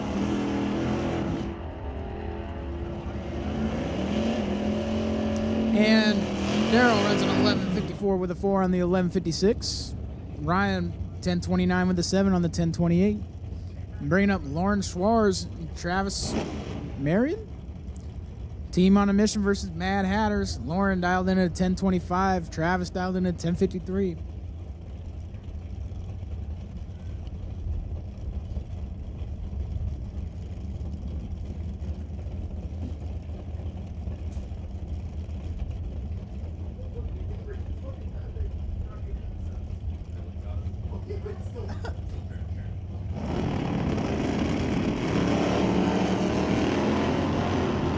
Three thou separate them up front. Anybody's game at the stripe.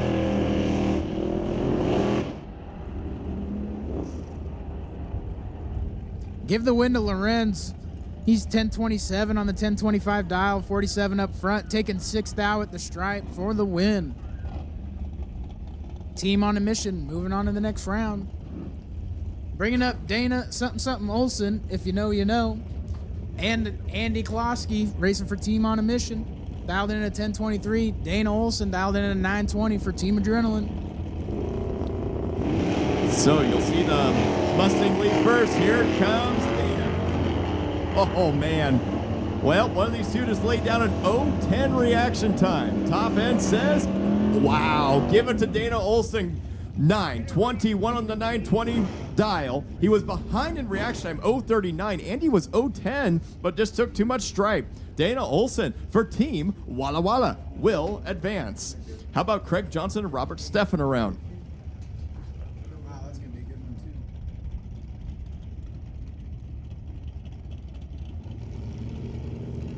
too. Craig dialed 1177. Robert Steffen's dialed it on 1089. This should be a dandy.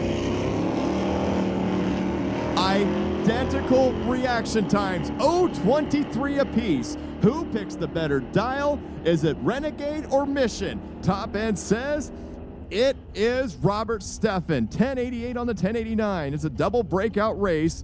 Steffen's under by 8 thousandths of a second. Craig is under by 200ths of a second. So Renegade gets one through, and they will move on. Super Pro Gambler round 3 to the lanes, please. Super Pro Gambler round 3. We need you to the lanes, please.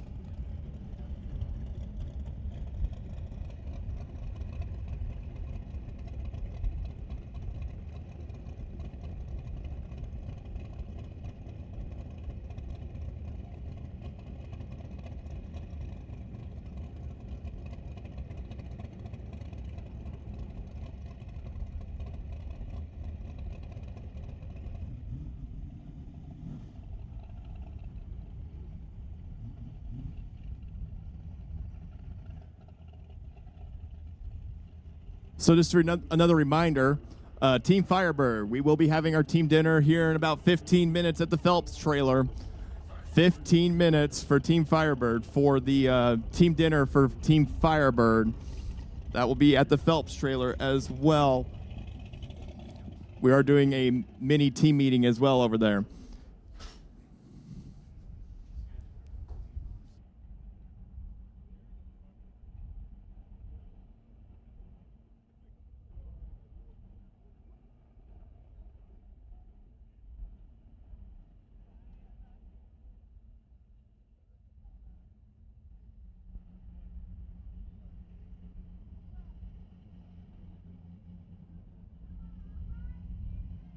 So, Dylan, I am going to leave the reins up to you, man. Thank you for having me up here. I'm sure this is not the last time you'll hear me throughout the weekend. I'll be up at some point throughout the weekend, but I appreciate you coming up. Absolutely. I mean, I don't really invite anybody up here. It's not my tower. I'm volunteered too, so. But enjoy your dinner. Hope your team meeting goes well. Absolutely. Hope you guys share lots of secrets. Absolutely, and make sure everyone come by and say hi. We're all back there in the pits, and we'll see you guys throughout the weekend. And I promise you, I will get to a lot of people to say hi to everybody and stuff. So we'll see you all soon, and we'll talk to you throughout the weekend. Thanks for announcing, Connor.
Got a little track prep going on before we send our Super Pro cars.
All right, here we go. Third round Super Pro coming at you.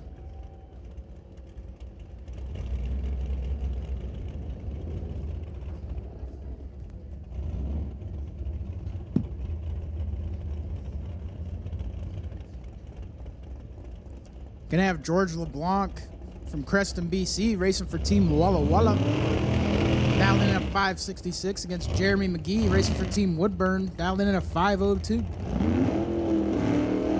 Dragster on door cart.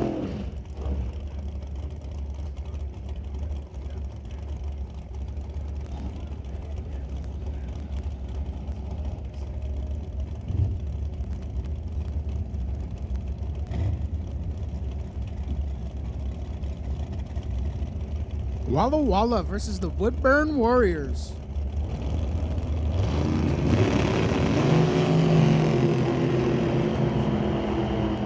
Attention in the pits, attention in the pits. We need bike sled to the staging lanes. Bike sled to the staging lanes. Thank you. George LeBlanc, let's go 006 up front, runs a 567 with a 9 on the 566 dial. Jeremy McGee's 11 red, runs a 501 with a 9 on the 502 dial. Bringing up Todd Fricky for Team Adrenaline against Matt Condon at a Renegade Raceway. Todd Fricky dialed in at a 580. Matt Condon dialed in at 586. Going to be staring at each other all the way down the track till the 8th mile. Team Adrenaline against Renegade Raceway.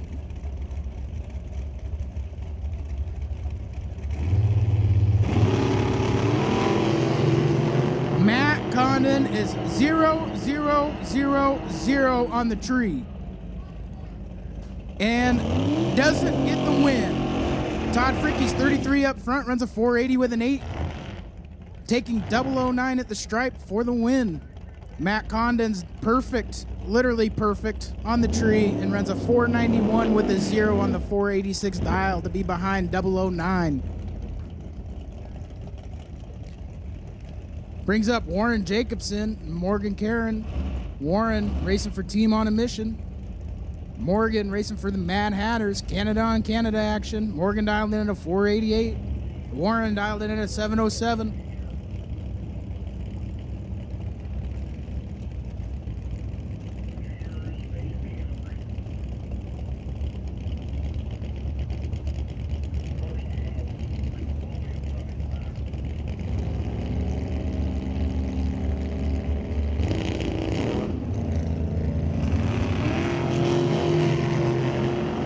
Separate them up front.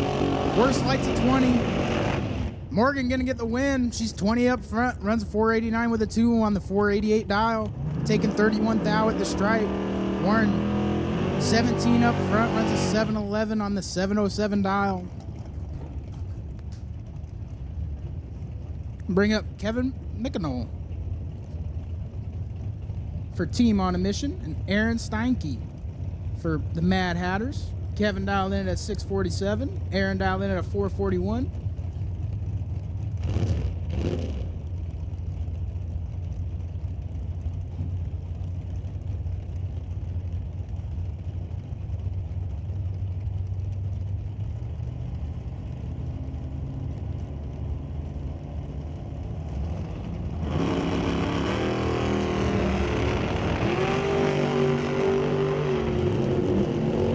Thou separate him up front.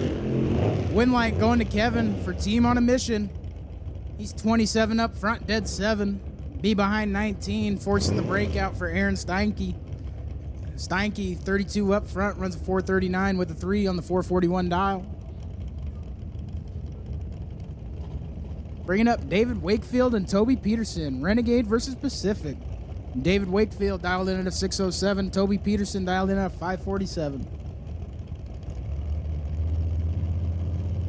David's in first. Oh, he's going to want that one back. David goes 003 red to Toby's 49 green. Toby runs a 548 with a 6 on the 547 dial. David's 1 above.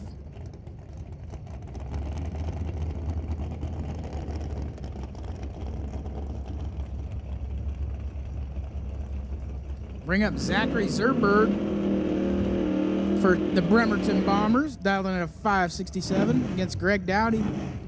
Team on a Mission, dialed in at a 496.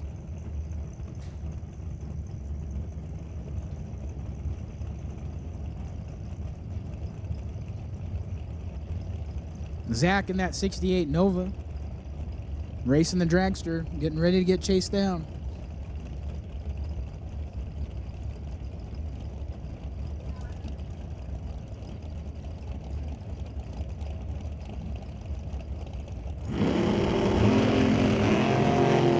Zachary Zerberg is 001 up front and takes the win, runs a 565 with a 4, taking 36th thou.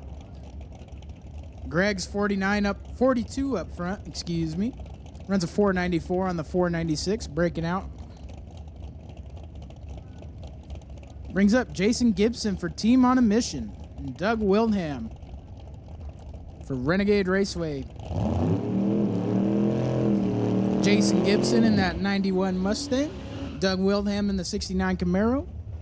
Doug's dialing at 521. Jason, 620.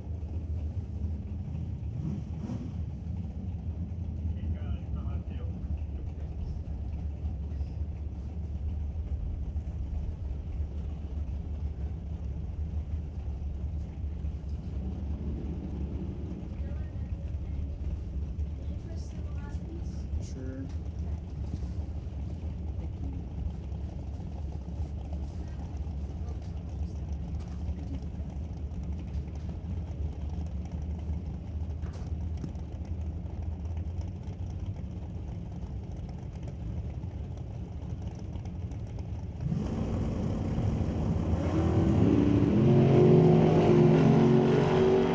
Doug Wilhelm's in trouble. He's got a lot of work to do on the big end. Not going to get it done. Jason Gibson's 23 up front, runs a 622 with a 6, taking 58 thou at the stripe. Doug's late and breaks out 19 thou. Brings up Craig Johnson and Dwayne Fielder. Craig Johnson, Team on a Mission. Dwayne Fielder, Bremerton Raceway. Dwayne dialed in at a 653. Craig Johnson dialed in at a 659. Attention in the pits. Attention in the pits. We need EV final. The EV final to the staging lanes, please. Attention in the pits. Attention in the pits. We need EV final round to the pits, please. To the staging lanes. Sorry.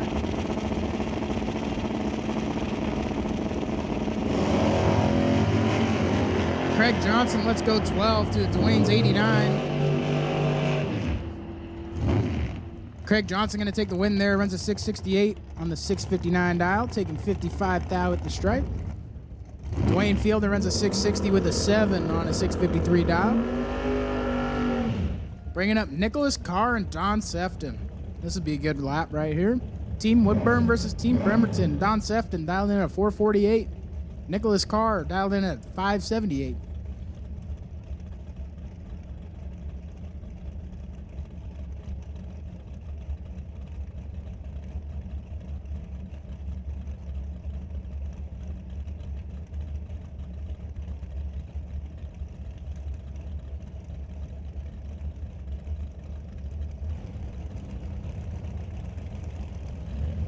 Attention in the pits, attention in the pits. We also need Junior Street to the lanes, please. Junior Street to the lanes.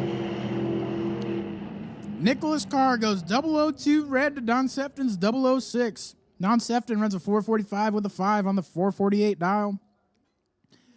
Nicholas Carr goes 002 red, runs a 575 with a 9 on the 578 dial.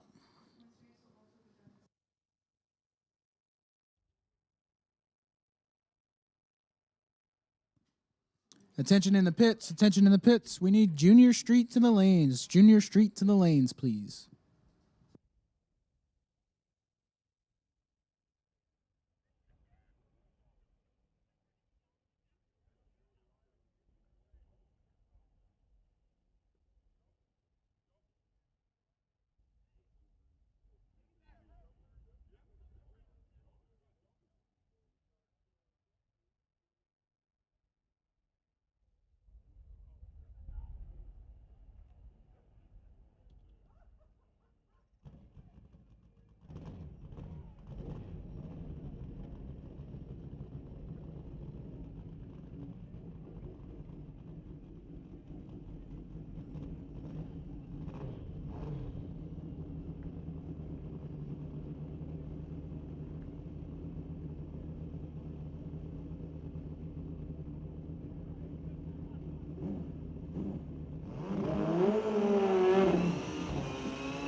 Here we go, moving into our bike sled class. We got Roy Barrera, Team Firebird.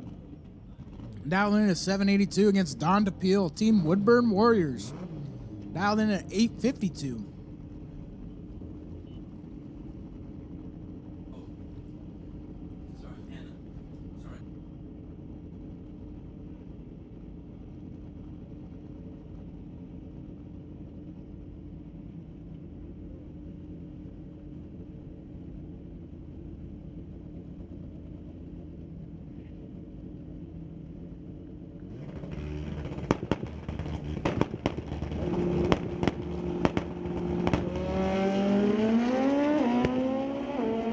Roy Barrera with the starting line advantage. See if he can get it done at the top end. And he does. 056 on the let go. Runs a 790 with a 2 on the 782 dial. Taking 90 thou at the stripe.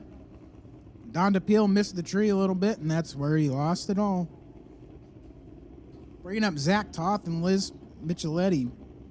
Team Firebird versus Team Mad Hatters. Liz dialed in at 868. Zach Toth dialed in at 826.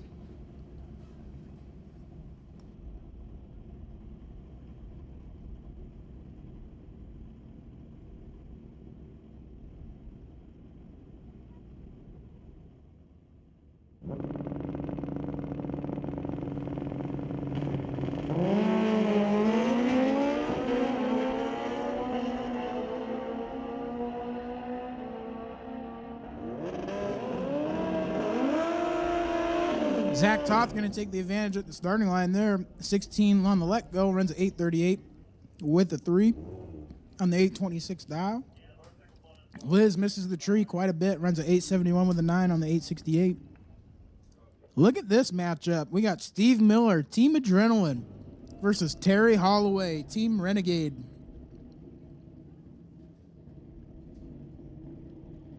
Terry Holloway dialed in at 933. Steve Miller dialed in at 938.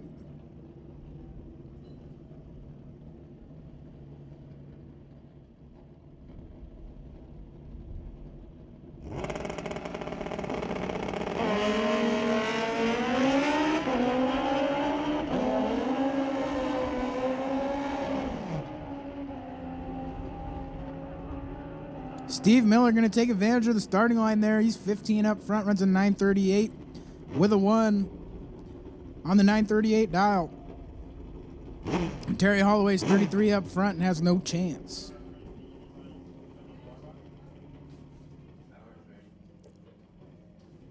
Bringing us to our bye run here, Riley Toth dialed in at 852 for Medicine Hat.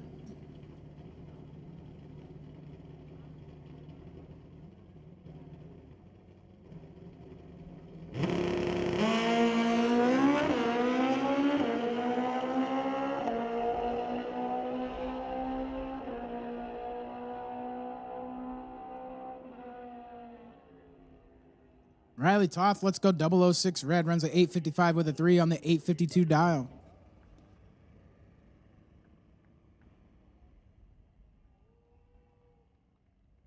Attention in the pits, attention in the pits. We need Junior Thunder to the lanes. Junior Thunder to the lanes. Thank you.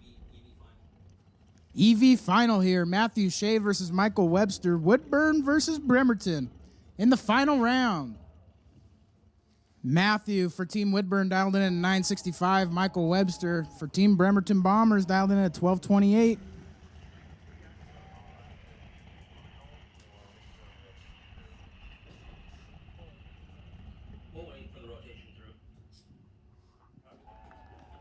Matthew Shea gets it done in the final round for the EV class. He's your top eliminator in the EV Gambler. Runs a 968 with a 4 on the 965 dial. He's 68 up front.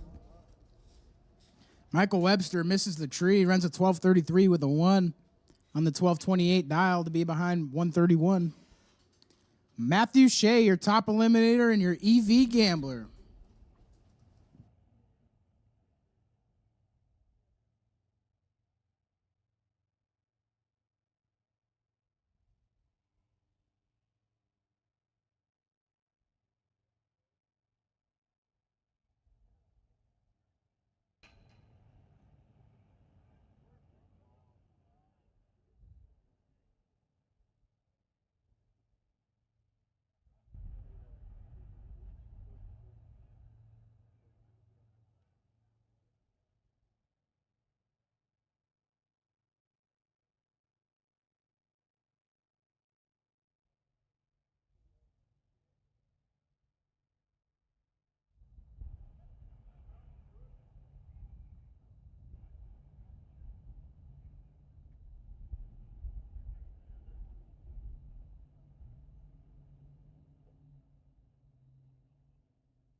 Moving into our junior street class, best of the best winner, Joshua Klosky, team on a mission. Still going deep in the rounds of the Gambler for the junior street class.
Joshua Klosky, let's go 003 up front. See how close he is to the dial-in on the big end. Runs a 950 with a 956 miles an hour, just coasting through. Don't want to show anybody his numbers.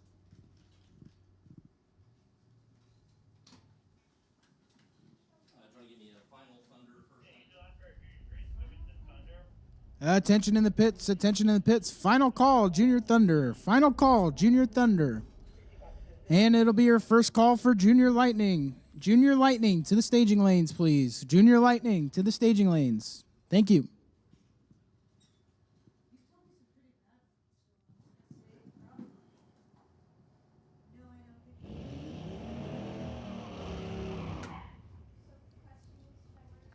We got Brody Kelly, Team Woodburn, Warriors, dialing in a 916 against Miles Dougal, Team Firebird, dialing in a 959. Woodburn versus Firebird. Who's going to come out on top?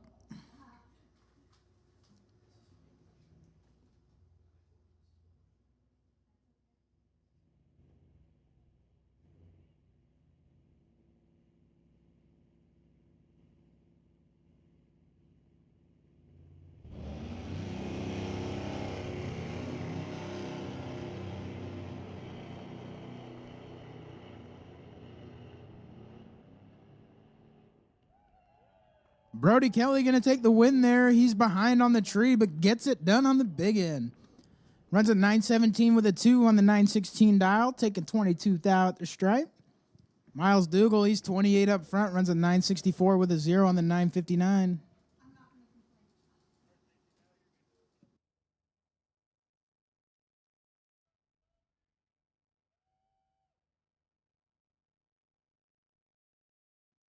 Attention in the pits, attention in the pits. We need Junior Lightning to the staging lanes. Junior Lightning to the staging lanes. Thank you.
Don't forget, racers, we need Junior Lightning to the staging lanes. Junior Lightning to the staging lanes, please. Should be 5 of you.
Attention in the pits, attention in the pits. Junior Lightning, if you're not in the staging lanes, you should be making your way to the staging lanes. There's only 5 of you left. Thank you.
All right, Junior Lightning, Junior Lightning. There's 5 of you left. You should be in the back of the lanes. Junior Lightning, 5 of you left. You should be in the back of the lanes. Sportsman Eliminator, let's get you rolling. Up in the lanes, if you would, please. There's 11 of you left. Sportsman, round number whatever it is. Round number 4, let's get you up in the lanes. As Easton DePeel and Mackenzie Higgins. We'll start us off in Junior Thunder. There are 7 of you left. 7 left in Junior Thunder. Easton DePeel, representing the Woodburn Warriors. Mackenzie Higgins out of Kuna, Idaho, representing the original Firebird Raceway. 908 the dial-in for Mackenzie right side. Easton DePeel, 904. For the young man out of the state of Oregon. So Oregon left side, Idaho right side.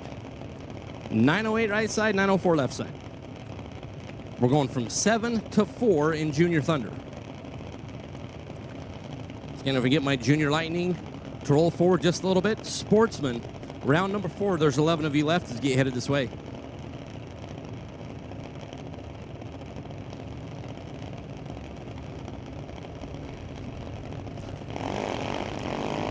Away and away, you heard a stumble right off of the starting line.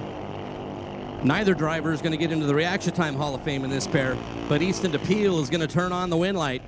155 green for Easton, 918 on the 904 to get the win, 200 on the bulb from Mackenzie Higgins, and 1400 over the dial as Natalie Holloman and Tyson Sanchez will be our next pair.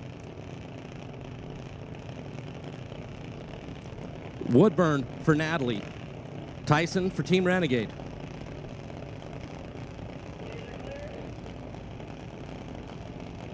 As Dylan, the birthday boy, is going to slide in right about now. Happy birthday, Dylan. Thanks, Mike. Natalie Hallman dialed in at 972. Tyson Sanchez 90. Renegade versus Woodburn.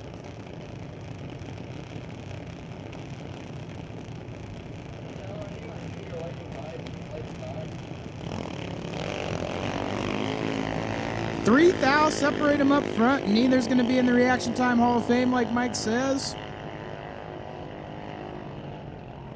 And Natalie Holloman going to take the win there. She's 975 with a 2 on the 972 dial. Takes 16 thou.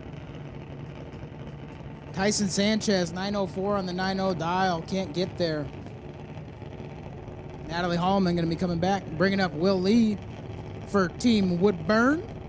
And Grayson Mass for Team On a Mission. Will dialed in at 894. Grayson dialed in at 914.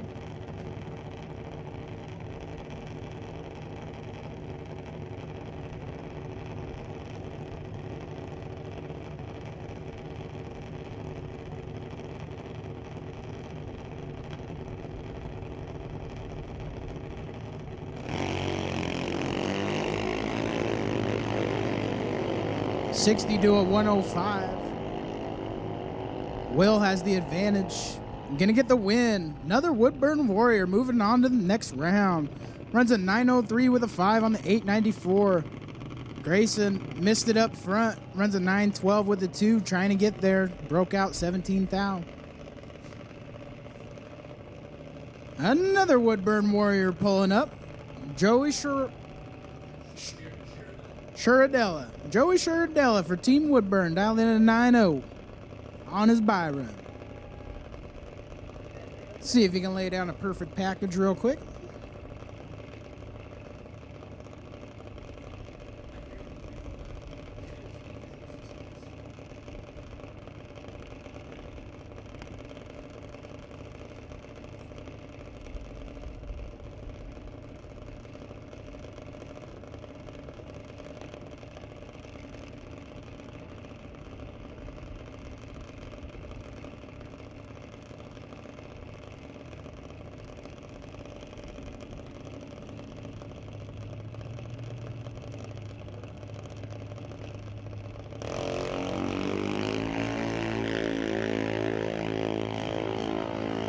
Joey's 80 up front. See what he clicks the board at. Clicks it not dead 9. Wow. He's ready to go.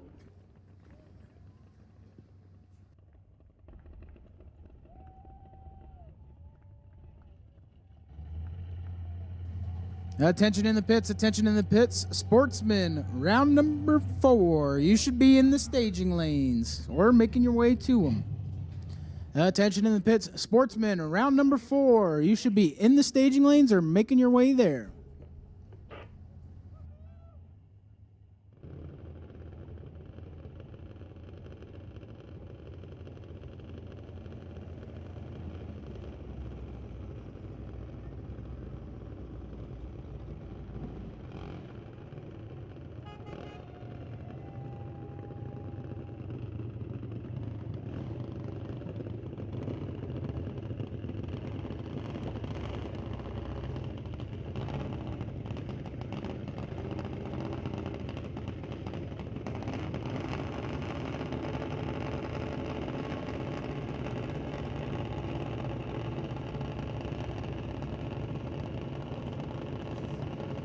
Moving into our junior lightning class, we got Gray Shan racing for the Mad Hatters, dialed in at 8:06 out of Dunmore, Alberta.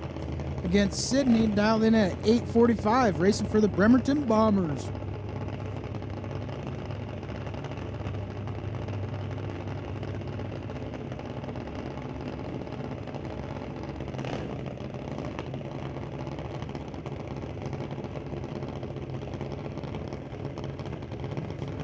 .845 to an 8:06. Mad Hatters versus the Bremerton Bombers.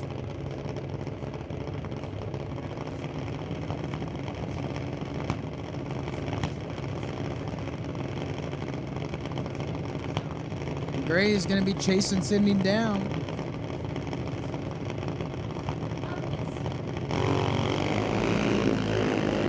Sydney with the starting line advantage. See if she can get it done at the top end. And she does. Runs at 8:49 with a 1. Letting go 30 up front.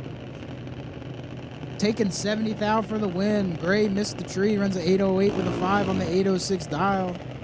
Be behind 70. No good. Xavier Heaton, Kenley Pratt. Kenley, your best of the best winner last night. Racing for Medford Drag Strip. Dialed in at 791. Xavier dialed in at 8:05 for Portland International Raceway.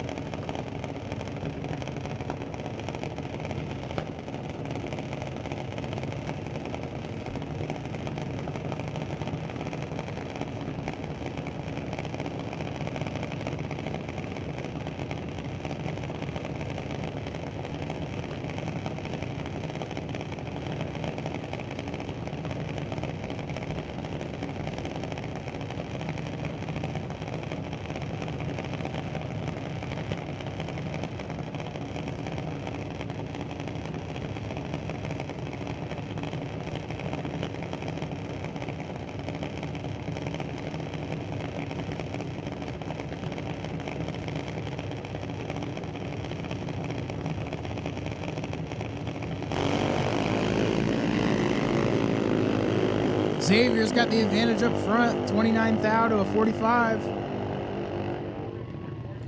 Kenley gonna get it done though. She's behind at the tree. Let go 45, runs a 793 on the 791 to get their 003. Xavier Heaton runs an 809 with a 4. Let go 29. Gives it back 003.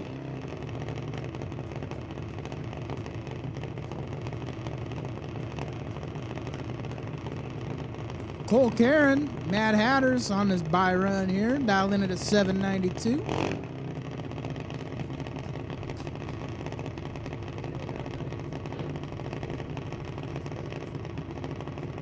Attention in the pits, attention in the pits. Sportsman, final call, Sportsman.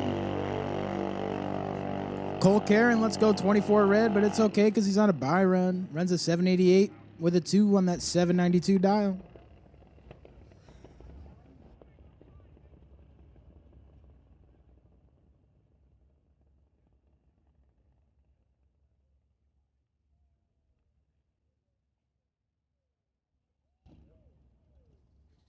All right, while it is just a little bit quiet, attention to the pit area. Team captains. Team pitchers tomorrow morning in the grandstands, 7:45 a.m. Team captains, and teams. Team photos in the grandstands, 7:45 a.m. And then your team captains will tell you that we're going to do a big group picture with everybody that's racing down on the starting line. Once again, everybody, team captains, 7:45, team pitchers be in the grandstands, 7:45. Tell your mission, team captains, 7:45. Bueno.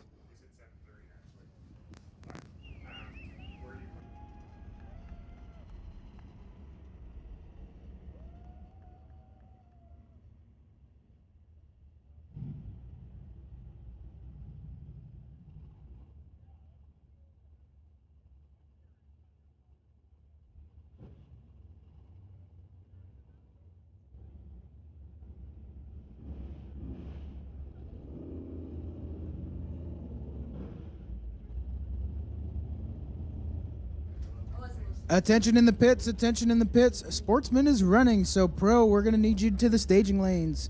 Pro class, to the staging lanes for round number 4. Moving into our Sportsman round 4 here. We got Carl Thorsett out of Umatilla, Washington, racing for Pacific Raceways. Dialed in at 1178. We got Gary Howe racing for the Bremerton Bombers, dialed in at 1196.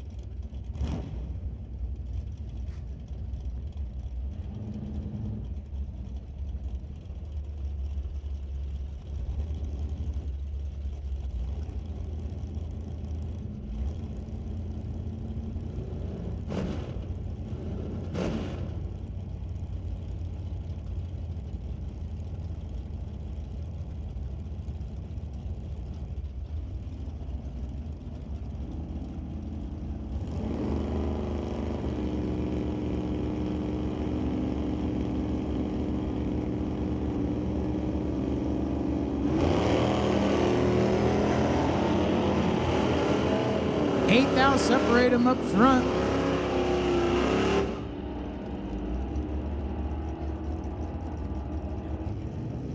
Give the win to Carl Thorsett. He's 1178 with a 2, dead 2. Giving the stripe back 15. Gary Howe runs 1194 with a 0 on the 1196. Break it out 2. Bringing up Jacob Cleve and Skylar McFall. Renegade versus Portland. Jacob dialed in 1166. Skylar dialed in 1365. Taking little chunks there.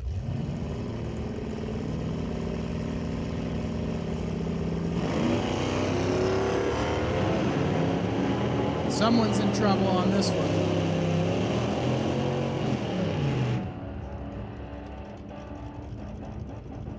A lot of womps going on down there. Give the win to Jacob Van Cleve. 1180 on the 1166 dial.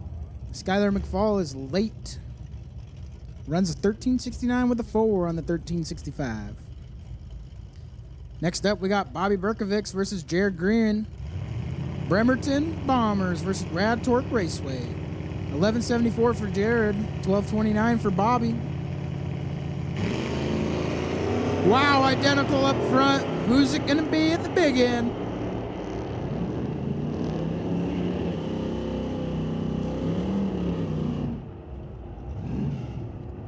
Give it to Jared Guerin. 002 dead 4. 6 total. Wow. In Sportsman. Ouch. Pair of 002s up front. Jared Guerin gonna get the win there. Team Rad Torque Raceway.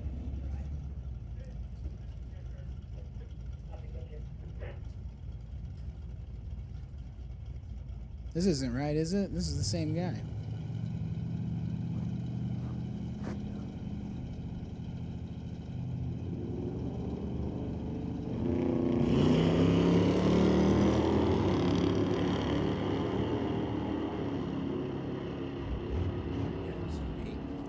Bobby Berkovics, 47 up front. Roland's 36 up front. Bobby runs a 1204 with a 4, getting the win there, taking 34th out at the stripe. Roland left the starting line first, but couldn't get the job done at the big end. Wow, look at this matchup. Jed Biscay versus Gordon Rust. Team Woodburn Warriors versus Renegade Raceway. Jed Biscay dialed in at 1342 in that 65 Mustang. Gordon Rust dialed in at 1176. This one will put you on the edge of your seat.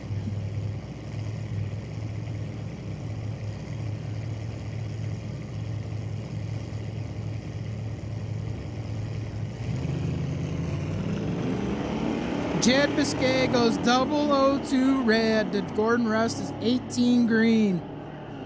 Ouch.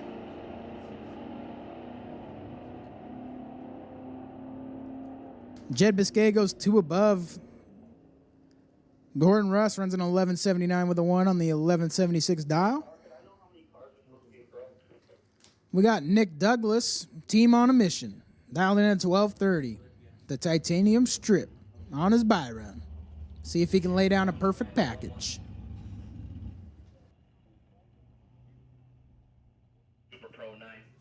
Attention in the pits, attention in the pits. Pro, you should be heading to the lanes. Pro, you should be in the lanes or headed to the lanes.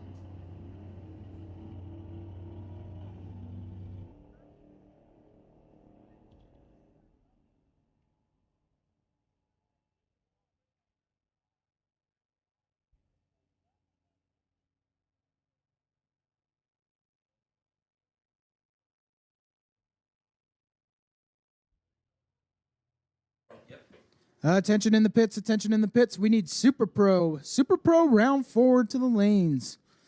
Attention in the pits, attention in the pits. Super Pro round 4. Please make your way to the staging lanes. Thank you.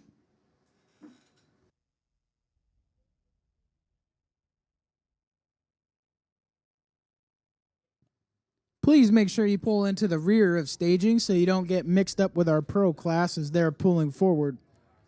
Attention in the pits, we need Super Pro. Please pull to the rear of staging so we don't get them mixed up with our pro cars.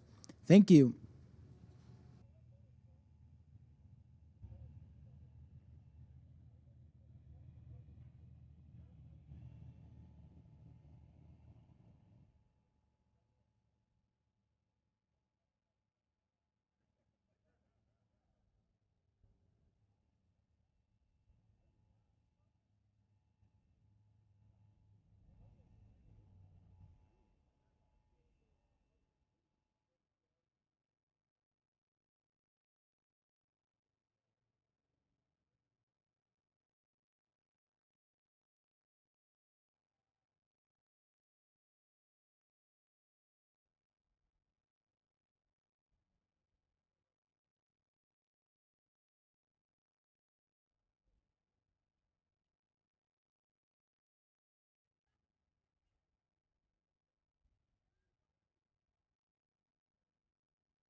Want to thank everybody watching at home.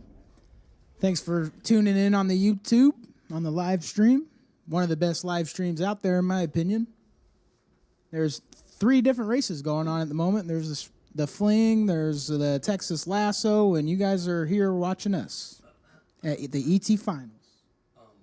The U.S. Nationals. Is it this weekend? Yeah. And the U.S. Nationals. That might be the biggest one of the 4. We thank you for choosing us. Don't forget to like and subscribe the live stream. Helps out the Lordco TV program. Every subscribe's good for the program.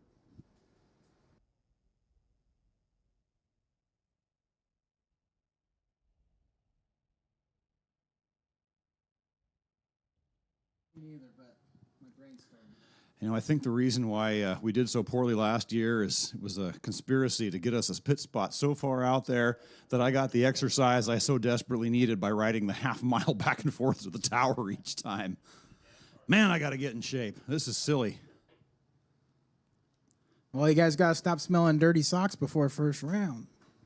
Well, since we haven't, I still want the person that came up with that marvelous program to come and own up to it, because that's not very polite. I don't think they'll ever own up to that one.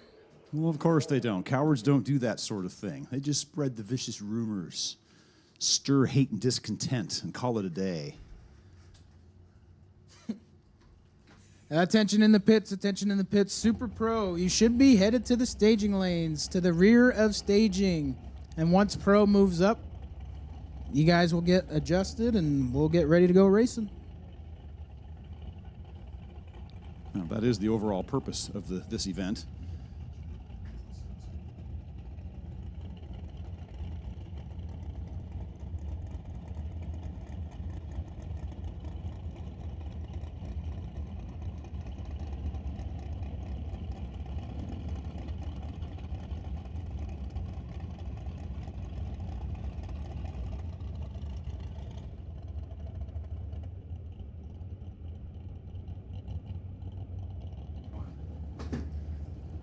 Looks like our pro class is coming around the bend there. Super Pro, you should be getting ready to go.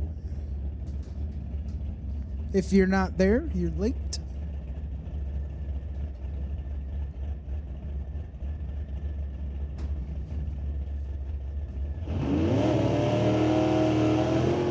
Race Albie racing for Coos Bay, the single Coos Bay racer against Robert Steffen from Renegade Raceway. Race Albie dialed in at 9:58. Robert Steffen dialed in at 10:86. Well, I think he's representing the team pretty darn well since he's the only one here and he's still in. Yes, sir. Let's see what he can do in round number 4.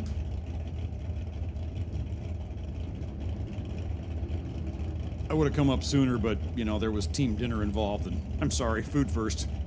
Yep, I feel you there. I'm just going to wait till the race is over and then go eat some food. And the tower brought me some pizza, so that's always nice. No way. Yeah. Because if you think you can manipulate me using food, you would be correct. One thou, separate them up front. Got ourselves a race there. Race chasing him down. Steffen takes it, 87 on an 86 dial. Takes the stripe by 12 thousandths. Race Albie is 961 on a 958 dial. Left a little too much room for Robert there. So Mr. Steffen will be back for round number 5. Next up, we got Brian Jenin. 1062, the dial in for Team Adrenaline. Douglas Klassen out of Mad Hatters, dial in at 975. Brian's got this in control. See if he can take it at the big end. We got some working space. Yes, sir. Brian runs a 1061 with a 7, breaks out 3 thou, taking 77 thou at the stripe. 4 thousandths less breakout with a 77 stripe. Gotta watch those fast cars. Yep, they are definitely difficult. You should have seen this last round. Matt Kielman versus Steve Kelly last round. I heard that one. That's some pretty big dogs of the Willamette Valley. Well, we got Matty Kielman coming up this round, 988 the dial. Dana something Olson, if you know, you know. And I'm proud to say I have lost numerous times to Matthew Kielman this season. Thank you very much. Tough racer. Yes, he is. Dana Olson goes 43 red. Matty K will be back.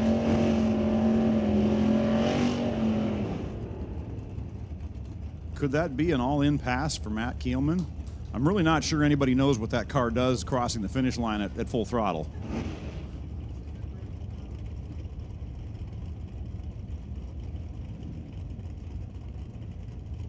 Well, I suppose it's good to see the guy that whooped on you going some rounds. Here is Lawrence Schwartz in the far lane. Put an 11 light on me, so I'm cut a 19 light in round 2. And Derek Knudsen, racing Grandma's car with a few chassis modifications. A little bit bigger power plant. Well, the far lane is, they stepped off their pedestal for a moment. Reaction advantage going to Derek. And Derek picks up the win. 62.8 on a 62 dial. 5 thousandths margin of victory. Nice tight racing. So Derek Knudsen will be back for round number 5. Coming up next, we got Justin Cooper, Team Adrenaline, in the 67 satellite, dialed in at 1081, and Daryl Tipp, Team on a Mission, dialed in at 1153. Justin Cooper, your winner of the Best on Best in Super Pro last night. And clearly on a roll if he's in round 4 today. 20 separate him up front. Holding the advantage in this case. Cooper's going to take advantage of the reaction time, runs dead 2. Wow. 27 up front, dead 2. 006 margin of victory. Daryl Tripp's 47 up front, runs a 1151 with a 9 on the 1153, breaking out by 10. It is fun being a racer watching from up here because you get to see all the numbers. Jake McLean on his bye run, dial in at 976. Let's go 74. Runs a 984 on the 976. Let me pros John, let me do a quick room, okay?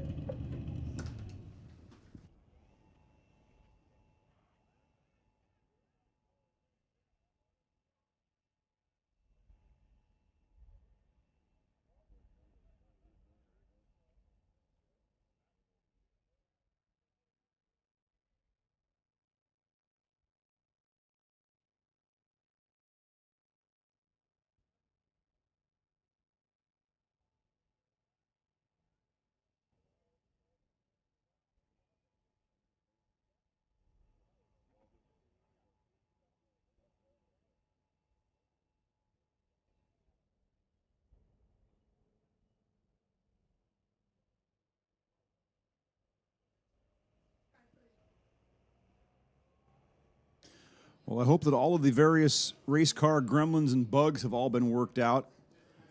It's always a bummer to see a racer have a glitch going down the track that causes them to lose a race, but I hope everybody's had a chance to get everything fixed up and everybody is as tuned up and ready to go as they can for tomorrow morning. I know that I need to take my driver out back tonight and I need to shape him up. Yeah, it's always tough, you know, fighting the gremlins and then roll right into round one first thing tomorrow morning, I'm pretty sure, right? Yes, sir. Roll right into round one, dial and go. Ice cold in the morning, here it is, all or nothing. Better make sure you wake up early and go to bed early. We're talking to drag racers here. They don't go to bed very early and they don't get up very well. No, not at all. Especially at the Halloween Classic. I got here this morning a little before 8 and there were slightly improved sound over crickets in our pit area. Yeah, I woke up to the Pepsi truck. Morning deliveries. I was like, what? I woke up because the Pepsi.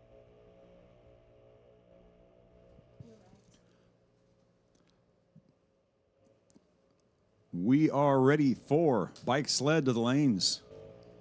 So bike sled racers, here's your call. Head on over to the lanes for round number 4. Bike sled to the lanes, please.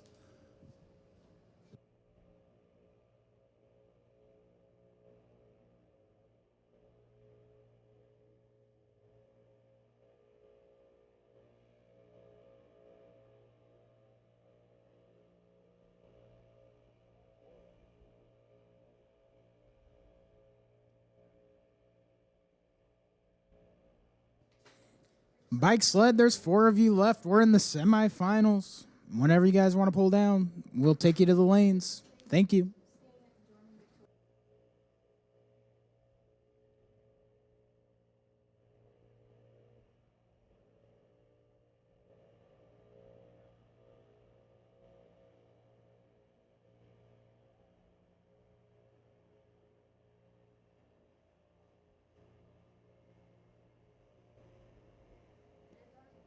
Don't forget, people in the chat bleachers, if you're not subscribed, you haven't liked the YouTube video, make sure you like and subscribe. It helps the Lordco TV program out.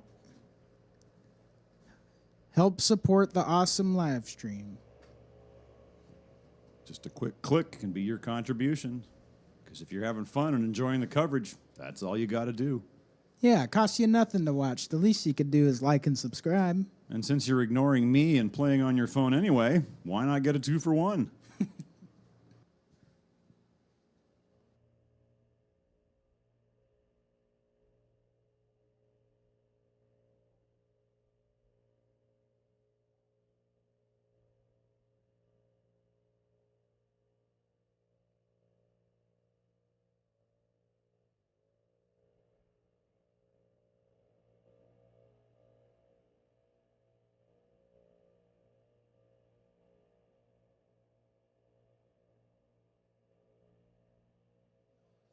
I can say that I already enjoy this new timing system that they run up here versus what I'm used to.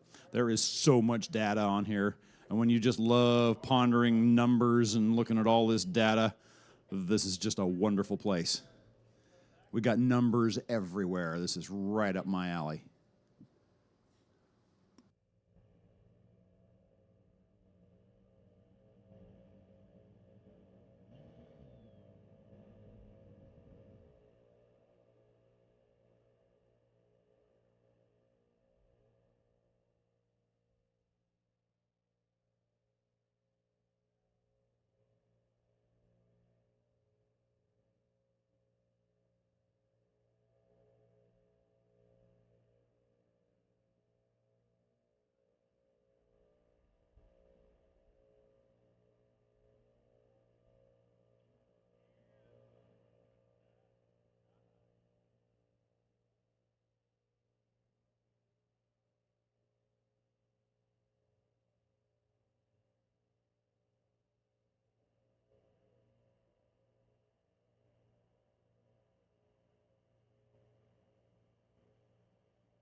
Looks like we're moving into Super Pro round number 4.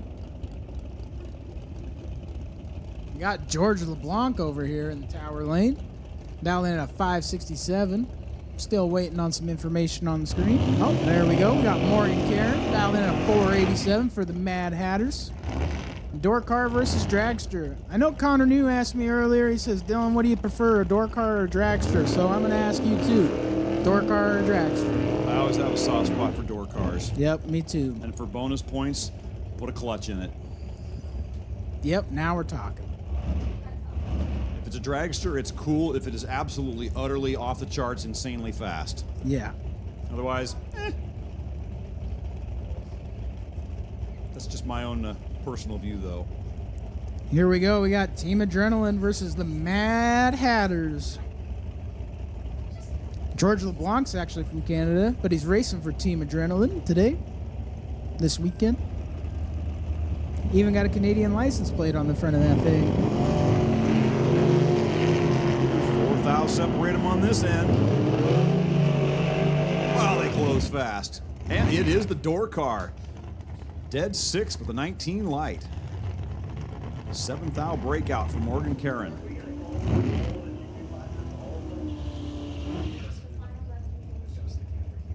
Junior dragster, both categories. You are invited to the staging lanes. Both Junior Thunder and Junior Lightning to the lanes, please. And Junior Street as well. So if your class involves the word junior, make your way to the staging lanes. We'll just keep it simple. Coming up next, we got Jason Gibson dialed in at 620 for the Titanium Strip. Team on a mission against Don Sefton. Racing for the Bremerton Bombers. Dialed in at 445. Wow, when you're dead late with a 20 light, that's some tough racing. 002. Wow, .0001 margin of victory, 1/10,000th of a second. Just for perspective, the average person can see 10 flashes a second, which is a tenth. You're 3 decimal places to the right. Figure that one out visually, I dare you, because nope. Wow. Jason Gibson's 002 up front, runs 622 with the 7 on the 620 dial. Don Sefton's 20 up front, runs a 445 on the 445. No good. Next pair, far lane, Craig Johnson in the Malibu wagon. Near lane, Todd Fricky in the dragster. Team on a mission versus Team Adrenaline. It's also good to see as this race moves from track to track each year, you get so many racers from a particular track one year versus some of the others. Never seen this many Walla Walla racers here before. Or at least not noticed. I haven't seen the count yet.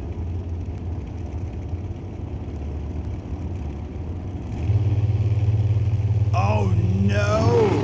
Took too long to stage and got timed out. Oh my word, that is Swear Jar Fest coming to you very shortly. Todd Fricky getting the win on a timeout. Oh boy. Hide the sharp objects, folks. I would let him cool off in the staging lanes or in the pits before you go up and talk to him. I was the recipient of a win that way once. I've never gone down the track not celebrating a final round win before because I knew the firestorm that was coming. I just stayed out of the way until I got done. It's like one of those you just start moving and just get out keep of the your way. head down and keep moving. Yep. Here comes Kevin McNichol in the near lane. Toby Peterson. 78 Malibu in the far lane.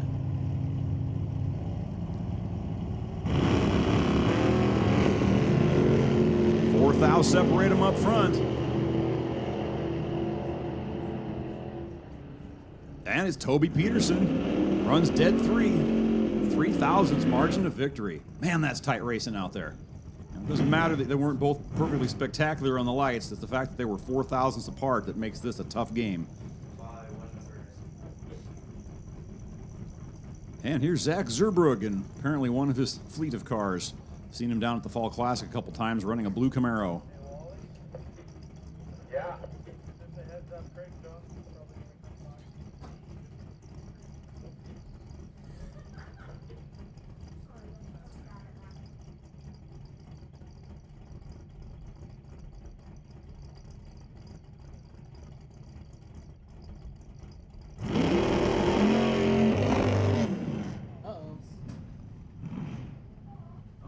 Unsure of what happened there for Zach, but he goes 006 up front, having problems on the wheel stand. He's going to coast his way down to the finish line. Good thing it happened on his bye run there.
All right, chat bleachers. Chat bleachers, I'm talking to you. There's 277 of you watching, and there's only 95 likes. What's up with that? Can we at least get 150? Let's work on it. Okay, this is the point and click generation. Let's do this. That's a challenge. It's a little thumbs up. So, Nick, if you're still watching, tell all your buddies to get on there and click. Hit the thumbs up, and then right next to it is a little subscribe button. Press that one too. Yeah, they stream every race, even the test and tune races. For a while, we had a deal called PIR Live.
Moving into our motorcycle sled semifinals.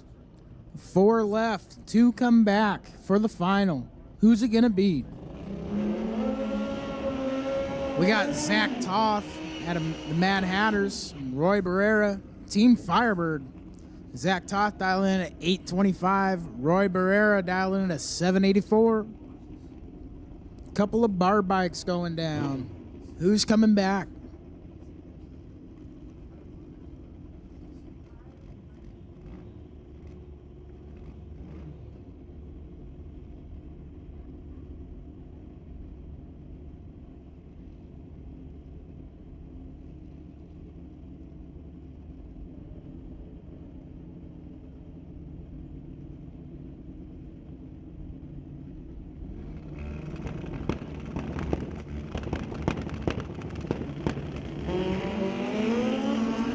Zach Toth goes 31 red, Roy's 40 green.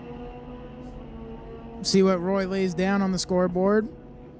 Roy lays down a 786 with a 9 on the 784 dial. Moving on to the final round against one of these two, Steve Miller and Riley Toth. Steve Miller, Walla Walla drag strip, Team Adrenaline dialed in at 936 on the GSXR 1000. Riley Toth on the ZX11 dialed in at 853 for the Mad Hatters. One of these guys are going to be racing Roy Barrera in the final round. Who's it going to be?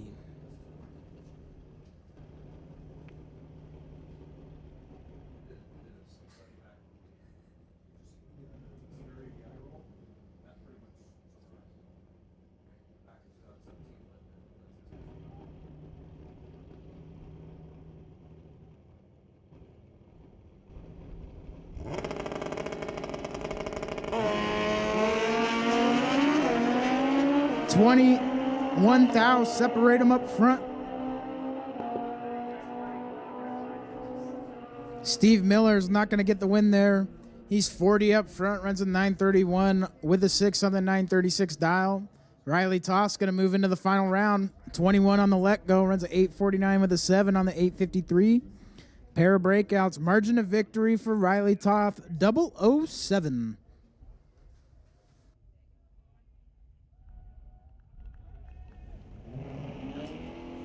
It'll be Riley Toth and Roy Barrera in your final round for Bike Sled Gambler.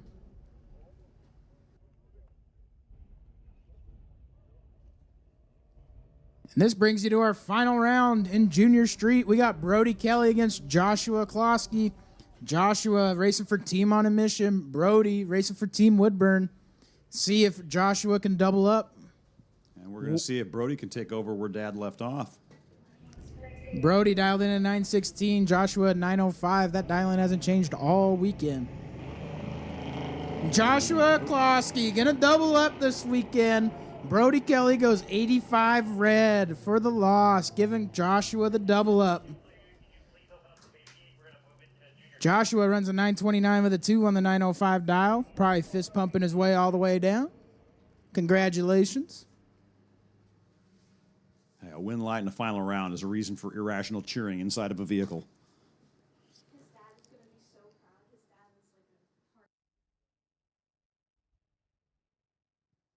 Congratulations to Joshua and Team On a Mission on the double up. Won the best on best last night and comes out in the Gambler and tears it up. Wins again. Connor New, let me know the odds we're putting on him to win tomorrow.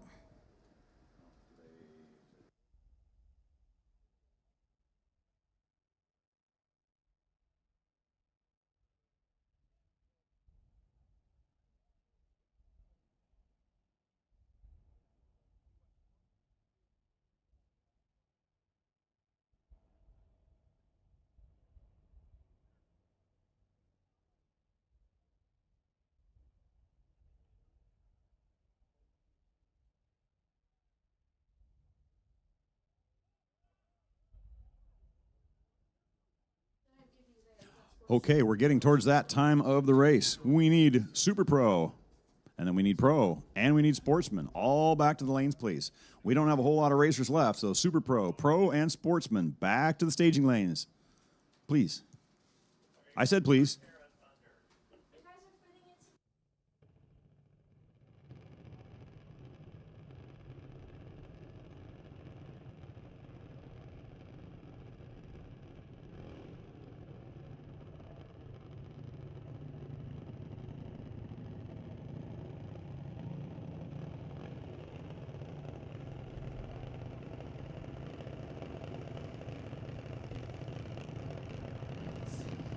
Brings us into our semifinal round of Junior Thunder. It'll be the semis of Junior Thunder coming at you, pulling in the water box. You know, it seems like this day goes on forever, kind of, but not really. It seems now like, wait a second, we're down to only the semifinals are left already? Didn't we just get here? Yeah, it feels just like an hour ago we were in second round. We got Natalie Holloman, Easton DePeel. Natalie Holloman racing for Team, well, they're both racing for Team Woodburn. I say Team Woodburn's going to win this one. Yeah, I got to give you that one. I think they are. Natalie dialed in at 975. Easton DePeel dialed in at 905.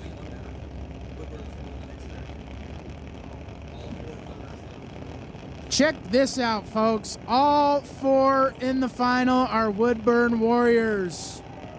Wow. Semis, sorry.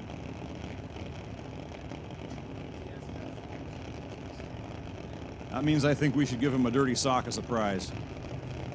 Yeah, you guys been sniffing dirty socks over there? Well, the reaction advantage went to Holloman. Can we make it stick at the top end? Nope. No, Easton DePeel picks up the win. Wow, runs dead zero. 1/10,000th off the dial. Made up for a pretty ugly reaction disadvantage, but Easton DePeel picks up the win. Natalie Holloman breaking out in the effort to get out and stay out in front. And here comes the other half of the semis. Once again, Woodburn versus Woodburn. Will Katz in the near lane, Joey Sharadella in the far lane.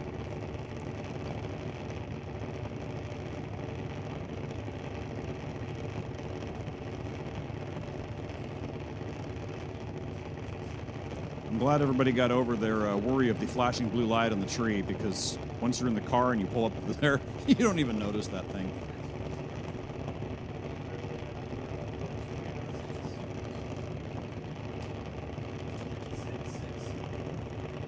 Attention in the pits, attention in the pits. We need Super Pro, Pro, and Sportsman to the lanes. Will Katz goes 8,000ths red. Joey Sharadella gets a free ride to the final round. 53 light, dialed 898, runs 9 flat. All tuned up for the big money round. All Woodburn semifinal round, all Woodburn final round. How do you like that, Woodburn Warriors?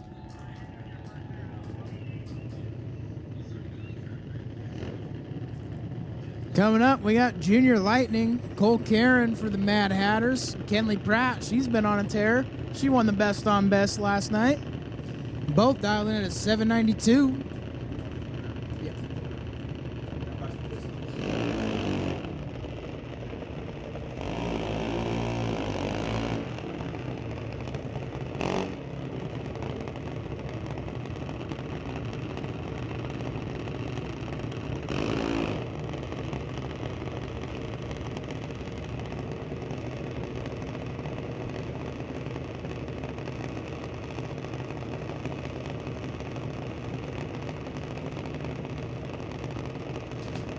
Heads up race for these two.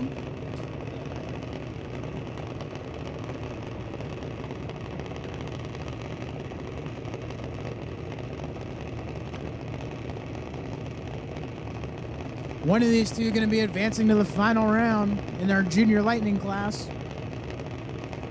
Heads up, watch them front tires. Whoever leaves first is going to have the starting line advantage unless they go red.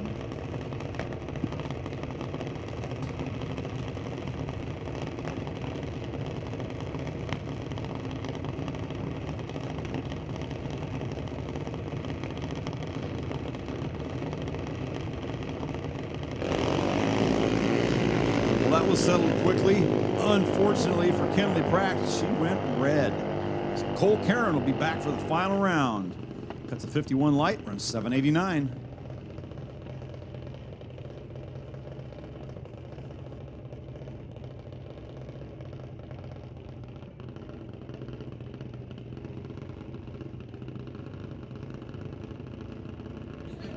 All right, the verdict is in. Sydney Loshik. Always love getting the names correct. I don't want to get busted for name butchery. It's an ugly thing.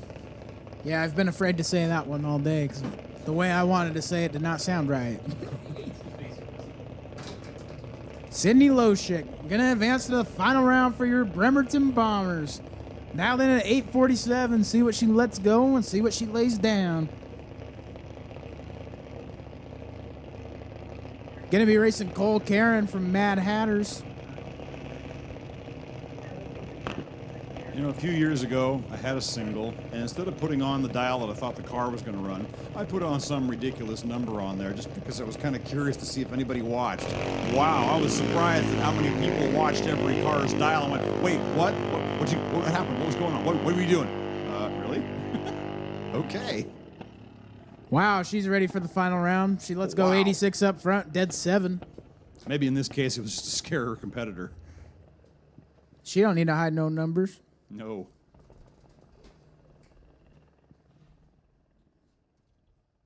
I agree. Sportsman Pro, Super Pro, you guys are looking pretty good in the lanes.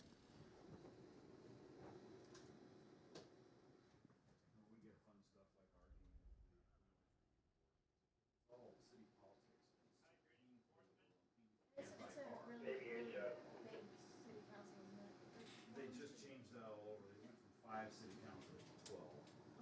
And most of them are. I know nothing and I can prove it. One of the current.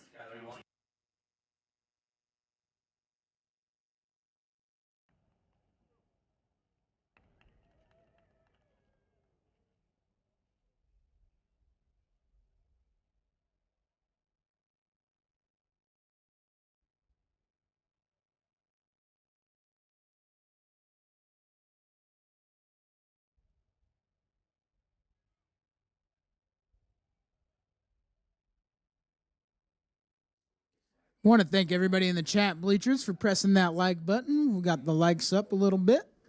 It'll always be better if we can get them up even more. While we're sitting around waiting for our Sportsman drivers to get ready.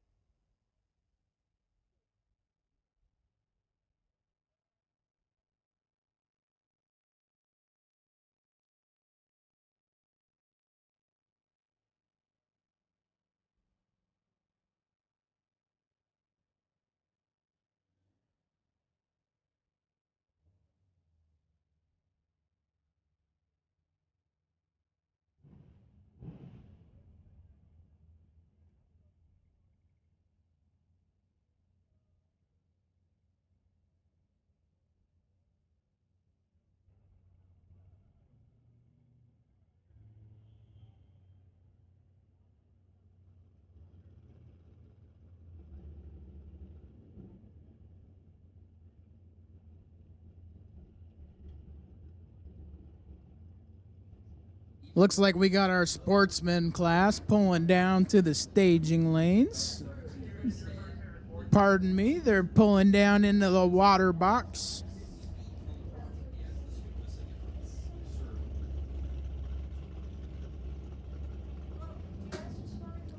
We got Nick Douglas racing for the team on a mission, dialed at 12:35. Jacob Cleve dialed in at 11:64 for Team Renegade.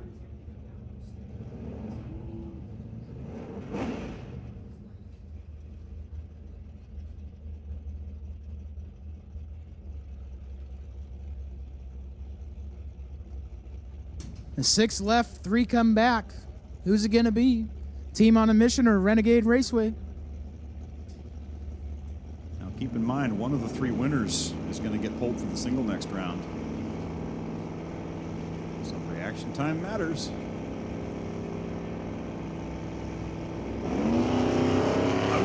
Jacob Cleve, 88 red. Nick Douglas getting the win for the team on a mission. 58 up front. See what he clicks the scoreboard at. Runs dead on zero. Wow. Okay. 58 dead zero. That'll work. Gee, someone's serious about this. Next up, we got Carl Dorsett from Pacific Raceways, dialed in 1175 against Gordon Rust. 1178 for Gordon, racing for Renegade.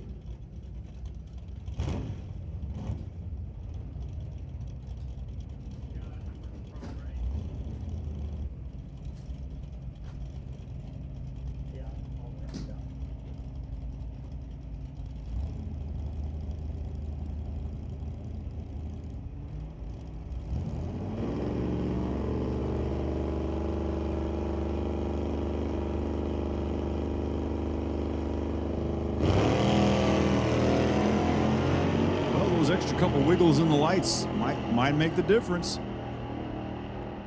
5 thou reaction advantage going to one of these racers. The top end, 75 with a 0 on a 75 dial. Margin of victory, 4 thousandths. And did you notice the extra couple of wiggles once Carl Thorsett triggered the beams? There were 2 or 3 more wiggles. Hang on a second, brief little, side note, bump the car inch to smidgen extra, and the margin of victory was less than 5 thousandths. That is 2 dead-on zeros in a row in the Sportsman class. These are not I think we're at the entry ET level. finals. Yeah, they're serious about this business. And they're not at this stage of the game by accident. Next up, we got Jared Guerin versus Bobby Berkovics. Jared dialed in at 1173 for Rad Torque Raceway. Bobby dialed in at 1202 for Renegade. And if my calculations are correct, if the winner of this has better than a 47 light, they'll get pulled to the single. We have a candidate. We'll see how this works. Oh no! Big reaction advantage going to Bobby Berkovics, but Jared Greenan picking up the win because he runs dead 3, and Berkovics breaks out by not very much. 6 thousandths. Check that out. First pair, dead 0. Second pair, dead 0. Took a 56 stripe, needed to be 49 or below. Third pair, Ouch. dead 3.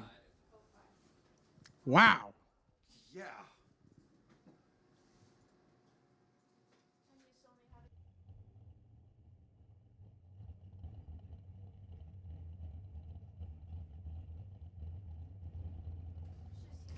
Can't wait to see that semifinal round.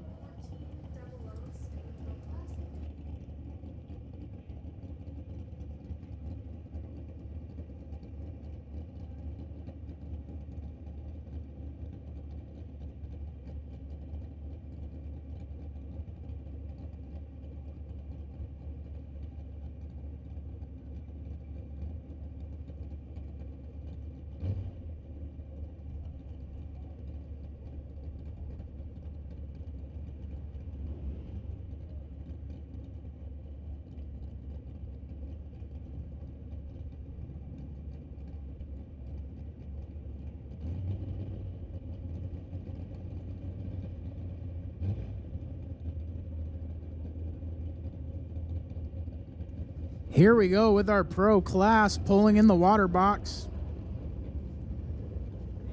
Wow, look at this matchup rolling in the water box. Brian Jenin, dialing at 1059 it looks like, against Matty Kilman. 2 of the best racers in the Northwest right here. Might as well be a final round. It is flat spot in the flesh. Yeah, if you're not on the live stream, you're going to want to get on this one if you're in the pits, because this is going to be a doozy. Brian Jenin, 1059, the dial in for Team Adrenaline. Matty Kilman, 987 for Portland International.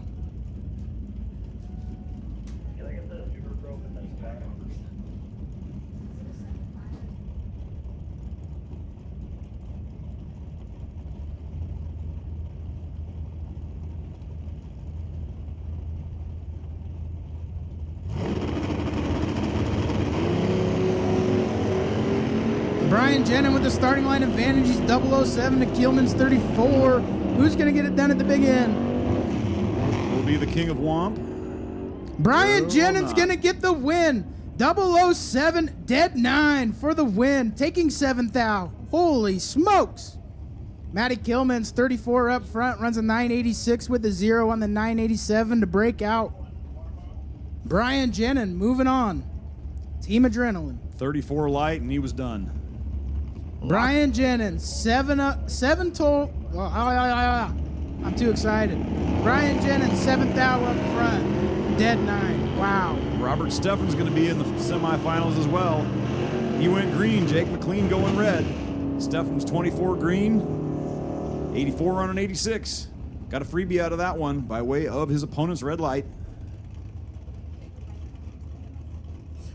Attention in the pits, attention in the pits. We need the bike sled final. Bike sled final to the staging lanes, please. Our third pair in the quarterfinals, Derek Knudsen, Justin Cooper, Grandma's Regal, and the Satellite. Oh, Knudsen goes red. Justin Cooper going to the semifinals for Team Adrenaline. That's 2 racers for Team Adrenaline in the semifinals. If my math serves me correct, Brian Jennen will be on the bye with a 007 light. I think so. Wow. These rounds are something else right now. We have the privilege of being up here telling you all about it, but we're just as excited to watch these races as anybody else out there in the stands. We just have a really cool view of it. I currently have 2 broken feet and I'm pacing around in the tower because I can't sit. It's just that much fun.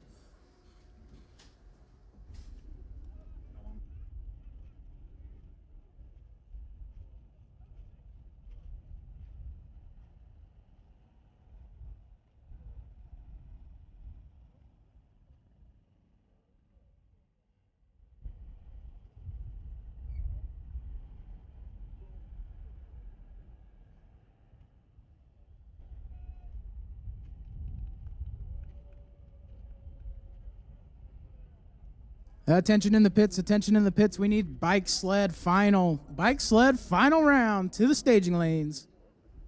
Riley Toth and Roy Barrera, we need you to the staging lanes. Now, Maddie, you may have been locked out, but I do believe that was the prettiest wheelie I've seen all day. I've always said, when I grow up, I want to do wheelies like Matty Kilman. Now you're kind of sort of making me feel old again, because when I first started racing, Matt was 3 getting pushed around in a stroller. Just saying. We have a handful of racers that were the old timers when I started racing, and they haven't aged a day since in 30 plus years. They're all like 79 and 80 now, and they'll still go out there and put the hurts to you. You got to watch out for them. Yeah, Ken Eldred, I know he tears it up in Walla Walla all the time. Had that same car forever, as long as I could remember. So, looks like we have 2 Walla Wallas and 1 Renegade in the semifinals of the pro category. Who's it gonna be? Could it be an all Walla Walla final? Maybe. You never know.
Well, many thank yous go all around to everyone from the participants to all the track staff that helped put this event on. I know that this is my big deal on the road for the whole entire season, and I appreciate having a place to come to hold this event.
So, man, you thought Sportsman and Pro were exciting. We got our semifinals coming up.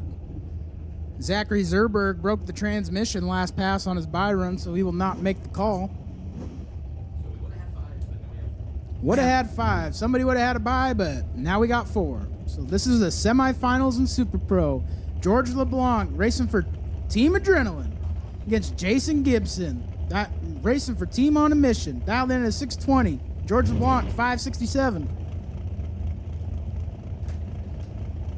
Back to something a lot more familiar to us. 8th mile racing. 6th out advantage for Gibson. Will it work? Why, yes, it will. 1,000th breakout versus a 5,000th breakout. Jason Gibson will be back for the final round in Super Pro. Team on a Mission going to the final round.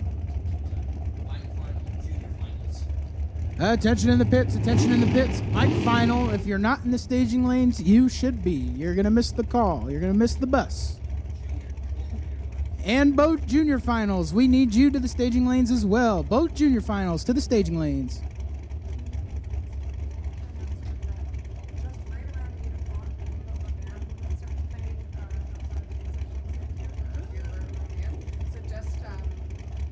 We got Todd Fricky and Toby Peterson coming up. Team Adrenaline. Oh, Todd Fricky 004 red. Toby Peterson's 14 on the green side. Wow. 14 green, dead 9. Todd Fricky breaks out 004 red. That was fixing up to be a good race. So it'll be Team on a Mission versus Pacific Raceways in the final round of Super Pro. And I am told that around approximately 8 o'clock, there will be a band playing towards the end of the grandstands here. Wherever the beer garden normally was, that's where they're having it. I'm told it'll be easy. You can't miss it. So, again, if you need some entertainment, there'll be a band playing starting around 8 o'clock. Putting the band next to Walla Walla pit, that's a recipe for disaster right there. Okay, I have to say it. We're getting the band back together. So it'll be Jason Gibson and Toby Peterson in the final round of Super Pro. One broke out by 1 thou. One went 9 thou over. One let go 14 with the 7. One let go 15 with the 7. And because we know racers love getting up, being all bright-eyed and bushy-tailed in the morning, team pictures tomorrow morning, 7:45. Be in your grandstand. Be there or be square. Going to do something different in the morning. That would be different for me. After team picture, 7:45, when you're dismissed from your area, we're going to come right down here, and Robert Grice is going to go on the roof, and we're going to take one great big group picture of everybody that's here. And there's going to be bonus features for pictures. Because not only are we going to have the official Robert Grice team pictures of everyone in there, all their team grandstands, but when all that's done, everybody's going to gather up down here near the starting line so we can take a picture of everybody from up on the roof. Why? Because we're cool.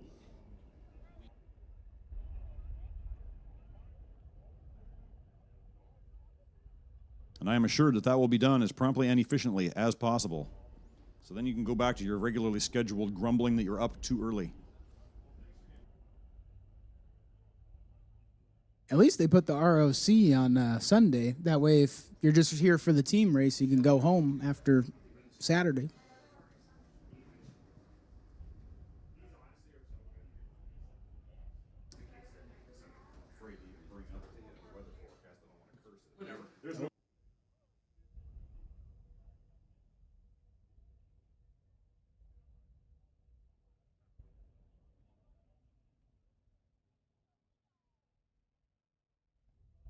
Bike sled, you should be in the staging lanes for your final round of competition.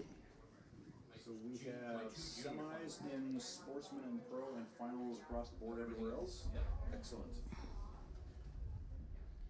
And the junior finals, you guys should be getting ready to go in the staging lanes. Junior finals, you guys should be getting ready to go.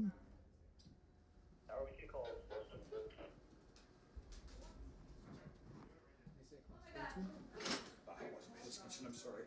I like caught the tail.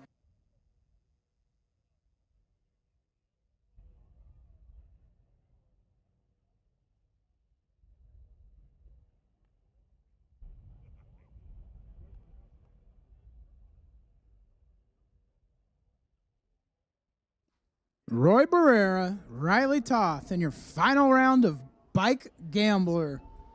About to be a matchup here. Team Firebird.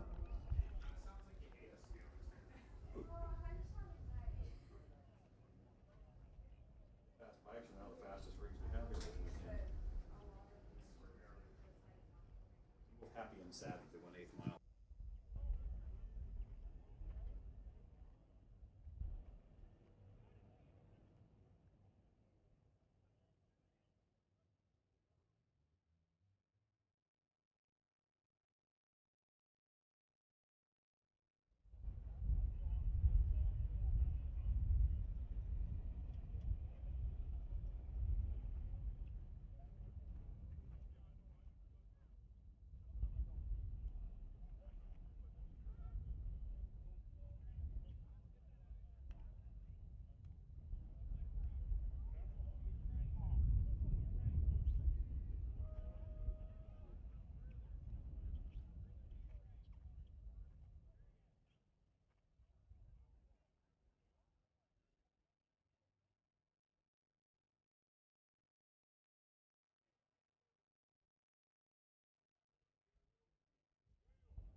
Dial-in boards lighting up. Bikes are getting started. This will be your final round. Team Firebird versus Team Mad Hatters. Who's it going to be?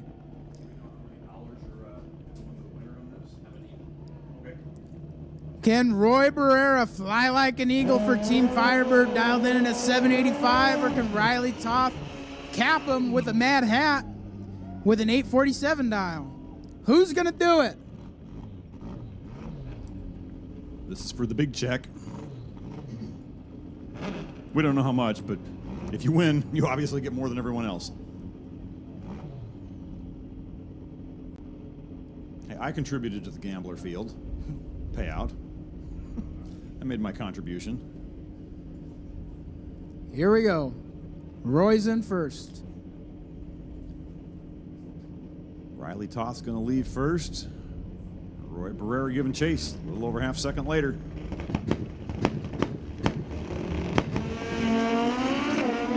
Ooh, 2,000 separate them up front. 002. Roy Barrera Sr. gonna take the win. Team Firebird. Takes the stripe by 32. 88 on an 85. Wow, check that out. 2,000 separate them up front. Take 32 at the finish line for the win in the bike sled final. Team Firebird, Roy Barrera, fly like an eagle.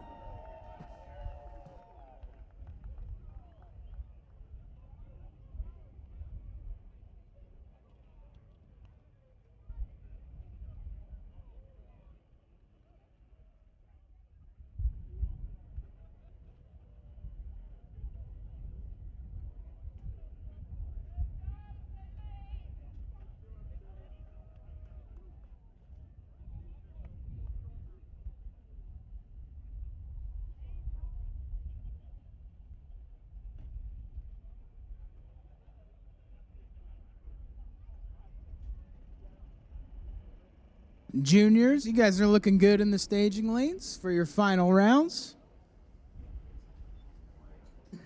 Man, how about these past few rounds? Couple thousand separating racers almost every round. Tight racing all day long. Roy Barrera, Team Firebird. Wow.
Don't forget, the band should be starting about any time now at the concession stands by the beer garden, the old beer garden, just at the end of the grandstands. There'll be a live band. Not sure how long they're playing, but they'll be out there for a bit. They're going to be playing right up until they're done. I assure you of that. I'm sorry. The smart aleck comments leak out more and more as the night goes on. I'm still pacing back and forth from all this racing. Well, that is the attraction here.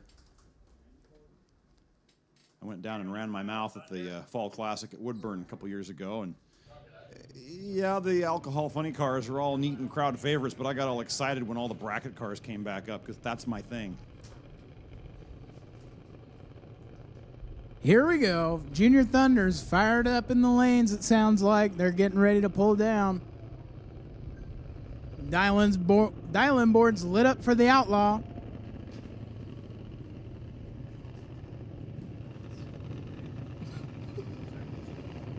All right. Fair enough. All right, here we go. This is what the Woodburn Warriors have been waiting for. Easton DePeel versus Joey Sherdarella. I'll get that right eventually this weekend. It's a name that I actually know, so I can help with that one. We got a 906 to a 903. Easton's dialed 906. Gonna be staring at each other all the way down the track in this final round. Who's gonna take it? See Adam out there? I'm sure Tracy's watching somewhere.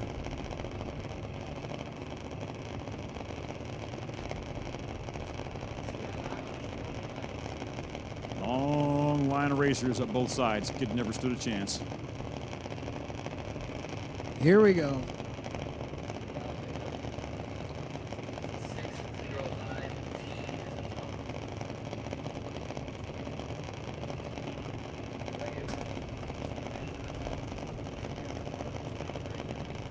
Attention in the pits, attention in the pits. We need sportsmen to the lanes. Sportsmen to the lanes, please. Oh, we're off and rolling. Reaction advantage going to Easton DePeel. Oh, can't get there. Joey Sherradella picking up the win. Runs dead 8. Was in the hole on the tree, but Easton DePeel not able to get there. Only comes up with a 12 on a 6 dial. So Joey Sherradella will be back around for the final round. That was the final round. Wow. I didn't say I was efficient, but I am trainable. Attention in the pits, attention in the pits. We need sportsman and pro. Sportsman to the front of staging, pro to the back of staging. Sportsman and pro. Sportsman to the front, pro to the back. Another final round here. Bremerton Bombers versus the Mad Hatters. Cole Karen dialed in at 791. Sydney's dialed in at 845. Sydney Loshik. Come on, you got to practice up. You've straightened me out on a lot of these, and I got to study up on them so I don't fail you.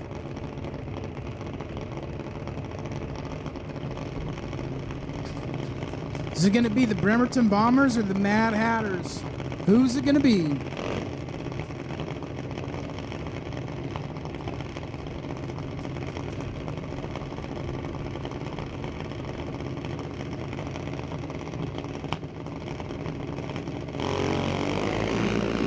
One thou separate them up front.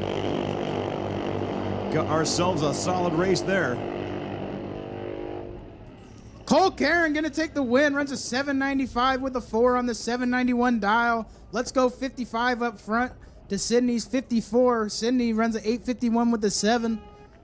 Cole Karen, your top eliminator in Junior Lightning, taking 21 thou for the victory. Excellent work. Wow.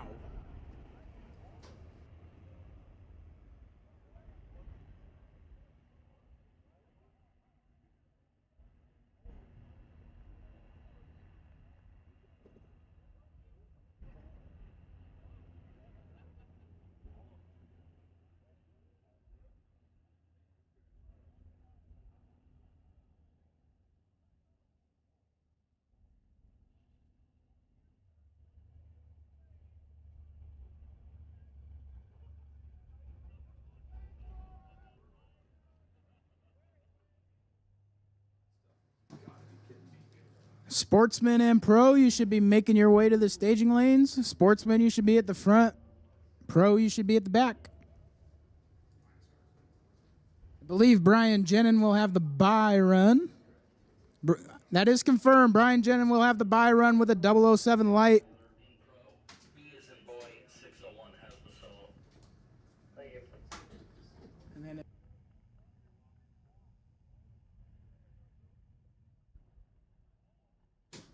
And then check this matchup out for the semifinal. Justin Cooper and Robert Steffen, two of the best in the Northwest, getting ready to throw down in this semifinal.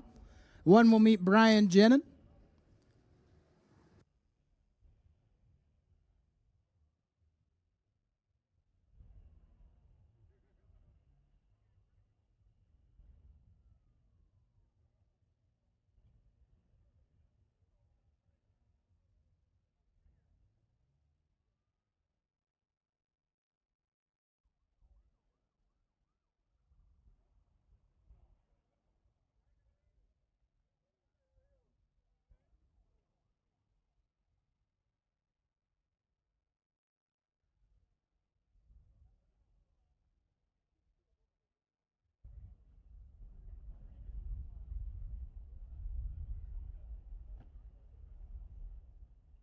Attention in the pits, attention in the pits. We need Super Pro. Super Pro to the lanes, please. Super Pro final to the lanes. Pro, you guys are looking good back there. Yes, it is. We had 5.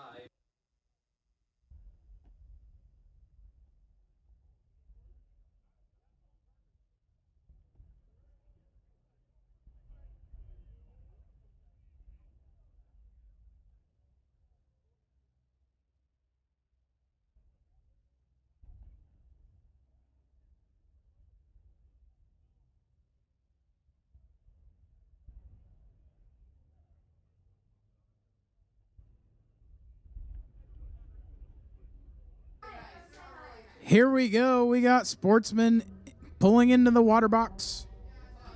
Semi-final round, 3 competitors left. Nick Douglas, team on a mission. Jared Guerin, Rad Torque Raceway, Team Canada, showing up today. That they are. 12:36 to dial in from Nick, 11:72 for Jared. And from the Department of Redundancy Department, it's dark. Please turn on a taillight.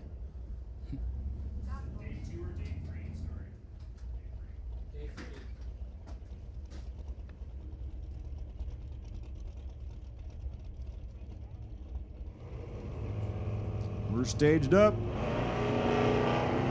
Okay, we got a bit of a split here, but you don't get any info in Sportsman. Not until it's too late to do anything with it. Big reaction advantage went to Nick Douglas, and he picks up the win on a double breakout. Team on a mission advancing to the final round there. He's 12 up front, runs a 12:35 with a 7. Breaking out 2 thou. Jared breaks out 27 thou. No good. Gonna meet Carl Thorsett in the final round. Carl's dialed on 11:73 for Team Pacific Raceways.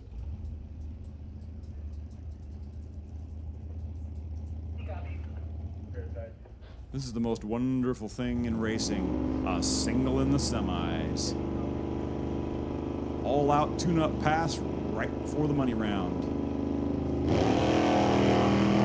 And look at that, he goes 0004 red on his bye run. Think they're serious about this? Yep, they're ready to party. And goes 3 above at 113 miles an hour.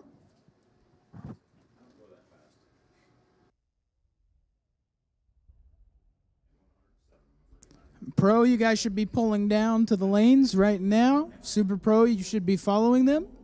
Super Pro, if you're not in the lanes for the final round, you're going to miss the bus and miss a big check.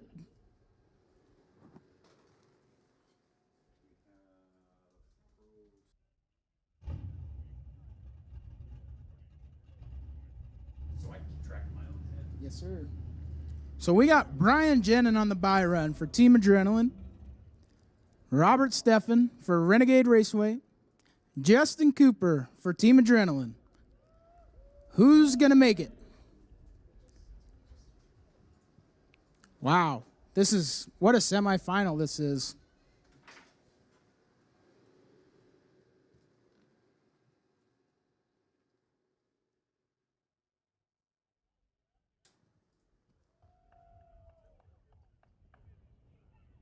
I've just received notice that the Super Pro other finalist will be a little late.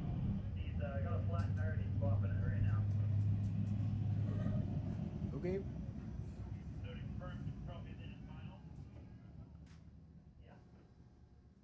Looks like our pro cars are making their way around the corner here, getting ready to pull in the water box at any moment.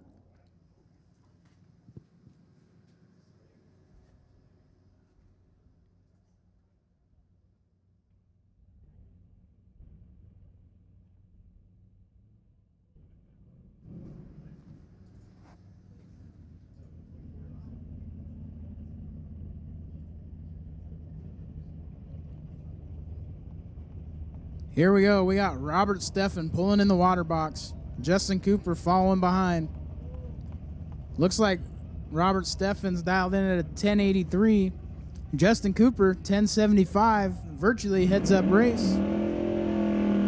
800s apart. Justin Cooper out of Medical Lake, Washington. Grew up racing with that family. Now, I can't tell you that they're going to share the same shadow going down the track because it's dark. No. They'll definitely be looking at each other, though. Here we go. Semifinal. Walla Walla Drag Strip. Renegade Raceway. Who's going to the final?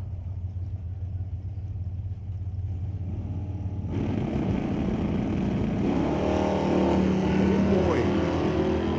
Well, significant advantage here going to the car in the left lane. Justin Cooper.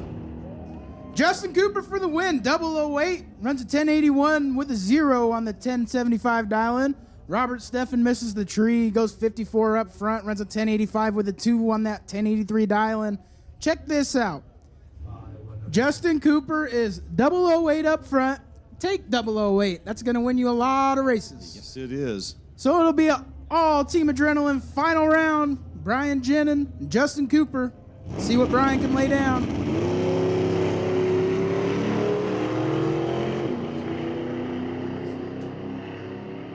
Glad we're on the single.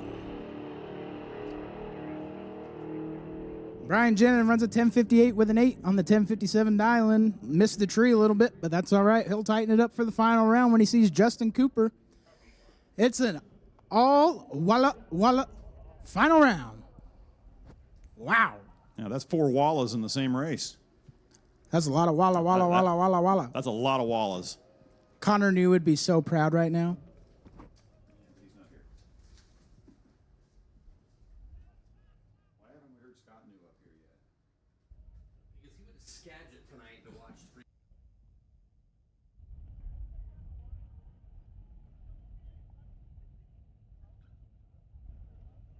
So, how do you like that, folks? It was an all Woodburn Warrior final round in the Junior Thunder class, and now it's an all Team Adrenaline final round in the Pro class. Looks like we got our Super Pro driver pulling back into the lanes. Heard he had a flat tire, had to change it out real quick to make the final round.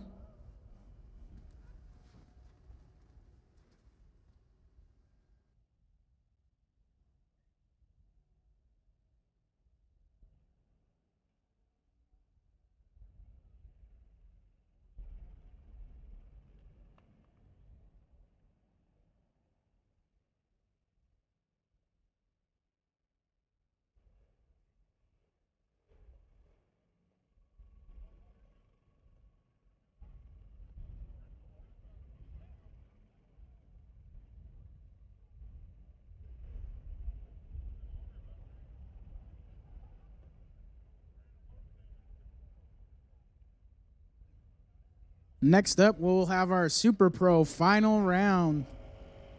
Should be a doozy.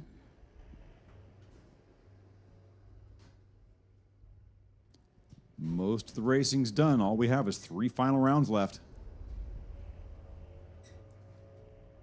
Whole lot of cash flow gonna get sorted out here in the next few minutes. Yeah, I see some teams already down there taking some winner circle pictures. Plus the concert going on. Man, it's going to be a party tonight. Ain't no rest for the wicked.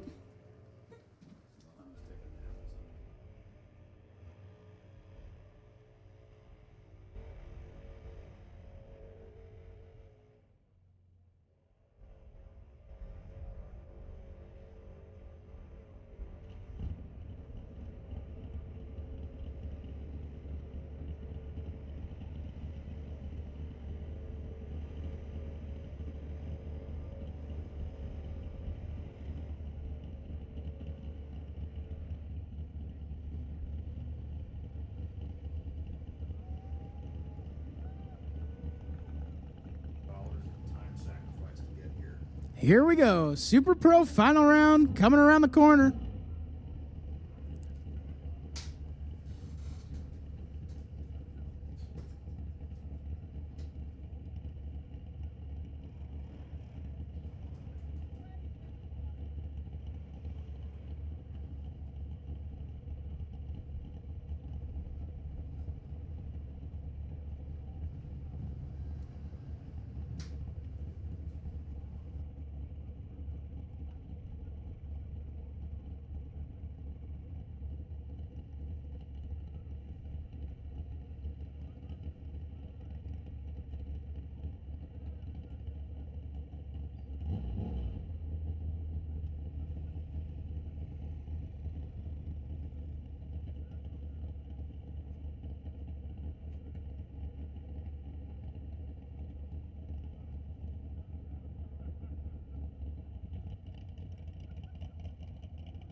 Attention in the pits, attention in the pits. All finalists, we need to make your way to the staging lanes. All finalists, this is your first call for the final rounds. Thank you. Pro and Sportsman need you to the lanes. Super Pros in the water.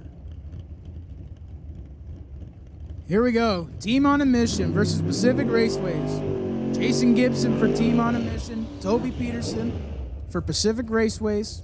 Jason dialed in at a 619. Toby dialed in at a 548.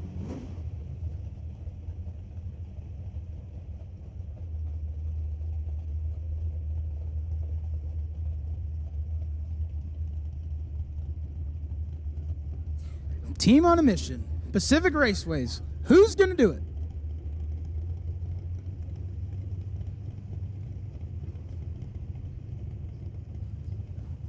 Gibson will be leaving first. Will Peterson be able to catch him? Oh my. Jason Gibson was 001 on the tree and runs dead 8. 10,000ths package in the final round of the Gamblers race. Nice work, Mr. Gibson. Toby Peterson had a game run, 21 at the tree and slow by 2. But man, against a 10-pack, that's rough. Good work, Jason Gibson. Jason Gibson going to be your winner in Super Pro for Team on a Mission. Laying down 10 total in the final round. Wow. Some great final rounds going on. And don't forget, the rest of our finalists, we need you guys back to the staging lanes. Sportsman and Pro. Sportsman and Pro.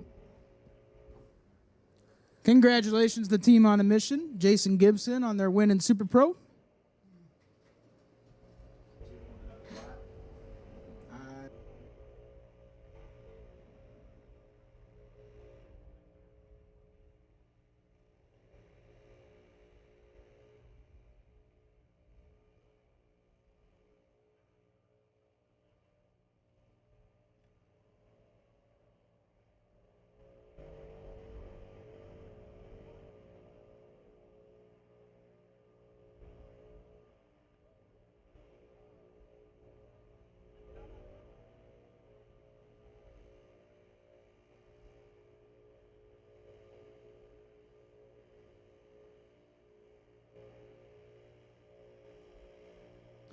11 hours of racing today. We have 4 cars left in competition, 2 final rounds of the Gambler Race.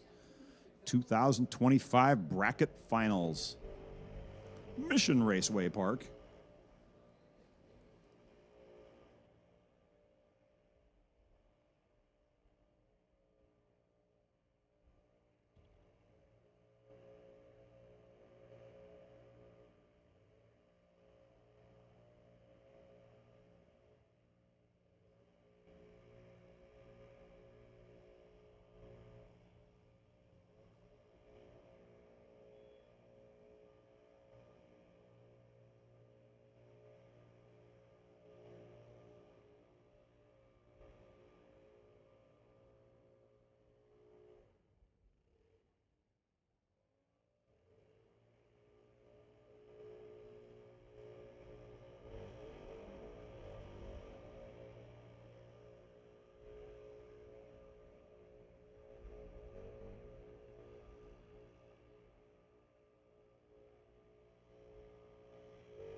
If I'm correct, it'll be Nick Douglas and Carl Thorsett in the final round of our Sportsman class. All adrenaline, all team adrenaline, final round in our pro class. Brian Jennin, Justin Cooper.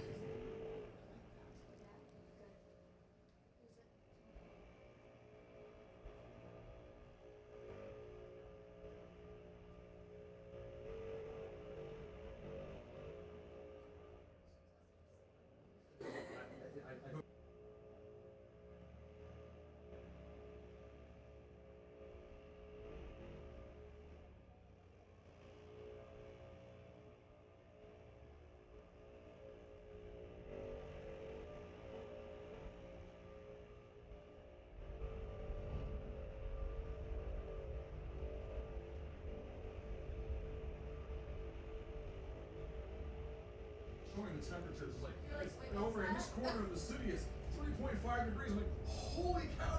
No, that's Celsius. Never mind. Attention in the pits, attention in the pits. We need all finalists to the staging lanes. All finalists to the staging lanes.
Ooh, we have a special offer from our division director for winners tonight. If you would like, you can save your winner's circle photo for tomorrow morning and have Mr. Grice take care of it for you. So again, any winners tonight that choose to do so, you can do your winner's circle pictures in the morning with the official Division 6 photographer, Robert Grice. File that little tidbit away.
All right, I just got word our Sportsman finals making their way around the corner.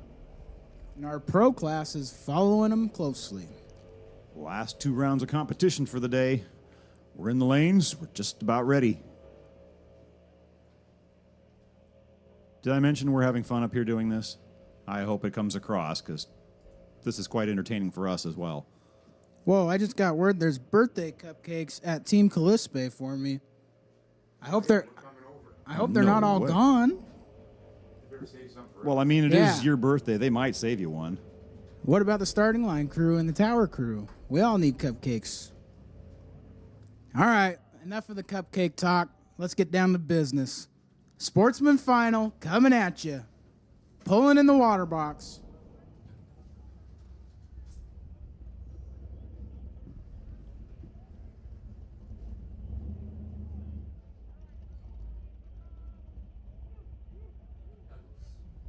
Nick Douglas and Carl Thorsett. Nick Douglas, the team on a mission. Carl Thorsett, Pacific Raceways. Chargers leaving first, 1237 dial. Nova's going to chase him down, 1175 dial. Who's got it? Is it team on a mission or Pacific Raceways?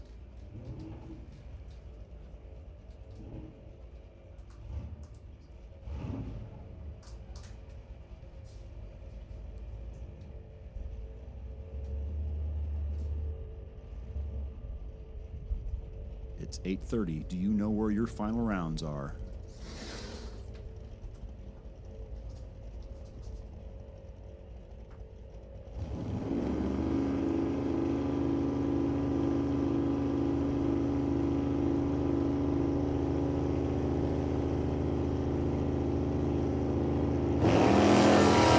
Douglas is away.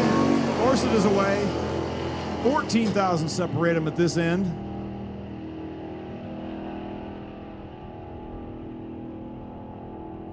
Oh, 3,000's breakout for Douglas. Carl Thorsett is your winner tonight. Runs dead 5. The reaction times were nothing to send postcards home about. Yes, I know what a postcard is. I'm old enough. But anyway, there was 14,000 split up front, but neither one of them was... Anyway, we'll skip that. 1175.5 on an 1175 dial in the final round. Excellent work. Carl Thorsett, your winner in Sportsman Gambler. Congratulations, Pacific Raceways, on your win. Nick Douglas got there first, but he got there first by 38 10,000ths too much. I mean, I personally would take a 23 stripe anytime, but a 23 stripe was 3 too many. Needed to be 20th or less on that run. Couldn't get her done.